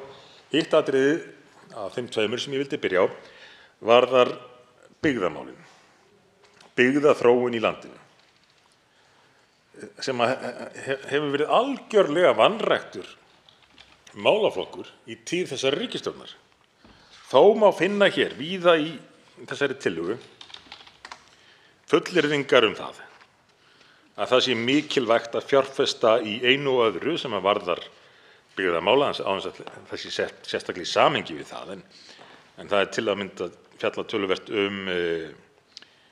mikilvægi þess að styðja við þróun og uppbyggingu samgönguinnviða og raforkuinnviða og slíkt, og að slíkar fjárfestingar séu hagkvæmar, sem þær vissulega eru. En svo gerist ekkert í því. Við fáum bara ár eftir ár nýja 5 ára áætlun þar sem talað mikilvægi hluta á borð við byggðamál og samgöngumál og slíkt, en það gerist ekkert í því. Það er eins og menn annaðhvort trúi ekki því sem þeir leggja fram sem rök eða ætla ekki að gera með það annað en það að flagga því að eina ferðin enn að í framtíðinni verði hugsanlega gert. Og þetta tengist, þetta atriði sem ég nefni nú, tengist því sem að mínu mati, og mér hefur verið tíðrætt þetta, ég veit það, frú forseti, en það verður ekki of oft sagt, af því þetta lagast ekkert.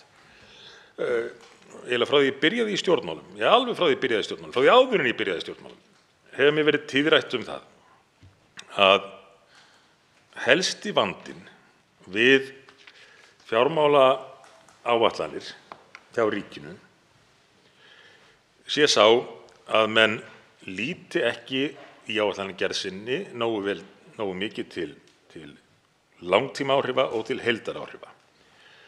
Til að nefna dæmi hvað ég að fara með þessu, nefna dæmi eina ferðina enn, því eins og ég nefndi þá hef ég talað töluvert þetta.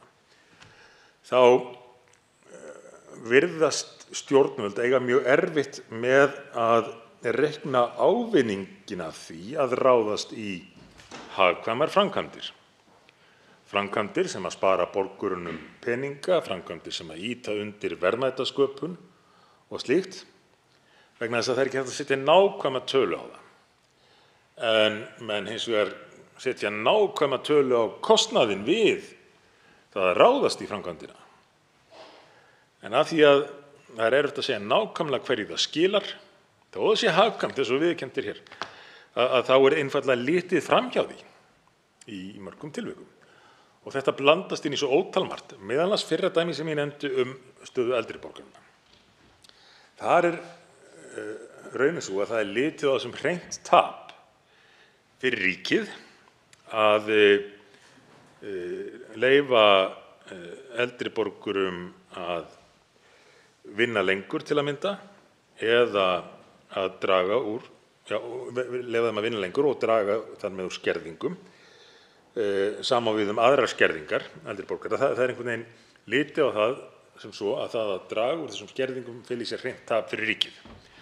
Ekki tekið með í reikningin að sá hvati sem felst í því fyrir eldri borgarana að vinna meira, búa til meiri verðmæti fyrir samfélagið, nýta sína reynslu og þekkingu, greiða skatta lengur. Ótal þættir sem að skila raunverulegum tekjum til ríkisins, en það bara einblínt á aðra hliðina.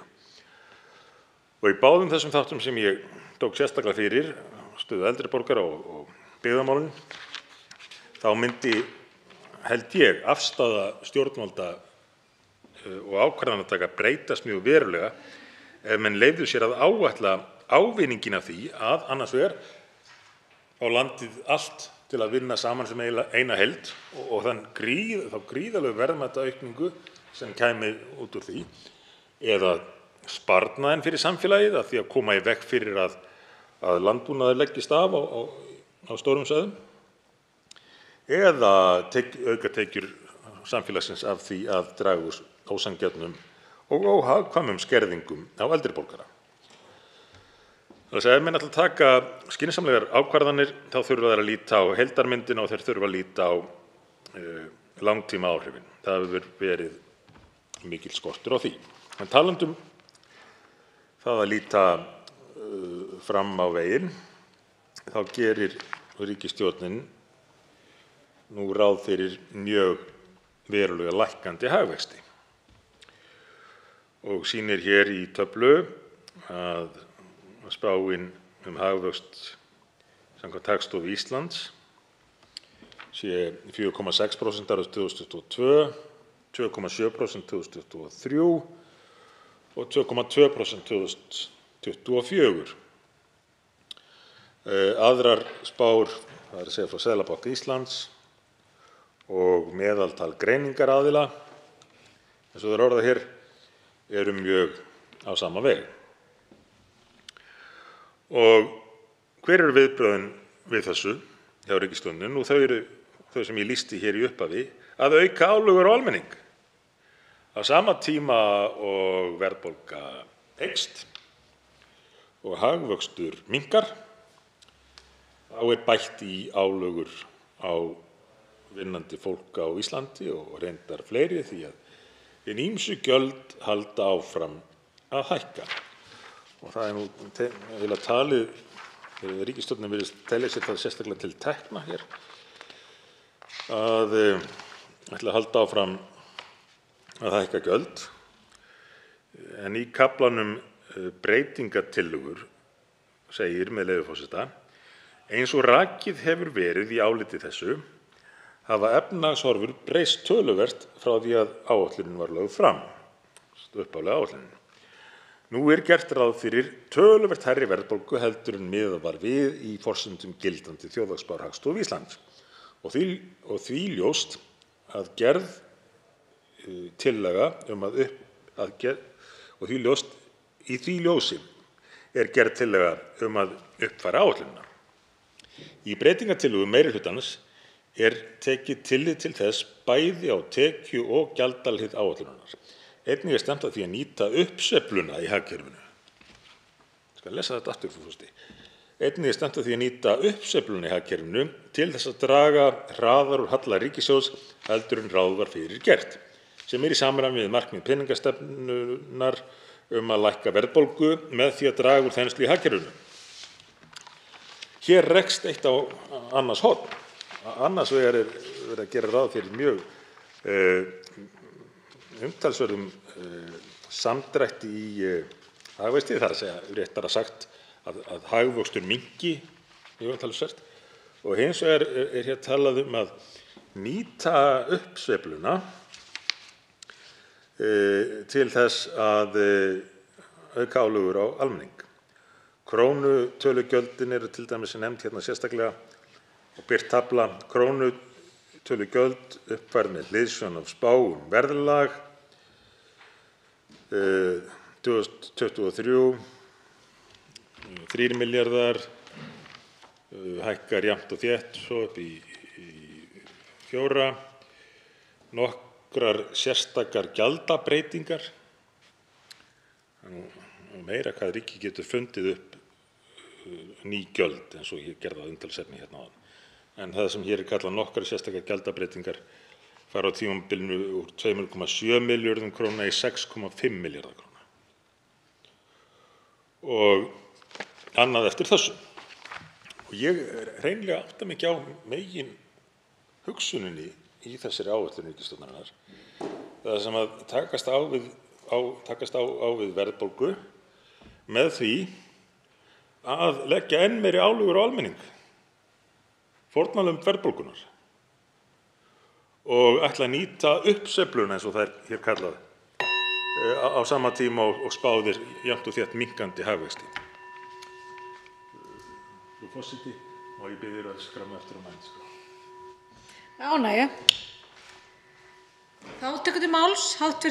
8. þingmaður Norðvesturkjördæmis Bergþór Ólason.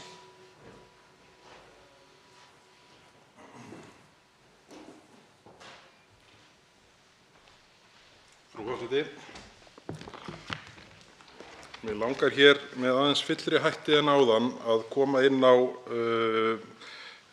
þátt samgöngu- og fjarskiptamála.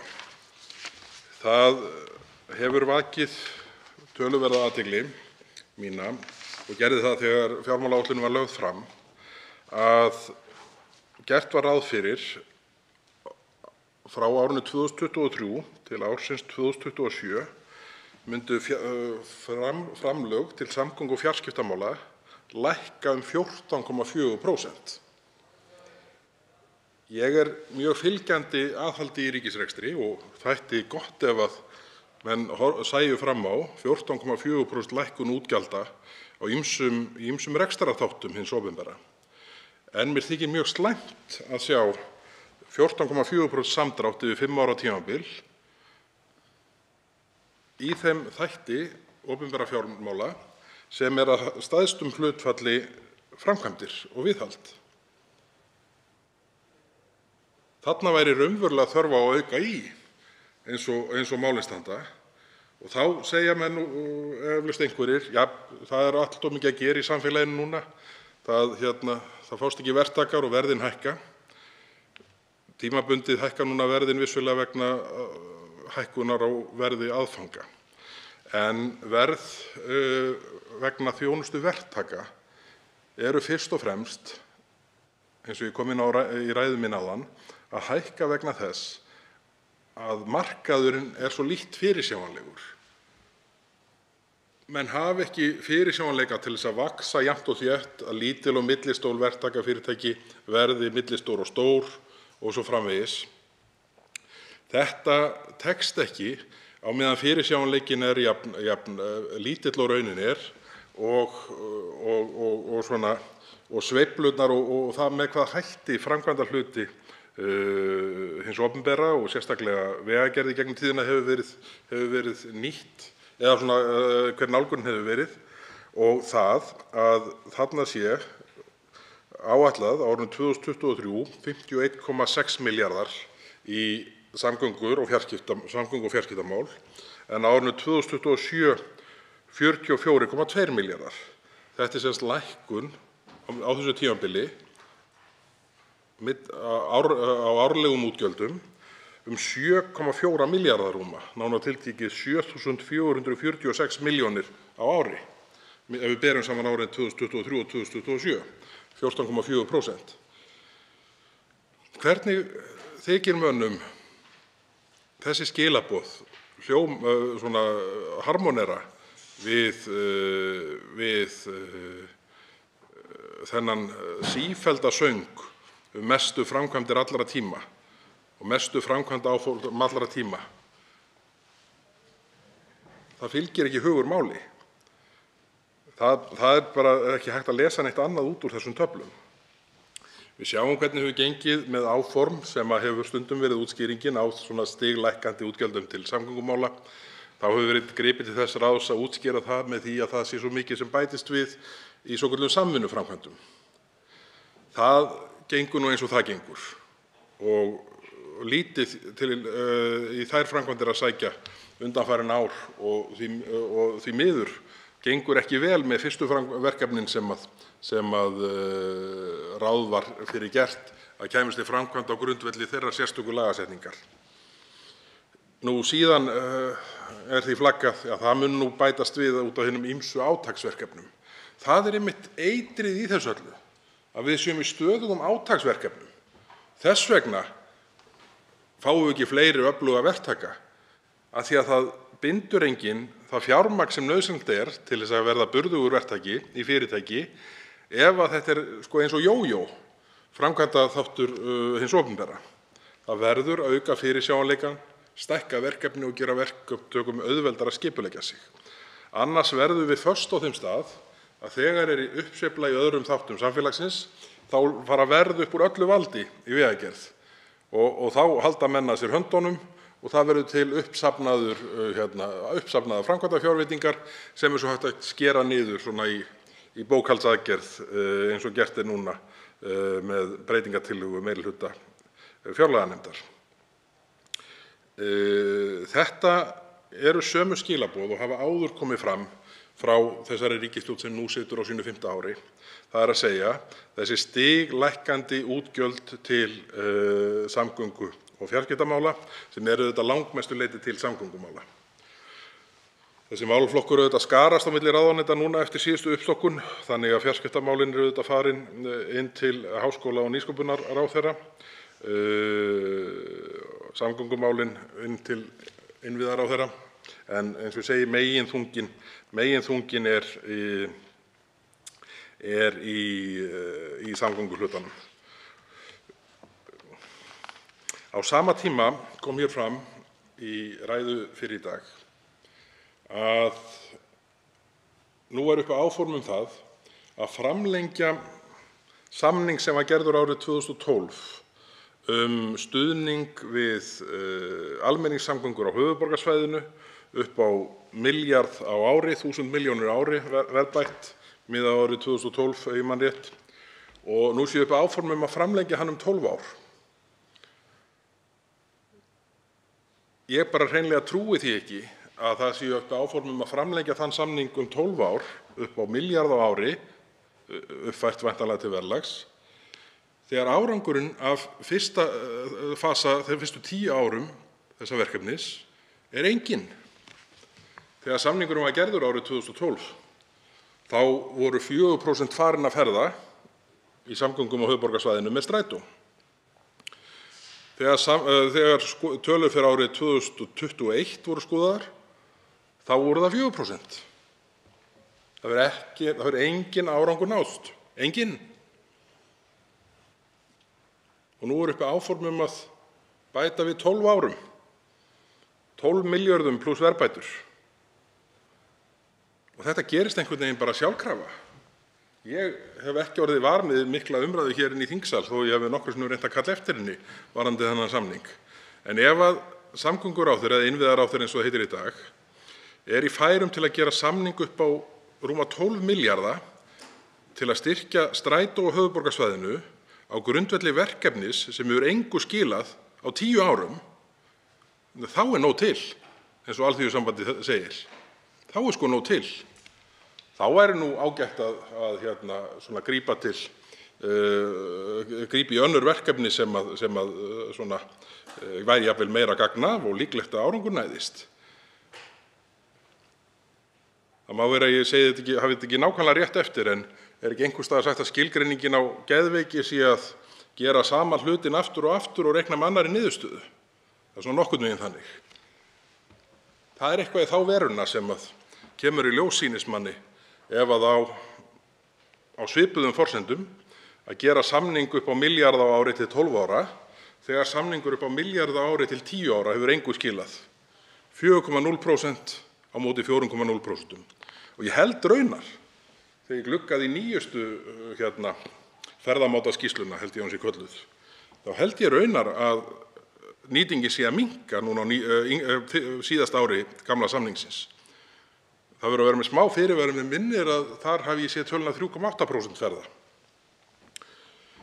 Þannig að eftir 10 ár af milljarði á ári til að styðja við strætó, þá er engin árangur náðst. Nýtingin jafnvel minni ef minni mitt svíkur ekki. Þannig að það eru svona þættir í rekstri hins opinbera sem auðvitað æra skattgreiðendur. Það er þessi tilfinning fyrir að það sé verið að fara bara illa með peninga til að friðþægja einhverja hópa. Þessi milljarðskróna stuðningur, hann er á sama tíma og stjórn Strætó tekur ákvörðun að skerða þjónustu.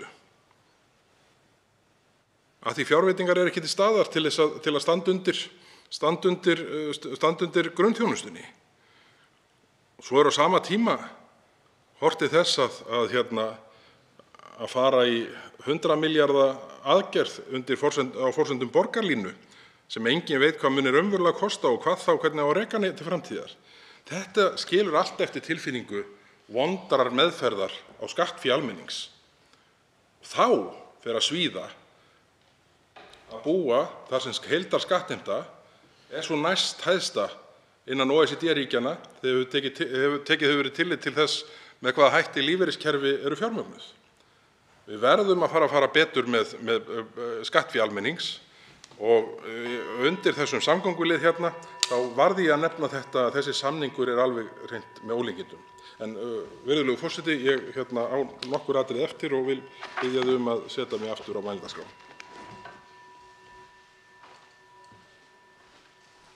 Þá tekur til máls hv. 7. þingmaður Norðausturkjördæmis, Sigmundur Davíð Gunnlaugsson.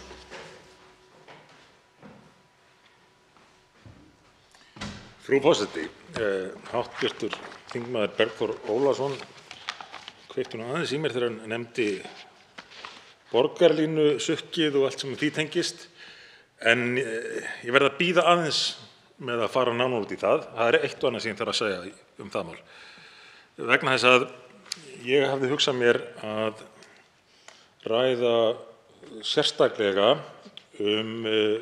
landbúnaðarkaflann í fjármálaáætlun og í áliti meirihluta fjárlaganefndar. Ég hef reyndar mjög oft, bent á með hvaða hætti afstaða ríkisstjórnarinnar til landbúnaðar birtist í fjármálaáætlun. Alveg frá því hún tók við, frá fyrstu fjármálaáætlun, birtist mjög afgerandi afstaða til landbúnaðar ef maður einfaldlega lítur á tölurnar. Því að ár eftir ár hefur 5 ára áætlun gert ráð fyrir því að hinar ýmsu stéttir sem að samfélagið, ríkið þarf á að halda til að veita vöru eða þjónustu, að framlög til þessara stétta til að standa undir kostnaði þeirra á launum muni hækka ár eftir ár. Í öllum tilvikum, held ég mig sjá að segja, hafi verið gert jafnan ráð fyrir stigvaxandi útgjaldaaukningu vegna hærra verðlags, að hluta til vegna kjarabóta og svo framvegis, nema í einu tilviki, nema í tilviki landbúnaðar. Þar var þegar í fyrstu áætlun þessarar ríkisstjórnar gert ráð fyrir því að framlög til þessarar greinar, hinnar einu af þeim greinum sem að samfélagið reiðir sig á og kaupir þjónustu og vöruhaf, myndi lækka jafnt og þétt ár frá ári. Og svo hafa stundum komið upp atvik þar sem verða til þess að maður bindur vonir við það að stjórnvöld geri sér grein fyrir mikilvægi þessarar greinar og séu tilbúin til þess að leggja eitthvað á sig til þess að viðhalda henni og helst efla hana, eins og lagt upp með í ótal frumvörpum og tillögum varðandi aðrar greinar. Og nýjasta dæmið, það þarf ekki að fjölyrða það, eins og reyndar kemur fram hérna í áliti meirihluta fjárlaganefndar, að það þurfi ekki að hafa mörg orð ástæðu þess að nú sé litið til mikilvægis matvælaframleiðslu og fæðuöryggis. En hver er raunin, frú forseti? Raunin er sú sama og það sem við höfum séð ár eftir ár hjá þessari ríkisstjórn.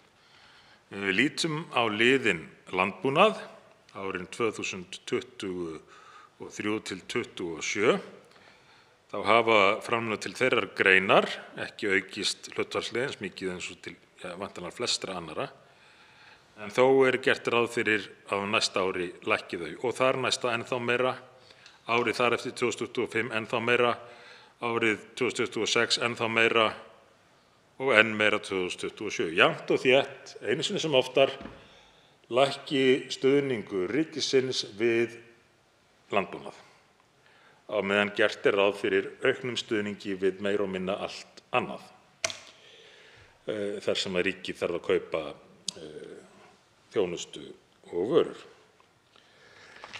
Engu að síður þá leyfir meirihluti fjárlaganefndar sér að vera nokkuð yfirlýsingaglaður í sínu áliti. Ég held að sé tilefni til að vitna beint í það álit undir fyrirsögninni málefnasvið 12, landbúnaður, með leyfi forseta. Meirihlutinn fagnar vinnu matvælaráðherra að því snertir aðgerðir og skilgreiningu á fæðuöryggi landsmanna. Hvaða vinnu er hér vísað til, frú forseti? Er það sprettinefndin svokallaða Hans Steingríms J. Sigfússonar sem að eftir því sem ég kemst næst hefur ekki skilað af sér? Verulegar ógnir blasa nú við matvælaframleiðslu og blikur á lofti varðandi þróun matvælaverðs. Þú segir ekki. Þetta vita allir og hafa rætt núna í nokkra mánuði án þess að vart hafi orðið viðbragða ríkisstjórnar. Ekki þarf að rekja ástæður þess. Það er rétt. Augljóst er að á næstunni minnki framboð matvæla og að hráefnaverð hækki. Líkur eru á að skortur verði viðvarandi næstu misseri. Þessi þróun mun hafa veruleg áhrif á lífskjör almennings sem verja þarf stærri hluta tekna sinna til matarkaupa. Allt er þetta rétt, frú forseti. En hvers vegna birtist ekki þessi skilningur, þessi sýn í stefnunni, áformum ríkisstjórnarinnar? Hvers vegna þvert á móti ákveður ríkisstjórnin að halda áfram að hækka gjöld á meðal annars matvæli og alls konar svona grænt eitthvað til viðbótar, auka álögur á landbúnað, auka kröfur til greinarinnar og matvælaframleiðenda almennt, en lækka framlögin. Ef þetta staðan, ef menn trúa því raunverulega, vita það, hvers vegna eru þá viðbrögðin þessi? Og svo segir: verkefnið nú er ekki síður að verja afkomu framleiðenda og getu þeirra til að framleiða. Hljómar enn vel. Oft er talað framleiðslu vilja og framleiðslu getu. Með skorti og ógnvænlegri hækkun á verði aðfanga er ástand búvöruframleiðslu afar brothætt. Ljóst er að ekki er hægt að velta öllum kostnaðarhækkunum yfir á neytendur. En er hér verið að lýsa hlutum sem eru kannski augljósir, en þess heldur spyr maður sig hvers vegna öll þessi ár hefur ríkisstjórnin þá ekki brugðist við. Ekki bara það hún hafi ekki brugðist við, því að Miðflokkurinn hefur ítrekað lagt fram heildaráætlun eflingu matvælaframleiðslu á Íslandi. Hvernig megi styrkja stoðir og sækja fram í landbúnaði og matvælaframleiðslu. Víðtækasta áætlun þennan málaflokk sem að birst hefur að minnsta kosti áratugum saman, því að ég hef skoðað það. Heildaráætlun þar sem allt spilar saman, heildaráætlun sem virkar. Hver hafa örlög þessara tilnagna verið? Meirihlutinn, sem tjáir sig svo með þeim hætti sem ég lýsi hér, hefur látið þetta hverfa hér á þinginu, svæftað í nefnd eins og kallað er, ár eftir ár.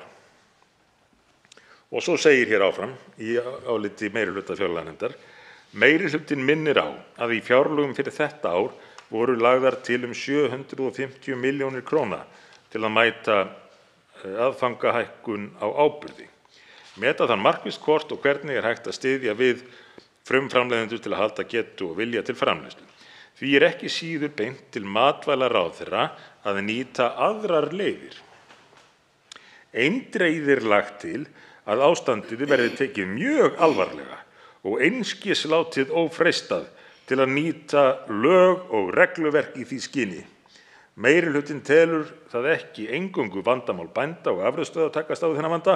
Vinna þarf á mun breiðari grundvelli til að halda utan um matvælaframleiðslu í landinu, bæði til að efla og bæta fæðuöryggi og verja byggð. Ég nú ekki frá því að eitthvað af þessum setningum séu bara teknar beint upp úr tillögunni sem við höfum talað hér fyrir ár eftir ár og hefur iðulega verið svæfð og jafnvel stundum gert grín að henni. En nú gerir enginn grín að fæðuöryggi lengur. Og meirihluti fjárlaganefndar skrifar með þessum hætti en gerir svo eitthvað allt annað. Styður fjármálaáætlun það sem eina ferðina enn gert ráð fyrir því að landbúnaður á Íslandi hafi þá sérstöðu að fá minni og minni stuðning ár eftir ár.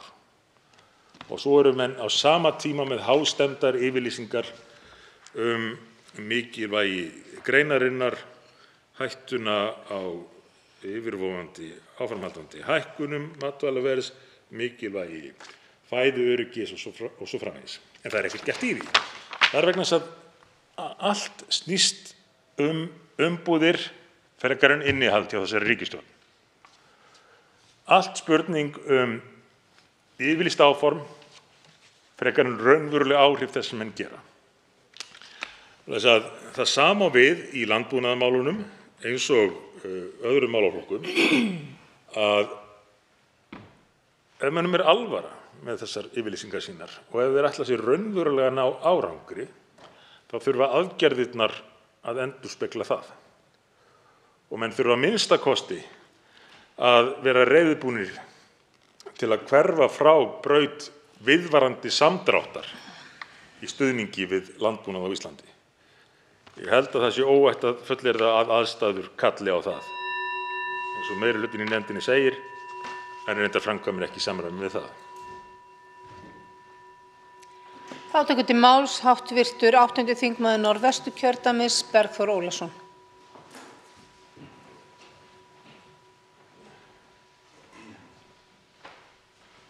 Frú forseti, ég ætla hér í þessari ræðu minni að koma inn á lið 25, hjúkrunar- og endurhæfingarrými. Ég ætla nú að byrja með leyfi forseta á að lesa hér upp málsgrein af fyrstu blaðsíðu þessa liðs, á blaðsíðu 389 undir málasviði 25, þar sem segir með leyfi forseta undir fyrirsögninni fjármögnun: stærsta verkefni málasviðsins áframhaldandi uppbygging hjúkrunarheimila með bæði nýjum og endurbættum hjúkrunarrýmum. Á árunum 2023 til 2026 gert ráð fyrir að tekin verði í notkun 364 ný hjúkrunarrými og 137 endurbætt rými. Ég verð að viðurkenna að þessi málsgrein slær mig ágætlega og þetta væri allt annar árangur heldur en við höfum verið að sjá undanfarin ár, undanfarið kjörtímabil, hvað varðar fjölgun hjúkrunarrýma og árangur hvað endurbætur varðar. En síðan, bara sirka 3 sentimetrum neðar á þessari sömu blaðsíðu, á blaðsíðu 386, þá útgjaldaramminn rammaður inn til næstu 5 ára, 2023, 2024, 5, 6, 7 og til 2027. Og það þannig að sá hluti útgjaldarammans sem áætluð framlög í fjárfestingu eru 7,3 milljarðar á árinu 2023 en 1,6 á árinu 2027. Áætluð framlög til fjárfestingar fara niður 77,5% innan áætlunartímabilsins. Ég er ekki meðvitaður að það sé þannig flóð nýrra hjúkrunarrýma að koma inn í rekstur á næsta ári að það útskýri það að áætluð framlög í fjárfestingu í hjúkrunar- og endurhæfingarrýmum fari úr 7,3 milljörðum á næsta ári niður í 2,1 strax á árinu 2024, síðan 1,6, 1,6, 1,6. Það er bara fyrsta árið í þessari áætlun sem með einhver alvöru tölu hér, 7,3 milljarða, 2,1 árið eftir og síðan 1,6 út áætlunartímabilið. 77,5% lækkun framlaga sem er áætluð í fjárfestingu í tengslum við hjúkrunar- og endurhæfingarrými. Og ég verð að viðurkenna að það væri áhugavert að fá svona útskýring á því hvernig ríkisstjórninni ætlast á árunum 2023 til 2027, sem það tímabil sem hér er undir, að taka í notkun 364 ný hjúkrunarrými og endurbæta 137, sem nú ekki mikið ódýrara heldur en að byggja nýtt rými. Þannig að samanlagt eiga þetta að vera 400 réttum, 500, alls ekki 501 rými. Það verður ábyggilega verið stillt af til að ná upp fyrir 500, heildartalan, svo þetta liti vel út í texta. 501 rými og það fer úr 7,3 niður í 1,6 milljarða á ári framlög til þessa. Og heildar framlög til hjúkrunar- og endurhæfingarþjónustu eru lækkandi yfir áætlunartímabilið, sem auðvitað alveg ótrúlegt ef við horfum á stöðu í þessum málaflokki og þróun aldurssamsetningar þjóðarinnar. Og það er þannig að áætluð framlög í rekstur og tilfærslur mjakast örlítið upp á þessu tímabili, örlítið. En áætluð framlög til fjárfestinga hrynja 77,5%. Þannig að enn og aftur þá virðist hugur ekki fylgja máli og það er í rauninni alveg óþolandi að þessar hluti séu að ræða nú undir hamri þingloka þar sem flestir vilja komast heim til sín í frí, en svör við þessum hlutum, það fer ekki saman þó að það sé orðið útjaskað orðatiltæki, þá fer ekki saman hljóð og mynd í þessu, töflunum annars vegar og textanum hins vegar. Ef að sú stofnun sem heldur á þessum uppbyggingarþætti sem snýr að uppbyggingu hjúkrunarheimila treysti sér til þessara verka að tryggja 501 nýtt rými á áætlunartímabilinu á sama tíma og fjárveitingar til fjárfestinga fara niður 77,5%, þá þurfum við að láta þá stofnun vinna meira heldur en hún gerir í dag, því að það eru þá einhvers slags met í nýtingu fjármuna sem þarna er að nást fram. Þá tekur til máls háttvirtur 7. þingmaður Norðausturkjördæmis, Sigmundur Davíð Gunnlaugsson.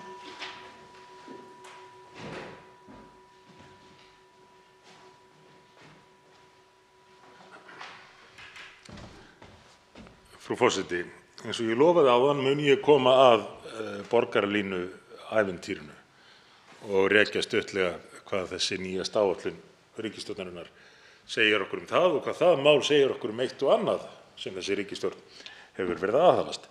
En ég átti aðeins eftir að bæta við umfjöllun landbúnaðarkaflann, matvælaframleiðslu á Íslandi.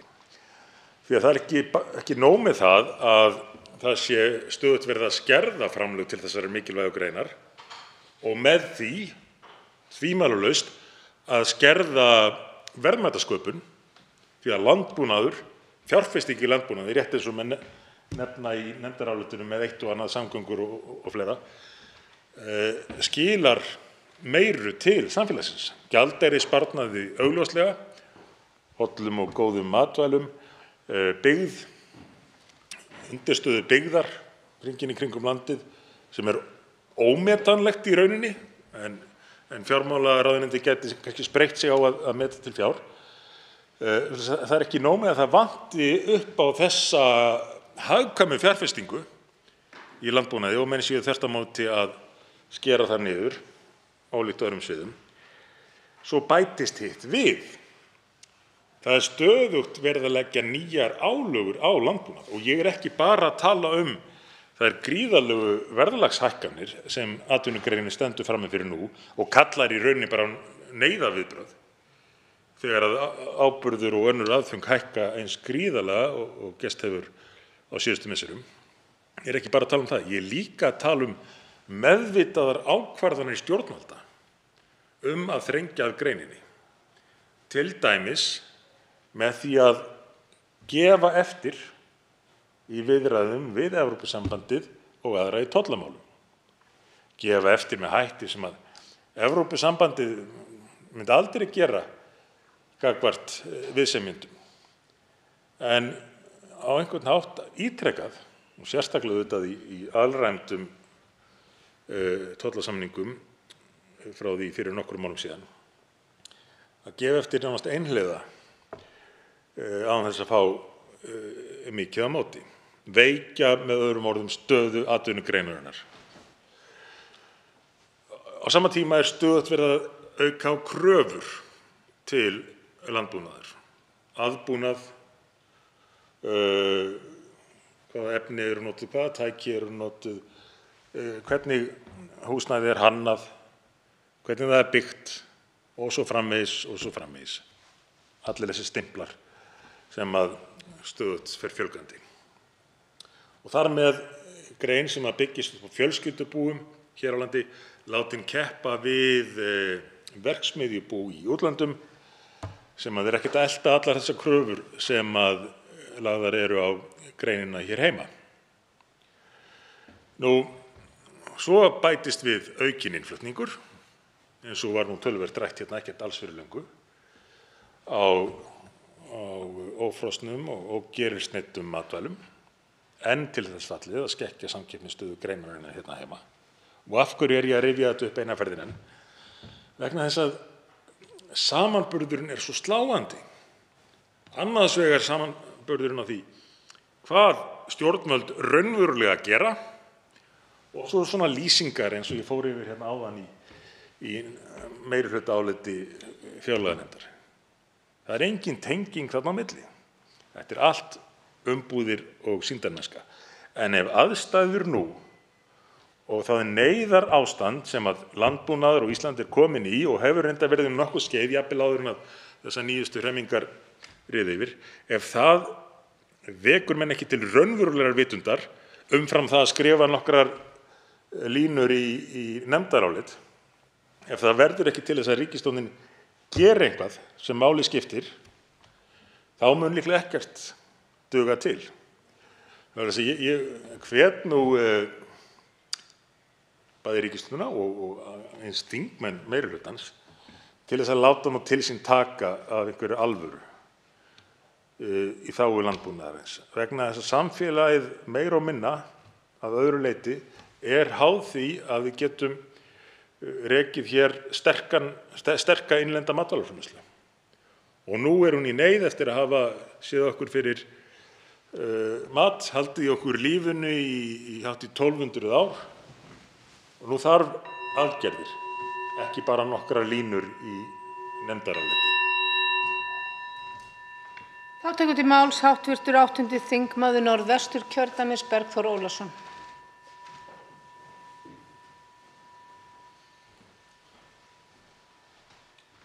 Frú forseti. Mig langar hér í þessari ræðu minni að koma inn á lið 28 sem eru málefni aldraðra. Það er hér, með leyfi forseta, segir í rammagrein á blaðsíðu 414: Framtíðarsýn málefnasviðsins er að aldraðir njóti lífsgæða á efri árum og geti framfleytt sér með tekjum sínum, einkum úr lífeyrissjóðum, með vinnu og eða séreignarlífeyrissparnaði. Þetta eru háleit og góð markmið og hljóma vel. En enn og aftur virðist ekki alltaf hugur fylgja máli. Það er þannig, eins og hæstv. Fjármálaráðherra hefur ítrekað sagt hér í pontu, þá hafa ráðstöfunartekjur heilt yfir í þessum aldurshópi aukist á undanförnum árum. En það segir ekki alla söguna og því miður þá er tillaga sem við í Miðflokknum höfum, eða nálgun öllu heldur, sem við í Miðflokknum höfum barist fyrir alveg frá því að flokkurinn var fyrst kosinn á þing, að þeim sem hafi heilsu, vilja og getu til og eru komin á lífeyristökualdur verði gert kleift að vinna áfram án þess að verða fyrir jafn grimmum refsingum hvað skerðingar varðar og raunin er núna. Þetta kemur nefnilega að atriði sem að hv. þingmaður Sigmundur Davíð Gunnlaugsson kom inn á hér áðan. Það er hvernig mat er lagt á kostnað og iðulega gleymist að taka með inn í reikninginn tekjur eða sparnað sem að tiltekin aðgerð sem einhvern kostnað kallar á hlýst. Og í þessu sambandi held ég, og það hefur pirrað þann sem hér stendur mjög árum saman, hversu treg stjórnvöld eru til að horfa á afleidd áhrif af aukinni atvinnuþátttöku fólks sem er komið á ellilífeyrisaldur. Þetta getur líka verið félagslegt og það að halda líkamanum við.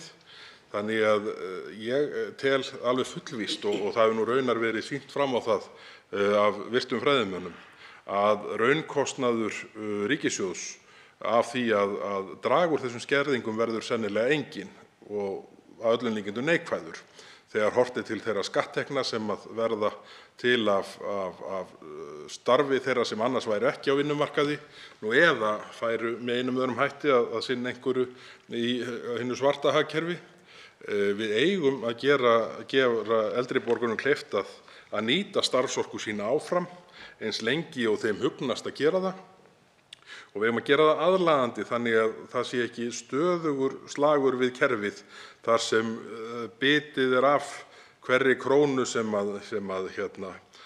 tryggingarnar veita viðkomandi á móti þeim tekjum sem viðkomandi skapa sér. Því það er auðvitað þannig að þeir sem eru í starfi út á vinnumarkaði eftir að lífeyrisaldri hefur verið náð, þeir eru að borga skatta af þeim tekjum. Þeir eru að öllum líkindum með minni byrði á heilbrigðiskerfi landsins, andlega líðanin er betri og ég held að sé hægt hreinlega að segja þetta er allra hluta vegna gott og getur til að mynda bara hjálpað að veita svigrúm til að trappa sig niður hvað vinnu varðar. En það hefur verið hækkað, þetta frítekjumark, en það er enn bara svo allt og lágt. Og við í Miðflokknum gerðum það að tillögu okkar fyrir liðnar kosningar að fimmfalda þetta markviðmið ef ég man tölurnar rétt. Og það hefði að ég held jákvæð áhrif fyrir ríkissjóð þó að fjármálaráðuneytinu tækist mönnum eflaust að reikna mikinn kostnað af þessu. Þá er það kostnaður sem verður að kerfinu óbreyttu. En það eru tekjurnar á móti sem menn gleyma að taka með í reikninginn. Og í næstu ræðu minni ætla ég kannski að koma aðeins inn á bara akkúrat þennan þátt sem snýr að því hvernig nauðsynlegt er að fara að horfa heildstætt á áhrif aðgerða til þess að auka líkurnar á því að við séum að taka réttar ákvarðanir hverju sinni og ráðstafa skattfé með sem bestum hætti. Virðulegur forseti, ég bið að setja mig aftur á mælendaskrá. Til máls tekur hæstv. 7. þingmaður Norðausturkjördæmis Sigmundur Davíð Gunnlaugsson.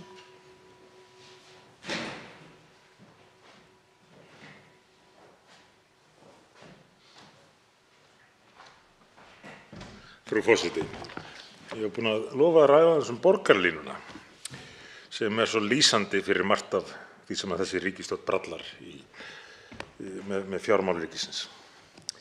Til upprifjunar þá tók þessi ríkisstjórn upp á því, reyndar á síðasta kjörtímabili, að fjármagna fyrir Samfylkinguna í Reykjavíkurborg helsta og eiginlega eina kosningaloforð flokksins í borgarstjórnarkosningum þar á undan borgarlínu.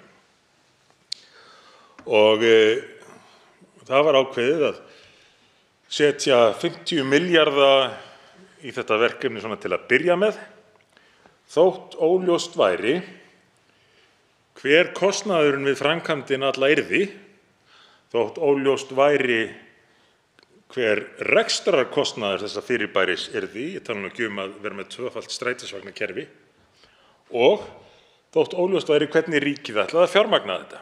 En þar var velt upp nokkrum hugmyndum, meðal annars þeirri hugmynd að nýta ávinning ágóða af sölu Íslandsbanka til að borga þetta ævintýri fyrir borgina eða nýta ávinning af sölu Keldnalands. Einnar verðmætustu, eða þessar tvær eignir voru með verðmætustu eignum ríkisins. Og þess að svo mikið var nú ríkisstjórnin tilbúin til að leggja á sig fyrir borgarstjórnarmeirihlutann, fékk nú kannski takmarkaðar þakkir fyrir það, en engu að síður verkefnið mun vera komið af stað og við sjáum í þessari áætlun að það er einfaldlega gert ráð fyrir að ríkið haldi áfram að borga. Þrátt fyrir allar yfirlýsingarnar og ég leyfi mér að segja umvandanirnar sem við gagnrýnendur þessa máls fengum að heyra, það að Alþingi myndi á hverju ári þurfa að samþykkja framlögin.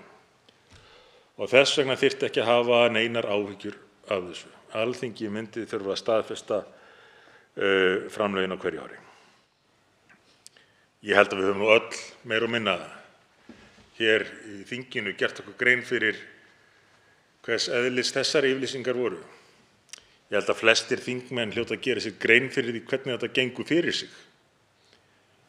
Ríkisstjórn leggur línurnar og meirihlutinn bara mætir og kýs í samræmi við það. Og hér er ríkisstjórnin að leggja línurnar með það að hún ætli að halda áfram á sömu braut. Að ráðast í eitt óhagkvæmasta verkefni sem að hægt er að hugsa sér í samgöngumálum, eilífðarverkefni sem að mun kosta ríkissjóð og borgina væntanlega, ef hún fæst til að borga eitthvað fyrir þetta verkefni sitt, út í hið óendanlega í rekstri á þessu tvöfalda strætisvagnakerfi. Á sama tíma velta menn hérna vöngum yfir hagkvæmni þess að ráðast í úrbætur í samgöngumálum en fjárfesta ekki í samræmi við það. Heldur einfaldlega halda áfram að borga og það er nú alltaf að fjölga störfunum í kringum þessa borgarlínu, hversu arðbær sem þau nú eru, en það er alltaf fleiri og fleiri sem að hafa aðkomu að og ríkið fær að skipa. Það er nokkra menn til þess að halda utan um þetta og hefur gert það og ætla sér bara að halda áfram að borga án þess að fyrirleiki þau grundvallaratriði sem að er nú sífellt verið að tönglast á að séu svo mikilvægur þáttur í nýjum lögum opinber fjármál að menn þurfi að gera sér grein fyrir kostnaðinum, menn þurfi að reikna hvað rekstur muni kosta og svo framvegis. Þessu er öllu varpað til hliðar í tilviki borgarlínunnar, sem er enn eitt dæmið umbúða pólitíkina sem að einkennir þessa ríkisstjórn. Það að langa stöðugt að koma fram með mál sem að hljóma vel, mál með góðri yfirskrift, tala nú ekki ef að ríkisstjórnin getur fengið borgarstjórn í Reykjavík til þess að taka undir með sér og hrósa sér. En þegar menn skoða innihaldið, þá má sjá fyrir sér einhverja allt aðra niðurstöðu en lýst er. Til máls tekur hv. 8. þingmaður Norðvesturkjördæmis Bergþór Ólason.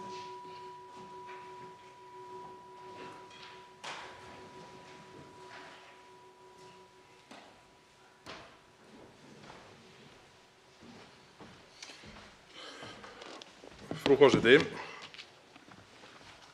eins og ég sagði við lok síðustu ræðu minnar, þá ætlaði ég í þessari að tæpa örsnöggt á því hvernig mati er háttað á afleiddum áhrifum frumvarpa. Það var hér töluverð umræða í tengslum við svokölluð farsældarfrumvörp barnamálaráðherra á liðnu kjörtímabili, félags- og barnamálaráðherra, þar sem á þeim tíma beinlínis kom fram í greinargerð frumvarps að málið væri ekki fjármagnað á þeim tímapunkti. Hér komu upp stjórnarliðar í röðum og útskýrðu það, sérstaklega tilteknir þingmenn Framsóknarflokksins, að það væri nú allt í lagi. Það þyrfti ekki að hafa áhyggjur af því vegna þess að arðurinn af þessum aðgerðum væri svo mikill til framtíðar að það myndi borga það upp mörgum sinnum. Og það er alveg örugglega rétt að það er mikil arðsemi í því, fyrir utan bara það augljósa að það er rétt og gott og ég ímynda mér að flestir séu þeirrar skoðunar að það eigi að búa börnum þessa lands gott umhverfi og gott samfélag til að alast upp í og búa í. En þar var rökstuðningurinn sá að það væri svo mikil arðsemi að þessu að það þyrfti ekki að hafa áhyggjur af því að málið væri ekki fjármagnað eins og það lá fyrir á þeim tímapunkti. Gott og vel. Svo líður og býður og það er hafin hér umræða að hækka frítekjumark eldri borgara, eins og ég ræddi hér í fyrri ræðu minni. Frítekjumark eldri borgara virðist aldrei mega nefna öðruvísi en svo að það komi bein lína frá þeim sem heldur reiknistokkinn sem segir útgjöldin, kostnaðurinn af þessu er allt og mikill. Allt og mikill. Þetta er bara útgjöld. En þar má alls ekki horfa á afleidd áhrif, eins og ég fór inn á hér í fyrri ræðu minni, afleidd áhrif sem koma fram bæði í aukinni virkni, bættri líkamlegri og andlegri heilsu þeirra eldri borgara sem vilja og geta nýtt starfskrafta sína eftir að lífeyrisaldri er náð. Það má alls ekki horfa á það heildstætt. Það er alveg bannað. Síðan kom fram hér fyrir sennilega 1-2 vikum síðan beiðni í þinginu það að frumvarp hæstv. Ráðherra Lilju Daggar Alfreðsdóttur sem er menningar- og viðskiptaráðherra, afsakið maður er ennþá að ruglast á nýju titlunum, núna undir lok fyrsta þings þessa kjörtímabils, að hæstv. þingmaður menningar- og viðskiptaráðherra, hæstv. ráðherra menningar- og viðskiptaráðherra kom fram hér í þinginu með frumvarp er varðar endurgreiðslu á framleiðslukostnaði við kvikmyndir á Íslandi. Formaður efnahags- og viðskiptanefndar kom í viðtal og talaði á þeim nótum að heildaráhrif frumvarpsins væru svo jákvæð að það réttlætti þann útgjaldaauka sem þarna kæmi til. Við verðum að koma einhverri reglu á það hvenær má horfa til heildaráhrifa, afleiddra áhrifa og hvenær ekki. Auðvitað á reglan að vera sú að það er alltaf horft heildstætt á það sem verið að fjalla um. En eins og reglan virðist liggja núna á milli núverandi ríkisstjórnarflokka, þá virðist hún bara eiga við ráðherra Framsóknarflokksins þegar kemur að því að horfa á heildaráhrif, alls ekki ráðherra Sjálfstæðisflokksins. En ég þarf nú aðeins að leggja höfuðið í bleyti varðandi frumvörp ráðherra Vinstrihreyfingarinnar – græns framboðs. Ég svo sem man ekki í augnablikinu eftir málum sem þetta á við en það er ekki boðlegt að þegar ráðherrar Framsóknarflokksins koma fram með frumvörp þá sé útgjaldahlutinn réttlættur með afleiddum áhrifum en þegar komið fram með frumvörp til að mynda eins og ég segi, hvað það varðar að rýmka svigrúm eldri borgara til að nýta starfskrafta sína, vilji þeir það áfram, þá má bara horfa á útgjaldahlutann. Þetta er hvorki sanngjarnt né eðlilegt og alls ekki skynsamlegt hvað hagsmuni ríkissjóðs varðar. Frú forseti, ég vil biðja þið setja mig aftur á mælendaskrá. Það eru nokkur atriði til sem ég vildi fá að koma inn á hér í þessari umræðu. Þá tekur til máls hv. 7. þingmaður Norðausturkjördæmis, Sigmundur Davíð Gunnlaugsson.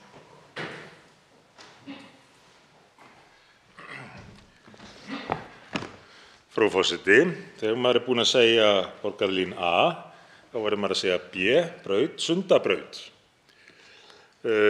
Það er auðvitað mjög sláandi samanburður áform bæði borgaryfirvalda og raunar ríkisstjórnarinnar, eða að minnsta kosti aðgerðir þessara aðila, annars vegar í tilviki borgarlínu sem keyrð áfram á öllum vígstöðvum og peningum hent í þetta án þess að menn hafi hugmynd hvað það kostar, og svo Sundabrautin sem hefur legið fyrir áratugum saman að er einhver hagkvæmasta samgöngubót sem hægt er að ráðast í, en þar er eingöngu þvælst fyrir. Þess að hér í kaflanum samgöngur í þessari fjármálaáætlun er ekki mikil svör að finna það að ríkið ætli að keyra áfram Sundabrautina. Það er almennt tal hagkvæmni samgöngubóta en í fljótu bragði ekkert að sjá að ríkisstjórnin hugsi sér að keyra áfram Sundabrautarverkefnið. Þess í stað er lögð áherslu á það sem kallað er samvinnuverkefni og opinber hlutafélög í samgönguframkvæmdum, og gott og vel, það má ræða það, en þetta hugtak samvinnuverkefni í samgöngumálum, ég held reyndar að það sé sami hluturinn, og menn hafi náð að tvítaka það hér í fyrirsögn, samvinnuverkefni og opinber hlutafélög, sami hluturinn í skilningi laganna. En það er ekki hvað síst Framsóknarflokkurinn sem að tala samvinnuverkefni í samgöngumálum. Væntanlega vegna þess að einhverjir flokksmanna, sérstaklega þeirra sem hafa verið þar lengur en frá því í síðustu borgarstjórnarkosningum eða síðustu þingkosningum, hafa heyrt af því að Framsóknarflokkurinn hafi verið samvinnuflokkur og tengdur samvinnuhreyfingunni og fannst sniðugt að nota þetta heiti og skýra þá þessi verkefni því nafni, án þess að því virðist að gera sér nokkra grein fyrir því hvað þetta raunverulega þýðir, og án þess enn og aftur að aðgerðirnar séu raunverulega til þess fallnar að styðja við samvinnufélög. Eða hvað er helsta áhugaefni Framsóknarflokksins núna við þinglok? Það er að troða í gegn máli sem var allt of seint framkomið og allt of illa unnið það að leggja niður eina stétt fólks á Íslandi, leigubílstjóra. Og í hvers konar félögum starfa þessi leigubílstjórar? Svo ég nefni nú bara eitt dæmi, þeir sem að starfa hjá Hreyfli. Hvers konar fyrirtæki er Hreyfill? Við geta flett því upp í fyrirtækjaskrá. Hreyfill samvinnufélag. Og þetta samvinnufélag og önnur samvinnufélög vill flokkurinn nú leggja niður og beiti sér að töluverðri hörku í því sambandi nú við lok þingstarfa. Talar á sama tíma óljóst það sem að þeir skreyta með nafninu samvinnuverkefni í samgöngumálum en gera sáralítið í arðbærustu, hagkvæmustu og mikilvægustu samgöngubótunum, eins og sjá má hér í þessari fjármálaáætlun.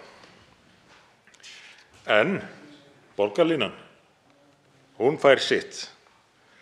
Samfylkingin í Reykjavík og reyndar, ég má nú til með það, frú forseti, að nefna það í þessu samhengi, þó að sé örlítið utan með efnið, en það tengist því samt, að núverandi borgarstjóri Reykjavík lýsti því yfir að hann væri reiðubúinn að gefa borgarstjórastólinn eftir til oddvita Framsóknarflokksins í borginni vegna þess að það væri mikilvægara að halda borgarlínunni gangandi. Með öðrum orðum, gegn því að gefa eftir athugasemdum við borgarlínu fékk Framsóknarflokkurinn borgarstjórastólinn í Reykjavík eða fær eftir einhvern tíma.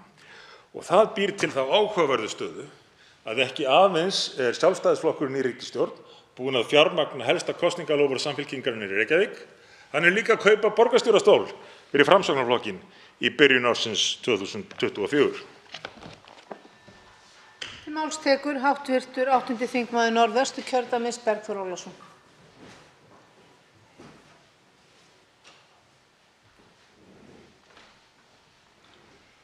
Frú forseti, mig langar nú að stíga inn í hér það sem hv. þingmaður Sigmundur Davíð Gunnlaugsson að ræða. Ég ætla að geyma mér aðeins það sem snýr að Reykjavíkurborg þessi misserin. En mig langar hér að tala stuttlega málefni snúa að atvinnuleysi og hagspám. Það kemur hér fram í nefndaráliti meirihlutans sem undirrita, gerir ráð fyrir, allir fulltrúar meirihlutans, þeir eru hér 6 talsins, það ekki nema 3 stjórnarandstæðingar í hæstvirtri fjárlaganefnd eftir að skipað var til nefnda í byrjun eftir kosningar. En hér er verið að gera ráð fyrir því á blaðsíðu 3 í nefndaráliti meirihlutans að atvinnuleysi, ef við horfum á bara mat Hagstofu Íslands notum mat Seðlabankans. Seðlabankinn að gera ráð fyrir að atvinnuleysi á árinu 2022 verði 4,3%, árinu 2023 verði það 4,2%, árinu 2024 verði það 4,2% sömuleiðis. Sem sagt 4,2 og 4,3% til næstu 3 ára. Það er eitthvað brogað orðið í kerfinu hjá okkur þegar það sem virðist vera að verða náttúrulegt atvinnuleysi er að verða töluvert hærra heldur en það var langa hríð. Og síðan horfum við á atvinnuleysisspár. Spá Hagstofunnar er mjög samhljóma spá Seðlabankans og meðaltal greiningaraðila er þarna á svipuðu róli, hærra til skamms tíma og örlítið lægra til lengri tíma. Rúm 4%. Það er kallað úr öllum hornum á aukið vinnuafl. Það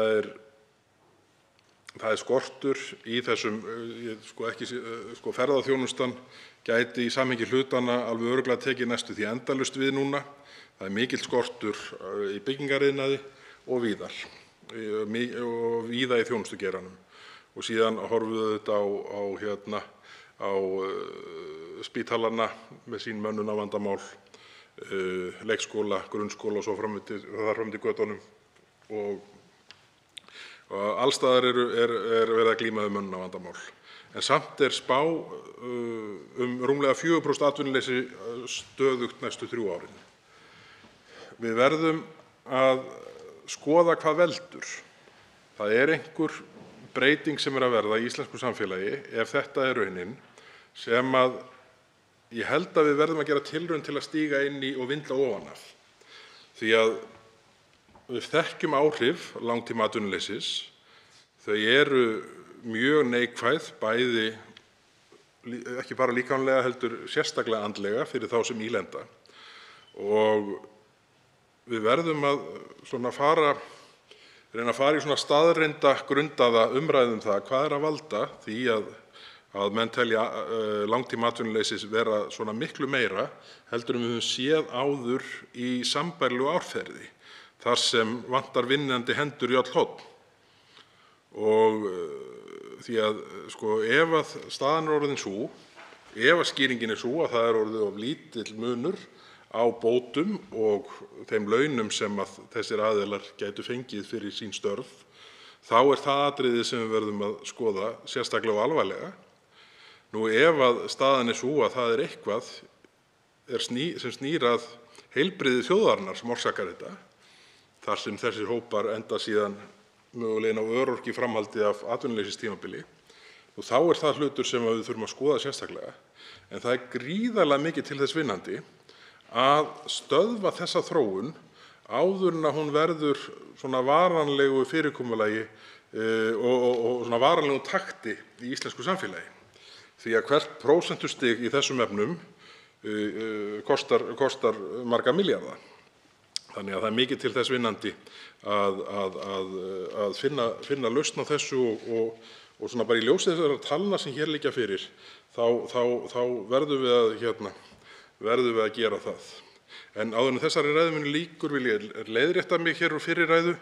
Þegar ég vitnaði í hv. þingmann Stefán Vagn Stefánsson áðan, þá tilgreindi ég hann sem formann efnahags- og viðskiptanefndar, en hv. þingmaður Stefán Vagn Stefánsson er auðvitað formaður atvinnuveganefndar og biðst ég forláts á þessu mismæli mínu.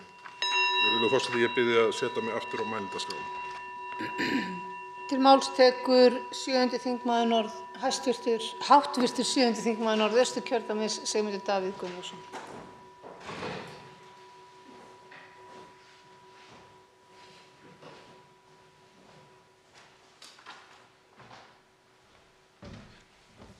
Frú forseti, í síðustu ræðum ræddi ég landbúnað og samgöngumál og þá liggur beinast við að fjalla aðeins loftslagsmálin og umhverfismálin. Allt er þetta auðvitað nátengt og þá augljóslega færir maður sig í orkumálin í framhaldi af því. En eitt af því sem að þessi ríkisstjórn hefur verið tilbúin til þess að eyða óhemju peningum í án þess að vita hvað hann fær fyrir þá eru loftslagsmál.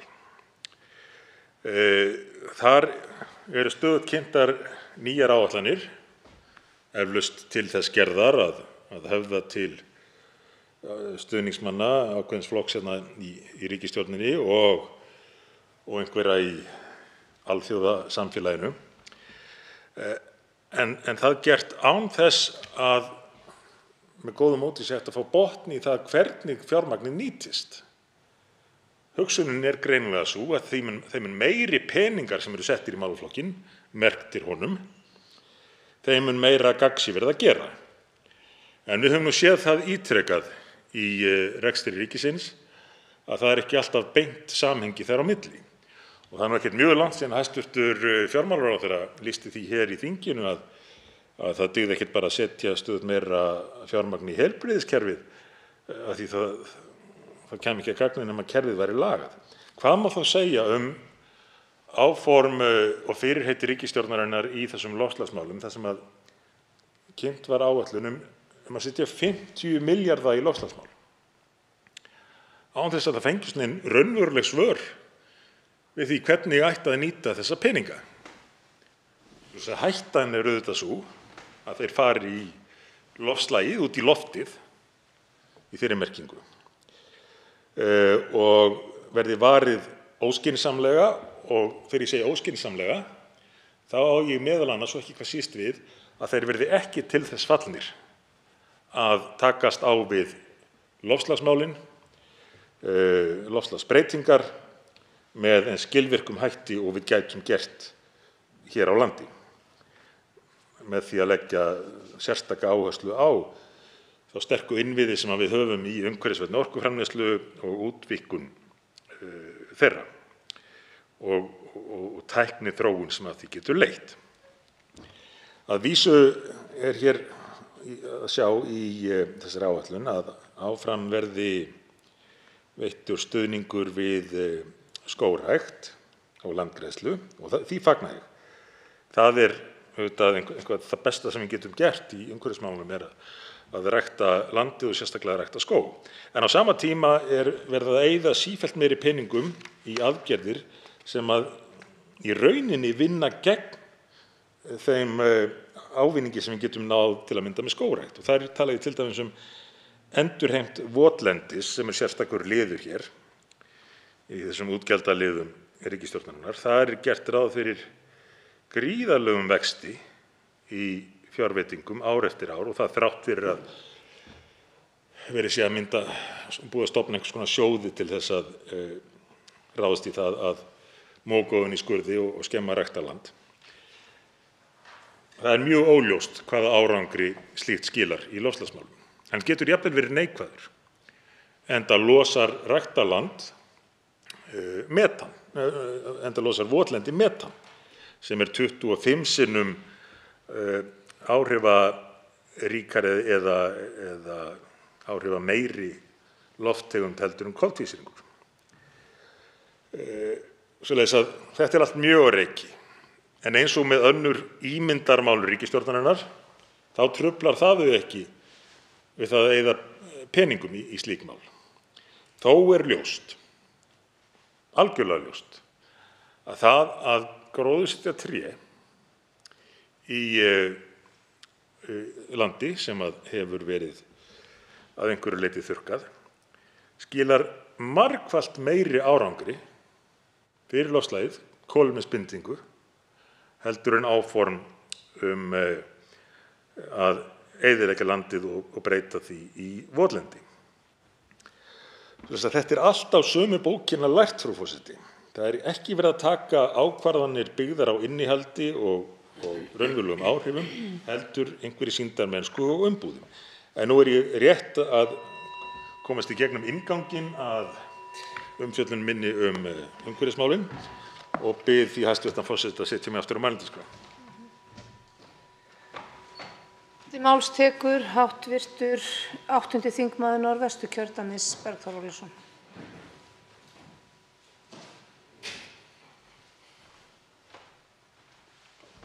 Frú forseti, mig langar hér í þessari ræðu minni að halda áfram með það sem ég kom inn á áðan varðandi mat á arðsemi verkefna. Það kemur aðeins inn á það sem hv. þingmaður Sigmundur Davíð Gunnlaugsson nefndi hér áðan varðandi Sundabrautina. Það hefur blasað við öllum sem þekkja til og raunar líka flestum sem að hafa litla þekkingu á arðsemi framkvæmda, vegagerð og umferðarflæði að Sundabraut væri sú arðsamasta og mikilvægasta framkvæmd sem íslenska ríkið gæti ráðist í af þeim öllum. Sundabrautin væri arðsamasta framkvæmd sem okkur stæði til boða. Þrátt fyrir það hefur þrautaganga verkefnisins verið með svipuðum hætti og veglagningar Texco. Eini munurinn er sá að þrautaganga Sundabrautar er enn í gangi og hæstv. Innviðaráðherra lét sig hafa það að gera enn eitt samkomulagið við borgarstjóra þar sem var rammað inn ferli sem að orsakaði það eða setti málið í þann farveg að ef allt gengur upp, ef allt gengur eins og í sögu, þá verði Sundabraut tilbúin opin fyrir umferð árið 2031. 2031, það eru næstu því áratugur þangað til. Þetta er staðan sem arðsamasta verkefni sem okkur stendur til boða er í og þetta fær mann til þess að hugsa,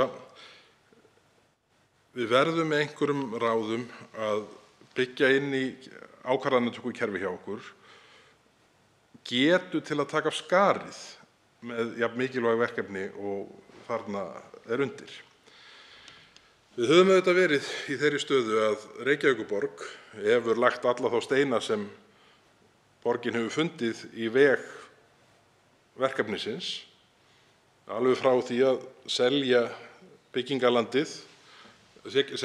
byggingarland undir áætlað landtökusvæði Sundabrautar, í að skipuleggja byggð upp að veglínunni, setja niður færanleg gistisgýli sem þurfa auðvitað að fá sitt pláss en þetta eru rammgerðustu sökklar sem ég hef séð undir nokkru færanlegu húsi sem þarna eru beinlínis í veglínu Sundabrautar í Gufunesinu eða upp af því. Við erum á þeim stað og það markar nú dálítið í frumvarpi loftferðalög sem er hér til afgreiðslu fyrir þinglok. Við erum á þeim stað að sveitarfélög eru dálítið að taka upp á því, sýnist mér, að fara óvarlega með skipulagsvald sitt.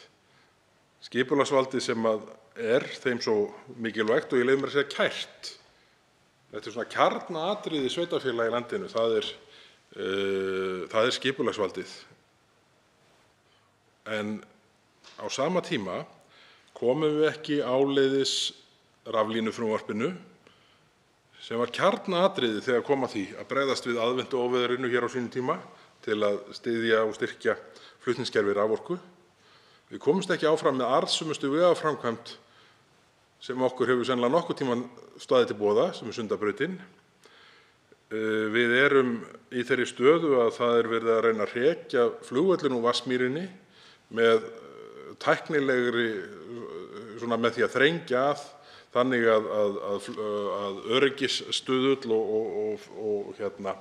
og rekstraröryggi flugvallarins verði sá þáttur sem á endanum hrekur hann af svæðinu þegar borgaryfirvöld sjá ekki fram á að ná að hrekja hann í burtu á grundvelli samkomulags rannsóknir á veðurfari í Hvassahrauni, enda er þar að gjósa í næsta nágrenni og verður þetta aldrei flugvöllur í Hvassahrauni, allavega ekki á þeim grundvelli sem lagt er af stað með í þessum rannsóknum. Ég bara ítreka það, við verðum að leita leiða til þess að við hér sem á Alþingi sitjum tökum þær ákvarðanir sem arðbærastar eru, ýtum þeim framkvæmdum af stað sem arðbærastar eru og höfum tækin og tólin til að þau komist á koppinn. En við séum ekki áratugum saman eins og hamstrar á hjóli að spóla í sama hjólfarinu.